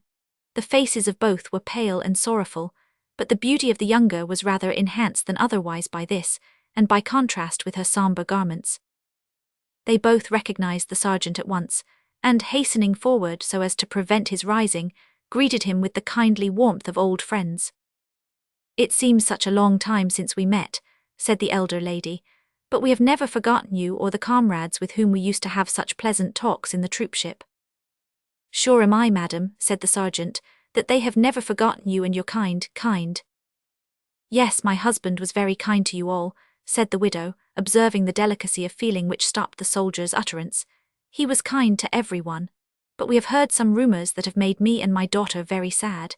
Is it true that a great many men of your regiment were killed and wounded at the battle fought by General Macneill? Quite true, madam, answered the sergeant, glancing at the daughter with some surprise, for Marian was gazing at him with an intensely anxious look and parted lips. But, thank God, many were spared. And how are the two fine-looking young men that were so fond of each other, like twins almost? Sure, didn't I tell ye, mistress, that they was both Kai? Hold your tongue, Flynn, interrupted the widow with a forced smile. You are one of my most talkative patients. I want to hear the truth of this matter from a man who has come more recently from the scene of action than yourself. What do you think, Mr. Hardy? You refer to John Miles and William Armstrong, no doubt, madam, said the sergeant in a somewhat encouraging tone. Well, if Flynn says they were killed, he has no ground whatever for saying so. They are only reported missing. Of course that is bad enough, but as long as a man is only missing, there is plenty of room for hope. You see, they may have managed to hide or been carried off as prisoners into the interior. And you may be sure the Arabs would not be such fools as to kill two men like Miles and Armstrong. They'd rather make slaves of 'em, in which case there will be a chance of their escaping, or if we should become friendly again, why, these fellows, they'd be set free. I'm so glad to hear you say so, and I felt sure that my desponding patient here was taking too gloomy a view of the matter, said Mrs. Drew, with a significant glance at Marian, who seemed to breathe more freely and to lose some of her anxious expression after the sergeant's remarks. Perhaps at this point, a little conversation that took place between Mrs. Drew and her daughter that same evening may not be out of place. Dear May, said the former, did I not tell you that Flynn took too gloomy a view of the case of these young soldiers, in whom your dear father was so much interested? But darling, is it not foolish in you to think so much about Miles? It may be foolish, mother, but I cannot help it, said Marian, blushing deeply, for she was very modest as well as simple. May, dear, I wonder that you can make such an admission, said the mother remonstratively. Is it wrong to make such an admission to one's own mother when it is true? Asked Marian, still blushing, but looking straight in her mother's eyes, for she was very straightforward as well as modest and simple. Of course not, dear, but in short, Miles is only a soldier, you know, and— Only a soldier, interrupted Marian with a flash from her soft brown eyes, for she was an enthusiast as well as straightforward, modest and simple. I suppose you mean that he is only a private, but what then? May not the poorest private in the army rise, if he be but noble-minded and worthy and capable, to the rank of a general, or higher, if there is anything higher? Possibly the commander-in-chiefship may be open to him. True, my love, but in the meantime his social position is quite as good as our own, interrupted Marian, for she was a desperate little radical as well as an enthusiast, straightforward, modest and simple. You know he let out something about his parents and position, and of course he told the truth. Besides, I repeat that I cannot help loving him, and surely we are not responsible for our affections. We cannot love and hate to order. I might fall in love with, well, it's no good talking, but anyhow I could not help it. I could be silent if you like, but I could not help myself. Mrs. Drew seemed a little puzzled how to deal with her impetuous daughter, and had begun to reply when May interrupted her. Flushing deeply, for she was very sensitive, and with a feeling that amounted almost to indignation, she continued. I wonder at you, mother, it's so unlike you, as if those unworthy considerations of difference of rank and station could influence, or ought to influence, one in such a question as this. Mrs. Drew paused for a moment. She knew that her daughter gave expression to the views that had marked the dealings of the husband and father, so lately lost to them in every action of his life. Marian's happiness, too, during the remainder of her days, might be involved in the result of the present conversation, and she was moved to say, My dear, has John Miles ever spoken to you? Oh, mother, how can you ask me? If he had done so, would I have delayed 1 minute in letting you know? Forgive me, dearest.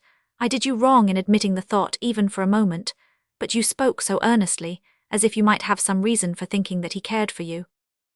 Don't you know, answered Marian, looking down, and a little confused, that men can speak with their eyes as well as their lips?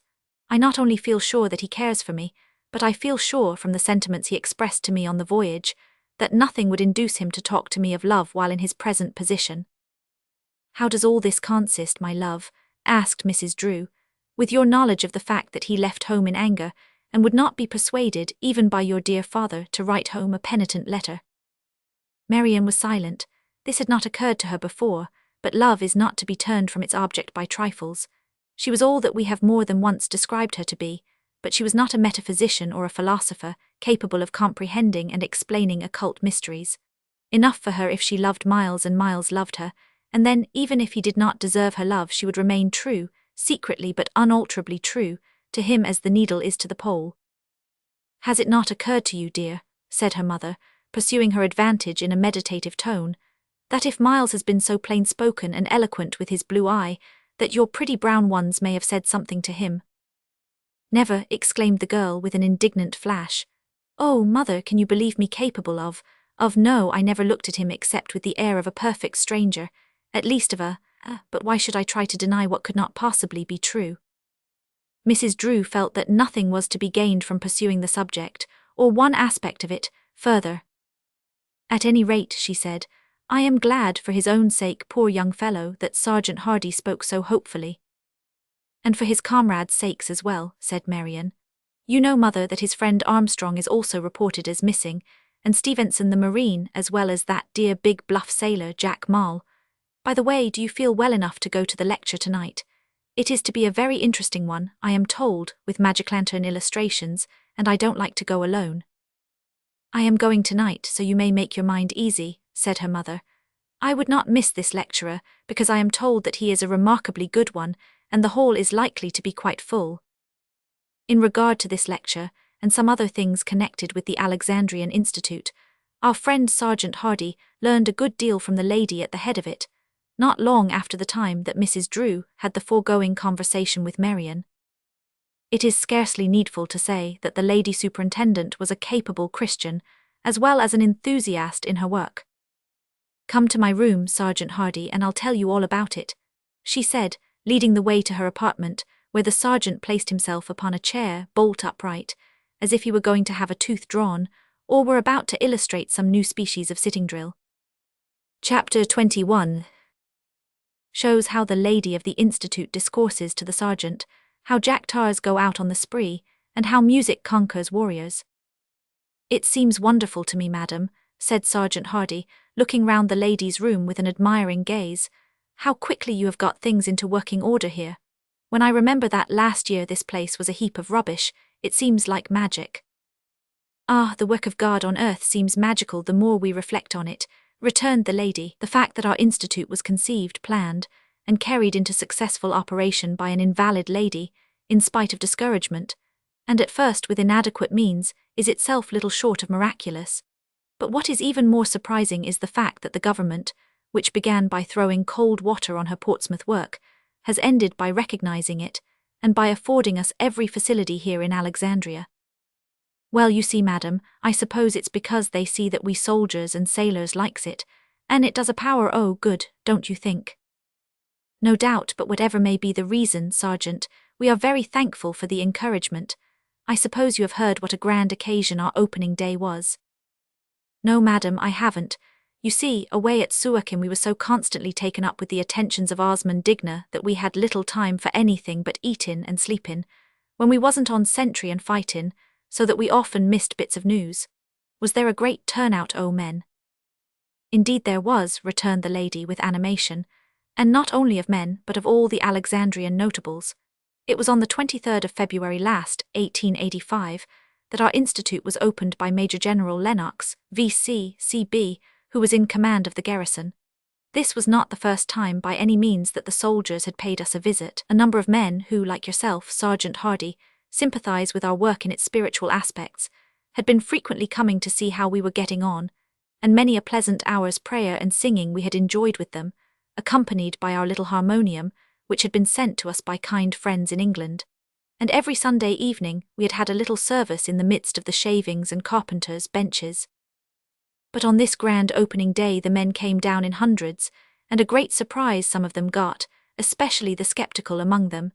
The entrance was decorated with palms. At the further end of the reading room, the trophy of Union Jacks and the Royal Standard, which you see there now, was put up by a band of Jack Tars who had come to help us as well as to see the fun. Over the trophy was our text, "In the name of the Lord will we set up our banners," for we liked to feel that we had taken possession of this little spot in Egypt for God, and we believed that it will always be His. Everything was bright and hearty.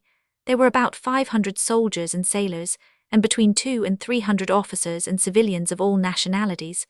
On the platform we had Osman Pasha. "Ha," interrupted the sympathetic sergeant, "I only wish we could have had Osman Digna there too. It would do more to pacify the Soudan than killing his men does."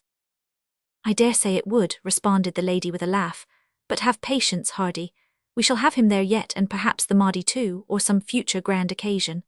Well, as I was saying, we had Osman, the governor of Alexandria, on our platform, and a lot of big wigs that you know nothing about, but whose influence was of importance, and whose appearance went far to make the place look gay. Of course we had music, beginning with God Save the Queen, and speeches, brilliant as well as heavy, sententious and comic like all other similar gatherings, and the enthusiasm was unbounded.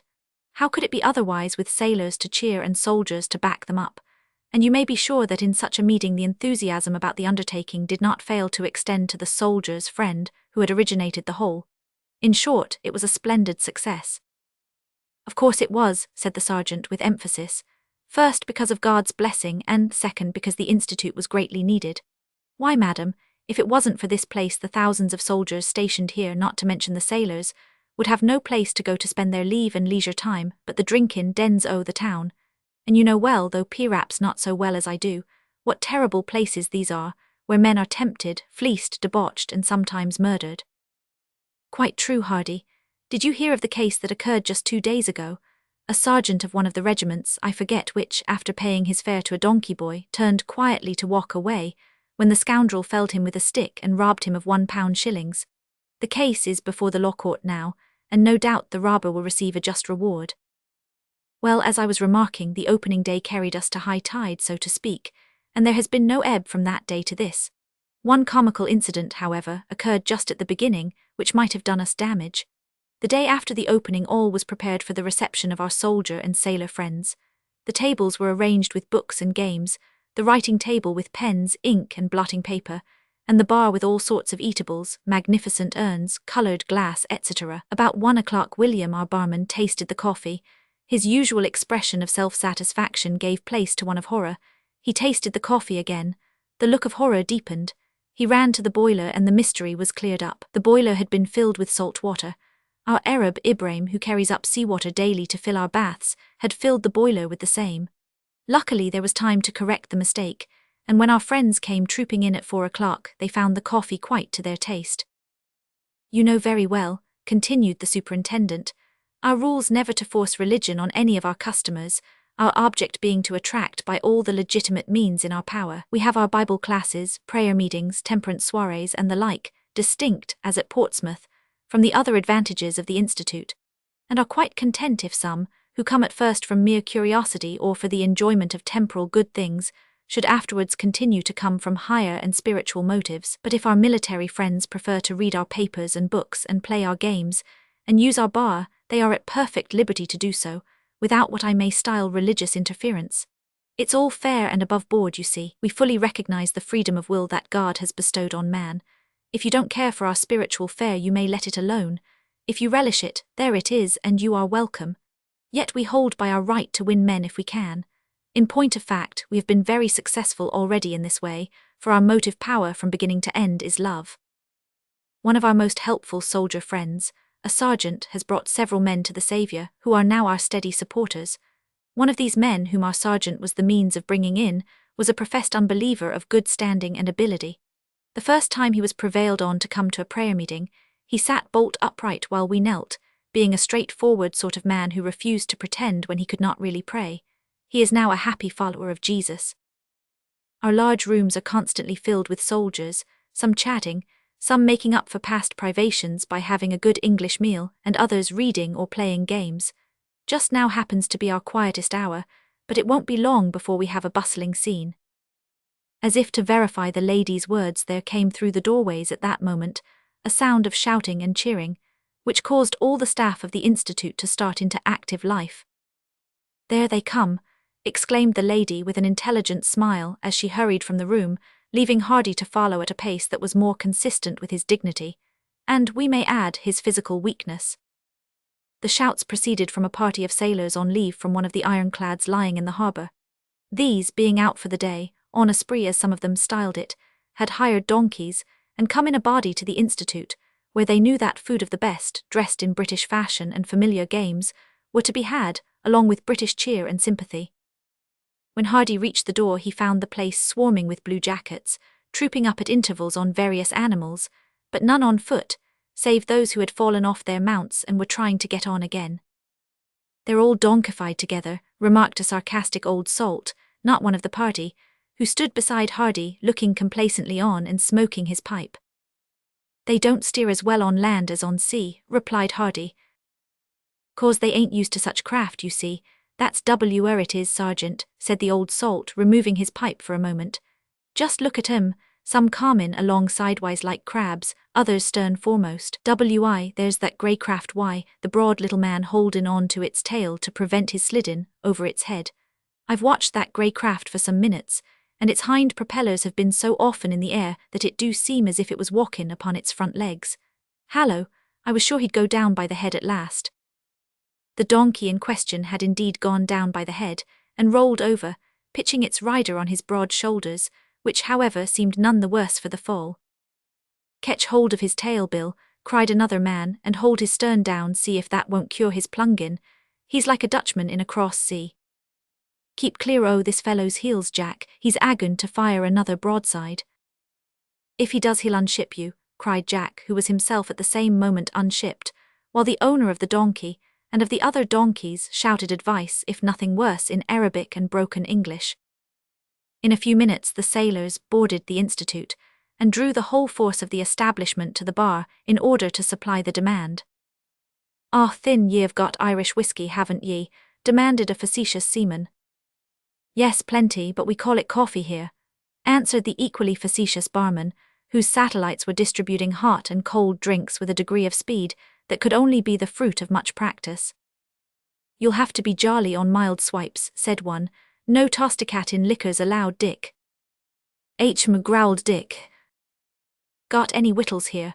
demanded another man, wiping his lips with his sleeve. "Yes, plenty, sit down and order what you want." "For nothing?" asked the tar. "For next to nothing," was the prompt reply. Meanwhile, those whose appetites were not quite so urgent had distributed themselves about the place, and were already busy with draughts, billiards, etc., while those who were of more sedate and inquiring temperament were deep in the columns of the English papers and magazines. "I say, Fred Thorley, ain't it bang up?" remarked a sturdy little man through a huge slice of cake with which he had just filled his mouth. "Fuss-rate," responded Fred, as he finished a cup of coffee at a draught and called for more. "Didn't I tell you, Sam, that you'd like it better than the native grog shops?" "If they'd only got bitter beer," sighed Sam. "They've got better beer," said his friend. "Try some ginger pop." "No thanky, if I can't get it strong, let's at least have it hot. But I say, what's come o' the lobsters? Don't seem to be many about.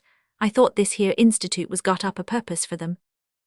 "So it was, lad, includin' us, but you don't suppose that because you are out on the spree everybody else is. They're on duty just now.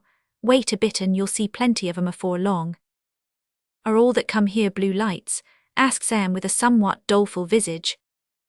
"By no manner o' means," returned his friend with a laugh. "Though, for the matter o' that, they wouldn't be worse men if they was, but many of 'em are no better than they should be, and d'ee know, Sam, there are some of 'em actually as great blackguards a'most as yourself." "There's some comfort in that anyhow," returned Sam with a pleasant smile, "for I hates to be peculiar. By the way, Fred, p'raps they may be able to give you some news here if you ax 'em about your friend Jack Marley. He was a blue light, wasn't he?" "Not WN I knowed I am, but he was a fuss-rate seaman and a good friend, though he was fond of his glass like yourself, Sam." It chanced that at this point Sergeant Hardy, in moving about the place, taking profound interest in all that he saw, came within earshot of the two friends, to whom he at once went up and introduced himself as a friend of Jack Marley. "Indeed," said he, "Marl and I fought pretty near to each other in that last affair under General McNeil, so I can give you the latest news of him." "Can you, old man? Come, sit down here and let's have it then," said Thorley. "Jack was an old messmate o' mine. What'll you take to drink, mate?" "Nothing, thankee. I'm allowanced by the doctor even in the matter o' tea and coffee," said the sergeant. "As to Bain, an old man, well, I ain't much older than yourself, I dare say, though wounds and sickness and physic are apt to age a man in looks."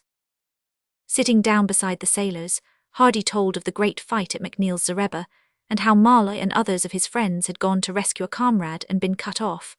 He relieved Fred's mind, however, by taking the most hopeful view of the matter, as he had previously relieved the feelings of Marion, and then the three fell to chatting on things in general and the war in particular. "Now don't this feel homelike?" said Sam, looking round the room with great satisfaction. "If it wasn't for the heat, I'd a'most think we was in a temperance coffee house in Old England." "Or Ould Ireland," chimed in a sailor at the neighbouring table. "To say nothing o' Old Scotland," added a rugged man in red hair who sat beside him. "Well, messmate," assented Fred, "it do feel homelike and no mistake. Why, whatever is that?"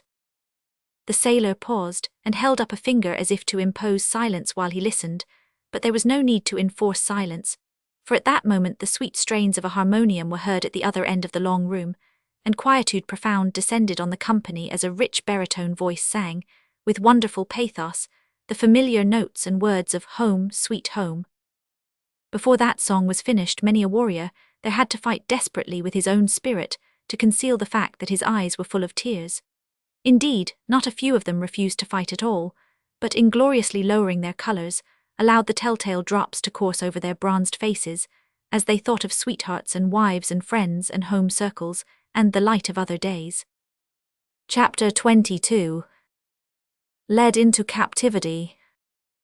We turn once more to the Nubian desert, where, it will be remembered, we left several of our friends, cut off from McNeil's zareba at a critical moment when they were all but overwhelmed by a host of foes. The grand-looking Arab who had so opportunely appeared on the scene and arrested the spears which were about to finish the career of Jack Molly was no other than the man who had been saved by Miles from the bullet of his comrade Rattling Bill. A kind act had in this case received its appropriate reward, for a brief though slight glance, and a gracious inclination of the Arab's head, convinced our hero that the whole party owed their lives to this man's gratitude. They were not, however, exempt from indignity, for at the moment when Jack Molly fell they were overwhelmed by numbers, their arms were wrenched from their grasp, and their hands were bound behind their backs. Thus they were led the reverse of gently into the thick bush by a strong party of natives, while the others, headed by the black-bearded chief, continued their attack on the zareba. It soon became evident that the men who had charge of the prisoners did not share, or sympathize with, the feelings of the chief who had spared their lives, for they not only forced them to hurry forward as fast as they could go, but gave them occasional pricks with their spear points when any of them chanced to trip or stumble. One of the warriors in particular, a fiery man, sometimes struck them with the shaft of his spear and otherwise maltreated them. It may be easily understood that men with unbroken spirits and high courage did not submit to this treatment with a good grace. Miles was the first to be tested in this way. On reaching a piece of broken ground, his foot caught in something and he stumbled forward. His hands being bound behind him, he could not protect his head, and the result was that he plunged into a prickly shrub, out of which he arose with flushed and bleeding countenance. This was bad enough, but when the fiery Arab brought a lance down heavily on his shoulders, his temper gave way, and he rushed at the man in a towering rage, striving at the same time with intense violence to burst his bonds. Of course he failed and was rewarded by a blow on the head, which for a moment or two stunned him.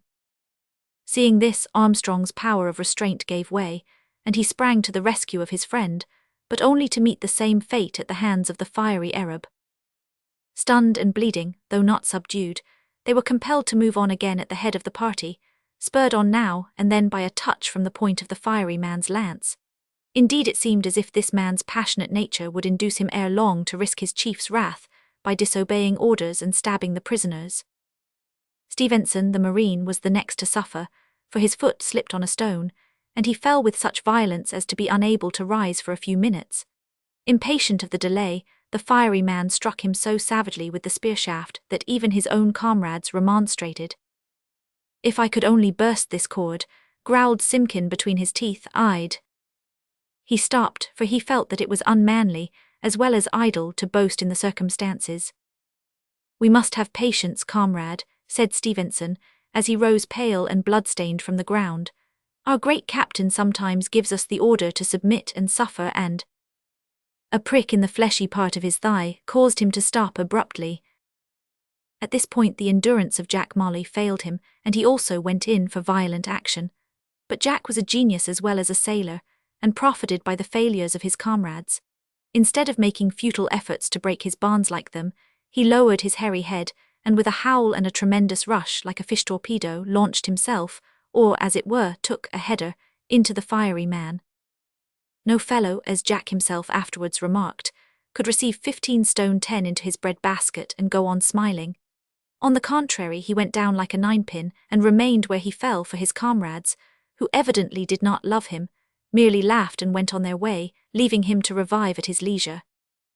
The prisoners advanced somewhat more cheerfully after this event, for besides being freed from pricks of the spear point, there was that feeling of elation which usually arises in every well-balanced mind from the sight of demerit meeting with its appropriate reward.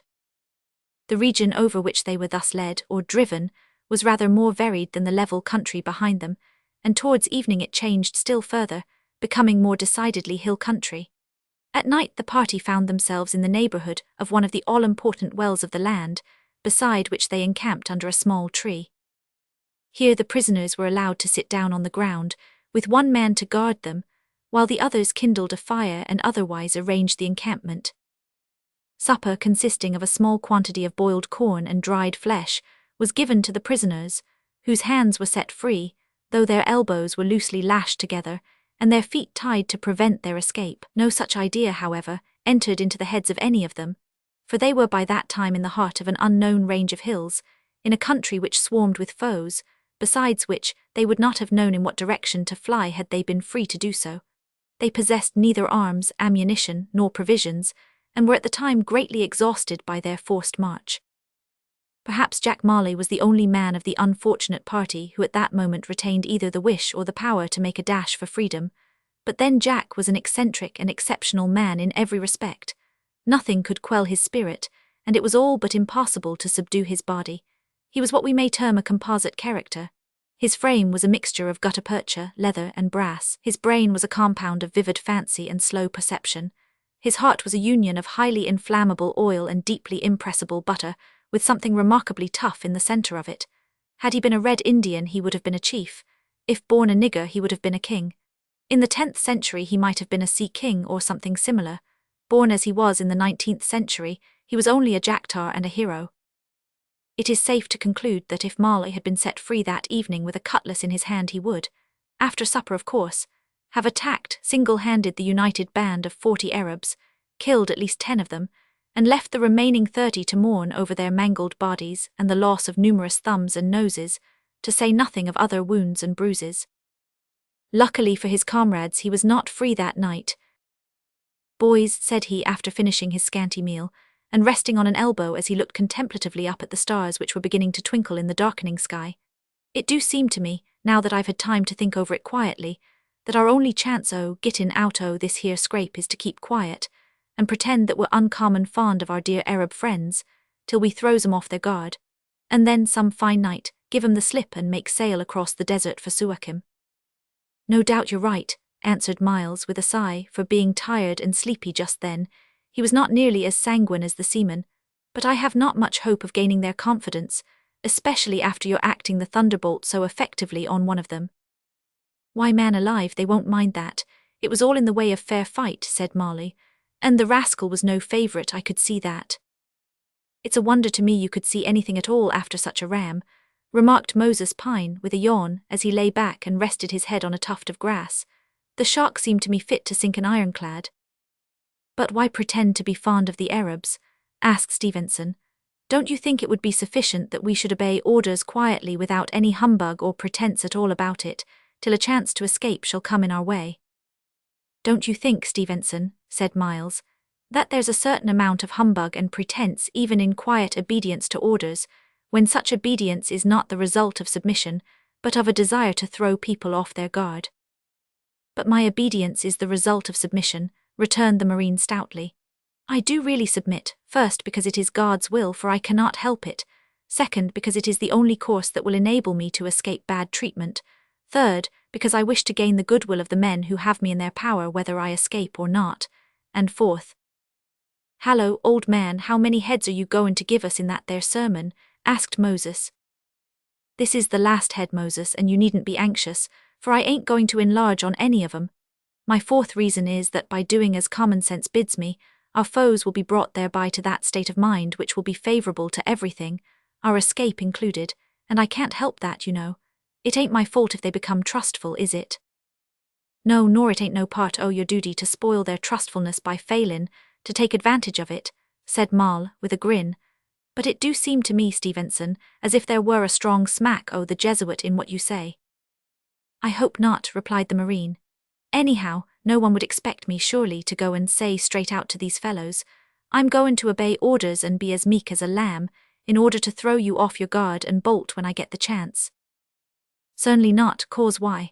Firstly, you couldn't say it at all till you de-learned Arabic, returned Moll. Secondly, if I may be allowed for to follow suit and sermonize, cause you shouldn't say it if you could, and thirdly, cause you'd be a most awful jackass to say it if you did.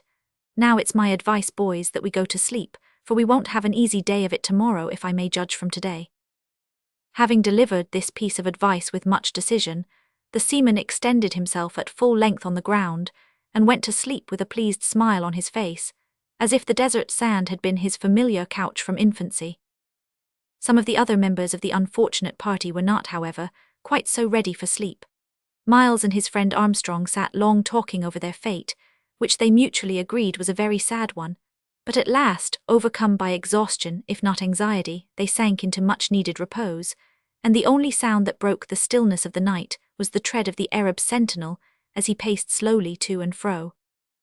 The country, as they advanced, became more and more rugged, until they found themselves at last in the midst of a hill region, in the valleys of which there grew a considerable amount of herbage and underwood. The journey here became very severe to the captives, for although they did not suffer from thirst so much as on the plains, the difficulty of ascending steep and rugged paths with their hands bound was very great.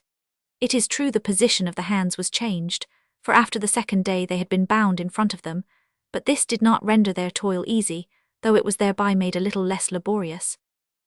By this time the captives had learned from experience that if they wished to avoid the spear points, they must walk in advance of their captors at a very smart pace.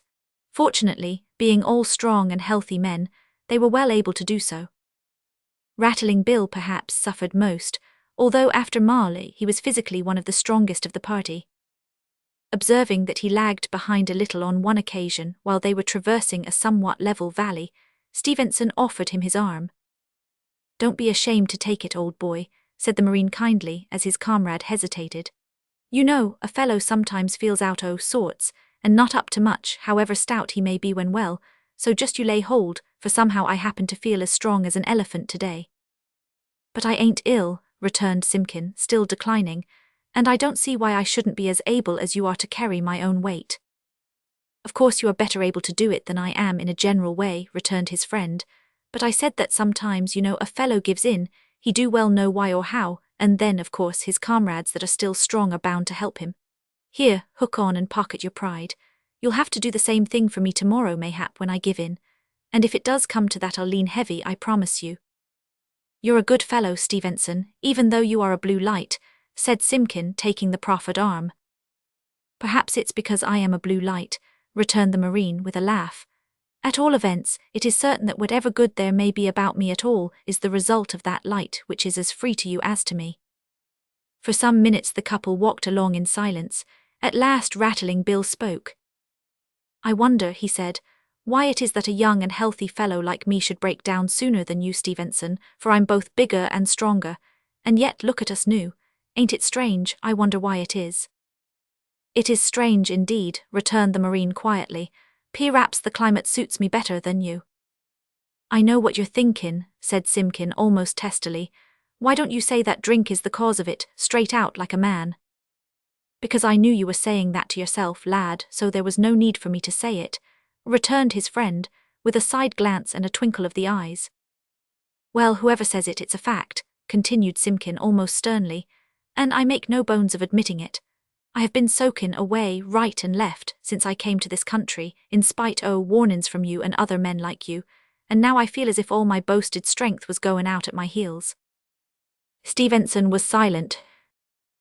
"Why don't you say I told you so?" asked Simpkin sharply. "Because I never say that. It only riles people. Besides," continued the Marine earnestly, "I was asking God at the moment to enable me to answer you wisely. You see, I think it only fair to reveal some of my private thoughts to you, since you are making a father confessor of me. But as you admit that drink has done you damage, my dear fellow, there is no need for me to say anything more on that subject. What you want now is encouragement as to the future and advice as to the present. Shall I give you both just now, or shall I wait?" Commence firing, replied Simpkin with a half-jesting smile. Well then, as to encouragement, said Stevenson, a point of vital importance with men who have gone in for drink as much as you have, is total abstinence, and I regard it as an evidence of God's love to you that he has brought you here. God's love that brought me here, exclaimed the soldier in surprise. Well, that is a view o' the case that don't seem quite plain. Plain enough if you open your eyes wide enough. See here, if you was in camp now with your present notions, and was to determine to give up drink, you'd have to face and fight two most tremendous devils. One devil is called craving, the other is called temptation, and all the Arabs in the Soudan rolled into one are not so terrible or so strong as these two when a man is left to fight them by himself. Now, is it not a sign of our Father's love that he has, by bringing you here, removed the devil temptation entirely out of your way, for you can't get strong drink here for love or money. So you see, you have only got craving to fight, and that's encouraging, ain't it? 500 You know, I believe you are not far wrong, said Simpkin gravely. And it is encouraging to know that temptation's out o' the way, for I feel that the other devil has got me by the throat even now, and that it's him as has weakened me so much. That's it, friend, you've got the truth by the tail now, so hold on, but at the same time don't be too hard on craving. It's not his fault that he's here. You have poured liquor down your throat to him daily, and cultivated his acquaintance, and helped him to increase his strength regularly for many months, it may be for years. I don't want to be hard on you, lad, but it's of no use shifting the burden on to the wrong shoulders. It is not craving but you who are the sinner. Now as to advice, do you really want it? Well, replied Simpkin with a humph, it will be time enough for you to shut up when I sound the cease firing. My advice then is that you go down on your knees, plead guilty straight off, and ask for grace to help you in your time of need. What, go down on my knees here before all them Arabs? If I did, they'd not only laugh at me, but they'd soon rouse me up with their spears. I'm not so sure about that, Simpkin. Arabs are accustomed to go on their own knees a good deal in public. It is chiefly Christians who, strange to say, are ashamed to be caught in that position at odd times. But I speak not of ceremonies, but of realities. A man may go on his knees without bending a joint, any time and everywhere. Now listen, there is this difference between the courts of men and the court of heaven, that in the former, when a man pleads guilty, his sentence is only modified and softened, but in the latter, the man who pleads guilty receives a free pardon and ultimate deliverance from all sin for the sake of Jesus Christ. Will you accept this deliverance, my friend? What the soldier replied in his heart we cannot tell, for his voice was silent. Before the conversation could be resumed, a halt was called, to partake of the midday meal and rest. That evening the party came upon a strange and animated scene. It was one of the mountain camps of Osman Digna, where men were assembling from all quarters to swell the hordes with which their chief hoped to drive the hated Europeans into the Red Sea. Camels and other beasts of burden were bringing in supplies for the vast army, and to this spot had been brought the poor fellows who had been wounded in recent battles. Here the captives were thrust into a small dark hut and left to their meditations, while a couple of Arab sentries guarded the door. Chapter 23 shows that suffering tends to draw out sympathy. The word captivity, even when it refers to civilized lands and peoples, conveys, we suspect, but a feeble and incorrect idea to the minds of those who have never been in a state of personal bondage. Still less do we fully appreciate its dread significance when it refers to foreign lands and barbarous people. It was not so much the indignities to which the captive Britons were subjected that told upon them ultimately, as the hard, grinding, restless toil, and the insufficient food and rest, sometimes accompanied with absolute corporeal pain. A merciful man is merciful to his beast. There is not much of mercy to his beast in an Arab. We have seen an Arab in Algiers who made use of a sore on his donkey's back as a sort of convenient spur.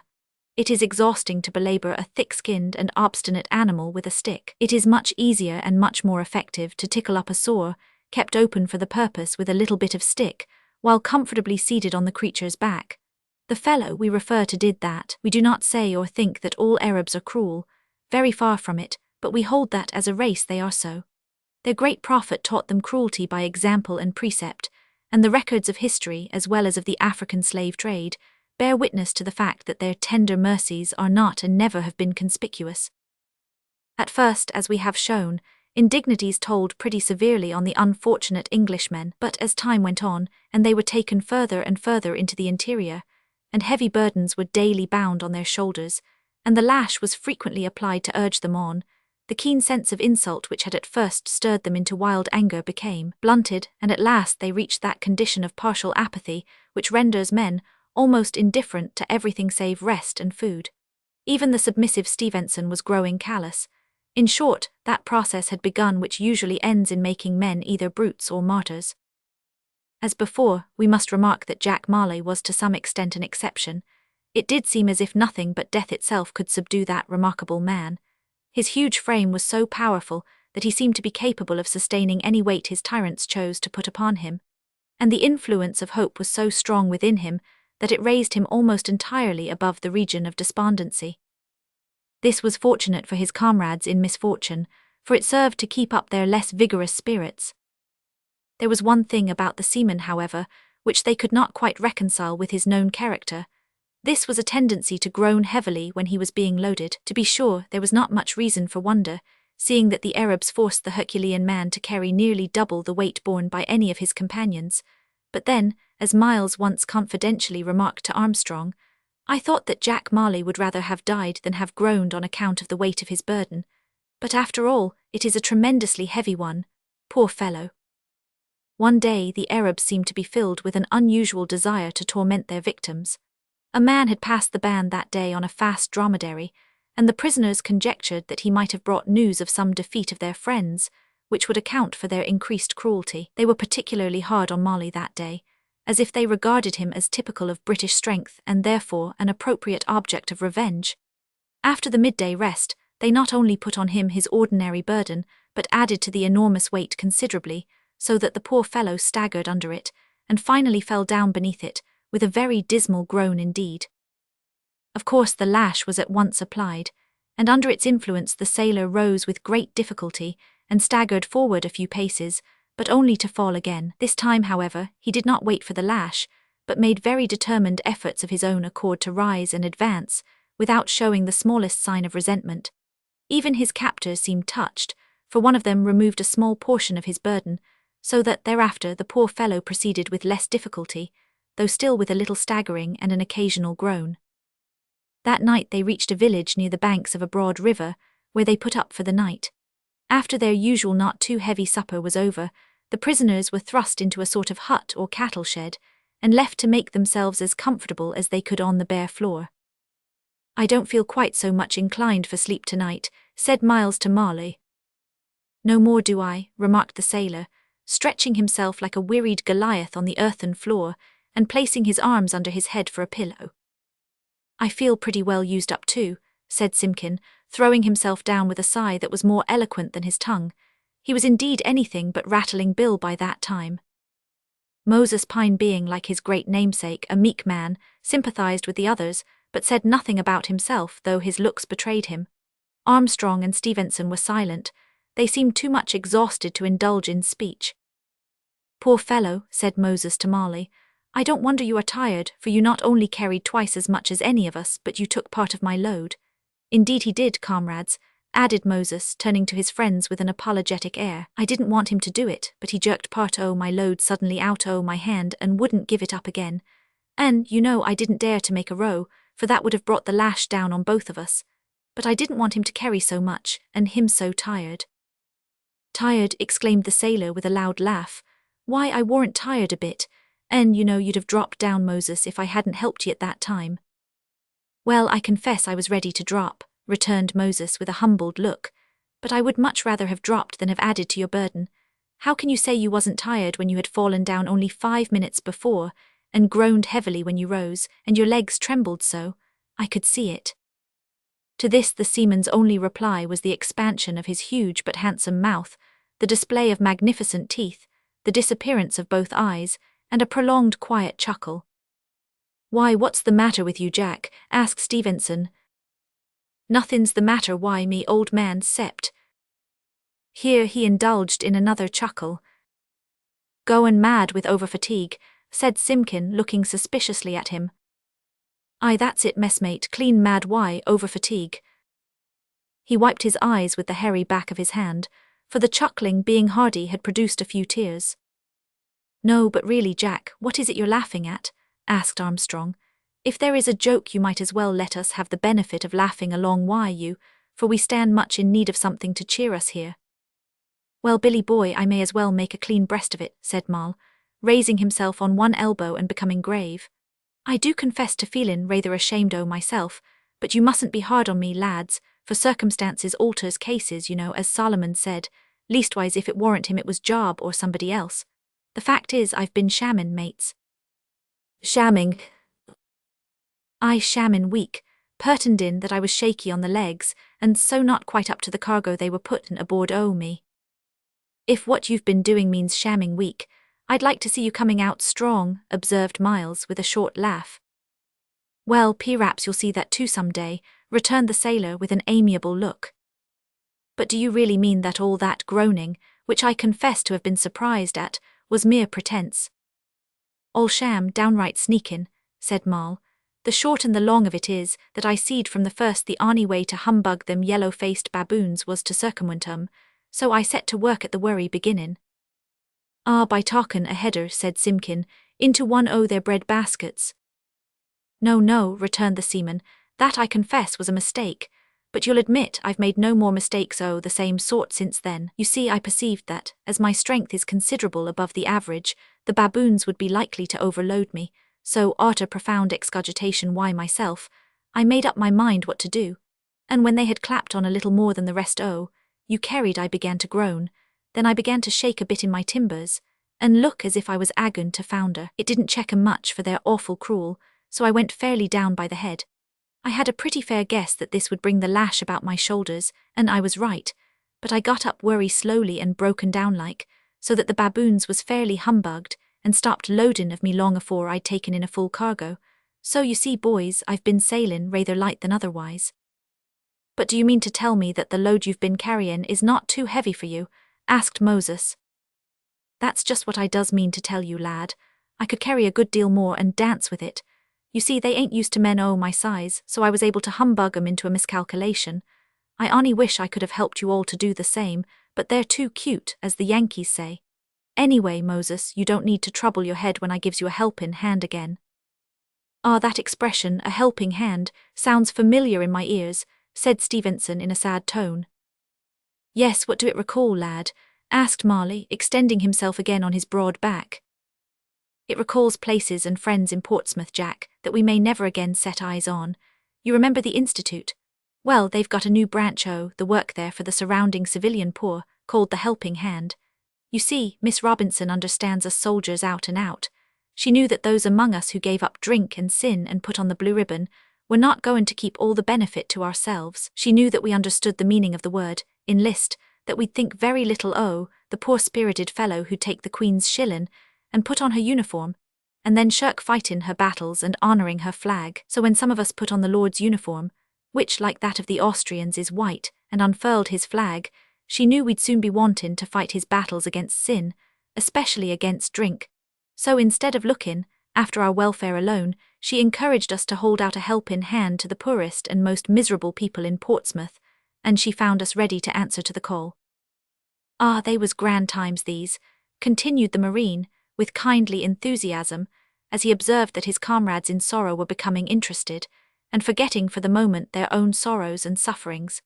The Blue Ribbon move was strong in Portsmouth at the time, and many of the soldiers and sailors joined it. Some time after we had held out a helping hand to the poor civilians, we took it into our heads to invite some of them to a grand tea fight in the big hall, so we asked a lot o' the poorest who had faithfully kept the pledge through their first teetotal Christmas, and it was a scrimmage, I can tell you.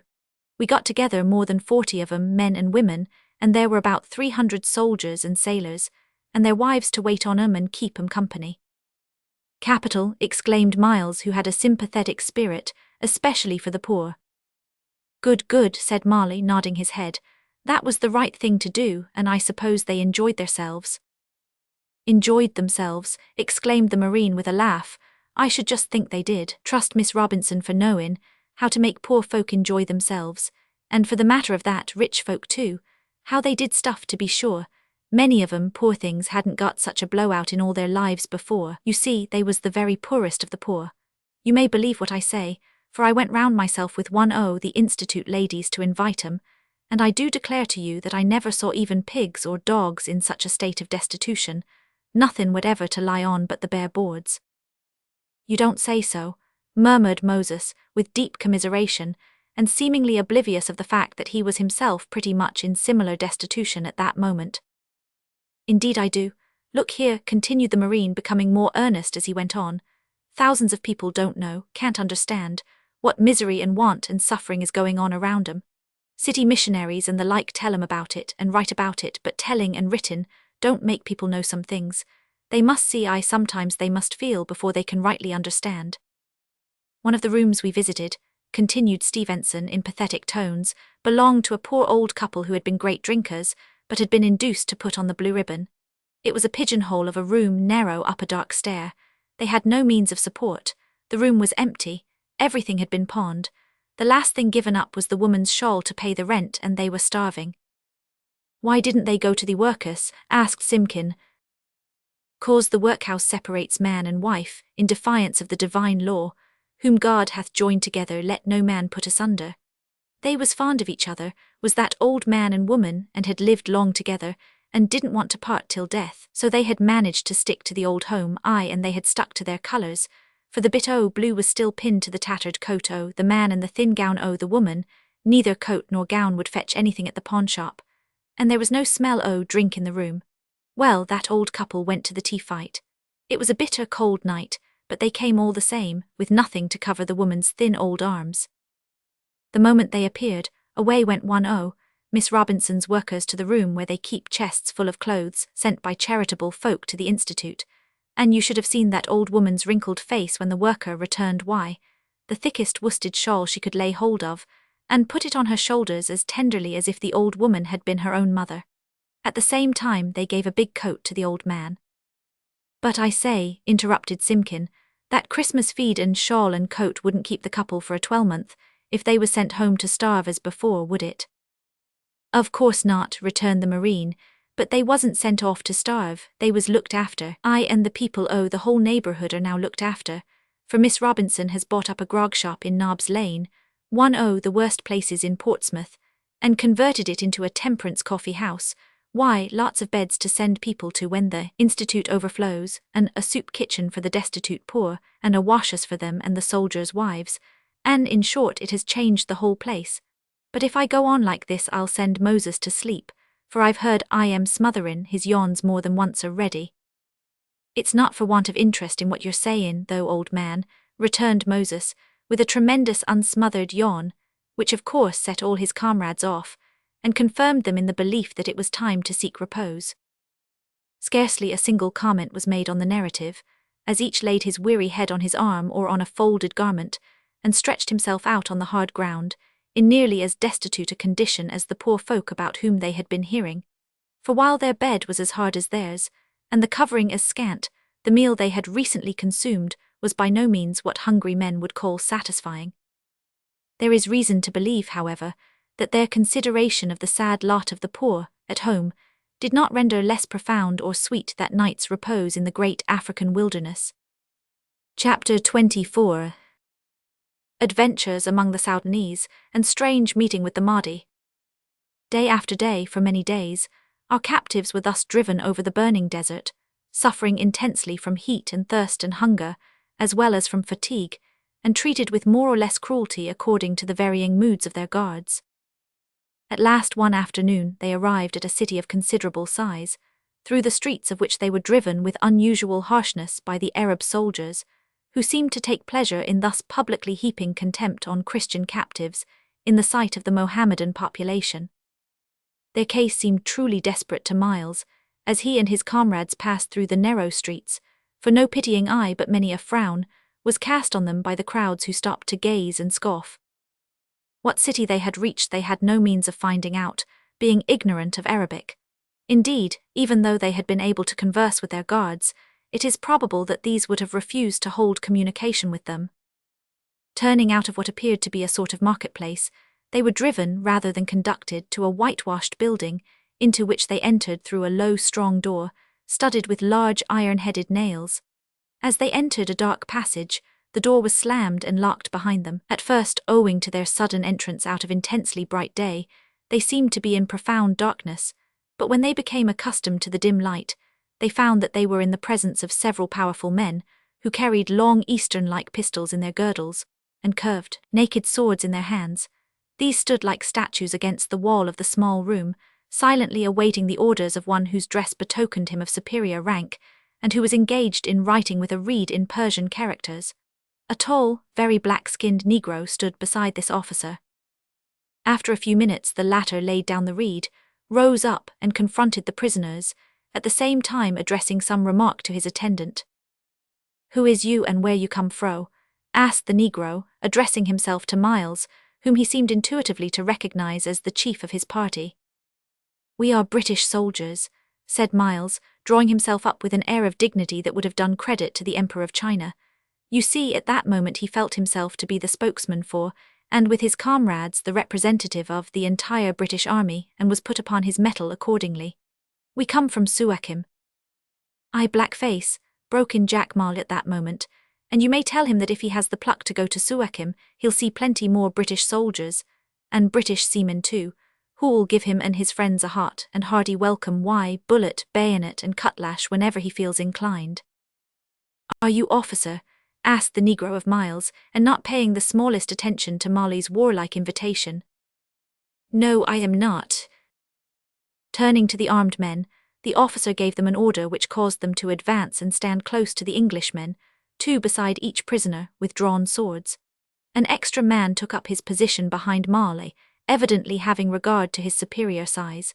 Then two men who looked like jailers advanced to Stevenson, cut the cords that bound his arms, and proceeded to put iron fetters on his wrists. "Comrades," said Marley in a low voice when he perceived that his turn was coming, "shall we make a burst for it, kill them all, get out into street, cut and slash through the town and make a grand run for it, or die like men?" "Die like fools," growled Simpkin as he suffered his hands to be manacled. "No, no, Jack," said Armstrong, "don't be rash, let's bide our time, there's no sayin' what'll turn up." "Well, well," sighed Marley, resigning himself to his fate, "there's only one thing now that's sartin sure to turn up, and that is the sod that'll cover our graves." "You're not sure even of that, man," said Moses Pine, who was beginning to give way to despair, "for mayhap they'll only dig a hole in the sand and shove us in." "More likely to leave the dogs and vultures to clear us out o' the way," said Simpkin, whose powers of hope were being tested almost beyond endurance. While the prisoners indulged in these gloomy anticipations, the operation of fixing their irons was finished, after which they were taken across an inner court which was open to the sky. At the other side of this they came to another heavy iron-studded door, which, when opened, disclosed a flight of steps descending into profound darkness. "Go in," said the Negro who had accompanied them. Marley, who was first, hesitated, and the tremendous flush on his face, and frown on his shaggy brows, seemed to indicate that even yet he meditated attempting his favourite burst. But Stevenson, pushing past him, at once descended, saying as he went, "Don't be foolish, Jack, we must learn to submit."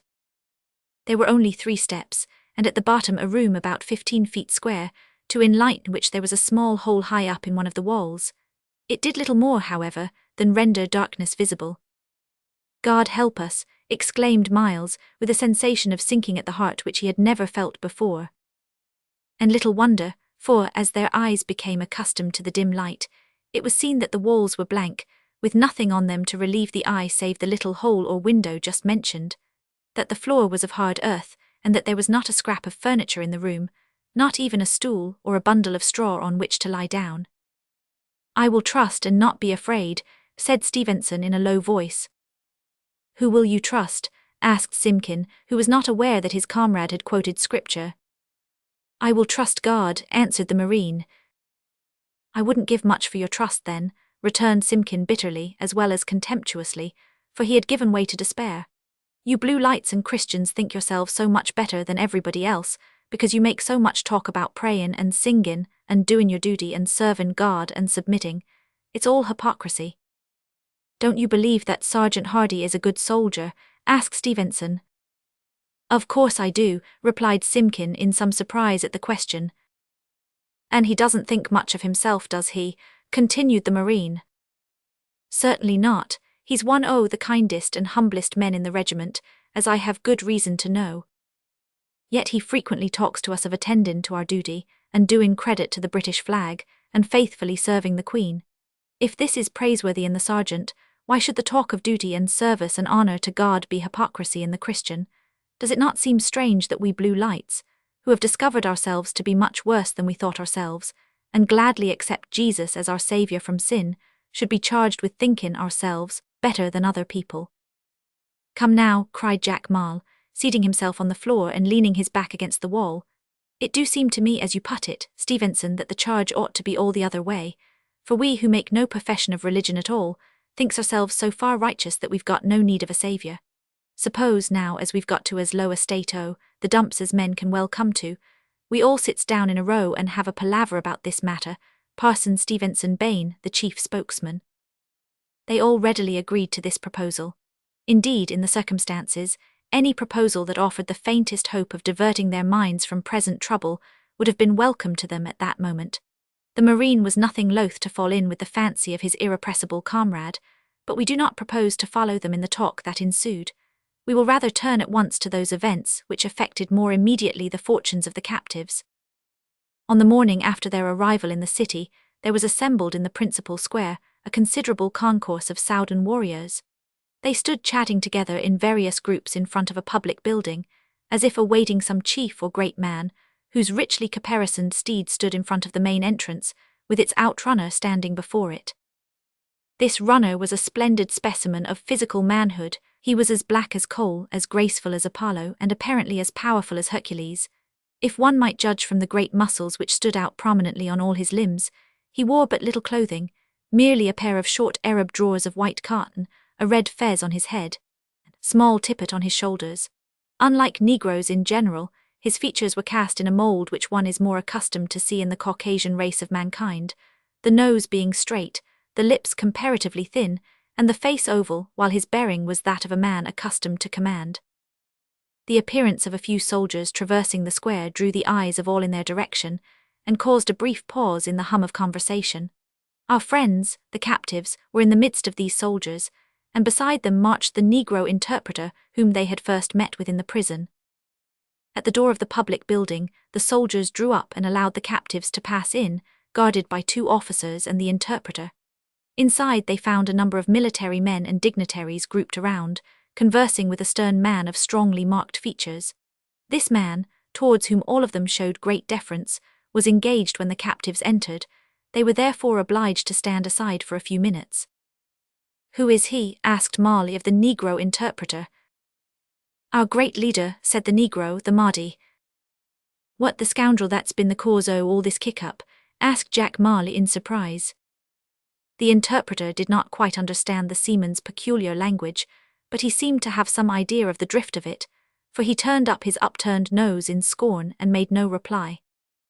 In a few minutes an officer led the captives before the Mahdi, who regarded them with a dark frown, directing his attention particularly to Jack Marley, as being the most conspicuous member of the party, perhaps also, because Marley looked at him with an air and expression of stern defiance. Selecting him as a spokesman for the others, the Mahdi, using the Negro as an interpreter, put him through the following examination. "Where do you come from?" he asked sternly. "From Suakim," answered Marley quite as sternly. "What brought you here?" "Your dirty-faced baboons." It is probable that the Negro used some discretion in translating this reply, for the chief did not seem at all offended, but with the same manner and tone continued. "Do you know the number of men in Suakim?" "Yes." "Tell me how many." To this Marley answered slowly, "Quite enough, if you had only the pluck to come out into the open and fight like men, to give you such a licking that there wouldn't be a baboon you left in the whole Soudan." Again, it is probable that the interpreter did not give this speech verbatim, for while he was delivering it, the Mahdi was scanning the features of the group of prisoners with a calm but keen eye. Making a sign to one of his attendants to lead Marley to one side, he said a few words to another, who thereupon placed Miles in front of his master. "Are you an officer?" was the first question put. "No," answered our hero with quiet dignity, but without the slightest tinge of defiance either in tone or look. "Will you tell me how many men you have in Suakim?" "No," Dare you refuse? Yes, it is against the principles of a British soldier to give information to an enemy. That's right, John Miles, said Marley in an encouraging tone. Give it, I am hot. They can only kill us once and… Silence, hissed the Mahdi between his teeth. Silence, echoed the interpreter. All right, you nigger, tell the baboon to go on. I won't run foul of him again, he ain't worth it. This was said with free and easy contempt. Do you not know, resumed the Mahdi, turning again to Miles with a fierce expression, that I have power to take your life?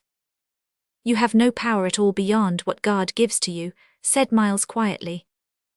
Even the angry Mahdi was impressed with the obvious truth of this statement, but his anger was not much allayed by it.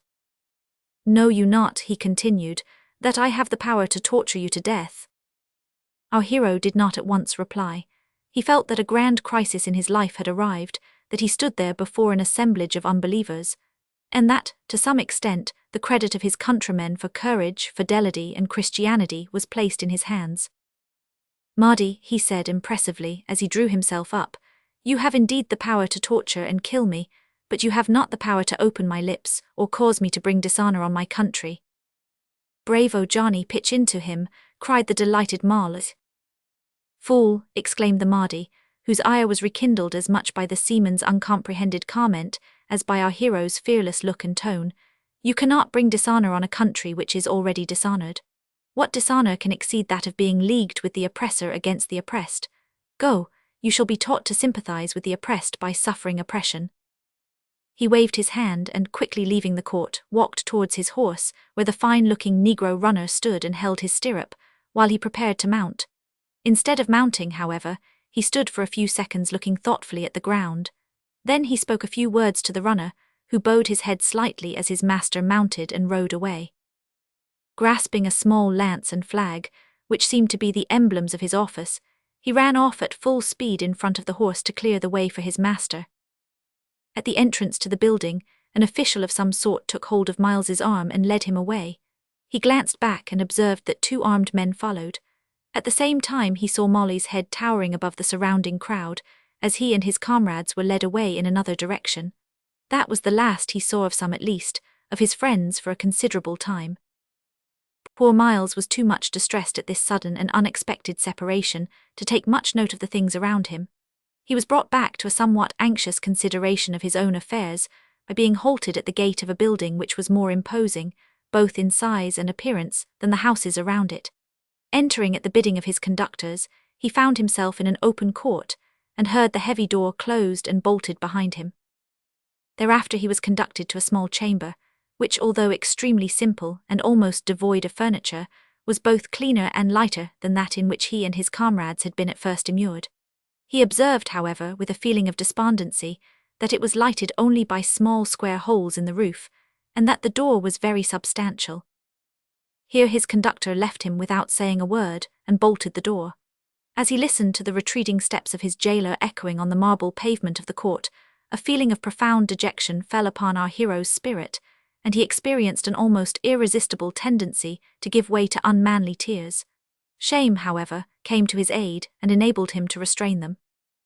In one corner of the little room there was a piece of thick matting.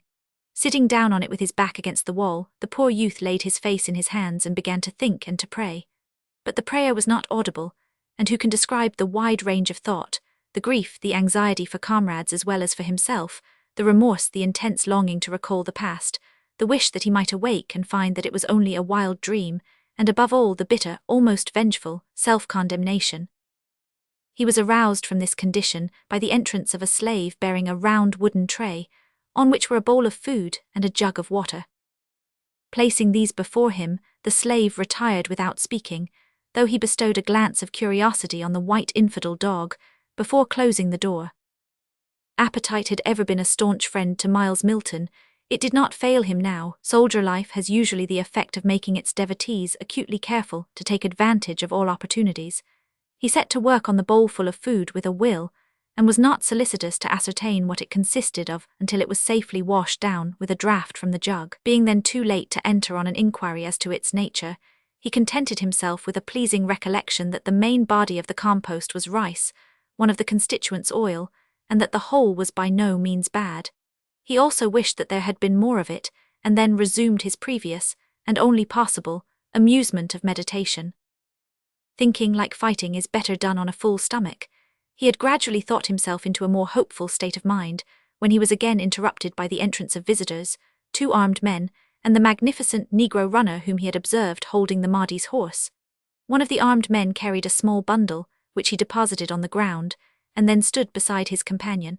Both stood like sentinels with drawn swords, ready, apparently, to obey the commands of the runner. Advancing to the captive, the latter, producing a key, unlocked and removed his manacles. These he handed to one of the men, and turning again to Miles said, to his great surprise, in English, "Undress and put on de teings in bundle." We may here observe that up to this time Miles and his comrades in adversity had worn, day and night, the garments in which they had been captured. Our hero was not sorry, therefore, at the prospect of a change. Untying the bundle to see what substitute was given for his uniform, he found that it contained only a pair of loose cotton drawers and a red fez. "Is this all?" he asked in surprise.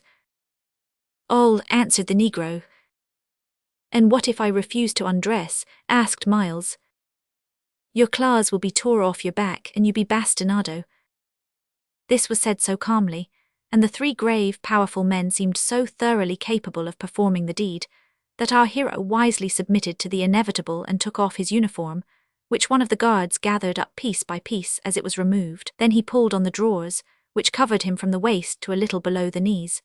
When he had put on the red fez, he found himself clothed in exactly the same costume as the runner, with the exception of a small green tippet, which barely covered the top of his shoulders, and seemed to be worn rather as an ornament than a piece of clothing, though perhaps it formed a slight protection from the sun.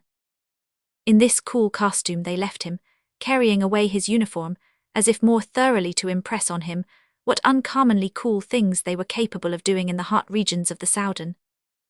Chapter 25. Miles is promoted. Mal overthrows the Mahdi and is elevated for so doing. Next day Miles Milton became painfully aware of the fact that his life in captivity was not to be one of ease or idleness. Soon after daybreak the door of his prison creaked on its ponderous hinges, and he started up from the mat on which he had slept without covering of any kind. His visitor was the Mahdi's runner, who, after closing the door, came and sat down beside him, cross-legged a la Turk and tailor. For a brief space, the handsome black stared steadily at Miles, who returned the compliment as steadily, not being sure whether curiosity or insolence lay at the foundation of the stare. "Englishman," said the runner at last, "you is unfortunate." "I am indeed," returned Miles. "At the same time I am fortunate in so unexpectedly finding one who recognizes the fact, and who can tell me so in my own tongue. May I venture to hope that you are friendly towards me?" "Yes, I am your friend, but my friendness can do for you nothing. Like yourself I am captive, slave, but in my own land I was a chief and friend of the great and good Gordon, so I is friend to all Englishmen. Once I was interpreter to Gordon, but the Mahdi came. I fell into his hands, and now I do run befront his horse and hold the stirrup. I comes to you from the Mahdi wid bad news." "Indeed, but I need not wonder. You could scarcely come from him with good news. What have you to tell?" "The Mahdi has made you his runner," answered the Negro. "That is strange news rather than bad, is it not?" "No, it is bad. He do dis 'cause he hate you. Somehow you has anger him. He say he will tame you. He try to tame me," said the Negro with sudden and tremendous ferocity, "and him tink he do it. But I only waits my chance to kill him. Now he send me again to dirty work, and put you in my place to humble you, to insult you before everyone, who will say, 'Look, de bold Christian dog lick de dust now, and hold de Mahdi's stirrup.' This is indeed bad news. But how is it that you, who seem to be free, do not use your opportunity to escape? I saw you holding the Mahdi's horse. It seems to be a splendid one. Why did you not jump on its back and fly?" The runner frowned and then, changing his mood, smiled sadly. "You is young," he said, "and knows nothing. At night I am locked up like yourself. In de daytime de city is full of enemies who all knows me. Do you tink day will salute and say, 'Go in peace,' to de runner of de Mahdi when he is running away with his best horse?" "Perhaps not," said Miles, "but I would try if I were you." "You will be me very soon," returned the runner, "and you can try. I did try twice. I was caught both times and beat near to death, But I did not die, I learn wisdom, and now I submit and wait my chance to kill him. If you is wise, you begin at once to submit and wait too. There is truth in what you say, rejoined Miles after a few minutes' thought. I will take your advice and submit and wait, but only till the opportunity to escape offers. I would not murder the man even if I had the chance. Your words remind me of the good Gordon. He was not vengeful, he loved God, said the runner in a low and very different tone. But, he added, Gordon was a white man, he could not understand the feelings of the black chief. As the last remark opened up ground which Miles was not prepared to traverse, he made no rejoinder, but asked the runner what the Mahdi required of him in his new capacity. He require you to learn the city, so as you know how to run when you is told, and I is to teach you, so you come with me, said the runner, rising. But am I to go in this costume, or rather in this half-naked state? Asked Miles, rising and spreading out his hands as he looked down at his unclothed chest and lower limbs. You not cause for be ashamed, replied the runner with a nod. This was true, for the hard travelling which Miles had recently endured, and the heavy burdens which he had borne, had developed his muscles to such an extent that his frame was almost equal to that of the Negro, and a fit subject for the sculptor's chisel. Your white skin will perhaps blister at first, continued the runner, but your master will be glad for dat. Here is a teeing, however, will save you shoulders, now you makes fuss-rate runner. He took the little green tippet off his own shoulders, and fastened it on those of his successor. Come now, he added, let us see how you can run. They passed out into the street together, and then poor Miles felt the full sense of his degradation, when he saw some of the passers-by stop to gaze with looks of hatred or contempt or amusement at the Christian captive. But he had not much leisure to think or feel, for the Negro ran him down one street and up another at a pace which would soon have exhausted him, if, besides being a naturally good runner, he had not recently been forced to undergo such severe training. During the run his guide pointed out and named most of the chief places, buildings and mosques. You will do, said the Negro, pausing at length and turning towards his companion with a look of approval. You are most so good as myself. With this compliment he proceeded to instruct the new runner in his duties, and at night Miles found himself again in his prison, ready to do full justice to his bowl of rice compost, and to enjoy his blanketless mat bed, if a man can be said to enjoy anything about which he is profoundly unconscious during the time of its enjoyment. Next morning he awoke with a sensation that led him for a moment to fancy he must have gone supperless to bed. While he was waiting impatiently for breakfast, he revolved several ideas in his mind, one of which was that, come what might, he would not suffer any indignity, however gross, to get the better of him. He would take a leaf out of his friend Stevenson's book, and bear patiently whatever was sent to him, in the hope that by so doing he might gain the goodwill of his captors, and thus perhaps be in a better position to take advantage of any opportunity to escape that might occur. He was very confident of his power of self-restraint, and trusted a good deal to that determination of will which we have before referred to as being one of his characteristics. That same day his powers were severely tested. All the morning he was left in his prison to fret in idleness, but towards the afternoon he was called by his friend the ex-runner to go out to his work. Do what you is told and hold you tongue, and keep your eyes on the ground. Dem's my advice, said the Negro, as he resigned the bridle of the Mahdi's steed to his successor, and placed the lance of office in his hand. Just as he did so, the Mahdi came out of a doorway and advanced towards them, while the Negro retired and mingled with the crowd which had assembled to see the chief mount his horse. Miles tried faithfully to attend to his friend's injunctions, but could not resist one glance at his new master, which showed him that a cynical smile rested on his swarthy countenance, a smile which he also observed was copied by those of the crowd who did not prefer to regard him with scowling looks, for the people of the Soudan were, naturally enough, filled with indignation against all Europeans, and especially against the British at that time. The glance did not improve Miles's state of mind. Nevertheless, he forced himself to look at the ground with an utterly expressionless face, as he held the Mahdi's stirrup. He received a slight push from his master's foot instead of thanks when he had mounted, but Miles resolutely kept his eyes on the ground and restrained his rising wrath, ignorant of the fact that the Mahdi wished to point out the direction in which he was to run. A smart blow from the riding switch on his naked back aroused him to his duty, and caused a slight laugh among the onlookers.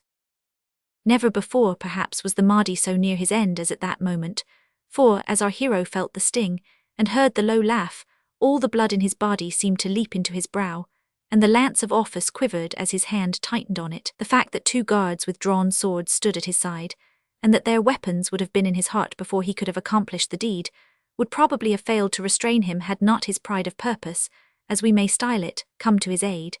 He looked up with a frown indeed, but without uttering a word.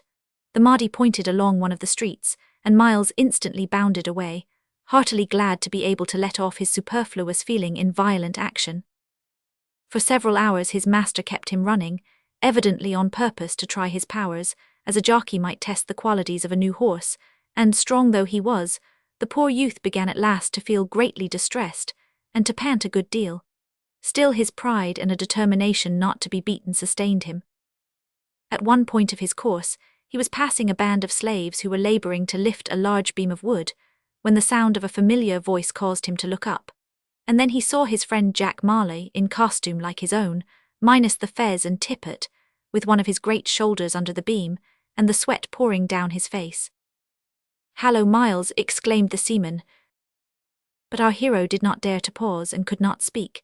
His glancing aside, however, had the effect of causing him to stumble, and being too much exhausted at the time to recover himself, he fell heavily to the ground. As he slowly rose up half-stunned, the Mahdi could scarcely avoid riding him down. As it was, he stooped, and a second time laid his riding switch smartly on the poor youth's naked shoulders. Jack Marley, who saw the cruel act, lost all control of himself, uttered one of his leonine roars, sprang into the middle of the road, and seized the reins of the Mahdi's horse. The startled animal reared and attempted to swerve. Marley assisted the swerve by a violent side pull at the reins. At the same time he caught one of the upraised forelegs, and with an almost superhuman exertion of strength hurled both horse and rider to the ground.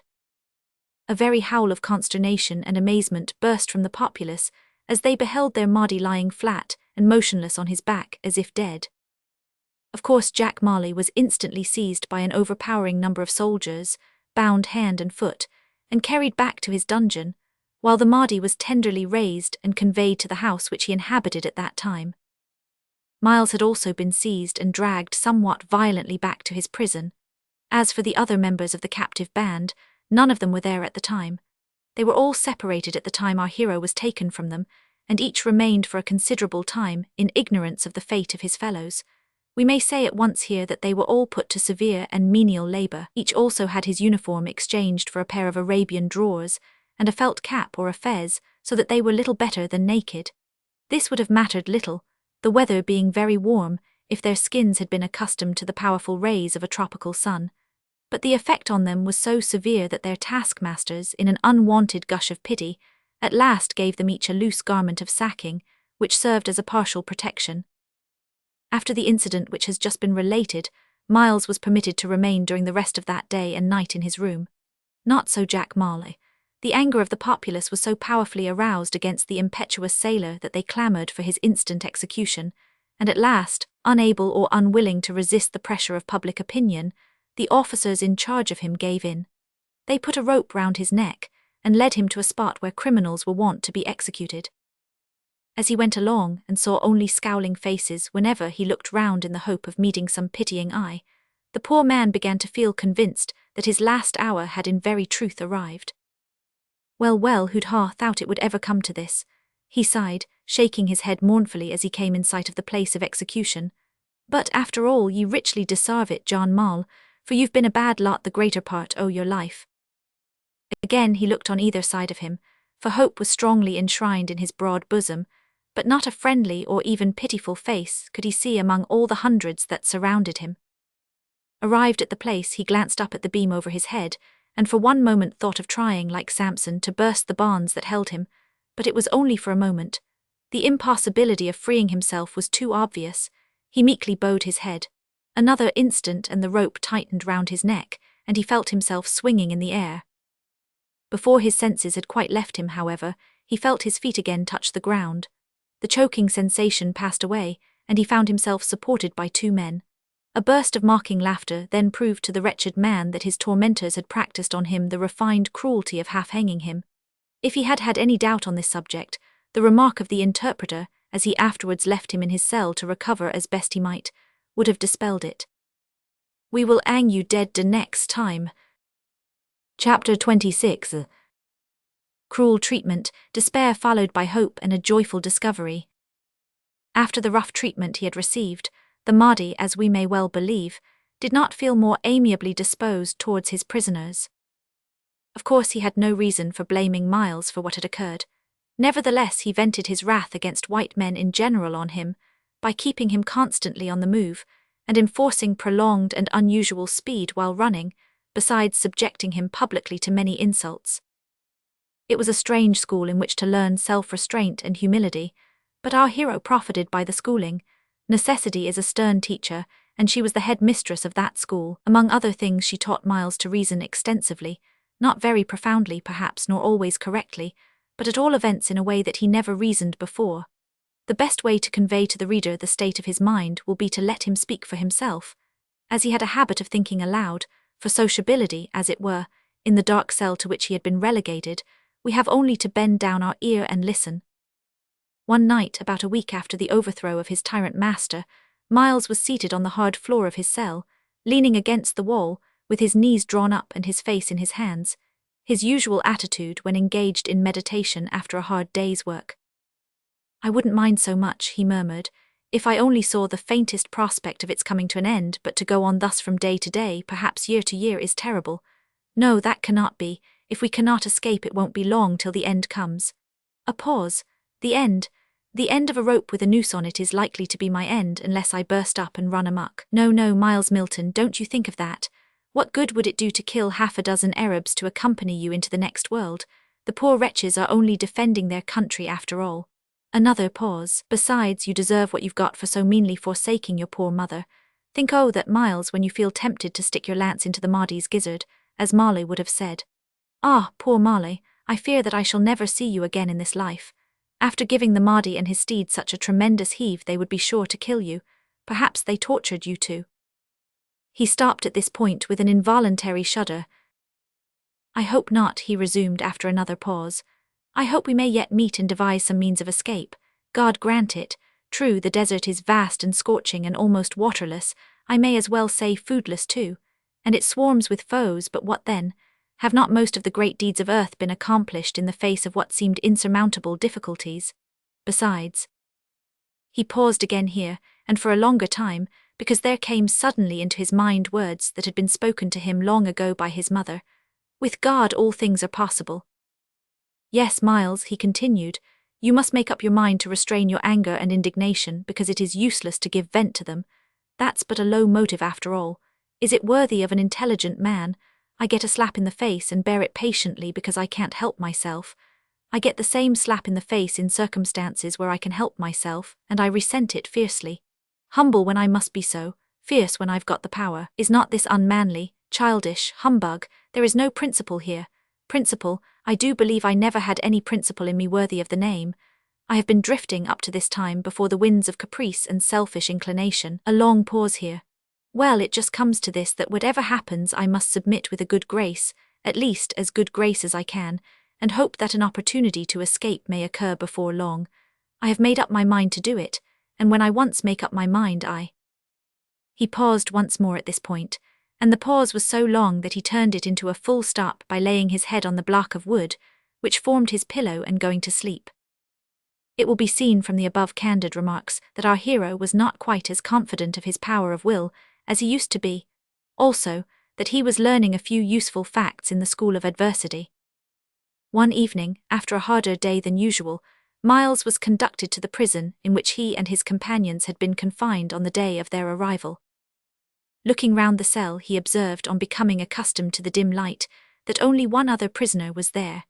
He was lying on the bare ground in a corner, coiled up like a dog and with his face to the wall. Relieved to find that he was not to be altogether alone, Miles sat down with his back against the opposite wall and awaited the waking of his companion with some interest, for although his face was not visible and his body was clothed in a sort of sacking, his neck and lower limbs showed that he was a white man. But the sleeper did not seem inclined to waken just then. On the contrary, he began, ere long, to snore heavily. Miles gradually fell into a train of thought that seemed to bring back reminiscences of a vague, indefinable sort. Then he suddenly became aware that the snore of the snorer was not unfamiliar.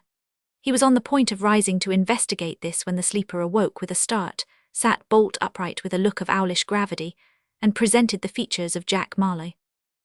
"Miles, my lad," cried Jack, springing up to greet his friend warmly, "I thought you was dead." "And Jack, my dear friend," returned Miles, "I thought, at least I feared, that you must have been tortured to death." "And you wasn't far wrong, my boy. Stand close to me and look me straight in the eyes. 500 think I'm any taller?" "Not much, at least not to my perception. Why?" "I wonder at that now," said Marley, "for I've been hanged 3 times, and should have been pulled out a bit by this time, considering my weight." His friend smiled incredulously. "You may laugh, lad, but it's no laughin' matter," said Marley, feeling his neck tenderly. "The last time I really thought it was all up why me, for the knot somehow got agin my windpipe and I was all but choked. If they had kept me up half a minute longer it would have been all over. I most wished they had, for though I never was much troubled why the narves, I'm beginnin' now to have a little fellow feelin' for the sufferin's o' the narvish." "Do you really mean, my dear fellow, that the monsters have been torturing you in this way?" asked Miles with looks of sympathy. "Aye, John Miles, that's just what I does mean," returned the seaman with an anxious and startled look at the door, on the other side of which a slight noise was heard at the moment. "They've half hanged me 3 times already. The last time was only yesterday, and at any moment they may come to give me another turn. It's the uncertainty the thing that tries my nerves. I used to boast that I hadn't got none once, but the Arabs know how to take the boastin' out of a fellow.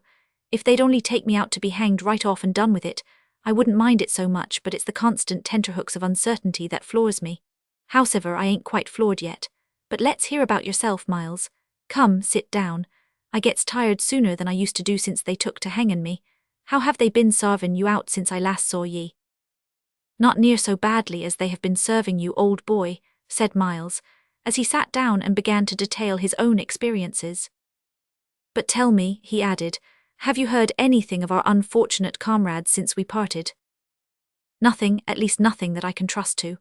I did hear that poor Moses Pine is dead, that they had treated him the same as me, and that his nerves couldn't stand it, that he broke down under the strain and died. But I don't believe it. Not that these Arabs wouldn't kill him that way, but the interpreter who told me has got falsehood so plainly writ in his ugly face that I would fain hope our kind-hearted friend is yet alive." "God grant it may be so," said Miles fervently, "and I scarcely think that even the cruelest of men would persevere in torturing such a gentle fellow as Moses." "Mayhap you're right," returned Marl. "Anyhow, we'll take what comfort we can out o' the hope. Talkin' o' comfort, what d'ye think has been comfortin' me in a most wonderful way? You'll never guess." "What is it then?" "One o' them little books as Miss Robinson writes and gives to soldiers and sailors. The Victory it's called, having a good deal in it about Nelson's flagship and Nelson himself. But there's a deal more than that in it, words that has gone straight to my heart and made me see God's love in Christ as I never saw it before. Our comrade Stevenson gave it to me before we was nabbed by the Arabs, and I've kept it in the linen my straw hat ever since. You see, it's a thin little thing, though there's oceans o' truth in it, and it's easy stowed away. I forgot all about it till I was left alone in this place, and then I got it out, and God in his mercy made it like a light in the dark to me. Stevenson came by it in a strange way. He told me he was goin' over a battlefield after a scrimmage near Suakim, lookin' out for the wounded, when he noticed something clasped in a dead man's hand. The hand gripped it tight, as if unwillin' to part with it, and when Stevenson got it he found that it was this little book, The Victory. Here it is. I wouldn't change it for a golden salve to every page." As he spoke, footsteps were heard approaching the door. With a startled air, Marl thrust the book into its place and sprang up. "See there now," he said remonstratively, "who'd ever thought that I'd come to jerk about like that?" Before the door opened, however, the momentary weakness had passed away, and our seaman stood upright, with stern brow and compressed lips, presenting to those who entered as firm and self-possessed a man of courage as one could wish to see. "I knowed it," he said in a quiet voice to his friend, as 2 strong-armed men advanced and seized him, while 2 with drawn swords stood behind him. At the same time 2 others stood guard over Miles. "They're goin' to give me another turn. God grant that it may be the last." "Yes, the last. You be surely dead this time," said the interpreter with a malignant smile. "If you hadn't said it I would have had some hope that the end was come," said Marley, as they put a rope round his neck and led him away. Goodbye, Miles, he added, looking over his shoulder. If I never come back and you ever gets home again, give my kind regards to Miss Robinson, God bless her. Next moment the door closed, and Miles was left alone. It is impossible to describe the state of mind in which our hero paced his cell during the next hour. The intense pity, mingled with anxiety and fierce indignation, that burned in his bosom were almost unbearable. Oh, he thought, if I were only once more free, for one moment with a weapon in my hand, He wisely checked himself in the train of useless thought at this point. Then he sat down on the floor, covered his face with his hands and tried to pray but could not. Starting up, he again paced wildly about the cell like a caged tiger. After what seemed to him an age, he heard footsteps in the outer court. The door opened, and the sailor was thrust in, staggering forward a step or two. He was on the point of falling when Miles caught him in his arms, and let him sink gently on the ground, and, sitting down beside him, laid his head upon his knee. From the inflamed red mark which encircled the seaman's powerful neck, it was obvious enough that the cruel monsters had again put him to the tremendous mental agony of supposing that his last hour had come. "Help me up, lad, and set my back agin the wall," he said in a low voice. As Miles complied, one or two tears that would not be repressed fell from his eyes on the sailor's cheek. "You're a good fellow," said Marley, looking up. "I thank the Lord for sendin' you to comfort me, and I do need comfort a bit just now, Dino. There, I'm better already, and I'll be upside why them next time, for I feels somehow that I couldn't stand another turn. Poor Moses, I do hope that the interpreter is the liar he looks, and that they haven't treated the poor fellow to this sort o' thing." Even while he spoke, the door of the cell again opened and armed men entered. Here you are," cried the sailor, rising quickly and attempting to draw himself up and show a bold front. "Come away and welcome, I'm ready for E." But the men had not come for Marley. They wanted Miles, over whom there came a sudden and dreadful feeling of horror, as he thought they were perhaps going to subject him to the same ordeal as his friend. "Keep up heart, lad, and trust in the Lord," said the sailor in an encouraging tone as they led our hero away. The words were fitly spoken, and went far to restore to the poor youth the courage that for a moment had forsaken him. As he emerged into the bright light, which dazzled him after the darkness of his prison house, he thought of the Son of Righteousness, and of the dear mother who had sought so earnestly to lead him to God in his boyhood. One thing that greatly encouraged him was the fact that no rope had been put round his neck, as had been done to Marley, and he also observed that his guards did not treat him roughly. Moreover, they led him in quite a different direction from the open place where he well knew that criminals were executed. He glanced at the interpreter who marched beside him, and thought for a moment of asking him what might be his impending fate, but the man's look was so forbidding that he forbore to speak. Presently they stopped before a door which was opened by a Negro slave, and the guards remained outside while Miles and the interpreter entered. The court into which they were ushered was open to the sky, and contained a fountain in the centre, with boxes of flowers and shrubs around it. At the inner end of it stood a tall, powerful Arab, leaning on a curved sword. Miles saw at a glance that he was the same man whose life he had saved, and who had come so opportunely to the rescue of his friend Marley, but the Arab gave him no sign of recognition. On the contrary, the glance which he bestowed on him was one of calm, stern indifference. "Ask him," he said at once to the interpreter, "where are the Christian dogs who were captured with him?" "Tell him," replied Miles when this was translated, "that I know nothing about the fate of any of them except one." "Which one is that?" The sailor answered Miles. "Where is he?" "In the prison I have just left." "And you know nothing about the others?" "Nothing whatever." The Arab seemed to ponder these replies for a few minutes. Then, turning to the interpreter, he spoke in a tone that seemed to Miles to imply the giving of some strict orders, after which, with a wave of his hand and a majestic inclination of the head, he dismissed them. Although there was little in the interview to afford encouragement, Miles nevertheless was rendered much more hopeful by it, all the more that he observed a distinct difference in the bearing of the interpreter towards him as they went out. "Who is that?" he ventured to ask as he walked back to the prison. "That is Mohammed, the Mahdi's cousin," answered the interpreter. Miles was about to put some more questions when he was brought to a sudden stand, and rendered for the moment speechless by the sight of Moses Pine, not bearing heavy burdens or labouring in chains as might have been expected, but standing in a shallow recess or niche in the wall of a house, busily engaged over a small brazier, cooking beans in oil, and selling the same to the passers-by. "What you see?" demanded the interpreter. "I see an old friend and comrade. May I speak to him?" asked Miles eagerly. "You may," answered the interpreter. The surprise and joy of Moses when his friend slapped him on the shoulder and saluted him by name is not easily described. "I am so glad to see you, old fellow," he said with sparkling eyes. "I thought you must be dead, for I've tried so often to find out what had become of you. Have some beans and oil." He dipped a huge ladleful out of the pot, as if he were going to administer a dose on the spot. "No, thank you, Moses, I'm a prisoner. These are my guards. I wonder they have allowed me even to exchange a word with you. Must be quick. They told us you had been half-hanged till you were frightened to death." "They told you lies, then. I've been very well treated, but what troubles me is I can't find out where any of our comrades have gone to. I can tell only of one. Marley is alive. I wish I could say he's well. Of the others I'm as ignorant as yourself, but I've seen a friend who—" At this point he was interrupted by the interpreter and told to move on, which he was fain to do with a cheery goodbye to Moses and a wave of the hand. Arrived at the prison, he found that Marley had been removed to a more comfortable room, into which he was also ushered, and there they were left alone together. 500 You feel better now, my poor fellow?" asked Miles when the door was shut.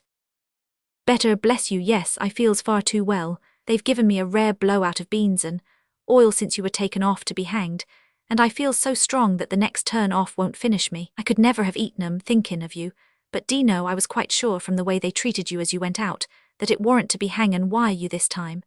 And when they put me into this here room and produced the beans and oil, I began to feel quite easy in my mind about you. It was the man that brought your marchin' orders that told 'em to put me here. 500 lad, I can't help feelin' that a friend o' some sort must have been raised up to us." "You're right, Jack, I have just seen the Arab whose life I saved and who saved yours. It's very strange, too, that beans and oil should have been your fare today, for I have also seen Moses Pine in the street, not half an hour since, cooking and selling beans and oil." "You don't mean that?" "Indeed I do, I've spoken to him." Sitting down on a stool, for they were promoted to a furnished apartment, Miles entered into an elaborate account of all that had befallen him since the hour that he had been taken out, as they both thought to be hanged. Chapter 27, in which hopes and fears rise and fall. There is a tide in the affairs of men, undoubtedly, and the tide in the affairs of Miles Milton and his comrades appeared to have reached low water at this time, for on the day mentioned in the last chapter, it began to turn, and continued for a considerable time to rise. The first clear evidence of the change was the blowout of beans and oil, coupled with the change of prison. The next was the sudden appearance of the beans and oil man himself. "Why, I do believe it's Moses," exclaimed Mal as his old comrade entered the prison. "Give us your flipper, man alive, but I'm right glad to see you. We thought you was, let's have a look at your neck. No, nothing there, I knowed as that interpreter was a liar. But what brings you here, lad? What mischief have 'ee been up to?" "That's what puzzles myself, Jack," said Moses, shaking hands warmly with Miles. "I've done nothing that I know of except sell beans and oil. It's true I burned 'em sometimes a bit, but they'd hardly put a fellow in jail for that, would they? However, I'm glad they've done it, whatever the reason, seeing that it has brought us three together again. But I say," continued Moses, while a look of anxiety came over his innocent face, "what can have become of our other comrades?" "You may well ask that, lad. I've asked the same question of myself for many a day, but have never been able to get from myself a satisfactory answer. I'm worry much afeared that we'll never see 'em again." It seemed almost to be a springtide in the affairs of the trio at that time, for while the seaman was speaking, as if to rebuke his want of faith, the door opened and their comrade Armstrong walked in. For a few moments they were all rendered speechless. Then Miles sprang up, seized his friend by both shoulders and gazed into his face. It was a very thin and careworn face at that time, as if much of the bloom of youth had been wiped from it forever. "Willie, am I dreaming?" exclaimed Miles. "If you are, so must I be," replied his friend, "for when I saw you last you had not taken to half-nakedness as a costume." "Come now," retorted Miles, "you have not much to boast of in that way yourself." "There you are wrong, Miles, for I have to boast that I made my garment myself. True, it's only a sack, but I cut the hole in the bottom of it for my head with my own hand, and stitched on the short sleeves with a packing needle. But I say, what's been the matter with Moll? Have they been working you too hard, Jack? No, Willem, no, I can't exactly say that, but they've been hangin' me too hard. I'll tell 'ee all about it in course o' time. Man alive, but they have took the flesh off your bones somehow. Let's see, no, your neck's all right, must have been some other way. The way was simple enough, returned the other.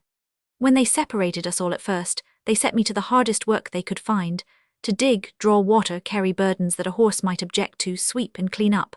In fact, everything and anything, and they've kept us hard at it ever since. I say us because Rattlin' Bill Simpkin was set to help me after the first day, and we've worked all along together. Poor Simpkin, there ain't much rattle in him now except his bones. I don't know why they sent me here and not him, and I can't well make out whether I'm sent here for extra punishment or as a favour. Have you seen or heard anything of Stevenson? Asked Moses. I saw him once about a week ago, staggering under a great log, whether in connection with house builders or not I can't tell. It was only for a minute, and I got a tremendous cut across the back with a cane for merely trying to attract his attention. The tide, it will be seen, had been rising pretty fast that afternoon. It may be said to have come in with a rush, when, towards evening, the door of their prison once more opened and Simpkin with Stevenson were ushered in together, both clothed alike in an extemporized sack garment and short drawers, with this difference that the one wore a species of felt hat, the other a fez. They were still in the midst of delighted surprise at the turn events seemed to be taking, when two men entered bearing trays, on which were 6 smoking bowls of beans and oil. "Hallo, Moses, your business follows you even to prison," exclaimed Marley. "True, Jack, and I'll follow my business up," returned Moses, sitting down on the ground which formed their convenient table and going to work. We need scarcely say that his comrades were not slow to follow his example. The tide may be said to have reached at least half flood, if not more, when, on the following morning, the captives were brought out, and told by the interpreter that they were to accompany a body of troops which were about to quit the place under the command of Mohammed, the Mahdi's cousin. "Does the Mahdi accompany us?" Miles ventured to ask. "No, the Mahdi has gone to Khartoum," returned the interpreter, who then walked away as if he objected to be further questioned. The hopes which had been recently raised in the breasts of the captives to a rather high pitch were, however, somewhat reduced when they found that their supposed friend Mohammed treated them with cool indifference, did not even recognize them, and the disappointment was deepened still more when all of them, except Miles, were loaded with heavy burdens, and made to march among the baggage animals as if they were mere beasts of burden. The savage warriors also treated them with great rudeness and contempt. Miles soon found that he was destined to fill his old post of runner in front of Mohammed, his new master. This seemed to him unaccountable, for runners, he understood, were required only in towns and cities, not on a march. But the hardships attendant on the post, and the indignities to which he was subjected, at last convinced him that the Mahdi must have set the mind of his kinsman against him, and that he was now undergoing extra punishment as well as unique degradation. The force that took the field on this occasion was a very considerable one, with what precise object in view was of course unknown to all except its chiefs, but the fact that it marched towards the frontiers of Egypt left no doubt in the mind of anyone. It was a wild barbaric host, badly armed and worse drilled, but fired with a hatred of all Europeans and a burning sense of wrong. "What think ye now, Miles?" asked Armstrong, as the captives sat grouped together in the midst of the host on the first night of their camping out in the desert. "I think that everything seems to be going wrong," answered Miles in a desponding tone. "At first I thought that Mohammed was our friend, but he has treated me so badly that I can think so no longer." "Don't you think he may be doing that to blind his followers as to his friendship?" said Moses. "For myself, I can't help thinkin' he must be grateful for what you did, Miles." "I only wish you had not touched my rifle that day," said Rattling Bill, fiercely, being fatigued and out of temper, "for the blackguard would have been in kingdom come by this time. There's no gratitude in an Arab. I have no hope at all now." "My hope is in God," said Stevenson. "Well, mate, common sense tells me that that should be our best ground of hope," observed Mal, "but common experience tells me that the Almighty often lets his own people come to grief." "God never lets 'em come to grief in the sense that you mean," returned the Marine. "If he kills his people, he takes them away from the evil to come, and death is but a doorway into glory. If he sends grief and suffering, it is that they may at last reach a higher state of joy. Pooh, according to that view, nothing can go wrong with them that you call his people, said Simpkin with contempt. Right you are, comrade, rejoined Stevenson. Nothing can go wrong with us, nothing can separate us from the love of God which is in Christ Jesus our Lord, and you may be one of us this minute if you will accept God's offer of free salvation in Christ. Silence followed, for Simpkin was too angry as well as worn out to give his mind seriously to anything at that time, and the others were more or less uncertain as to the truth of what was advanced. Sleep profound and dreamless soon banished these and all other subjects from their minds. Blessed sleep, so aptly as well as beautifully styled, tired nature's sweet restorer, that great host of dusky warriors, some unquestionably devout, many cruel and relentless, not a few, probably indifferent to everything except self, and all bent on the extermination of their white-skinned foes, lay down beside their weapons, and shared in that rest which is sent alike to the just and to the unjust, through the grand impartiality, forbearance, and love of a God whom many people apparently believe to be a respecter of persons. A few days later the little army came to the edge of a range of hills, beyond which lay the plains of the vast Nubian desert. At night they encamped at the base of the hill country, through which they had been travelling, and the captives were directed to take up their position in front of an old ruined hut, where masses of broken stones and rubbish made the ground unsuitable for camping on. Just like them, growled Simpkin, looking about for a fairly level spot, there's not a place big enough for a dog to lie on. Supper made Rattling Bill a little more amiable, though not much more forgiving to his foes. A 3/4 moon soon afterwards shed a faint light on the host, which except the sentries was sound asleep. Towards midnight a solitary figure moved slowly towards the place where the captives lay and awakened Miles, who sat up, stared, winked, and rubbed his eyes 2 or 3 times before he could bring himself to believe that his visitor was no other than the chief of the host, Mohammed. Rise, come, I speak small English. Miles rose at once and followed the chief into the ruined hut. Clear de ground, he said, pointing to the centre of the floor. Our hero obeyed, and when the loose rubbish was cleared away, the moonbeams shining through the ruined roof fell on a ring bolt. Being ordered to pull it, he raised a cover or trapdoor, and discovered beneath what appeared to be a cellar. Now, said Mohammed, listen, you and friends go down all, I shut door and cover up rubbish. When we all go way calm out and go home, see yonder is home. He pointed to the northeastward, where a glowing star seemed to hang over the margin of the great level desert. You are generous, you are kind, exclaimed Miles with a burst of enthusiasm. Me grateful, said Mohammed, extending his hand in European fashion, which Miles grasped warmly. Go, wake you comrades, tell what me say and calm quick. Miles was much too well disciplined a soldier to hesitate, though he would have liked much to suggest that some of the troops might, before starting, take a fancy to explore the ruin, and to ask how long they should remain in the cellar before venturing out. Quietly awaking all his comrades and drawing their surprised heads together, he whispered his tale in their wondering ears. After that they were quite prepared to act, and accompanied him noiselessly into the ruin.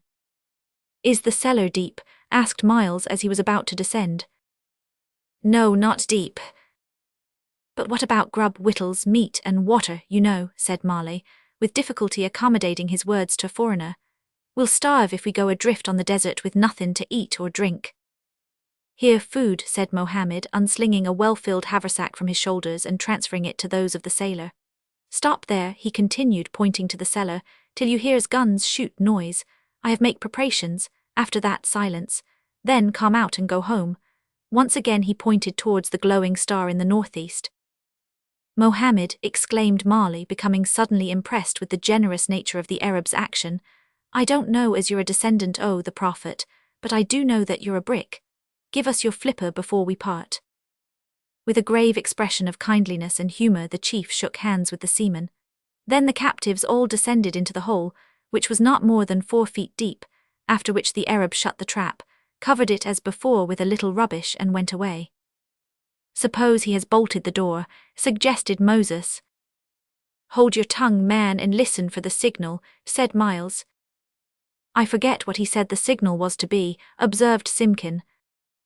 Guns shoot noise after that silence, said Armstrong. It's a queer signal. but not difficult to recognize when we hear it, remarked Miles. The time seemed tremendously long as they sat there listening.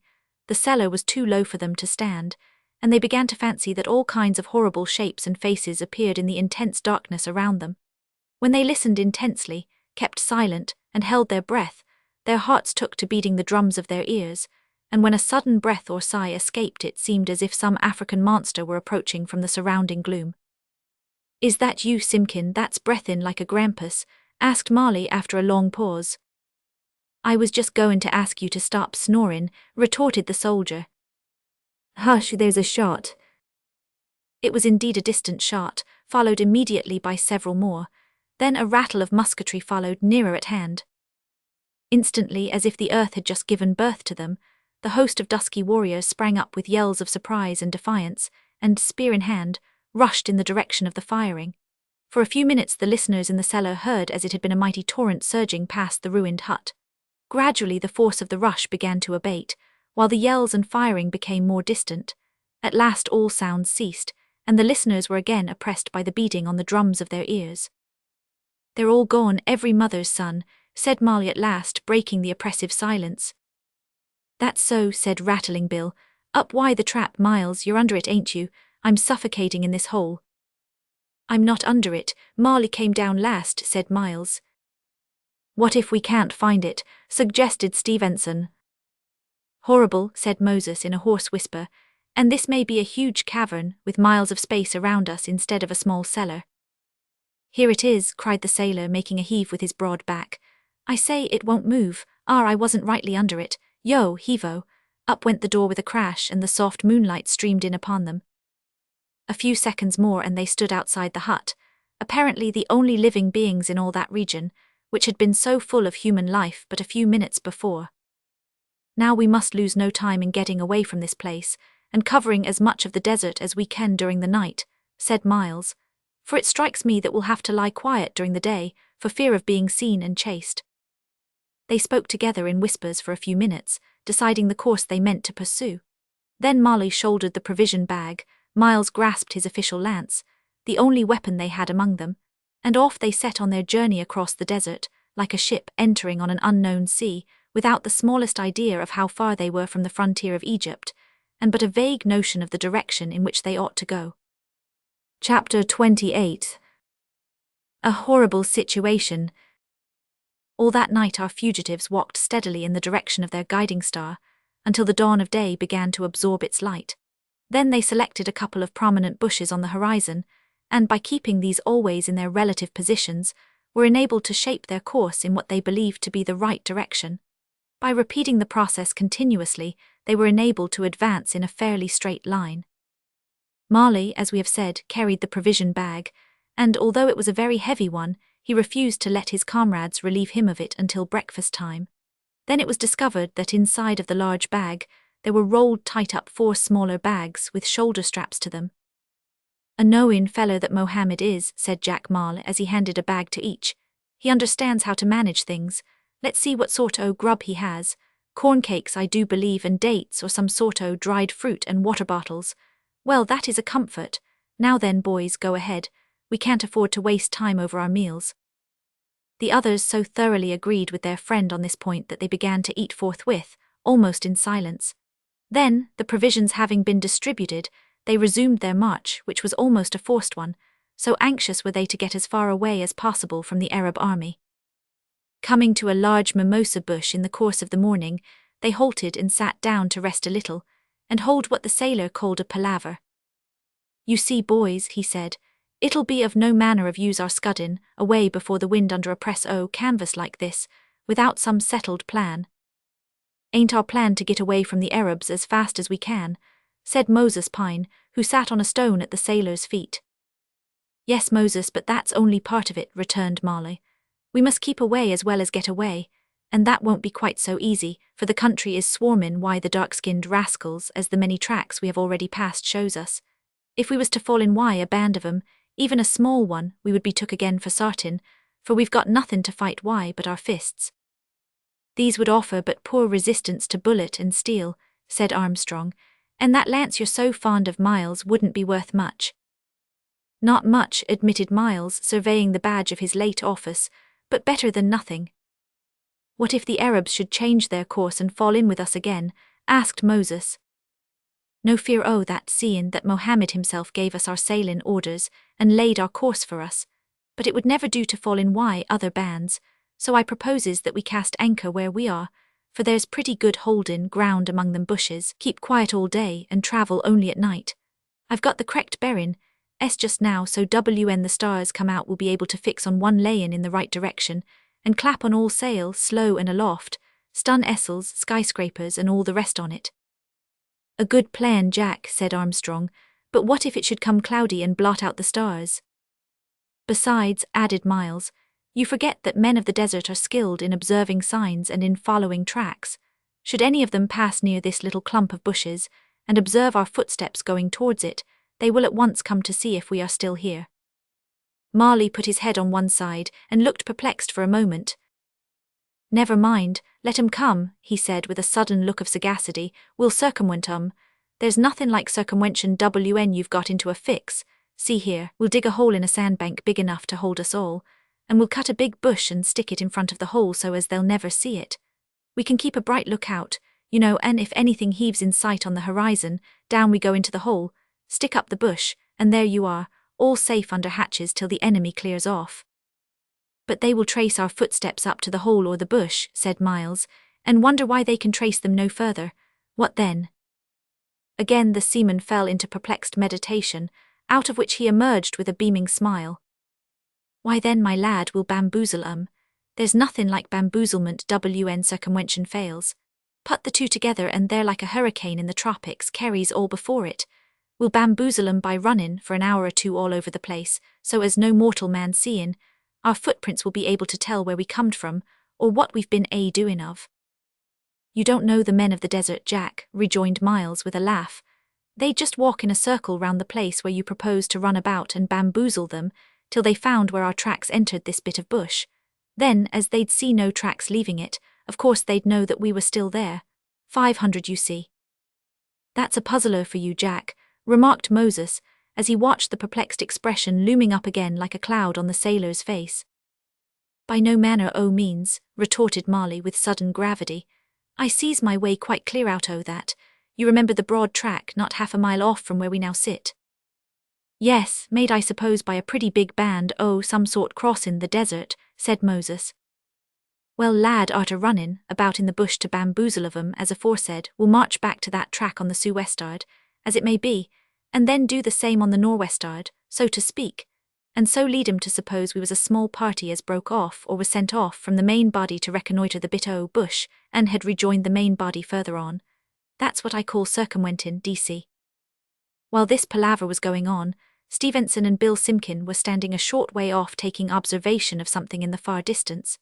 In a few minutes they ran towards their comrades with the information that a band of men were visible on the horizon, moving, they thought, in an opposite direction to their line of march. It may be so, said Miles after a brief survey, but we can't be sure. We must put part of your plan in force anyhow, Jack Mall. Away into the scrub all of you and stoop as you go. In saying this our hero, almost unintentionally, took command of the little party, which at once tacitly accorded him the position.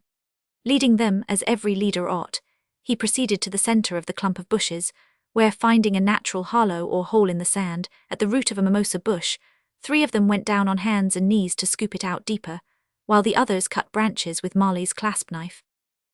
Using flat stones, chips of wood, and hands as shovels, they managed to dig out a hole big enough to conceal them all, the opening to which was easily covered by a mass of branches.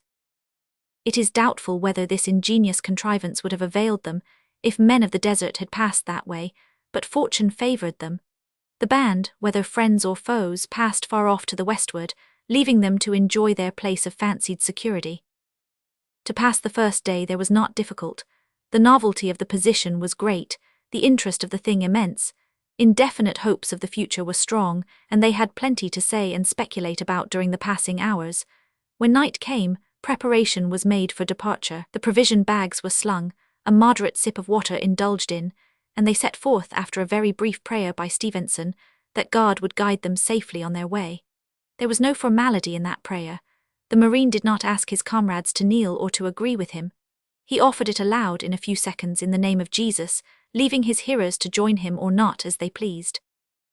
"See that you lay your course fair now, Mal," said Miles, as they sallied out upon the darkening plain.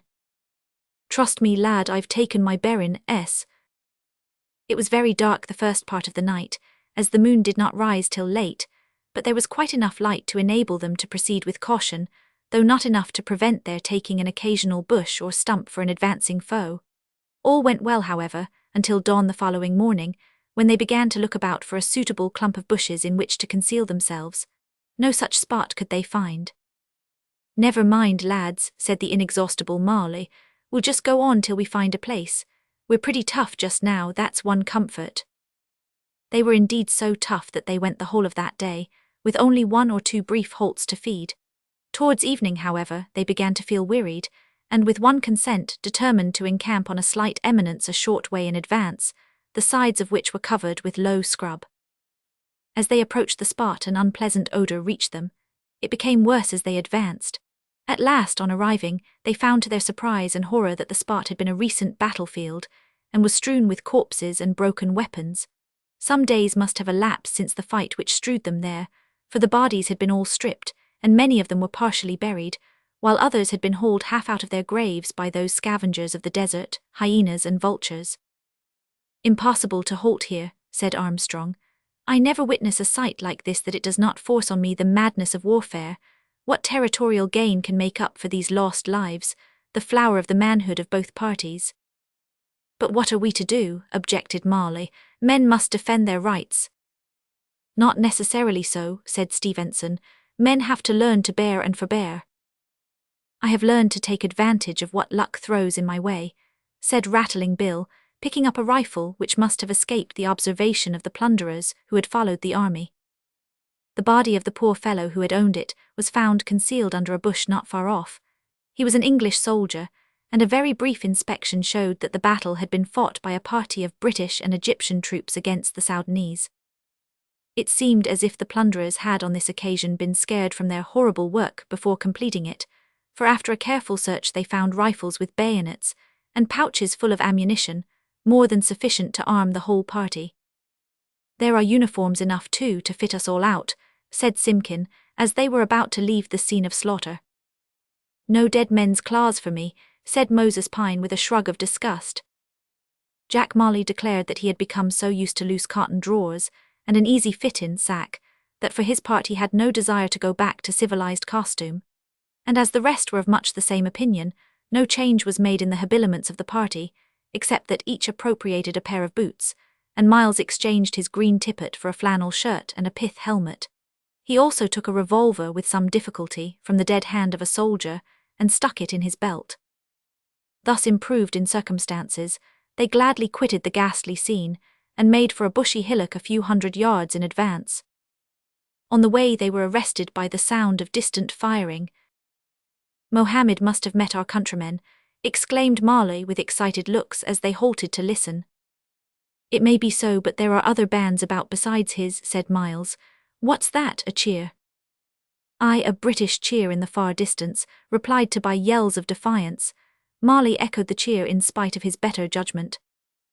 "Let's run and join 'em," he exclaimed. "Come along then," cried Miles with the ardour of inexperienced youth. "Stop, are ye mad?" cried Stevenson. "Don't it stand to reason that the enemy must be between us and Suakim, and that's the same as sayin' they're between us and our friends. Moreover, the cheerin' proves that our side must be gettin' the best of it, and are drivin' the enemy this way, so all we've got to do is to hide on that hillock and bide our time." "Right you are, comrade," cried Rattling Bill, examining his cartridges, and asserting with an oath that nothing would afford him greater pleasure than a good hand-to-hand fight with the black, and something worse, scoundrels. "Don't swear at your enemies, Simpkin," said the Marine quietly, "but when you get the chance fire low." Agreeing with Stevenson's advice to bide their time, the little band was soon on the top of the hillock, and took up the best position for defending the place, also for observing the fight, which they could now see was drawing gradually nearer to them. They were not kept waiting long, for the natives were in full flight, hotly pursued by the English and Indian cavalry. A slight breeze blowing from the north carried not only the noise, but soon the smoke of the combat towards them. As they drew nearer, a large detachment of native spearmen was seen to make for the hillock, evidently intending to make a stand there. "Now comes our turn," said Armstrong, examining the lock of his rifle to see that all was right. "England expects every man, etc.," said Molly with a glance at Miles. "Captain, you may as well let us know your plans so as we may work together." Miles was not long in making up his mind.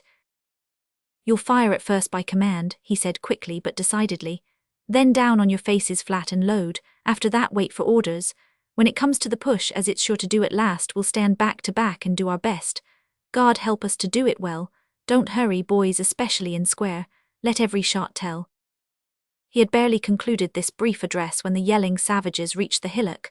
Miles could even see the gleaming of their teeth and eyes, and the blood of the slightly wounded coursing down their black skins as they rushed panting towards the place where he and his little party were crouching.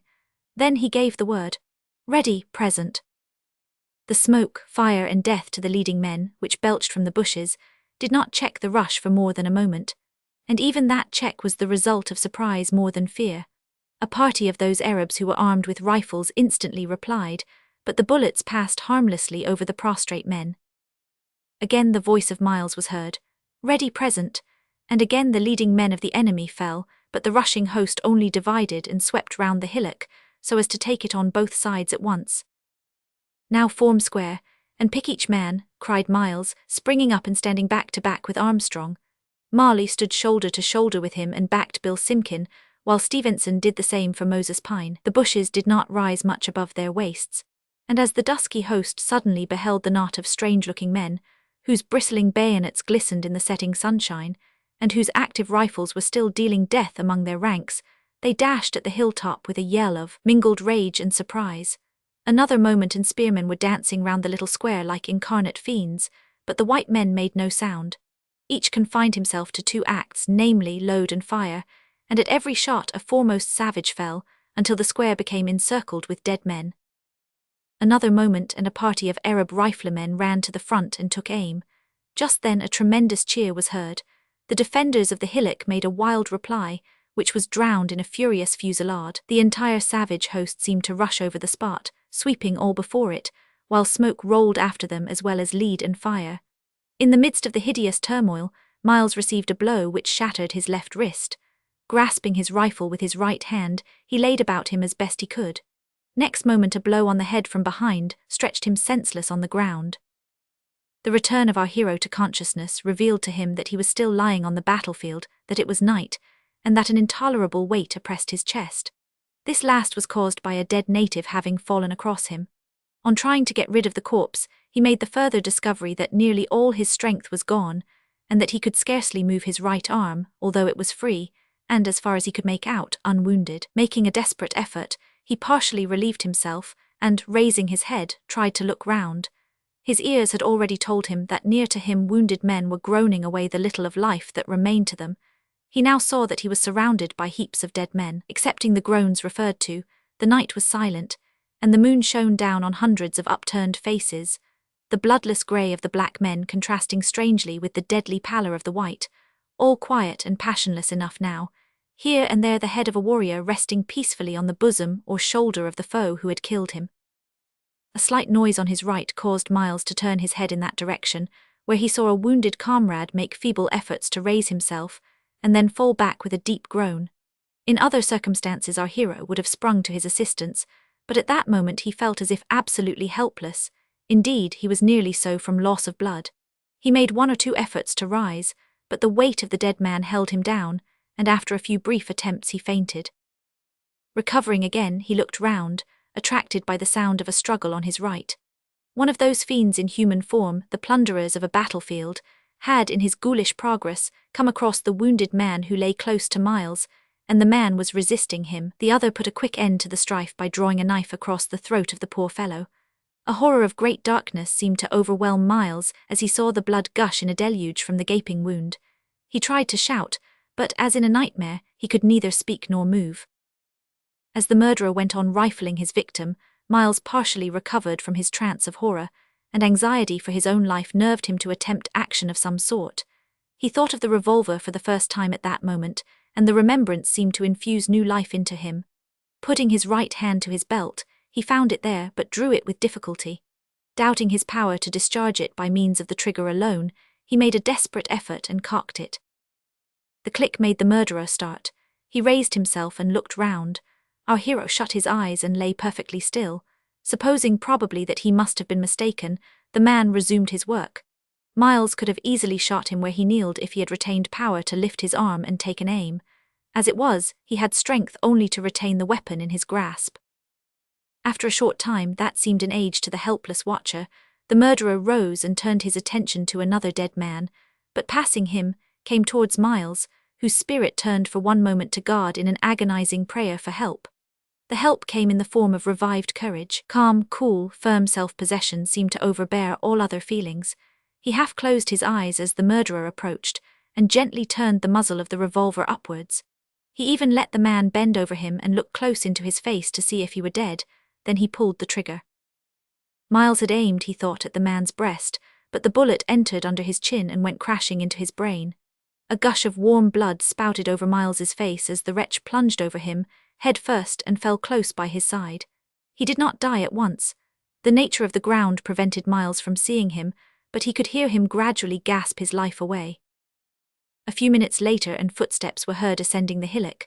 Miles grasped his revolver with a hand that now trembled from increasing weakness, but he was by that time unable to put the weapon on full cock. Despair had well nigh seized him when a familiar voice was heard. "This way, lads, I'm sure it was hereabouts that I saw the flash." "MacLeod," gasped Miles as the big Scotsman was about to pass. "Losh me, John Miles, is that you? Are ye leavin'?" "Scarcely," was all that the poor youth could utter ere he became again insensible. A fatigue party tramped up with a stretcher at the moment. MacLeod with a handkerchief checked the ebbing tide of life, and they bore away from the bloody field what seemed little more than the mortal remains of poor Miles Milton. Chapter 29 describes a few meetings and several surprises. The fight described in the last chapter was only one of the numerous skirmishes that were taking place almost daily near Suakim at that time. But it turned out to be a serious occasion to our hero, for it cost him one of his hands, and put an end to his soldiering days forever. On being taken to the British lines, the surgeons saw at once that amputation a little above the wrist was absolutely necessary. Of course Miles, although overwhelmed with dismay on hearing the fiat of the doctors, could offer no objection. With the informal celerity of surgical operations as practiced in the field, the shattered limb was removed, and almost before he could realize the full significance of what was being done, our poor hero was minus his left hand. Besides this, he was so cut and battered about that most of his hair had to be cut off, and his head bandaged and plastered, so that those of his old comrades who chanced to be with the troops at the time could recognize him only by his voice. Even that was scarcely audible when he was carried into Suakim. At this time, the hospitals at Suakim were overcrowded to such an extent that many of the wounded and invalids had to be sent on by sea to Suez and the hospitals at Ramleh. Miles was sent on along with these, and finally found rest at Alexandria. And great was the poor fellow's need of rest, for besides the terrible sufferings and hardships he had endured while in captivity, the wounds and bruises, the loss of blood and of his left hand, and the fatigue of the voyage, his mind was overwhelmed by the consideration that even if he should recover, he was seriously maimed for life. In addition to all this suffering, Miles, while at Suakim, had received a blow which well nigh killed him.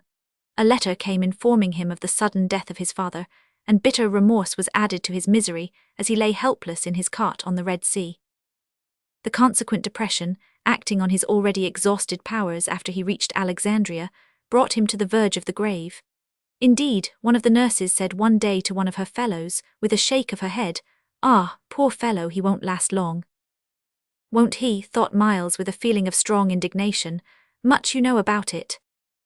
You see, Miles possessed a tendency to abstract reasoning, and could meditate upon his own case without, so to speak, much reference to himself. His indignation was roused by the fact that anyone, calling herself a nurse, should be so stupid as to whisper beside a patient words that he should not hear.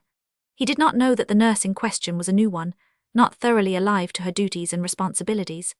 Strange to say, her stupidity helped to render her own prophecy incorrect, for the indignation quickened the soldier's feeble pulse, and that gave him a fillip in the right direction. The prostration, however, was very great, and for some time the life of our hero seemed to hang by a thread.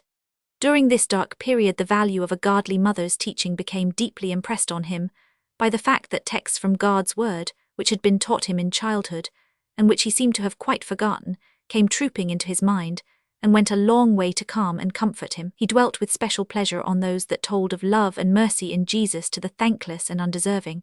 For now that strength, health, and the high hopes of a brilliant career were shattered at one blow, his eyes were cleared of life's glamour to see that in his existence hitherto he had been ungodly, not in the sense of his being much worse than ordinary people, but in the sense of his being quite indifferent to his Maker, and that his fancied condition of not-so-badness would not stand the test of a dying hour.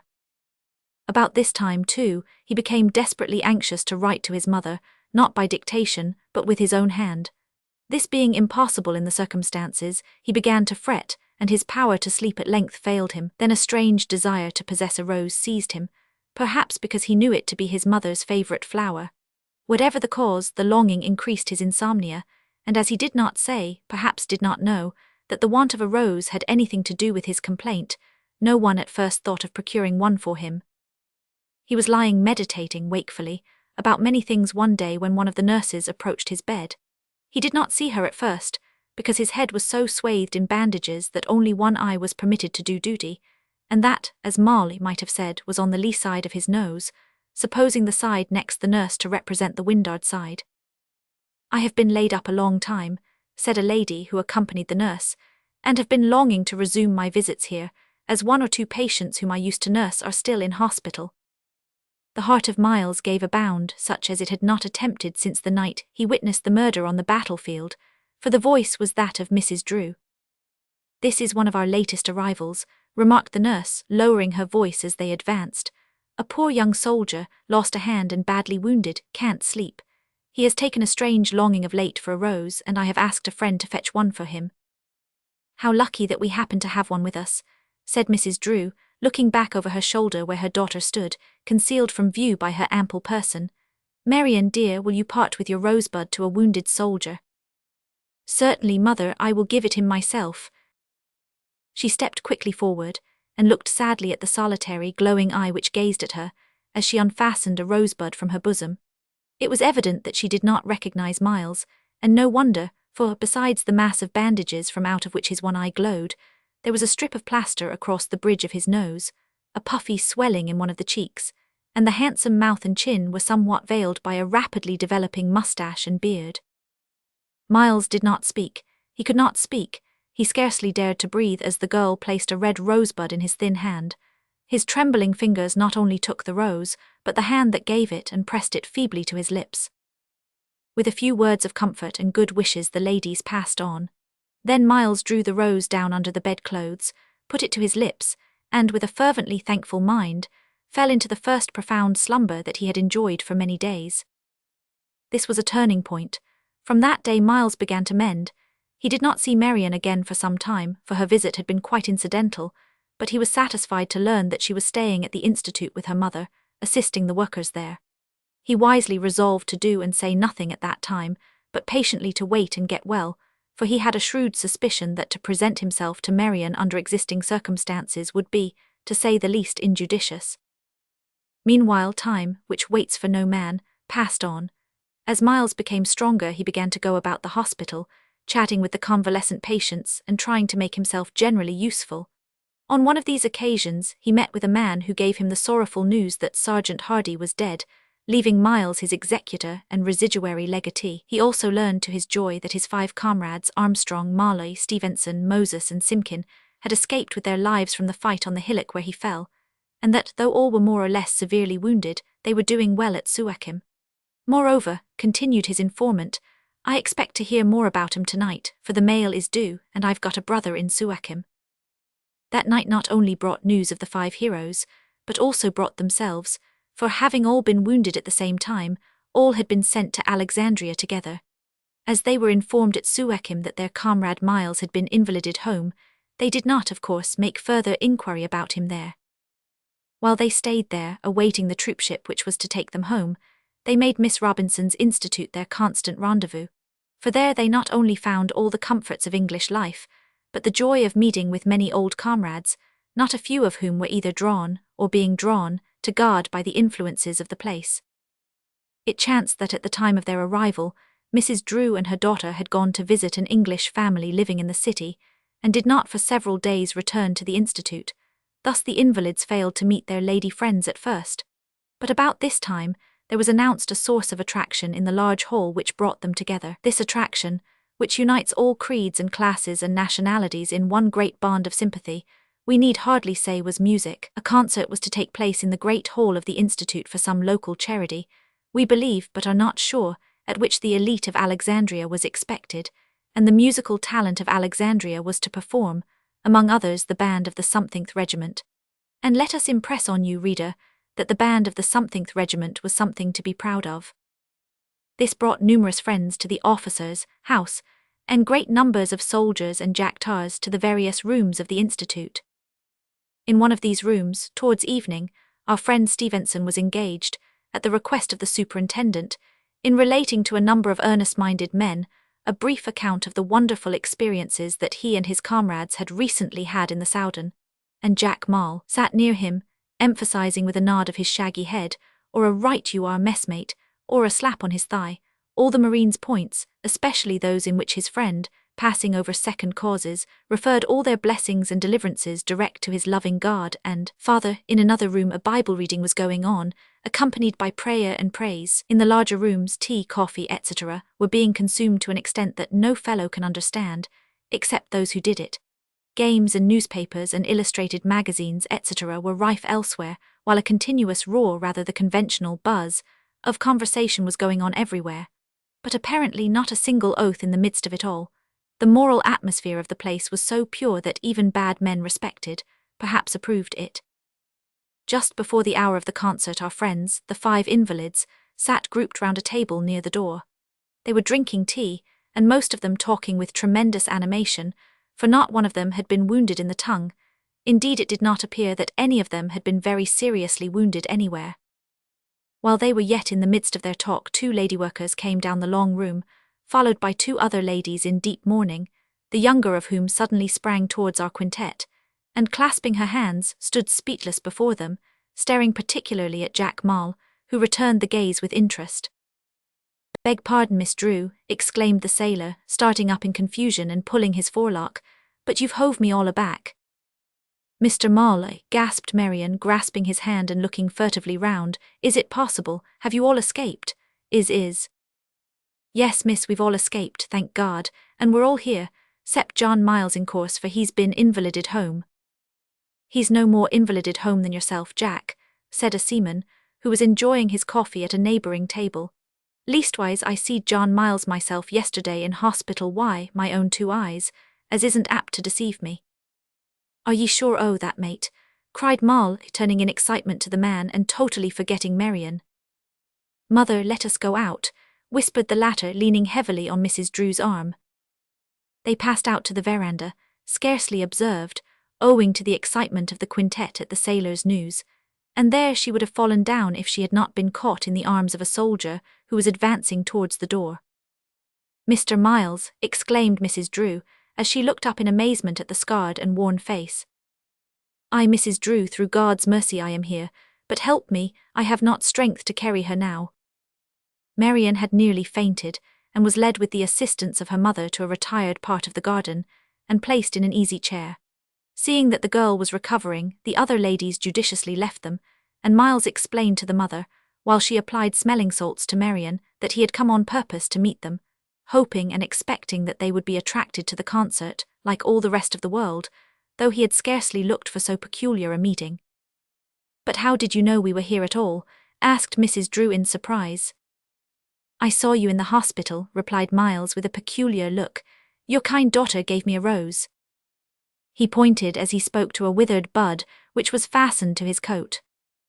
But that young man had lost his hand. The nurse told us so," exclaimed Mrs. Drew with a puzzled look. Miles silently pointed to the handless arm which hung at his left side. Marian had turned towards him with a half-frightened look, She now leaned back in her chair and covered her face with both hands. "Mr. Miles," said the wise old lady, with a sudden and violent change of subject, "your friends Armstrong and Marl are in the Institute at this moment waiting for you." Our hero needed no second hint. Next minute he dashed into the entrance hall, with wonderful vigour for an invalid, for he heard the bass voice of Marley exclaiming, "I don't care a button, leave or no leave, I'll make my way to John me Hallow." The hallow was caused by his being rushed into by the impetuous Miles, with such force that they both staggered. "Why, John, you're like the ram of an ironclad. Is it really yourself? Give us your flipper, my boy." But the flipper was already in that of Willie Armstrong, while the others crowded round him with congratulations. "What on earth's all the noise about in that there corner?" exclaimed a jacktar, who was trying hard to tell an interminable story to a quiet shipmate in spite of the din. "It's only that we've discovered our captain," cried Marley, eager to get anyone to sympathize.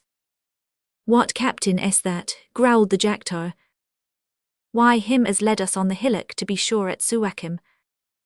When acts of heroism and personal prowess are of frequent occurrence, deeds of daring are not apt to draw general attention, unless they rise above the average. The affair of the hillock, however, as it got to be called, although unnoticed in dispatches or the public prints, was well known among the rank and file who did the work in those hot regions. When therefore it became known that the 6 heroes who had distinguished themselves on that hillock were present, a great deal of interest was exhibited. This culminated when a little man rushed suddenly into the room, and with a wild horror, seized Marley round the waist. He wasn't tall enough to get him comfortably by the neck, and appeared to wrestle with him. "It's Corporal Flynn or his ghost," exclaimed Marl. "Sure, and it's both him and his ghost together," exclaimed the corporal, shaking hands violently all round. "I thought you were sent home," said Moses. "Neither a bit, man. They tell awful lies where you've come from. I wouldn't take their consciences as a gift. I'm as well as iver and better, but I'm going home for all that to see me old grandmother. You needn't laugh, you spalpeens. Come, 3 cheers, boys, for the heroes o' the hillock."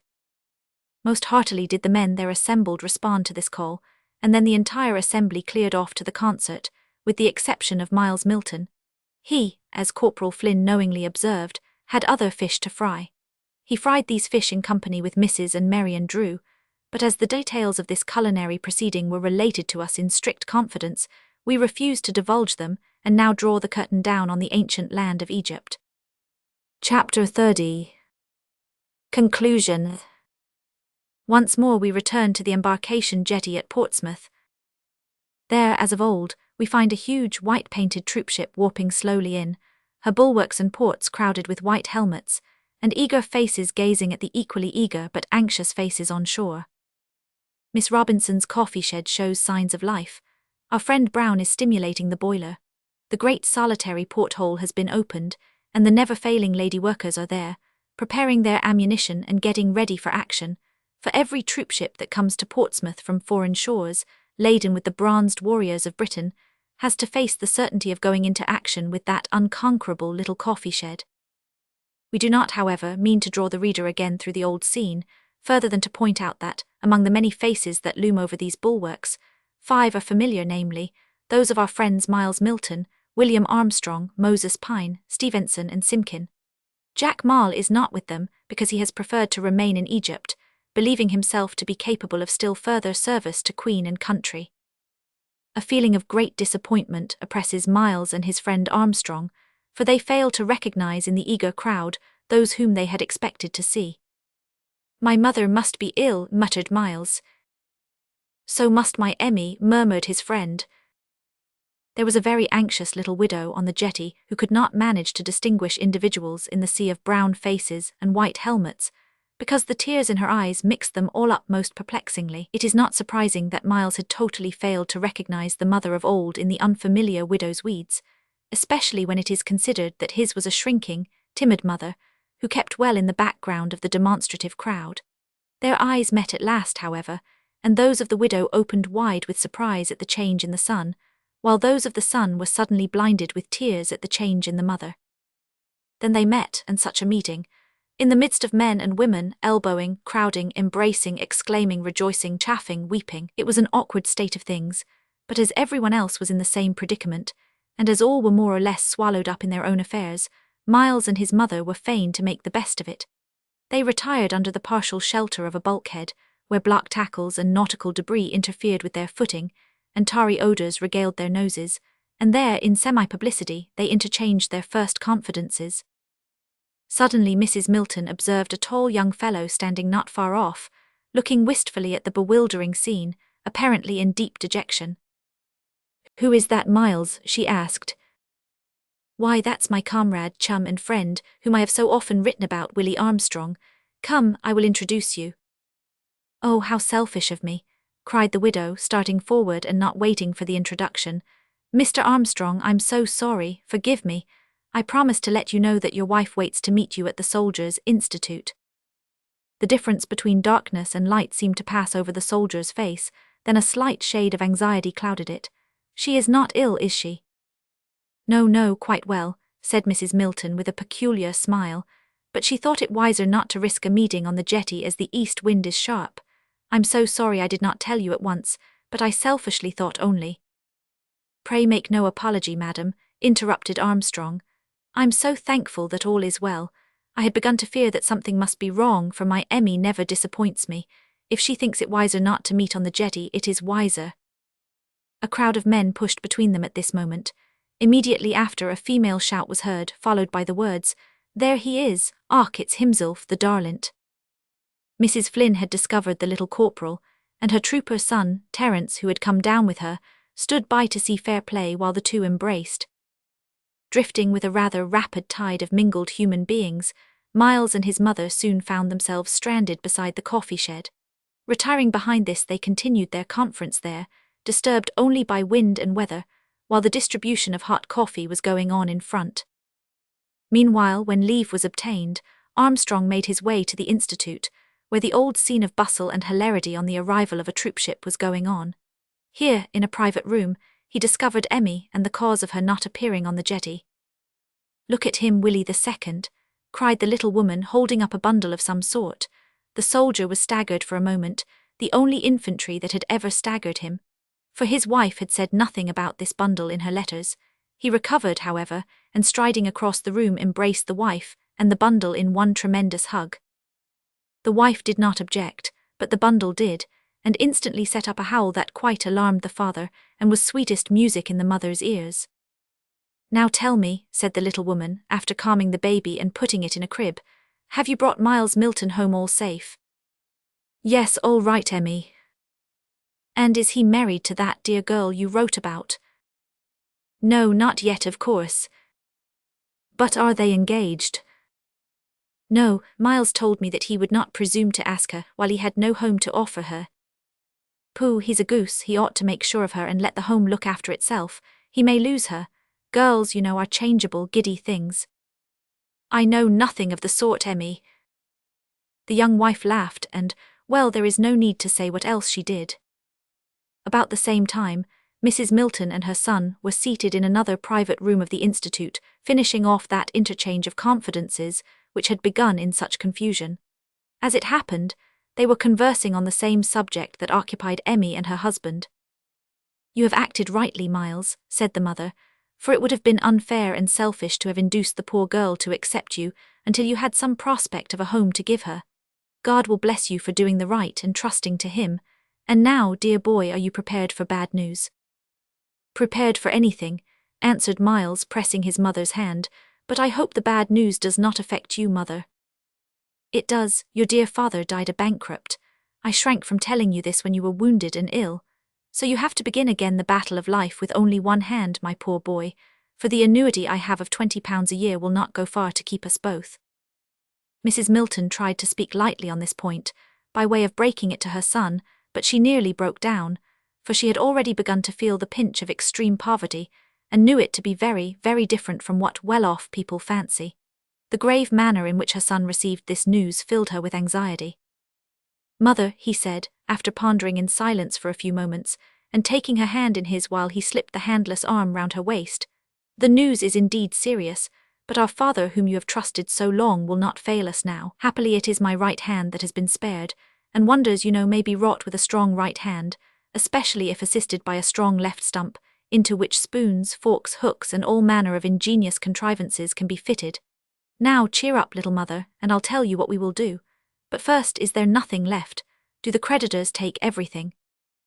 All, I believe, except some of the furniture which has been kindly left for us to start afresh with. But we must quit the old home next month. At least, so I am told by my kind little lawyer, who looks after everything, for I understand nothing. Your mention of a lawyer reminds me, mother, that a poor sergeant who died a short time ago in Egypt made me his executor, and as I am painfully ignorant of the duties of an executor, I'll go and see this kind little lawyer, if you will give me his address. Leaving Miles to consult his lawyer, we will now turn to a meeting, a grand tea fight, in the great hall of the Institute, that took place a few days after the return of the troopship which brought our hero and his friends to England. Some telling incidents occurred at this fight, which render it worthy of notice. First, Miss Robinson herself presided and gave a stirring address, which, if not of much interest to readers who did not hear it, was a point of immense attraction to the hundreds of soldiers, sailors, and civilians to whom it was delivered, for it was full of sympathy, and information, and humour, and encouragement, and above all of the gospel. Everybody worth mentioning was there, that is, everybody connected with our tale who was in England at the time.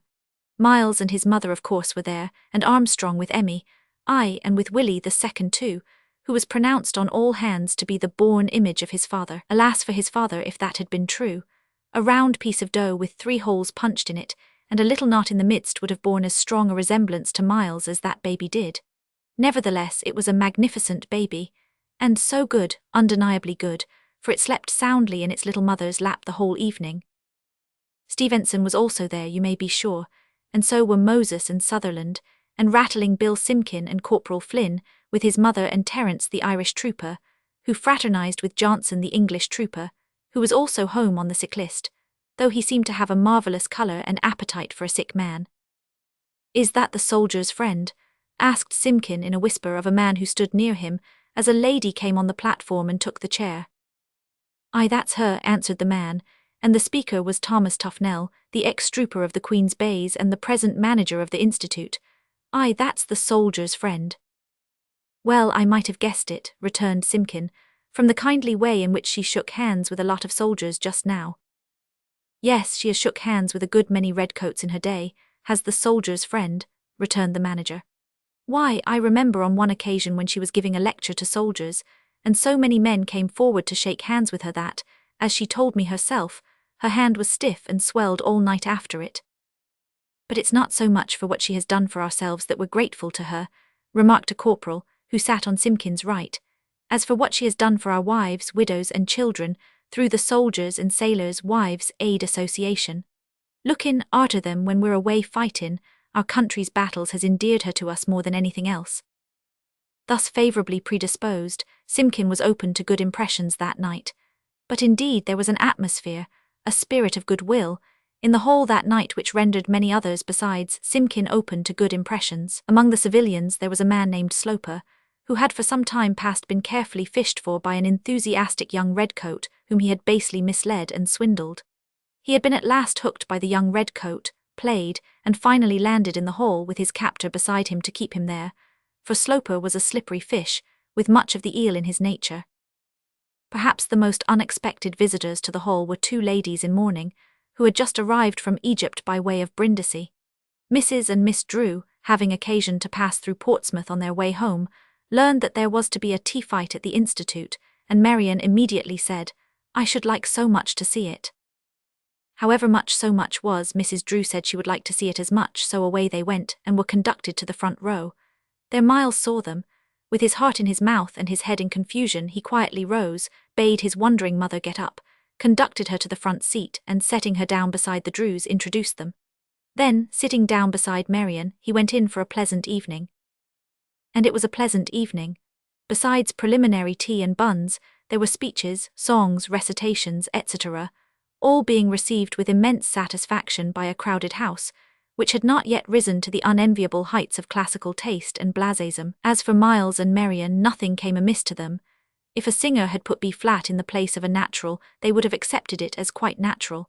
If a humorist had said the circle was a square, they would have believed it, in a sense, and tried to square their reason accordingly. But nothing is without alloy in this life. To the surprise of Miles and his mother, their kind little lawyer also made his appearance in the hall. More than that, he insisted by signs that Miles should go out and speak with him. But Miles was obdurate. He was anchored, and nothing but cutting the cable could move him from his anchorage. At last the kind little man pushed his way through the crowd. "I must have a word with you, my dear sir. It is of importance," he said. Thus adjured, Miles unwillingly cut the cable and drifted into a passage.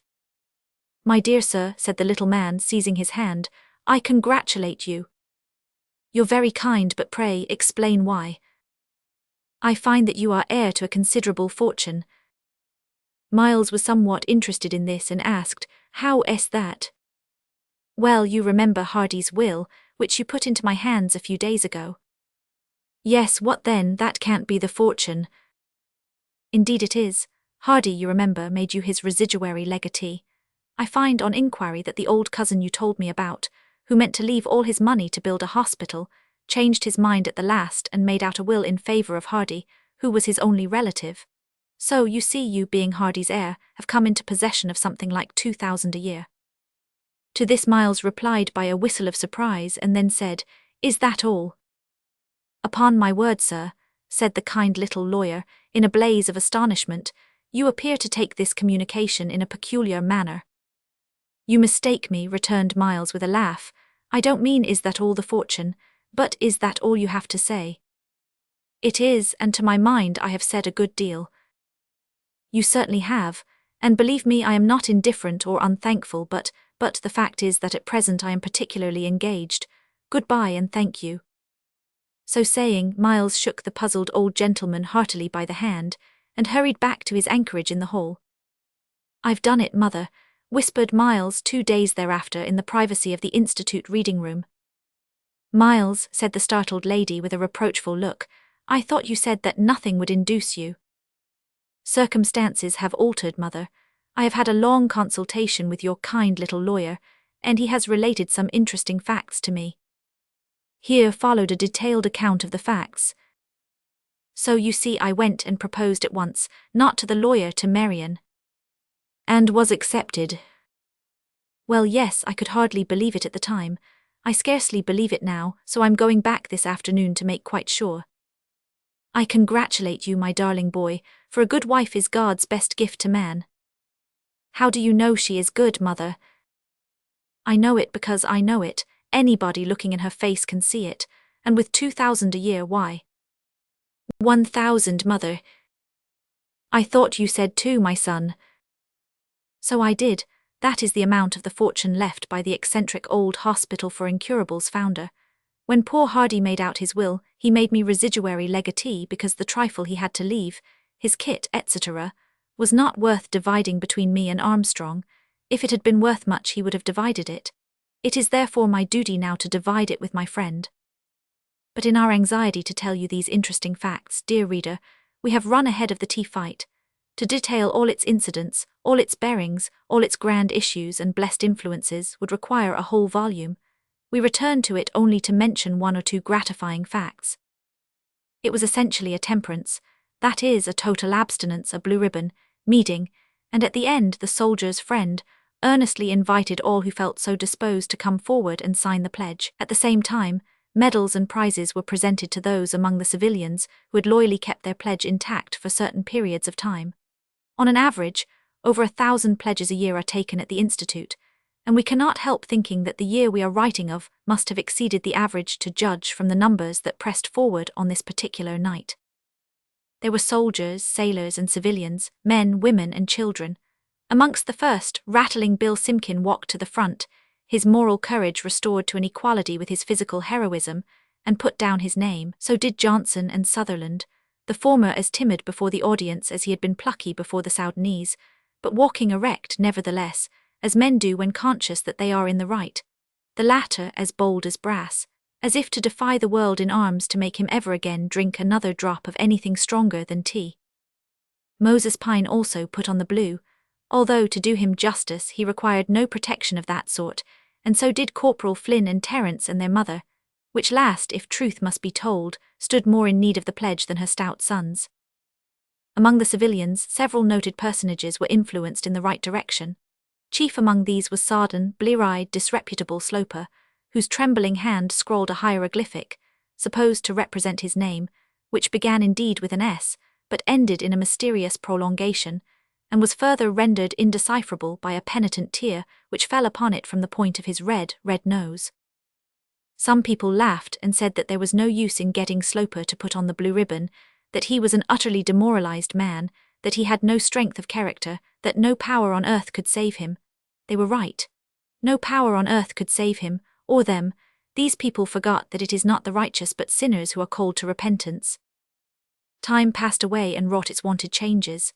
Among other things, it brought back to Portsmouth big, burly Jack Marley, as hearty and vigorous as he was when being half-hanged in the Soudan, but minus a leg.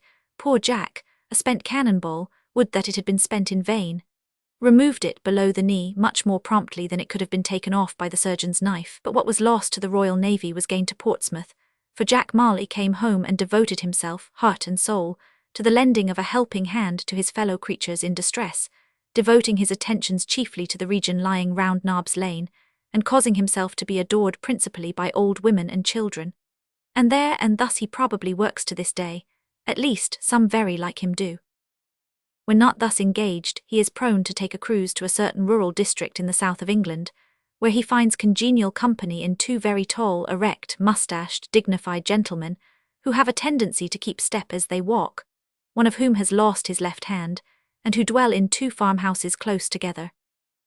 These two gentlemen have remarkably pretty wives, and wonderfully boisterous children, and the uproar which these children make when Marley comes to cast anchor among them is stupendous.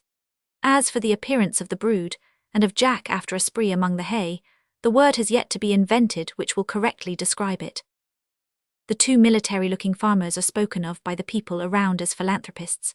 Like true philanthropists whose foundation motive is love to God, they do not limit their attentions to their own little neighbourhood, but allow their sympathies and their benefactions to run riot round the world, wheresoever there is anything that is true, honourable, just, pure, lovely, or of good report to be thought of or done or assisted.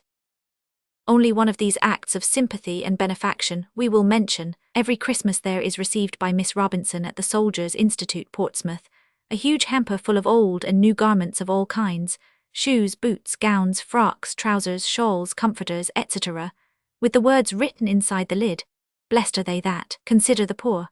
And on the same day come 2 cheques in a letter. We refuse, for the best of all reasons, to divulge the amount of those cheques, but we consider it no breach of confidence to reveal the fact that the letter containing them is signed by 2 old and grateful blue lights. The end.